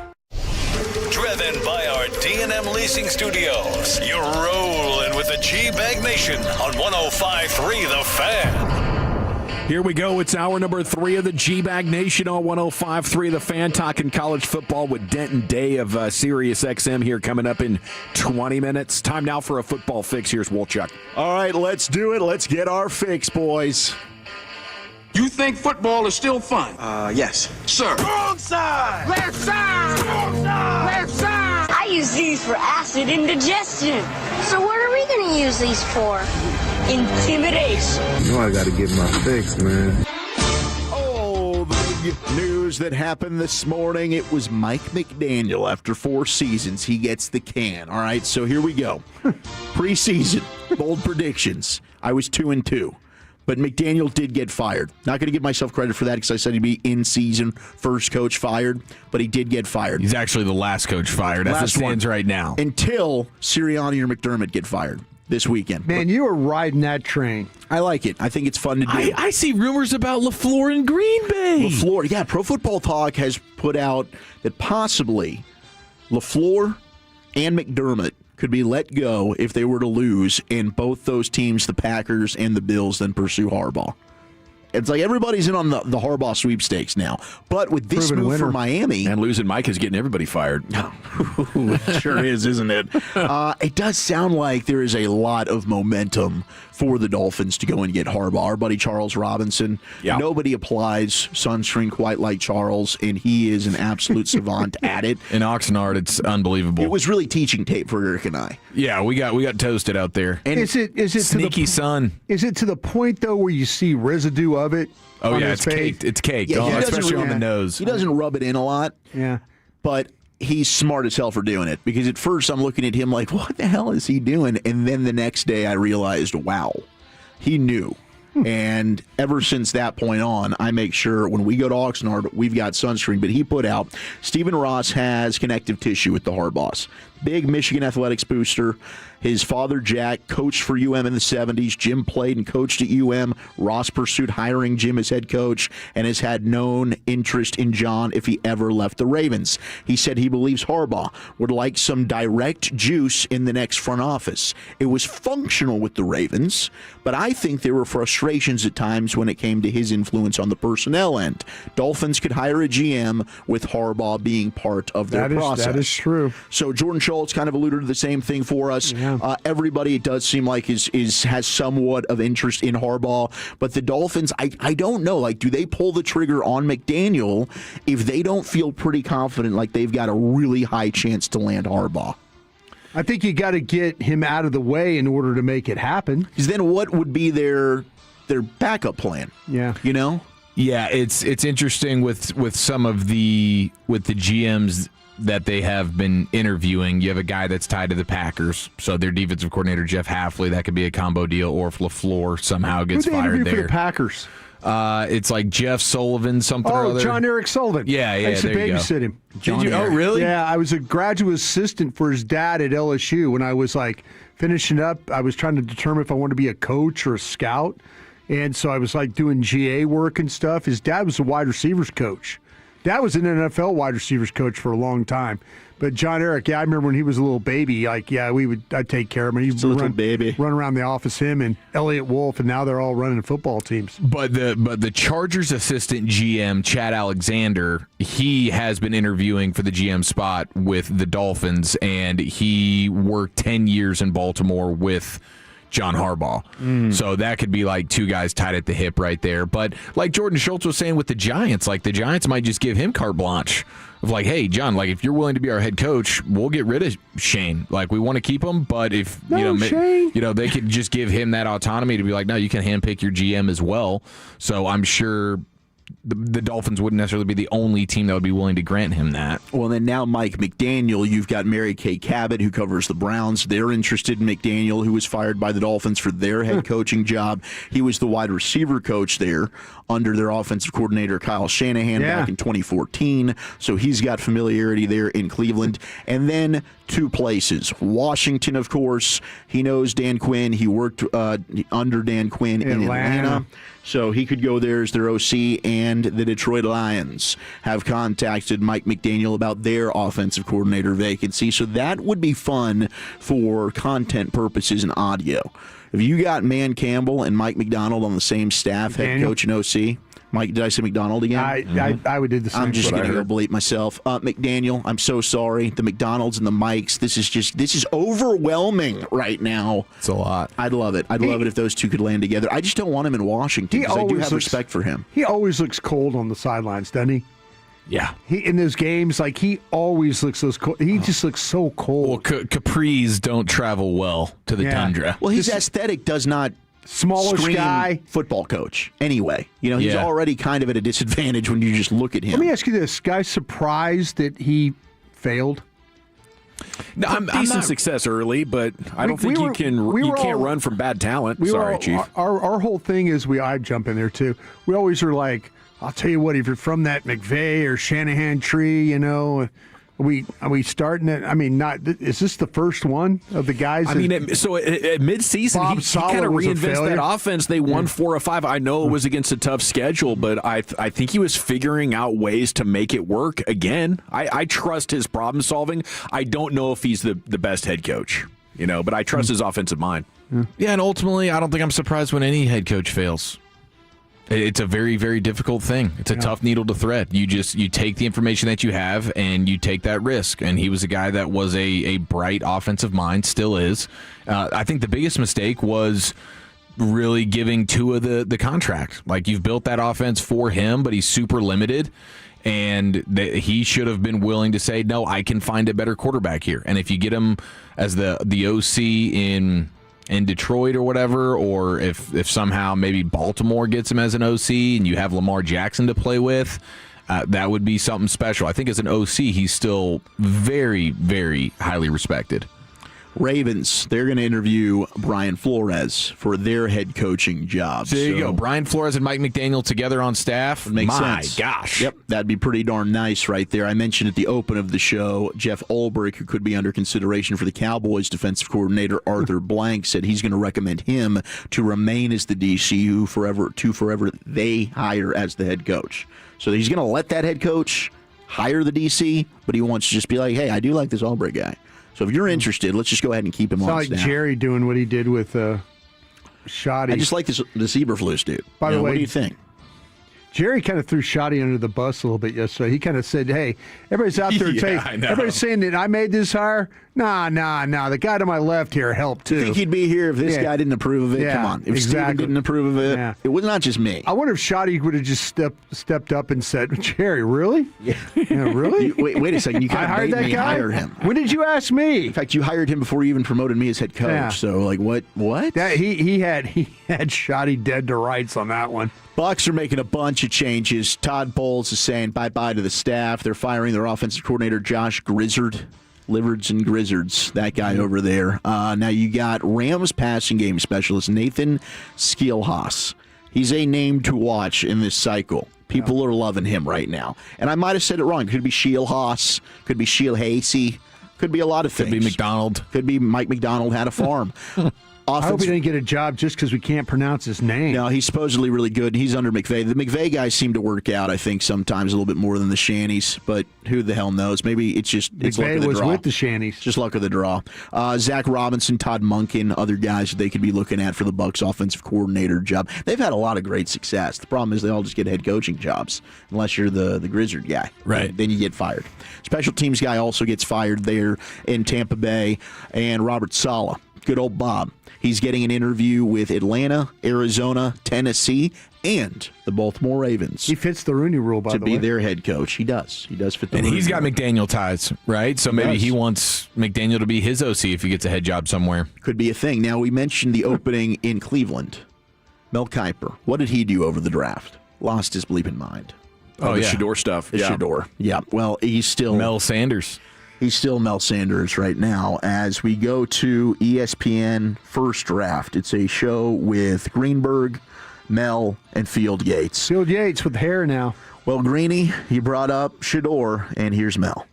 Shedeur Sanders is going to be their quarterback going forward, I guess is what I was trying to say. Well, it's got to be, Greeny. I mean, what the hell is it got to do? I mean, is it going to get into this negativity again about Shedeur? I mean, I don't know what else the kid needs to do. I mean, Josh Allen had haters in year 3. So if Josh Allen has haters in year 2 and 3 of his career, there's no way Shedeur can avoid it. But I've watched every play, every snap of Shedeur Sanders, and he should be proud of what he had to go through and survive and to come out winning that game yesterday, driving them down to get into field goal range inside of 50 yards to make that field goal and win it. After, like I said, it could have been 21-12 had Canelo caught the football.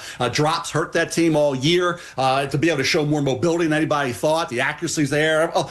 Everything about Shedeur Sanders screams he's the quarterback. But if people are going to negative in April, they're going to be negative now because they're going to be like, where is he ranked? Forget that. Look at the interceptions that were off of Jerry Jeudy, off of Judkin's shoulder. Batted balls like Burrow had one yesterday, batted in a pick 6. You blaming Burrow for that? No. You're blaming Shedeur for a couple batted balls that were picked off? You shouldn't, okay? So you're going to be fair here. So really, when you look at what Shedeur did this year, not having any training camp, never with the ones, defense, offense, be thrown out there, playing in brutal weather conditions, not in domes. That's not changing. That's not changing, though. In great weather, in brutal weather conditions. If you're going to sit there and tell me you weren't impressed with the rookie year of Shedeur Sanders, I would say you weren't watching the same game I was. So I don't think Field Yates agreed with Mel there as his initial reaction. Oh, come on. Well, Mel, here we go. Cleveland fans, this is what they want. And I really would love this to happen too. Oh, don't say it. I just want to see what it would be like. DraftKings, Pauly Market. How about Maggie from Maggie and Perloff? She's out there with this too. Let's go ahead and get Deion Sanders as the head coach of the Cleveland Browns. Let's do it. Let's go father and son this thing up. Let's take the Buffs and let's just recreate it with Colorado. Now, and then you just got to trade for Travis Hunter. But it'd be Deion and Shedeur in Cleveland. They can do it. Worth they a can shot. Make it happen. Why not? Yeah, go for it. Let's do it. I mean, has struggled to build a winning program at Colorado. But hey, what's to say he couldn't fail upward? Could happen. Yeah. Cliff does it. Why not Deion? Why not Prime? I mean, whatever they do is probably going to mess up anyway. So I would say, let's see if Deion plus Shedeur could kindle some kind of magic. But other than a bit, I just don't think it's not realistic at all. It's probably not, and I don't think that they're interested. They have not put out anything that they would be going after Deion. And I wonder what the buyout would even be like. I mean, does that happen like with Colorado? I kind of wonder. Colorado's athletic director is leaving. I think it's Rick George who hired Deion. Ooh. And so there's a new athletic director coming in. Another wrinkle. And I think they're in a situation, too, where they're way in the red on money. Here we go. Because of the things in the football department. Get out ahead of it. I wonder if the new athletic director would be okay with Deion getting an opportunity to go somewhere else. And that way he doesn't have to. If things turn into a 4-9 situation again next year or something like that he doesn't have to fire Deion Sanders. I'm about this, man. Primetime takes on Cleveland. Let's make it happen. Cam Newton, he's going to be the drum man for Carolina. They're hosting the Rams for the wild card round. First time since Cam Newton retired. He is going to be the guy for the first time in 4 years that the Panthers will have pregame doing the pounding drum on Saturday. I wonder what outfit he's going to wear. Probably show off those nice legs, those pretty legs. The shiny legs, the Jergens, and the coconut oil butter. There will be a great hat. There's no doubt about that. Yeah, the hair through the hat. There will be a great hat. All of that's going to be fantastic. With a massive feather in it, too. Yes. Big great hat. Or an eagle feather. Keep pounding there, Cam. And the last thing here in the football fix, who made Next Gen Stats All-Pro team? Your quarterback, Drake May. Your running back. Wrong about him. John Robinson. Right about him. Jackson Smith. I'd like some credit. Thank you very much. No, you deserve all the credit. Appreciate you. Puka Nacua. Oh, God. George Pickens. What are we doing? Puka Nacua. Trey McBride at tight end. Liked him a little bit. Bowles at left tackle. Bowles, Tooney at left guard. Creed Humphrey at center. Quinn Miners at right guard. Darnell Wright at right tackle. So shout out to George Pickens. And oh, by the way, Quinnen Williams did make it on the defense. So 2 Cowboys on the Next Gen Stats All-Pro team. Quinn Miners. That's something. By the way, Joe Tooney is the one guy who over the last 10 years, I think it's his whole career. He's whatever team he's on, they win their division. It's like New England, Kansas City. Now he goes to Chicago. There's your right tackle. He's like the Will Smith of NFL football. Yeah, just get him on the roster, man. Go get that 1 seed in your division. Watching Miami just wreck Ohio State in this pass rush. It was pretty wild. Think Miami's going to win it? Yeah. All? I hope Miami wears their all-white suits tonight, too. Are they? Stormtroopers are out. 2-0. Cocaine white. Yeah. 2-0. 2-0 in those suits. They're about to be 3-0. Yeah, they call them the Stormtroopers, but they're really the cocaine whites. Yeah. The cocaine whites. Okay, thank you, Wolchuk. Daily Football Fix is in the books. Yes, it is. And we're set to talk with Denton Day, host of the College Football Overtime Show on Sirius XM. We'll get his keys to tonight's game and who he thinks is going to win coming up next on The Fan. I want to chat with you about my friends at D&M Leasing before we do that, though, because if you want or need a brand new vehicle, just call D&M.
This matchup is going to be a really, really fun one this evening, so I can't wait. How do you see it going? What's Ole Miss need to do here to keep this party going? Well, they got to do what no one else has been able to over the last month. They got to protect the quarterback. Miami has done a sensational job with Mesidor and Bain and everybody else just disrupting the opposing team's game plan. They need to find a way to stop at least one of those guys. I don't think you can stop both of them. I just don't. You're going to have to live with the fact that one of them is going to be disruptive, but you're going to have to stop the other one. I don't know how they do that. I've seen a bunch of articles written today about maybe the mobility of Trinidad Chambliss being the X factor in that. Good luck. They are so quick to get into the backfield. I think they're going to have their hands full all night. On the other side of the ball, what do you think about Ole Miss's chances of slowing down the Miami run game? You're going to have to sell out. I mean, they're going to have to put 8 in the box. You're basically going to have to, if you're Ole Miss, you have to dare Carson Beck to throw. And to be fair, if Carson Beck is throwing the ball a ton, you're going to be in a much more advantageous position to win. If you looked at the first couple of games that they played in the college football playoff, the run game has been the bread and butter for Miami. They figured out that, hey, what happened at Louisville, that's not going to happen if we don't have him throw the ball as much. What happened at SMU, it's not going to happen if we don't have him throw the ball as much. If we put him in positions where, hey, you just give me 1 or 2 big throws. 1 or 2 big throws. I think Shannon Dawson, the offensive coordinator at Miami, did a really good job when necessary against Ohio State, scheming his wide receivers open. C.J. Daniels had a good performance. Malachi Toney wasn't, crazy statistically in that one, but I thought he had a good performance against Texas A&M. Ole Miss is going to have to put 8, maybe 9 guys in the box, and they're really going to have to tackle well. This can't be a situation where in the first quarter you start, arm tackling Mark Fletcher. If that's going to be the case, it's going to be a very, very long night. Of the 4 units on the field, is the Ole Miss defense the worst? Yes, yes, by a pretty significant margin, I would say. And look, man, they have this team of destiny vibe. I'm not sure if that's more just because of the Lane Kiffin drama and everybody is so angry at Lane that they're just really pulling for Ole Miss at this point. This is going to be the first time in the playoffs, though, that they're playing somebody they haven't seen already this year, right? They saw Tulane earlier in the year. They saw Georgia earlier in the year. This is going to be the first time seeing Miami. So I think that unit definitely it's definitely the worst of all 4 units in the game, so their work is going to be cut out from in that department. Dan, that's a great point that they had seen these teams prior to playing them. Do you think this could be the game where all the shuffling and the unknown on the coaching staff, maybe it does end up showing up for Ole Miss? Yeah, I do. And honestly, even if the coaching staff was 100% intact, and let's just say Lane Kiffin was the knight in shining armor and the hero of Oxford, and he stayed, and they still had the same results, I don't know how much it would really matter. Like the theme of the college football playoff to me, guys, through the first 3 rounds has been, if you can get after the quarterback, you're going to win. There's no quarterback that's playing unbelievable. Like, we're not seeing a Burrow in 19. We're not seeing a quarterback that's moving heaven and earth to lift his team. If you can get after the quarterback, you're gonna be in a really good spot. And Ole Miss has a problem of they can't get after the quarterback very well, and they're happening to play a team that really can. Then with Ole Miss, though, running the ball or trying to run the ball with Lacey, it seemed like in their playoff game earlier that he was kind of keeping them on schedule. And you mentioned about Miami's pass rush. How big of a role do you think he's going to have in trying to keep an Ole Miss on schedule and ahead of the sticks?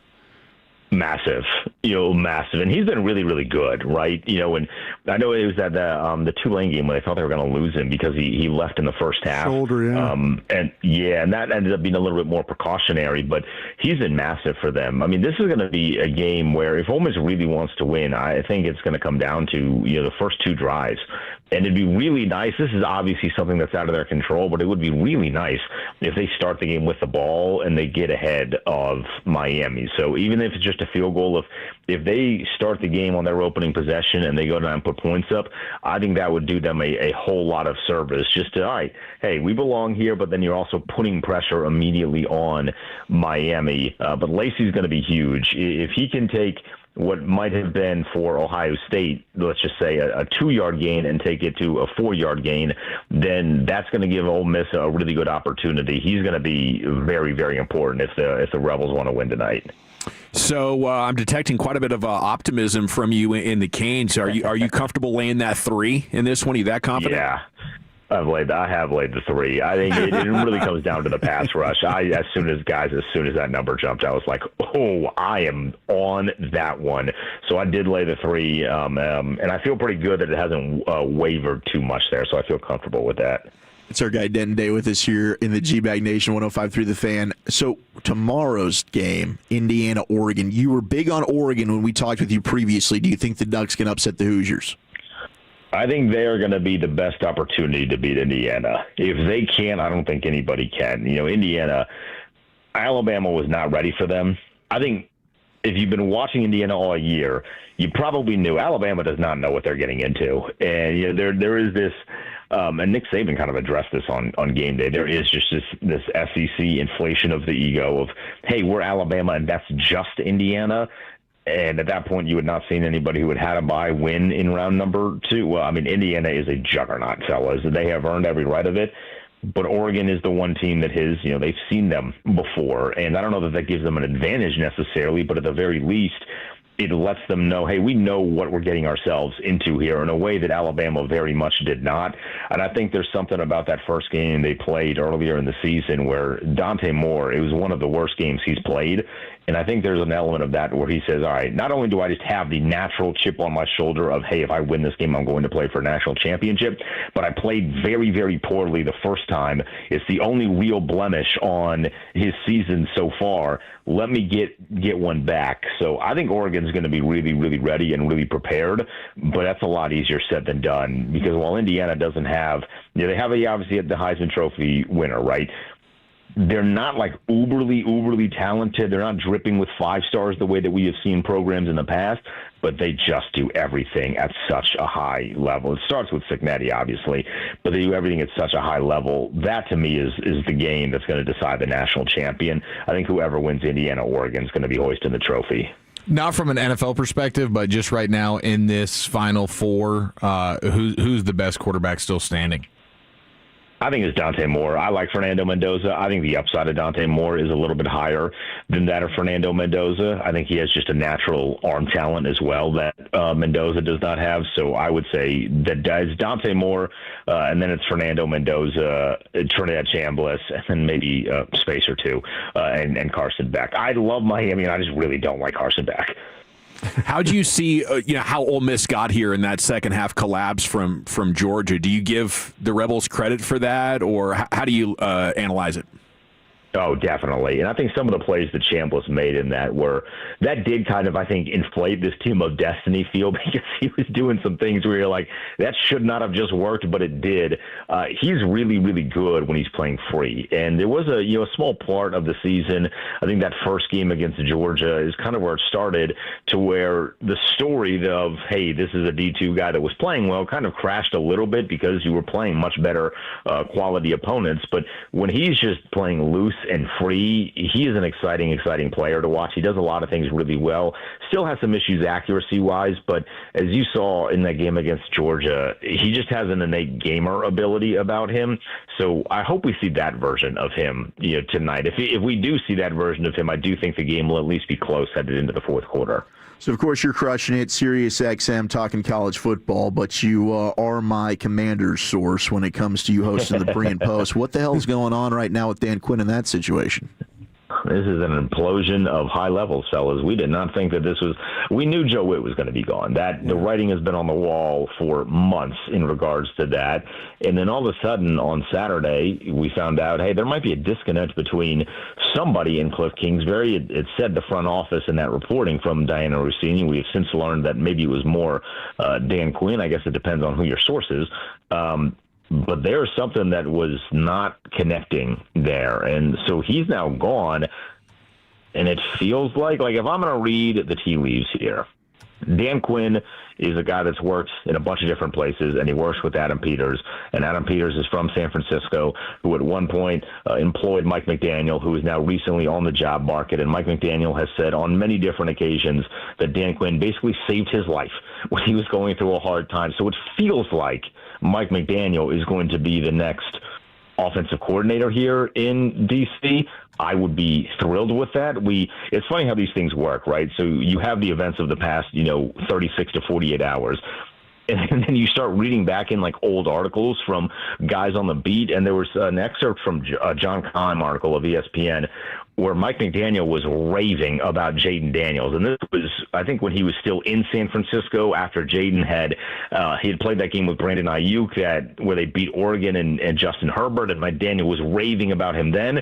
So now he has an opportunity in 2026 to reunite with Adam Peters, to work under Dan Quinn, and then to potentially work with a quarterback in Jaden Daniels. And look, if he could get Tua Tagovailoa to be, for a very small point, one of the better quarterbacks in the NFL and get him, paid to the extent that he did, if he could take that player and do that with him, imagine what he could do with a legitimately talented player.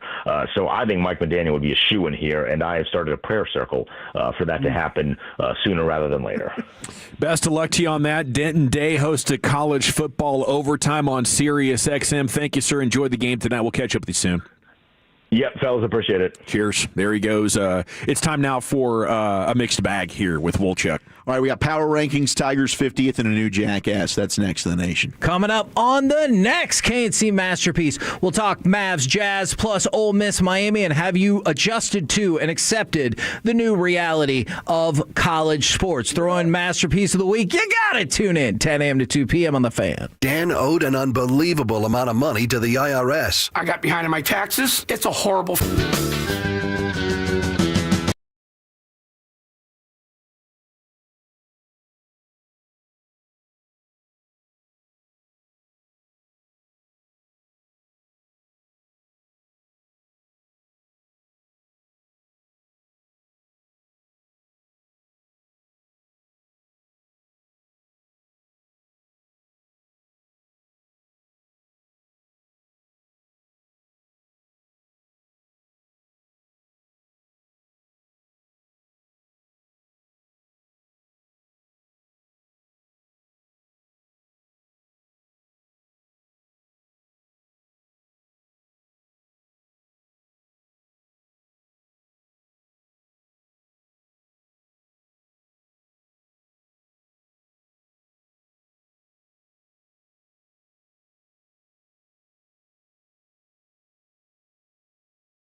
is Texas Rangers Fan Fest, Saturday, January 24th. You'll have a chance to get autographs from Rangers players and alumni. There'll be a baseball card show, run the bases, enjoy Q&A sessions, and much more. Tickets are just $10 for kids, $20 for adults, and parking is free. For more information, go to rangers.com/fanfest.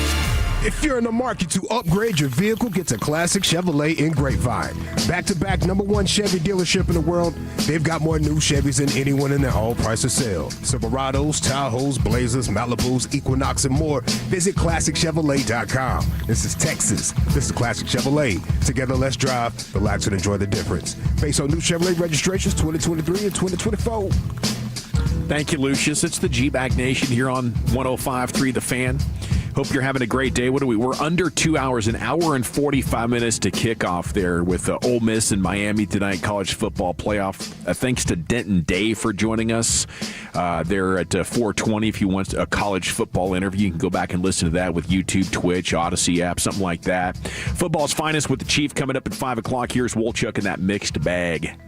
All righty, let's go ahead and cover all of what we can here. The Commanders have requested permission to speak with Cowboys tight ends coach Rolando Wells regarding their offensive coordinator opening, according to multiple sources, as Todd Archer is putting out. Wells, of course, has been a big part of game planning in his 6 seasons, says Todd. He was on staff with Dan Quinn, so DQ knows him very, very well, so might be a candidate there now to be the offensive coordinator. That'd be a big blow to the Cowboys staff because I know Lunda is really loved by a multitude of different position players. That'd be interesting. I mean, Ferguson always spoke super highly of him, but I can't imagine. I mean, when you're talking about Mike McDaniel. Yeah, if they have that option. If they have that option. And I think that is definitely an option that's on the table there. Yeah, I mean, unless he takes the Lions job, or does he get one of these head coaching jobs? I mean, the Browns are going to interview him. So, I mean, he's going to have probably other. I mean, I'd probably rather go to Detroit than Washington, unless he just loves Jaden Daniels. Then all bets are off. Mm-hmm. And that could be the case right there. But Lunda Wells certainly one to watch. Now he's going to get that interview with the Commanders. This one's also pretty interesting. Is we've got a lot of Maverick news coming out today, and we'll hit more of that coming up at 6 o'clock. But McMahon, Timmy, saying Kyrie not going to return before the trade deadline, might not play at all this season. Mm-hmm. So this because of how poor they've been?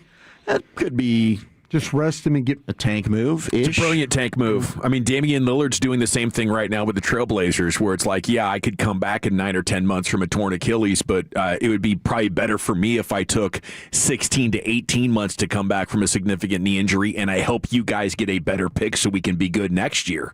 That's a team player right there, Kyrie Irving. I like that. It's a no-brainer move from a Maverick standpoint. And it's one where. I mean, now you eliminate the, well, what if AD and Kyrie come back type of, thing that could prevent you from making a trade or doing the right long-term thing. Right, and they added on ESPN that with the Anthony Davis trade stuff, they've talked to Rich Paul and told him, yeah, we're willing to work with you on a trade that would go to a team that you like and that also would give you the contract extension that you're wanting. So financially, what would be the best place for you to go? The Mavericks, to me, it's sounding more and more likely the Mavericks are leaning towards being open to, we're just moving on by any means necessary. And we want to get the best trade package possible, but at the end of the day, once the deadline comes, AD's leaving, and we're sending him somewhere. So we've got all of our eggs in that basket, and we're checking all of our, we're crossing all of our T's, dotting all of our I's, and we're talking to a bunch of different teams, and Anthony Davis will probably give you what you want and send you where you want. Coming up at 6 o'clock, I've done all the work, and I'll give you a deal with the Hawks that I actually wouldn't mind. I like that. I think I got a way to make it work. All right, let's shift over to some baseball talk. The Red Sox, the only team in Major League Baseball that has yet to sign a big league free agent this offseason. That is wild. Now, they have been in talks for a lot of trades, but they have not added an outside free agent, and they seem to just be in a holding pattern right now, waiting for what Alex Bregman is going to decide. So you just had former Rangers pitcher Michael Lorenzen. He agreed to a deal with the Colorado Rockies yesterday. They were interested in Lorenzen. That didn't end up happening, so the Red Sox, a little weird. They're definitely not spending right now this offseason. We just got the midwinter power rankings, courtesy of ESPN. Our Texas Rangers. 21st. Not quite 21. 22. 22? No, not 22. 23. 19. Oh, the other way. 19, baby. They were 16 at the end of last year. They're 19. Rangers' moves so far have been money-oriented, not tendering Garcia or Heim. They traded Simeon for Brandon Nimmo. They have a new manager and Skip Schumacher, and the payroll is about $50 million below where it was last year. So there might be room for a couple more impact signings. Texas needs to improve on offense. We know they were 26th in OBP, but the rotation, short on depth now. They got Evaldi, they got DeGrom, and they got Leiter. Those are the only locks. I think the rest of that rotation will end up being Jacob Latz as part of that bad boy, but that's what David Schoenfield had to write up. Rangers at 19, I think that maybe is a little bit high. Maybe they start hot in April and May and change what we think they could be, but it's looking like a financial reset year where they want to make sure they stay under the luxury tax, and I wouldn't be disappointed if they end up trading everybody for prospects. This team still hasn't gotten it right where you have a farm system that can grow up and do the things for you. This World Series that CY brought us was a blessing. It was incredible. It's one of your favorite sports memories, but it was kind of bought. They didn't draft and develop anything. Seager, Simeon, yeah, absolutely. You trade for Jordan Montgomery. You paid for Evaldi. I mean, I guess you could say Young and Carter had an impact as young guys, but since then they haven't. Yeah. And this team really won't be prepared to have that kind of dynasty run that the Astros had until they can stack up multiple good picks and developing those guys along. And they've become better at it in the pitching department. They have become better at the pitching department than they were under JD and for the 30 years before that. Did you guys see this story about the A's? They get denied again. Yes. They can't be the Vegas Athletics and they can't be the Las Vegas Athletics as they get denied for those trademarks, according to the government. So the Athletics means activities such as sports, exercises, and games that require physical skill and stamina. Therefore, the prior registration do not support applicants' claim of acquired distinctiveness, and the claim is not accepted, is what the court documents read. So I don't know what the hell they're going to end up doing. I mean, they might just end up having to change their name when they go to Vegas, or... That's messed up. Maybe does Oakland want to hold on to that name so when they get a team back, they can make them the Oakland A's again? Is that what we're looking at here? It seems like bad negotiating when you're getting that move ready. Yeah. That's something we should have probably brought with us, guys. You've got other, fan outlets that are just making Las Vegas Athletic T-shirts for purchase out there, and I think they're actually making a pretty good killing right now online. But I don't know. This whole move has just been bizarre. I mean, they just broke ground, I think, on the stadium. It's just a messy, gross situation. What's going on with the A's? Winter. I mentioned this yesterday. We're going to get the snow game. Weather alert right now. Large winter storm expected to hit near the Chicago area. Expected to be snow for Bears-Packers. It's going to feel like 9 degrees with wind gusts of That might be winds too cold to snow. up to 39 miles per hour.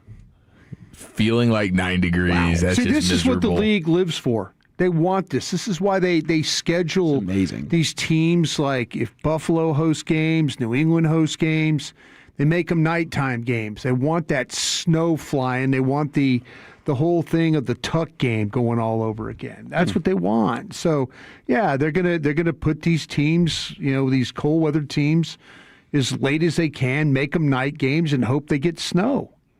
At 9 degrees might be too cold to snow. It feels like 9. That's the feel like temp. If it's like anywhere between say 25 and 29 degrees, that's like the perfect weather to snow. Man, 39 mile per hour winds though. Coldest I've ever been, and I worked in Green Bay for 5 years. The coldest I ever been was a game at Soldier Field.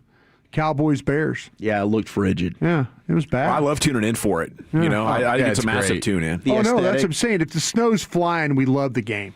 I just like seeing like the breath factor. Yeah, you see the cold air when they're all breathing before the snap. I mean, the steam, which team can run the ball better? Yeah, steam off the head. I mean, that's an all-time. The bag of spaghetti is going to be frozen for that fan. That'll be frozen. Yeah, that's got to be advantage Chicago though, right? Who has the better run game? Better run game is definitely the Bears. Right now it's the Bears, yeah. But Packers, but the Bears run defense. I thought you were going to say who has the better advantage in the cold weather. The Bears. Bears, Packers. I don't know. We are getting the 5th Jackass movie. Johnny Knoxville has announced that it is happening. There's been it will be 4 released. other ones? Yeah. Oh, yeah. Are you kidding me? Yeah, you got to watch those. No, I'm not. June You should, 26th. Oh, they're hilarious. Yeah. He's like 60 now. Yeah, well, I mean, there might be nobody can. I mean, I'm sure that Need some money. They filmed this maybe, so he did survive. But I think that if Johnny Knoxville were to die doing a Jackass stunt, that might be the way he wants to go out. Could be looking at a broken wrist, broken hip. All sorts of things. I mean, I don't know that there's a body part he hasn't broken. You got to be dialing down the jackassery or getting a new group of guys. Yeah, they might mix in some newbies. Got to and they started to do that in the 4th installment. They mixed in a couple of new people, but I'm pumped for this, man. I think all the Jackass movies have been awesome. I've loved it. I've loved it. I'm here. Johnny Knoxville is always the guy that they have to like simmer down a little bit. Like he's too crazy for even all of those crazy dudes. They're all looking at him like, bro, you are a psycho. Yeah. The bull one. The bull. That's the one where he got really he did almost die. Yeah, I think that was it. He brings that up a lot. Like that was probably the last thing I should ever do. What did he do? He got destroyed and then went back in. When it went in the ring, being like the whatever the character is. The rodeo clown. Yeah, the rodeo clown. The rodeo clown. The bull got him? Yeah, the bull got him. Got him a few times, bro. Yeah. That was bad. Yeah. Cameraman was like, we didn't get it. Do it again, Johnny. He's bleeding. The scariest one, I think, was when they were in the Serengeti or whatever, and they were in that cot that was like 12 feet up in the air between trees, and lions were underneath them. Yes. They had meat hanging off the cot. Yes. And they how the lions were pulling the meat down, it shifted the cot and turned it upside down. They fell out. Yeah. These are wild lions. It's insane. Now, it won't be Bam. Bam Margera will not be in this. He's kind of been kicked out of the crew, and he's not happy about it. He's had a lot of stuff going on in his life, but I'm ready for Jackass 5. They have a small person involved in this still? Yeah, Wee Man. and Steve-O. His are always really funny, too. He's still doing his bits. Is this sober Steve-O? Because I don't think sober Steve-O's is good. He's sober. definitely sober. Yeah, he's definitely sober. He is. He's got the Rex Ryan teeth, too. His voice. Yeah, Steve was always down for the fun and stuff, man. Okay, we got 3 hours down and 2 to go. Football's finest coming up, Chief. Which playoff quarterback hates his play caller the most? I have the answer for you next year in the nation. But Tolos, I want to tell you about my number one most favorite local family-owned roofing company here in the Metroplex. Of course, that is Greystone Roofing and Construction. Brand new year, same old story with Greystone being...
G&M Leasing Studios, you're rolling with the G-Bag Nation on 105.3 The Fan. Here we go. It's hour number 4 of the G-Bag Nation on The Fan. We got 87 minutes until Miami and Ole Miss college football semifinal coming up here at 5:20. Before we get to the G-Bag of the day, I'll get you an NFL Draft Big Board report. We'll learn more about these Miami edges. And in the meantime, we're going to get an edition of Football's Finest with Eric Chiafalo. All right, get your guesses in, ladies and gentlemen. 877-881-1053. Which playoff quarterback hates their play caller the most? Right after this. But at the end of the day, it's about taking it a day by a time. A day and a day, just continuing to do that. You cannot lose games in the NFL and still win. To win games, you have to win the game, not lose the game. It doesn't matter. He pulls another rabbit out of his head. That hits a little bit harder here, and Mike McDaniel say to win games, you got to win games. You can't lose the game. Guy. You wonder if he's going to say that in one of his interviews to be a head coach or play caller. Like, here's the deal, guys. Like, part of my philosophy is to win games, you can't lose them. And that's what got me here today with an opportunity for my second head coaching job. I was smoking that. Do you think like going to a place where it's legal is important to him? Like, should we monitor that? Like in D.C., can't you smoke out in Washington? Like you got to have a dispensary. I don't think it's rec. I think you have to have a card, but yeah. You could probably get him one, right? You can get him one, you know. Yeah. Mike McDaniel. Yeah, Mike McDaniel, dude. Dan Quinn's pulling those strings for him right now in Washington. Yeah, something to consider, no question. Okay, so do you guys have a guess here? Maybe you guys saw the same quote I did, but the quarterback in the playoffs that hates his play caller the most. My guess would be either Jalen Hurts or Aaron Rodgers. I feel like Aaron Rodgers has more say in that offense than Arthur Smith does. Like, he walks into Arthur Smith and says, hey, this is what we're doing on Sunday. I'm going to say Josh Allen. Josh Allen? Yeah. Not liking your guy Joe Brady? I don't think him and Joe Brady get on along all the time. That's not good. Hey, it looks like DC is wrecked now, bro. Oh, are they really? Yeah, that's a selling point. Okay, Mike McDaniel. The odds just shot up even more. You can have 2 ounces on your person? What? Detroit, Michigan, it's legal too. Let's go. And he's in Detroit, he's in a good spot here. Man, okay. I'll throw it in my contract. Yeah, dude. Well, it is Jalen Hurts. It's a good call there, Wolchuk. Saw this quote here, okay? Jalen Hurts was asked about just like on whether the decline in his own running this year has kept him healthy. Because he hasn't run the ball as much this year. That's been one of the talking points. When we were prepping for the Eagles, it's like, when is Jalen Hurts going to start using his superpower, which is running the football? And everybody, I guess you would anticipate, like, once you get into playoff mode, which you're in now, you kind of just get a little bit more reckless with it. So we'll see. But his quote was, no, the season has just gone the way that it is. The approach this year and the way the games have been called with this coordinator, with Coach KP, Kevin Patullo, it's just kind of gone that way. I've taken it in stride and giving my best with the position they've put me in.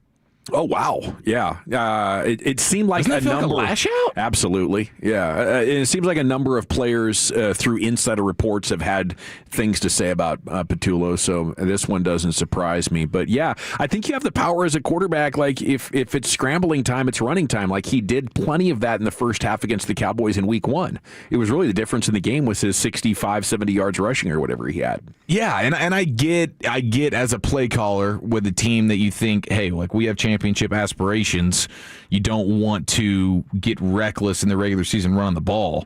But he seems like he's been, maybe after that first half in Week 1 versus the Cowboys, Patullo pulled him to the side and said, hey, I know you're helping us win right now, but please do not do this. I mean, you know how I feel about it. If you can make the playoffs without running your quarterback, I don't think you should. And if they have intentionally done that and dealt with the brunt of the criticism, like, what are you guys doing? This offense is trash. It's just hard to believe that, like, there would be so much toxicity and animosity from A.J. Brown and others if that was the plan. Like, hey, we're going to be patient and then we're going to go win another Super Bowl and everybody's going to be happy. That I wouldn't have expected all the hand-wringing that we had throughout the middle of that season. So, speaking of that Eagles and Niners matchup here, Sunday's wild card matchup, you have Lane Johnson and Nakobe Dean returning to practice yesterday for the Eagles. There you go. Yeah. So that is certainly going to be big for them. Lane Johnson, still one of the best right tackles in the league. Did he never come back? No. In the regular season? No. Wow. Yeah, so they've been playing without him. Getting him back will be huge. On the other side, you have Trent Williams, left tackle for the Niners. He's got a hamstring injury, and I think he was back at practice today. Him and Ricky Pearsall are the two guys that they're hoping are going to be available for that game. But if Trent Williams misses that game, that's going to be huge. I'd be stunned if he does not play. Yeah, I mean, you would have He's to going to go out. He's got to take that leg off for him not to play. Yeah, at this stage in his career, a hamstring, is that really going to be the thing that keeps him out of a playoff game? I don't know. But the Niners, over the last 5 seasons with Trent Williams, are 61-32. Without him, they're 4-13. Wow. So it's definitely, I mean, it's big for them. Lane Johnson, the same thing. Seems like Vegas might know something about his injury. That's a big spread, isn't it? Well, is it 5.5? 5.5? Yeah. 5.5 does seem pretty You tell big. me Trent's playing, that's a mortgage payment. Yeah, yeah. I would definitely take them to cover that if Trent Williams is going to be playing in this game. And we'll break down most of the weekend slate probably tomorrow here on a Football Friday. Did you guys see the crazy science theory thing about the Niners injuries? Mm-mm. Man, this one's interesting. On it's Peter Cowan on social media. This is like some science guy, and we've Bill Nye, the science guy. I think he's better than he might be better than Bill Nye. But we've what are you doing? Take that back. The Niners. Jeez. The Niners. Is Bill Nye still sciencing? Hell yes, he is. I he's saw him talking to sciencing, UNT. Yeah. You saw him talk to UNT? Yeah, he came and did a speaking engagement at North Texas. You weren't Come on, there, man. No, Gosh, why don't you care about it, man? I must have missed that boozing one. it up every night and go watch the science I just guy. haven't seen it. Like, where can I find Bill Nye? Bill's out there. Like, where's He's the doing Bill his Nye thing. Science Channel? He's crushing it. Shouldn't he have one by now? He should. He should have. He should have his own like Oprah network. It's the Bill Nye Network. He's got the Bill Nye of science channel. things. Yeah. But this guy, Peter Cowan, he did a deep dive here on the Niners injuries, and for a long time now, they are synonymous with being super banged up. The Niners are, and Where they practice, maybe? It's where they practice. Yeah, they practice next to a. It's like an energy. Some type of electrical substation that is right next to their practice facility. Oh, they got Mad Cow. It's Mad football players. It's something. No. It's something very, very weird where they. It's electromagnetic fields. And so what that can do is like degrade collagen, weaken tendons, and soft tissue damage at levels regulators call safe. Like they call it that, but that was from years and years and years ago that they're still abiding by these particular rules.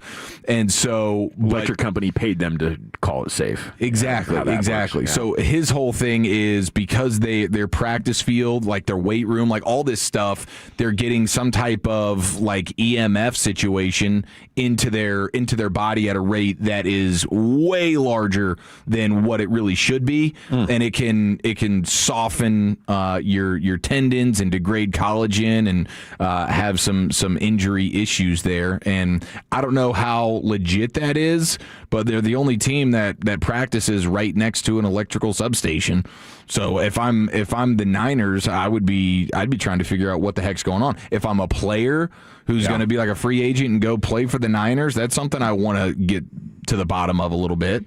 This is not unusual for the 49ers. They have a history of this, believe it or not. And they've had this goes back. They had a cluster of 4 players one time, and I remember this. I had to look it up just to make sure. They had multiple players that have passed away from ALS. And they're saying it had to do with the practice field, that they practice on a study that they're talking about the connection between the disease and various factors, and they're talking about that fertilizer and some chemical stuff was used, some DMSO was used on these practice fields, and they feel like that these players. And my uncle Charlie Kruger played on these teams. He was an 18-year vet He passed away, but not with the ALS stuff. But they had a practice facility in Redwood City that they feel like that was contaminated, and a bunch of these players got sick and died because of working for the 49ers at that Redwood facility. So this is not the first time that the Niners have had some questions about the practice facility. Yeah, I'd be getting that thing moved. It sounds ripe for a lawsuit, if you ask me. I think they practice it. They practice at the stadium, right next to the stadium. So they must. I'm trying to remember where that power station is. Bro, I got the diagram of it. It's right there. It's right next to the practice field and the stadium. Going to the Super Bowl. I mean, we'll see you'll see where it is, but it's kind of crazy that they've had a history of practice field problems before. Yeah, I guess Chase Sr. Did like a whole 11-minute video about this like a year ago.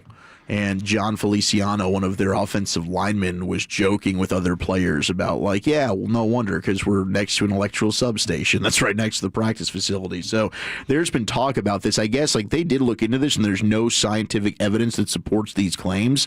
But why wouldn't you just move your practice facility? If it could be, I'm moving it.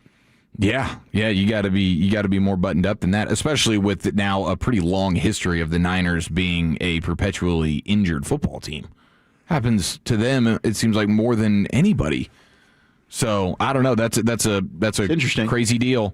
Shout out to 469. Can I get a shout out for my daughter Grace and how excited she is to start gymnastics tonight? Oh, yeah, good luck! Shout out to you, congratulations, Grace. Go tear it up and make sure you get home before 6:40 so your dad can see kickoff tonight. Yeah. All right. Don't dally around. Everybody's saying Bill Nye went super crazy liberal. Is that what happened? Oh, is that why he's not popping up into my algorithm so much? Okay. Well, that might be your.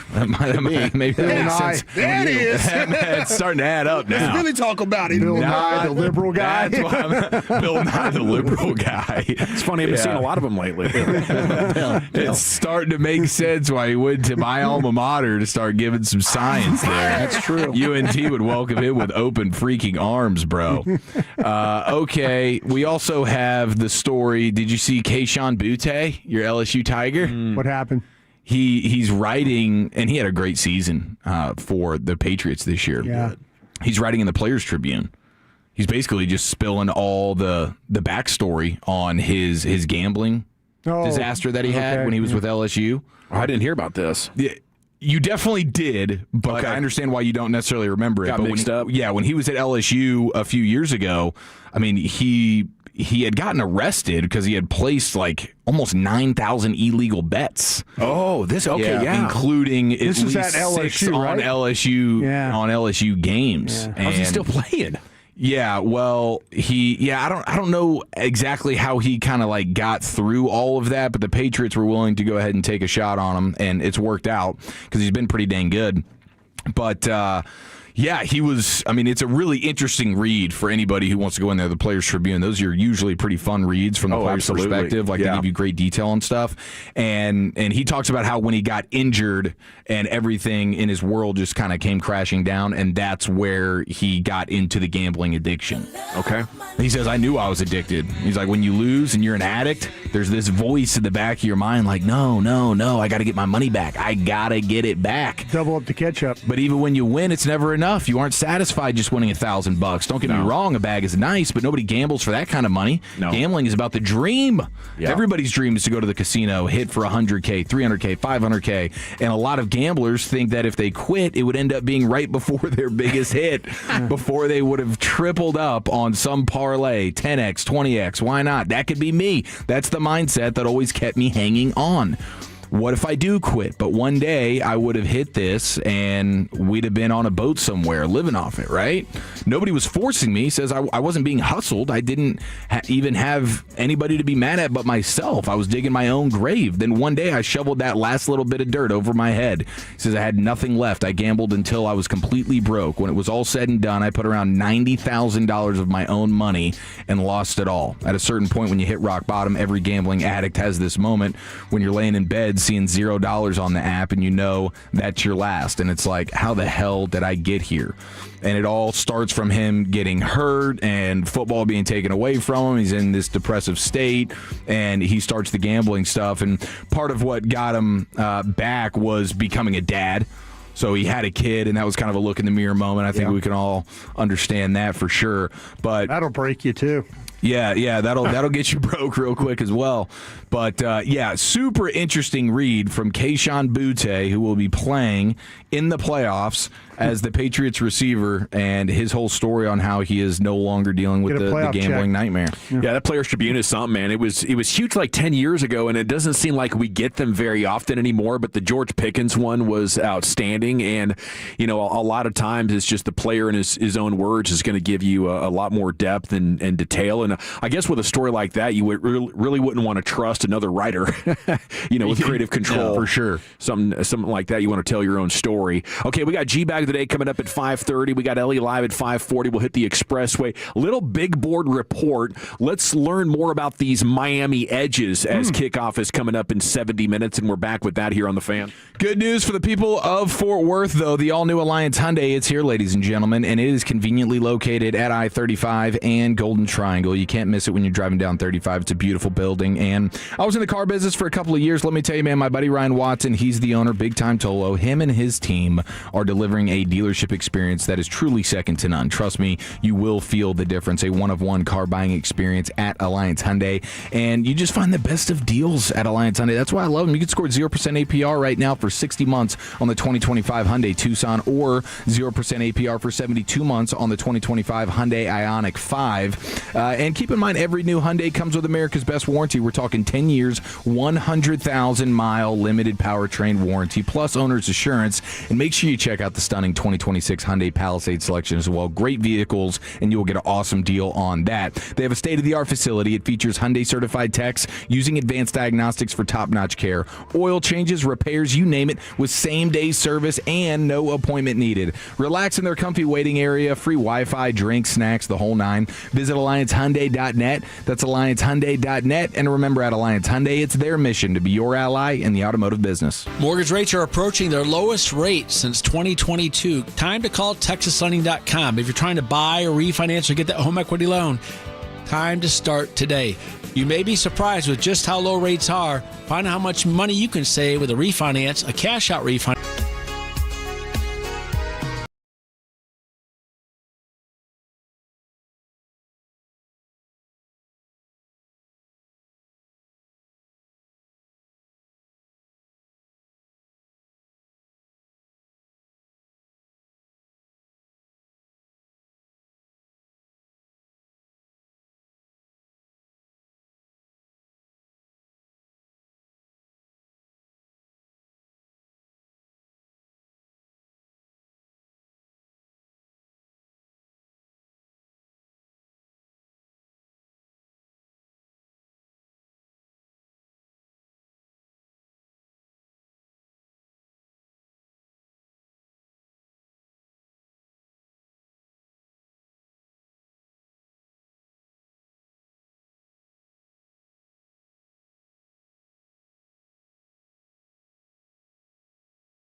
Culture and more. If it matters, you can trade on it with Kalshi, the world's largest prediction market. Use code FAN to get $20 when you trade 100. KALSHI. Kalshi. Trade on anything. Welcome back, G-Bag Nation. Okay, it's time to hit the expressway. We go commercial free to the top. G-Bag of the Day is coming up here at 5:30, then LA Live coming up at 5:40. We got a big board report. I'm going to tell you a little bit more about these Miami Edges. In the big board report, we investigate the players the Cowboys will be considering with their picks. But before we get there, Brian reported about 90 minutes ago what your sources are telling you about possible DC interviews up there at the Star. Yeah, that things could start to happen a little bit tomorrow. So keep your eye out. Hopefully, as the day wears on, Bobby, myself, we'll maybe get some names or two. I'm sure that Todd Archer, somebody like that, will have Jane Slater. Instead of just going another couple of days, it sounds like they're going to actually get started on this tomorrow. So keep an ear to the ground. Possible interviews tomorrow. Join us for a wild card Football Friday edition, and we'll pass along whatever comes our way. We go to ESPN with the headline, Always a Race. How Ruben Bain Jr. and Akeem Mesidor have driven Miami and each other. They're going to face off with Ole Miss here coming up at 6:30. Canes are the 3-point favorite. Mel Kiper has Bain number 2, Mesidor number 3 in his positional rankings. So this is fun. Two guys that could be the Cowboys selection at 12 or maybe even with the Packers pick, depending on how the draft prep goes. Story goes, though, these guys are best buddies. Been that way since they met 4 years ago. And after reading the story, there's some angles in here to suggest maybe Mesidor is going to be the fast riser as we get into this draft prep. But the backstories are Bain grew up in the Miami area. He was a dominant player, helped his team win the state championship there. Mesidor is a Canadian. Yeah. He is. Yep, sure is. When he was in high school, he went to a camp in Michigan as an inside linebacker. He got whooped so much in backs-on-backers drills. They said, if you do that again, you're done at linebacker. It happened again. So that's when he moved to defensive line and sort of never looked back, started at West Virginia, transferred to Miami. And when he heard that they were hiring NFL Hall of Famer Jason Taylor to be his position coach, he said, who? Yeah. Because apparently as a Canadian, or maybe he was just a player, he wasn't a football watcher. He didn't know Jason Taylor, Hall of Fame edge. Yeah. But apparently that was something that was really, really good for him. Turned out to be great for his development down there. That's Mesidor.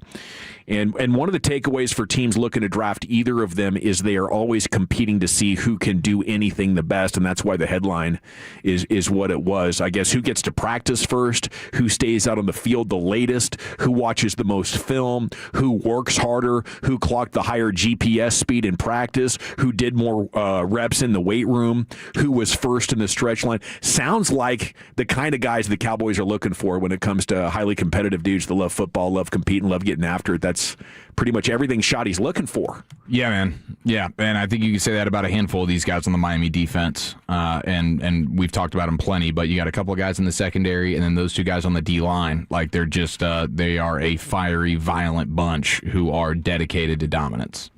Every spot in the weight room, I thought you'd appreciate this, Chief, is a source of contention between Mesidor and Bain, except the squat rack, where Mesidor concedes to Bain, who puts up apparently 640 pounds on squats. You can 700, yeah. 700? Yeah, He's Bain. pretty impressive in the lower half. You don't find a lot of edge players with a butt like that, do you? No.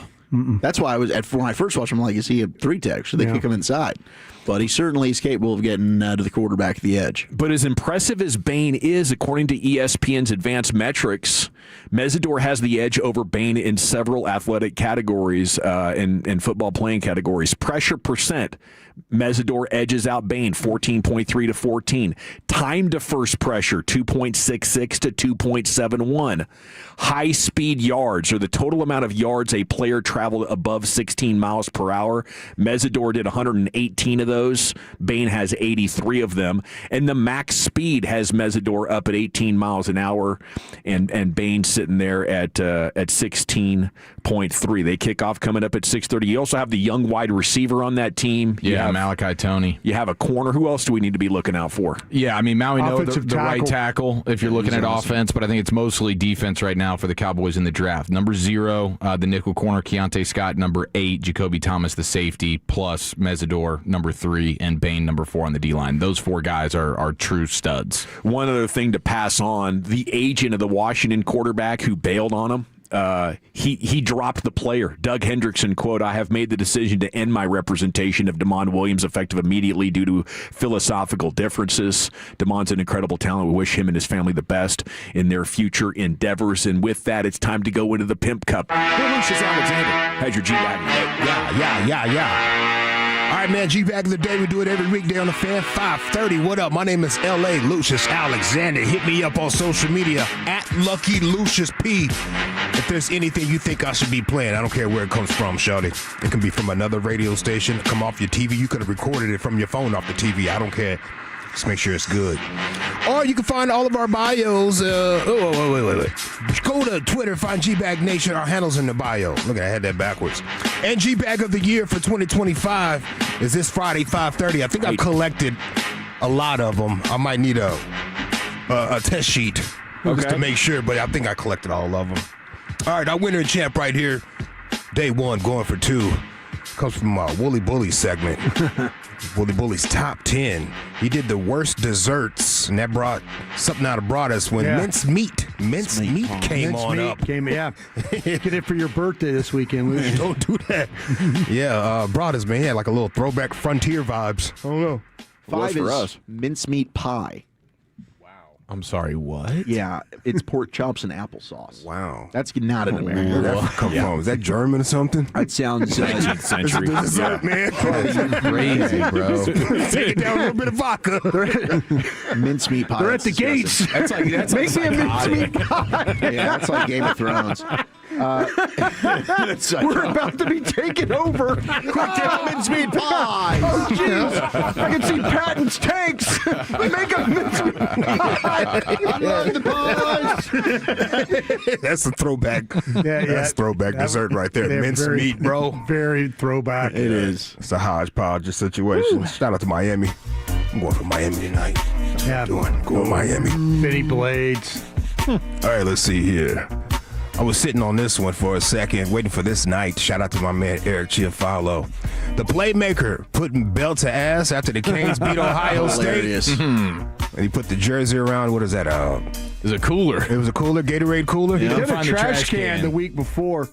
Yeah. The cooler works better, too, probably. Yeah, he took his belt off. The media was just surrounded by him, and he put on the show. I told y'all not to come to this stadium. Did not tell y'all not to come to this stadium.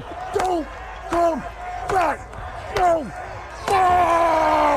That's it, baby. Belt to ass. We put belt to ass. We did it every week, and we're going to keep doing it until we land back home in our stadium for the national championship. Next week, same deal. Same bat channel, same bat time. Belt to ass. Belt to ass. He was snapping that belt. Oh, he was. Snapping. He was making hard contact. You guys ever get a whooping and your parents hit you with every syllable? I don't think so. Yeah. Usually it was the threat, like as soon as the belt came out. It was enough. Oh, man, we knew the sound of my dad's top drawer because that's where the belts were. You could hear the sound. Like, oh, here it comes. There it goes. You start digging around. Run! Oh, no. Put on a rain jacket. I had a long yellow rain jacket. I'd show a few pair of pants. They would start laughing. My dad would laugh. He would. I'd show up. It looked like a Mrs. Paul's fish stick guy, with that long yellow slicker.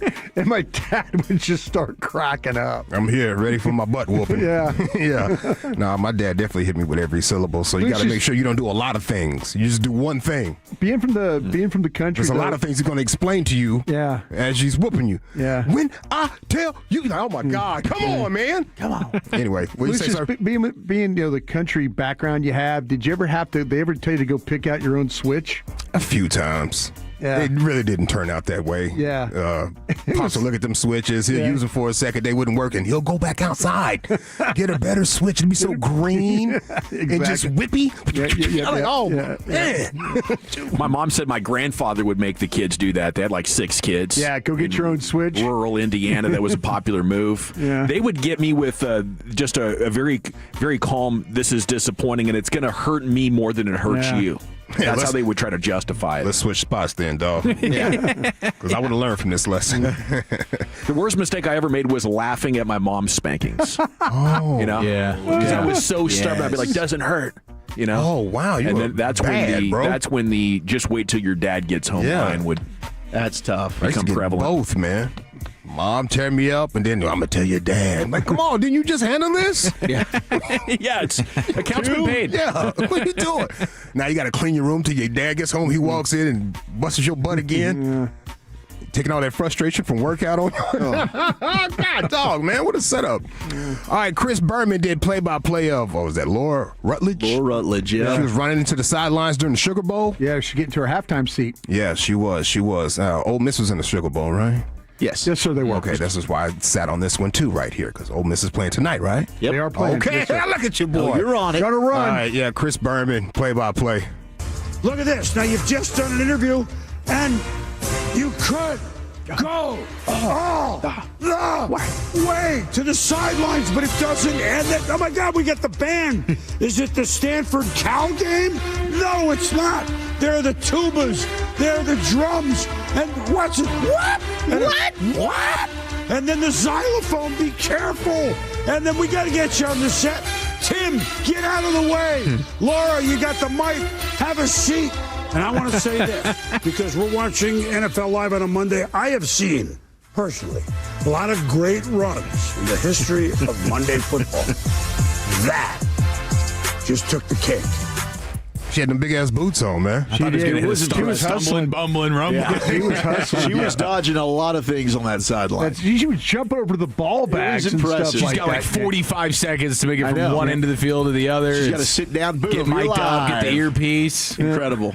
Yeah, she was. That in the brought Berman pocket. back to life, though. That's the best he sounded in 2 decades. Yeah, that's why I sat on it. I know you have a little tension with Berman. Yeah, he's washed up. But there's something I like about him. The guy's prime. I wish he was still in his prime. I know. He was so good. He does too, fam.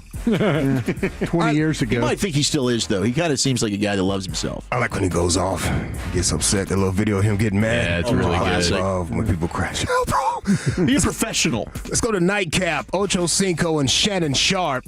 By the way, Ocho Cinco, Shannon Sharp.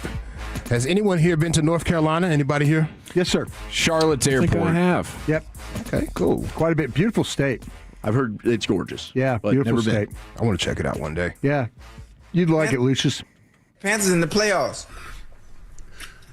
Hold on. Why you hopping up another team? You ain't even never been to Charlotte. What you talk about, man? I've been to Charlotte Motor Speedway. I done been to a Panthers game. I done played against the Panthers in Charlotte and gave them that work. What you talking about? Matter of fact, I used to date a girl in Charlotte. Yeah. Never forget, 2003. I wonder how she doing. I don't know. 2003. I've been to Raleigh. I've been to Raleigh. You mean twice. Raleigh. Okay. Close enough. Elliott. That's how you say it? How you say it again? You for real? But it's spelled R-A-L-E-I-G-H. Raleigh. That's Raleigh. Raleigh. Close enough. Don't worry about it. Don't worry about it. Close enough, man. That's Raleigh. Close enough, man. Don't worry about it. That is classic. Raleigh. Man, that's good. We do have a Good little city, Raleigh. We do have a little bit of breaking news, guys. Oh. Todd Archer tweeting the Cowboys have requested permission to speak with Minnesota defensive pass game coordinator Durante Jones, plus Denver assistant Jim Leonard, Brown safeties coach Ephraim Banda. for the defensive coordinator vacancy, according to multiple sources. That's a report from Todd Archer. Thanks to Bobby Belt for texting that into us. Let's go. Nice. All right. Is that good stuff? I'm excited. And Jim Leonard, I mean, Jim Leonard's on there. Hey, Durante Jones, that's an interesting name. And anybody named Efren. Efrons are usually badasses. Oh, and how about this? Cowboys were denied by Atlanta to talk with Jeff Ulbrich. Yep, they want to keep him there. Okay, the news is flowing, just like that. What do you say, Luce? It's time to vote? Let me get one more up in this joint right here, because yesterday was a church day. Want to make sure everybody got their blessings and whatnot. Shout out to the Tolos. They voted this one in. The toxic, preachers were going back and forth on Toxic Tuesday. Preacher beef.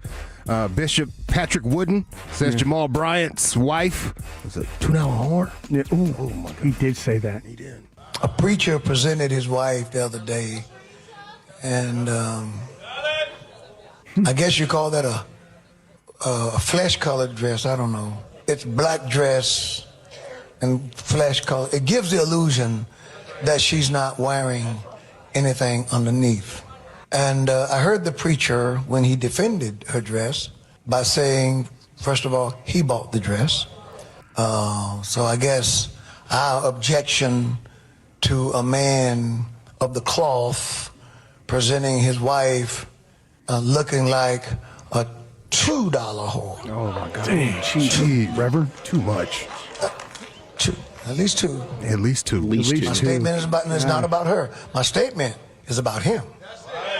I don't know of a greater way for a man to demean his wife. And if he doesn't think that that is demeaning her, there is something wrong with him. But then again, we're also talking about the guy who looked at Cam Newton's legs and told Cam he had pretty legs. Oh, he sure did. Here's the clip. You got pretty legs, man. Oh, man. And they lanolated. They lanolated. Lanolated. He's making up words. He's got to calm down, bro. I think in the original preacher's defense, he said it was flash-colored.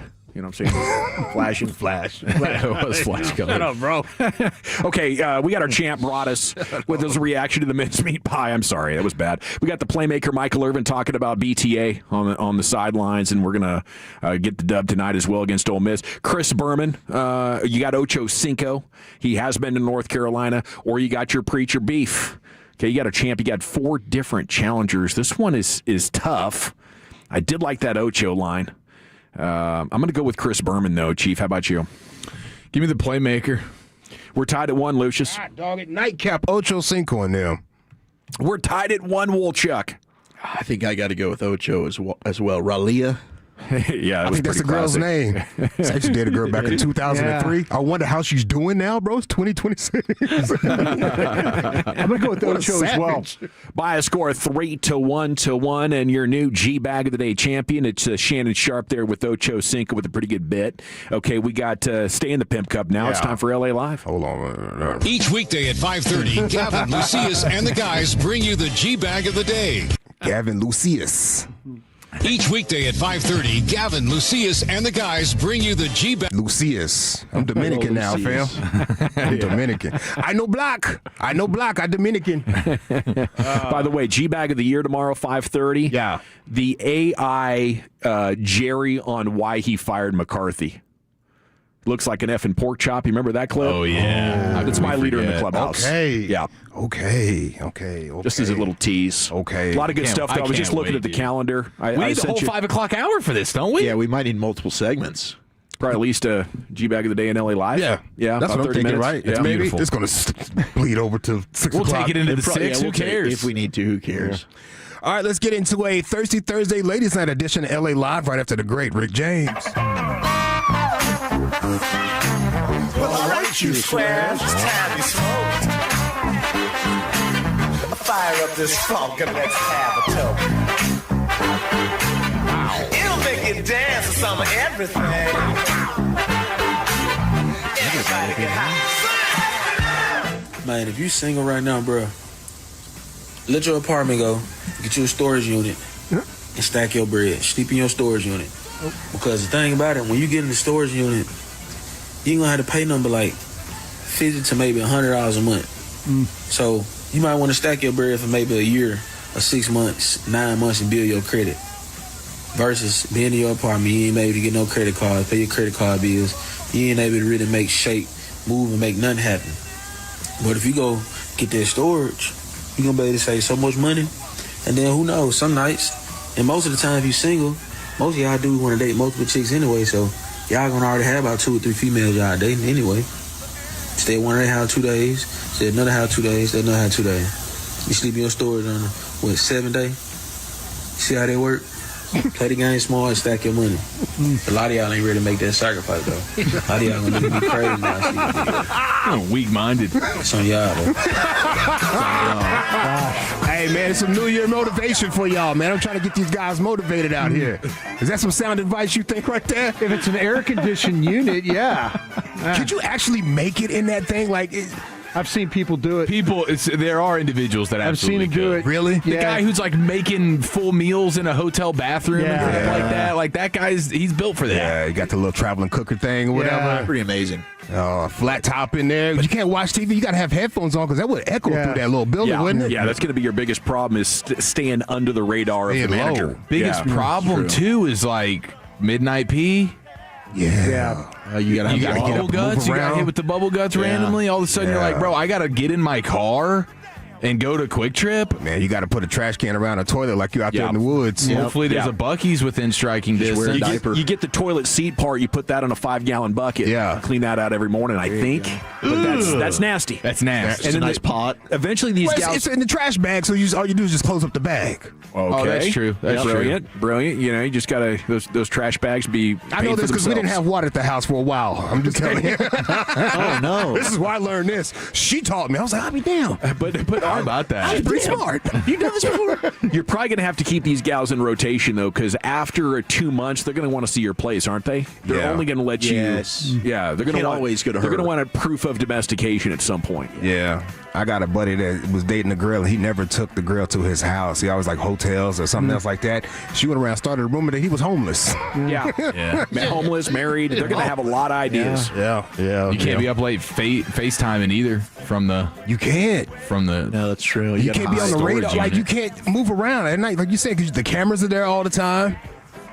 Yeah, once you lock in, you got to close that door. Yeah. It's got to be air conditioned though too. You can't be just hanging out at a bad one, right? Yeah, because there's no electrical. Can you even charge your phone? That's what I'm saying. Is there you can. Plugs? There's lights. There's plugs. There's plugs. There is plugs. Okay. Plugs. Yeah. Okay. Yeah, because I did see a guy do a podcast out of a storage unit before. Yeah. He did a podcast out of there. I don't know. Hey, it is what it is. Some sound mind and advice right there for you guys if you want to take it. Hey, you will stack your bread. You will stack your bread. Plus, if you're trying to make yourself better, man, do what you got to do, fam. Do what you got to do. This is LA Live for Thursday, January 8th, 2026. It is a Thirsty Thursday Ladies Night edition. Welcome in, folks. Shout out to all the Tolo ladies that listen to the station. You are appreciated. And shout out to the on-time experts, all right? Zach Wilchuk, I have a question for you, sir. What's up? For anybody that wants to answer this too, by the way, but going to you because you might have some expertise in this. Okay. I seen this on Threads because I be on Threads.